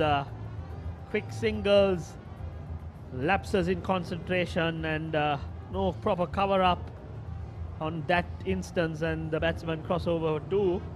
So Royal lead by 303 runs. The Thomians are going through motions. I think they want the day to end, and they're expecting the declaration.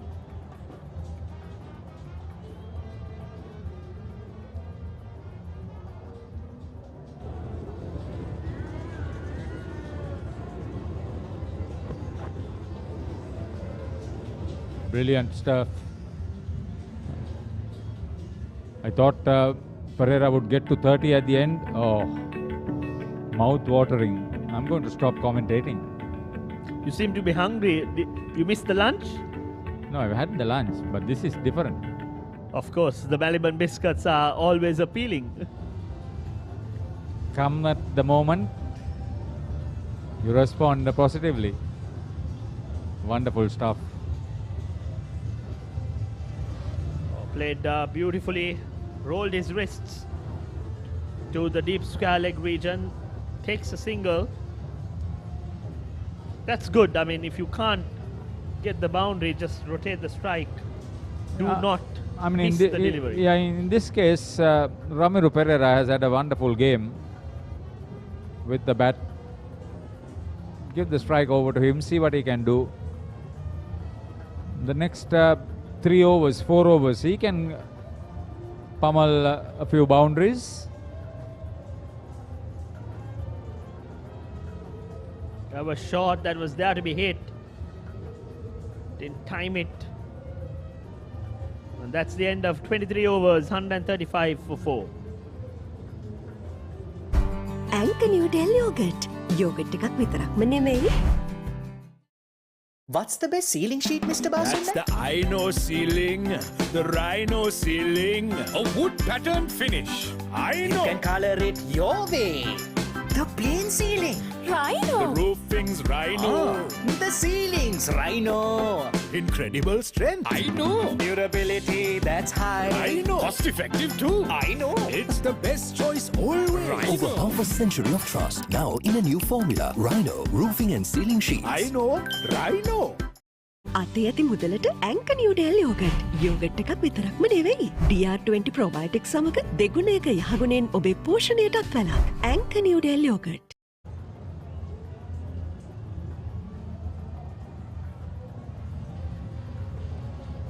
Shadows lengthening. The partying going on. Wonderful atmosphere. Good to see the blue, gold and blues and the blue, black and blues enjoying 2 good days of cricket. 2 full days of cricket. We have only lost 5 minutes last evening. Looking forward to an exciting final day. And after a lapse of 3 years, I'm sure the boys, the school boys would have enjoyed being at a Royal Thomian, soaking in the atmosphere, the songs, the spirit. And this is what was missed out in the last 3 years. Yeah, hats off to the Joint Match Organizing Committee. And a big thank you to all the sponsors and service providers. Ooh, lucky.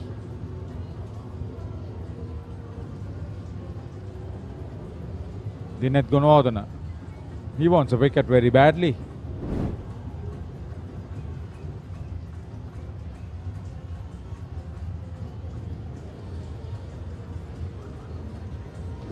Two wicket keepers crashing onto one another. This time outside off stump, a quick single, wayward throw. That brings Ramiro on strike. I think Charuka Piris was also a little disappointing. He probably underbowled in the first innings, and in the second innings he was taken apart by Uwindu Weerasekara. Scored 15 off one single over that was bowled by Charuka Pires.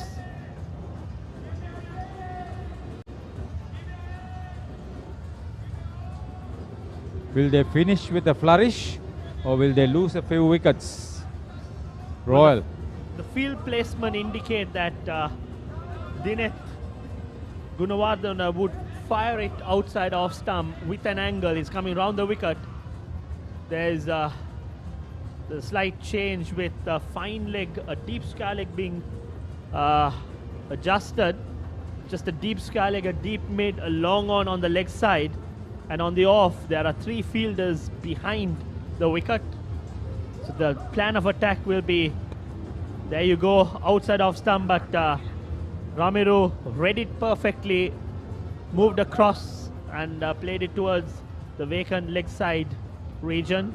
Takes a single and brings Sanvidu on strike. See, because of the left hand, right hand combination, the field changes and precious moments are being lost. That as well, I think the over rate as far as St. Thomas's are concerned has been quite poor. And they were warned in the second innings, but I believe it should have been done on the first day as well. Only 75 overs were bowled. And again, stop in play.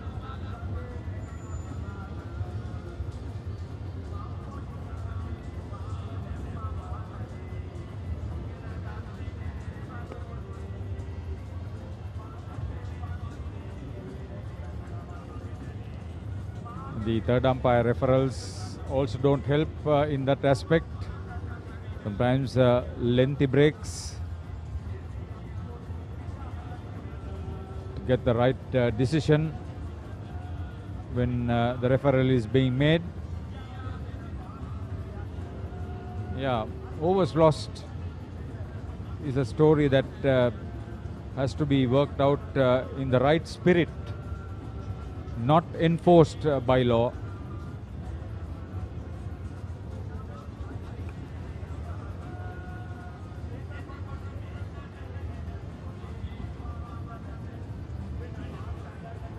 Good bit of running by both Ramiro and Sanvidu on that occasion. A single converted to 2. So we'll probably have 2 more overs if we are lucky. We should. Which means 14 all overs will be short on day 2.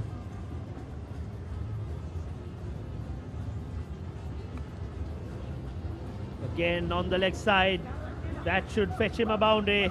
Yes, it does. Very well played by Ramiro. Moving across to the offside, using his powerful wrists to pierce that long on and deep mid-wicket region. Another boundary, end of 24 overs, 144 for 4. Protect your child's education even in your absence. School Fee Protector from Sri Lanka Insurance makes sure your child's education continues uninterrupted by paying their school fees in case of an untimely demise or total permanent disability of the parent. Go ahead, ensure your child gets the future they deserve with School Fee Protector from Sri Lanka Insurance. Sri Lanka Insurance, like a father, like a mother. Get with the real Wasi life. Genie Debit MasterCard by Dialog Finance. Download Genie. Enjoy benefits. The real Wasi life with Genie Debit MasterCard. Anchor New Del Yogurt. Yogurt එකක් විතරක්ම නෙමෙයි. අතේ ඇති මුදලට Anchor New Del Yogurt. Yogurt එකක් විතරක්ම නෙවෙයි. DR20 probiotics සමග දෙගුණයක යහගුණෙන් ඔබේ cheer up කරමු හදවතින් ක්‍රීමා කොත්තුමී big match fun Prima Kottu Mee තියනකම්. St. Thomas's face the prospect of a challenge for survival. Who's on 8? Got all eyes on Ramiro. Oh, misses it completely, and the keeper doesn't cover himself in glory either. The bye taken, and that takes the total to 146. The lead is currently at 318.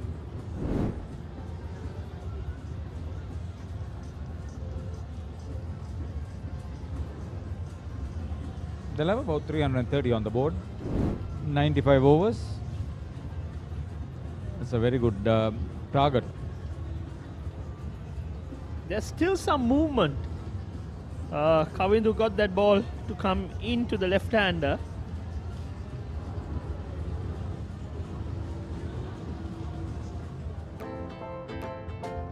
Oh, that's a thirst quencher.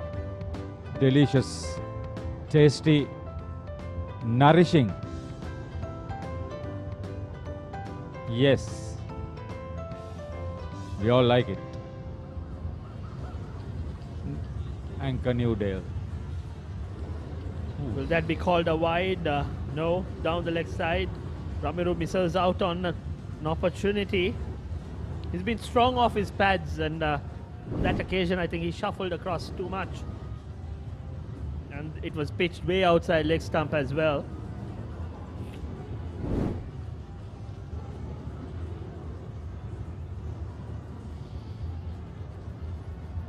Healthy partnership.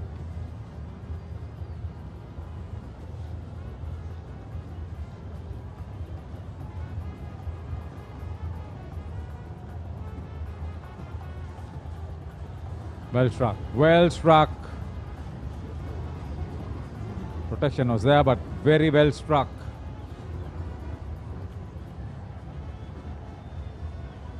It's like this and Heligoda on the boundary. Stayed deep in his crease.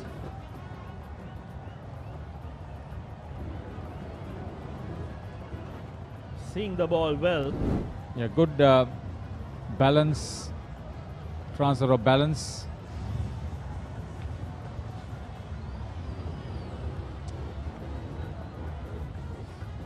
Very good running by Sanvidu. Is quite busy out there. Doesn't have the power that Ramiro possesses, but uses the gap, uses the wrists. The finish is good. Deft touch. 25 completed. It's 150 for 4 going at 6 and over.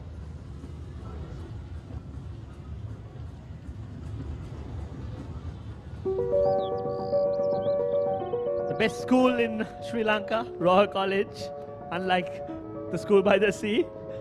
Really? There you go, beautiful sights. Brings back fond memories, the basketball court. Tell me where you were punished. That was the area where we were punished. And this is where we learned the game, the college grounds. And you've got the year 10 section, the primary section. It's well maintained with a lot of greenery. The heart of the city. So that's the story, 150 for 4 with a lead of 323 runs. Possibly the final over, and the skipper brings Akash for him to get his elusive 5-wicket haul.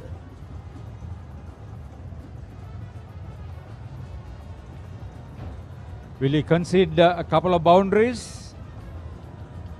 Or will he pick up his expected 5th wicket, deserving 5th wicket?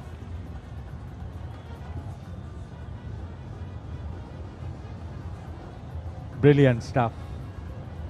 Brilliant stuff. That's not an easy shot to play.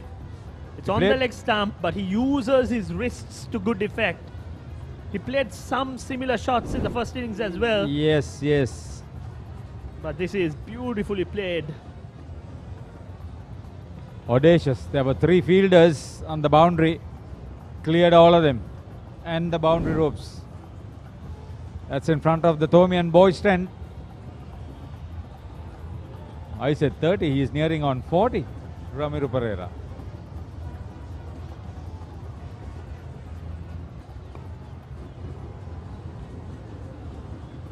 Moves across, but just a single. Well, one more over. He could be the second batsman with a century and a half century in the same Royal Thomian. In those days, the fielding captain could have the option of bowling another over. In the spirit of the game. the over rate has been quite poor. I think Royal managed to bowl 55 overs by tea, although the tea session was extended. And St. Thomas's in one session have only bowled 26 overs.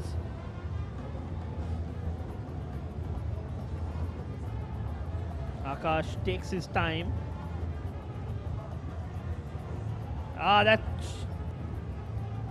missed it. The keeper misses it.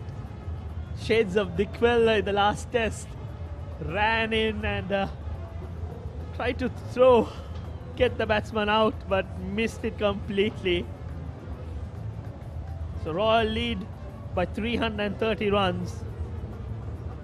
The umpire signals a bye, and that brings Ramiru on strike. 3 deliveries for Akash to get his 5-wicket haul. 3 deliveries for Ramiru to score 14 runs. He's got a good one. And he's got just 8 runs more. Maximum. That's brilliant stuff. Some glorious exhibition of stroke play. He's not slogging, he's playing proper cricket shots, and he's playing it very well. Even if it is slogging, it's permitted. Just take a look at that. Beautiful. Cross the line off the front foot, mind you. He's got to 40. Brilliant stroke. Stayed inside the crease. He knew the moment he made contact, it was there. Towards another hoik. Will they go for 2? Yes. Very well run by Sanvidu. That takes Ramiru to 44. 1 shot away. Will he do it? Irrespective of whether he achieves, I think he's showcased what a talent he is. We saw an exhibition by Dasis Manchanayaka, but in terms of stroke play technique, I think Ramiru stands out a lot better. A lot of cricket left at him for Royal.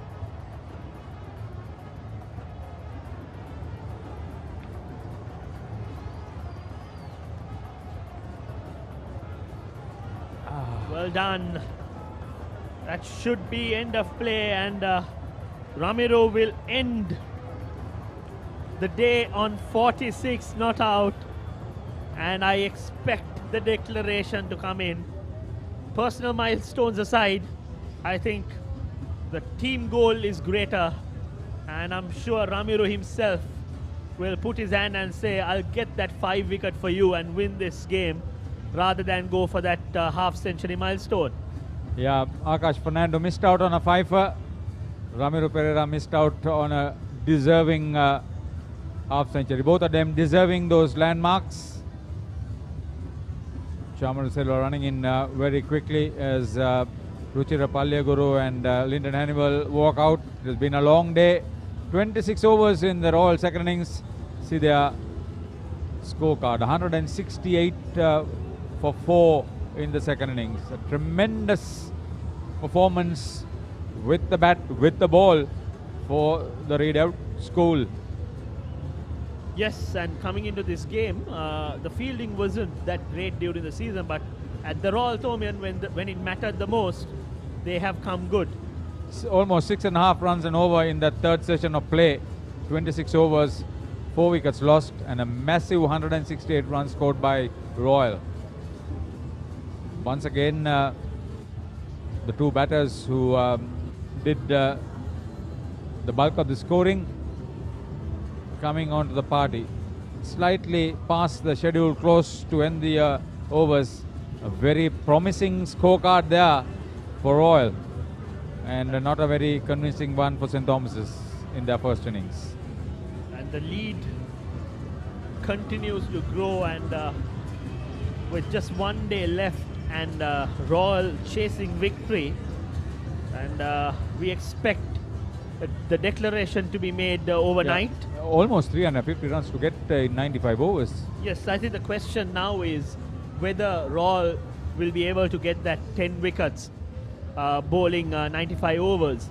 The over rate hasn't been that good, but if you're chasing for victory, I'm sure the Royal spinners will come in and there will be a lot more overs bowled. The batting for Royal, Sinet and Ovina didn't trouble the scorers, but Uvindu managed to hang in there, scored 28, but the pick of the batting, Dasis Manchanayaka scored 59 off 49 deliveries, and Ramiru scored 46, unbeaten with some hefty blows in the end. Sanvidu supported him well for his 11, and Royal 168 for 4 in 26 overs, with the extras column also reading 17 runs. Yeah, the fifth wicket partnership unbroken that put on a solid 53 runs. Before that, there was a 30-run partnership before Dasis Manchanayaka was dismissed. And when Uvindu Veerasekara was dismissed, there was a 72-run partnership for the third wicket. So they've had partnerships in the middle after the exit of the openers to get into this situation with 17 extras, putting the Tomian bowlers under pressure. All of them except Akash Fernando, who's 4 for 59 is still expensive. See the others, everybody very expensive. Charuk Pir is conceding 15. Uvindu Veerasekara was harsh on him. Nathan Caldera, 7 overs, none for 28. Kavindu Dias, 6 overs, 39, all over the place. Dinesh Gunawardene didn't do too well either with his 3 overs.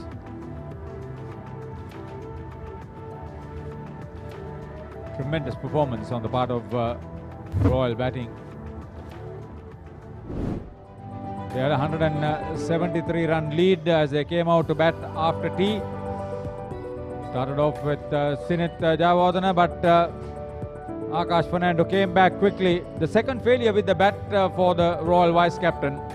Made only 4 in the first over.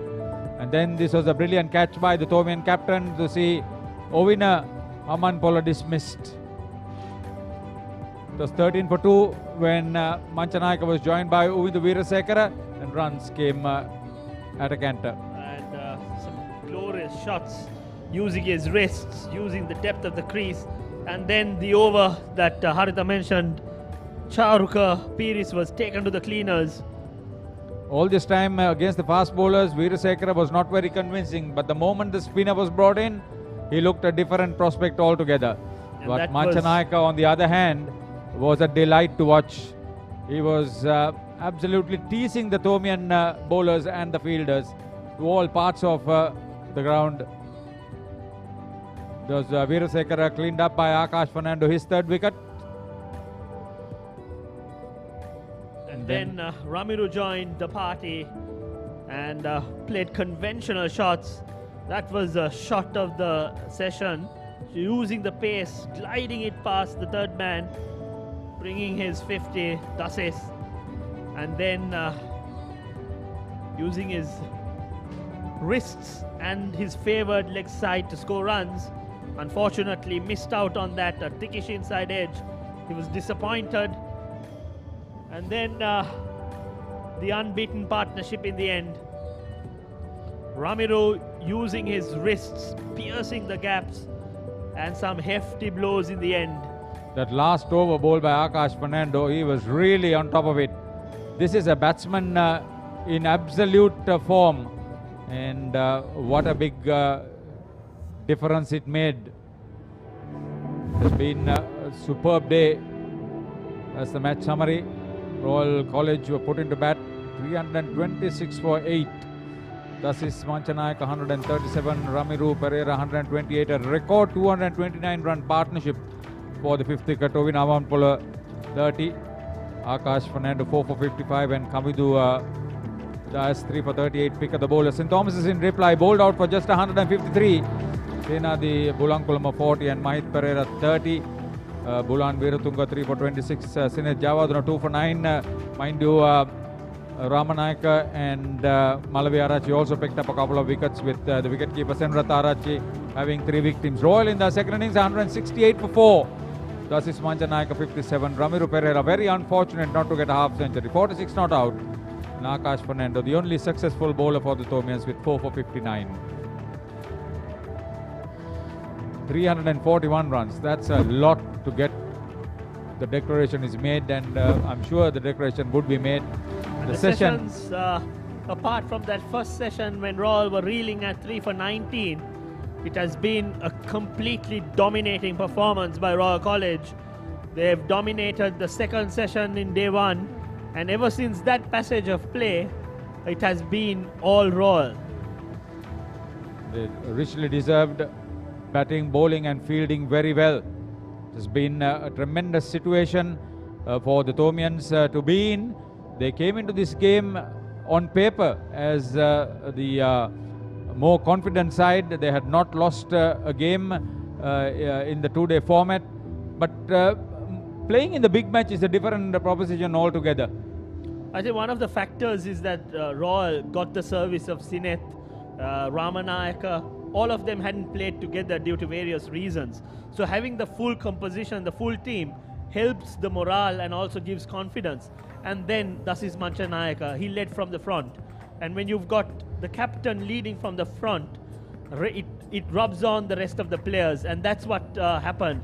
Each player upped his game. See, when you talk about Dasis Manchanayaka, you mustn't forget the support role played by Ramiru Pereira. This is the Royal captain at its best. He was absolutely merciless on anything short, anything full. He didn't play off the front foot through cover, but that was only a fact. Everywhere else, he was master class. Brilliant stuff. Records all round his batting, becoming the first captain to score 150. Take a look at this. First Royal captain to score a big match century since '96. Sixth Royal captain to score a century since the start of the big match. 28th Royal century in the big match series.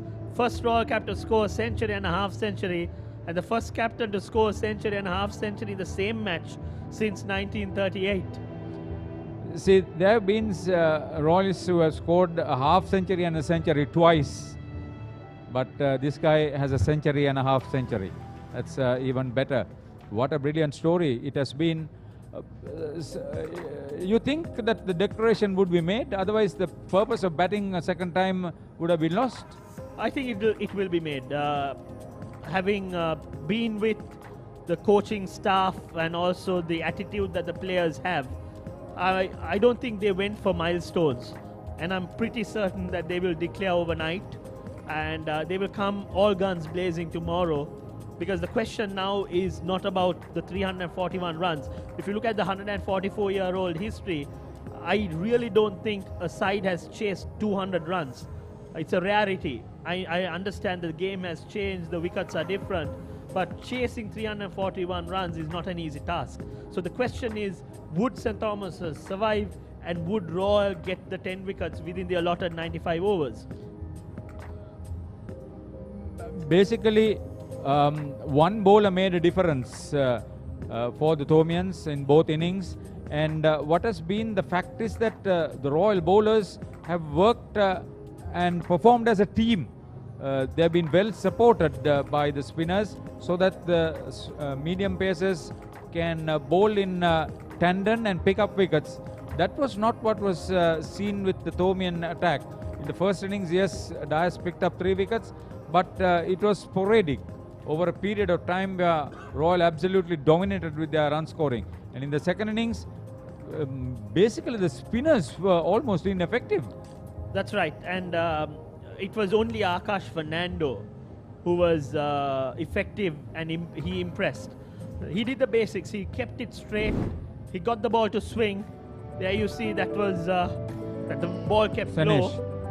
But the rest were good deliveries in the channel, and he kept on making the batsman play, and he also got the natural left arm swing coming in. So unfortunately for him, he didn't have a support bowler to tighten things up on the other end and apply more pressure. When something like that happens, Feroz, you've been bowling with the new ball. You tend to think, what else I could do to pick up and keep the pressure up. When there is no support from the other end and runs are leaking, eventually you become the victim too. Absolutely. That's what happened in that last over. And I think if you compare with Royal, Royal also got carried away, especially in the first spells of Malaviarachi and also to a lesser extent Veeratunga. Bulan. They got carried away with the life on the wicket and started bowling a lot shorter. But then Ramanayaka, who's built taller, who's also able to take a lot more bounce, didn't get carried away, and he kept on bowling up to the batsman and got the ball to kind of climb on. So the second spells were a lot better. You can have a bad first spell, but you need to react and adjust in your second spell. But unfortunately for St. Thomas's, Kavindu Dias and to a lesser extent Caldera didn't adjust in the second spells that they bowled.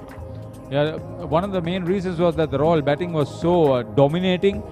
They played the bowling on its merits, and once Manchanayaka got the flow in, actually in that first innings partnership, it was Pereira who was much more convincing when they were something like 60 for 4, and then Manchanayaka took over after that. In the second innings, Manchanayaka was already blazing when Pereira walked in, and it worked very well as a combination of batters. Yes, and if you look at the way they bat, it's in contrast. Ramiru likes to play it a lot straighter, and Manchanayaka loves to play the dabs, the sweeps. He's a lot stronger on the square side of the wicket. So they complement the bowling. They can't settle. They don't have two identical batsmen batting in tandem. So they need to adjust. And at this level, these are schoolboys at the end of the day, and it's very difficult to make that adjustment, especially at a big match when you're out in the middle, playing in the middle. I think almost 20,000 watching you. You sometimes get carried away. And that's what happened. Now, the two batsmen simply dominated both in the first innings as well as the second innings. So the covers are coming in. It has been a pleasant evening. It has been a wonderful day.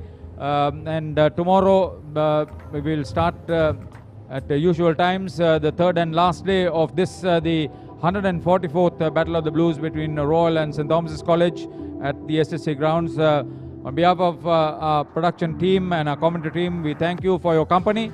Be involved with the game. Join us tomorrow morning when we come back live from the SSC. From all of us here, we say a very good night. Enjoy the rest of the day.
to move.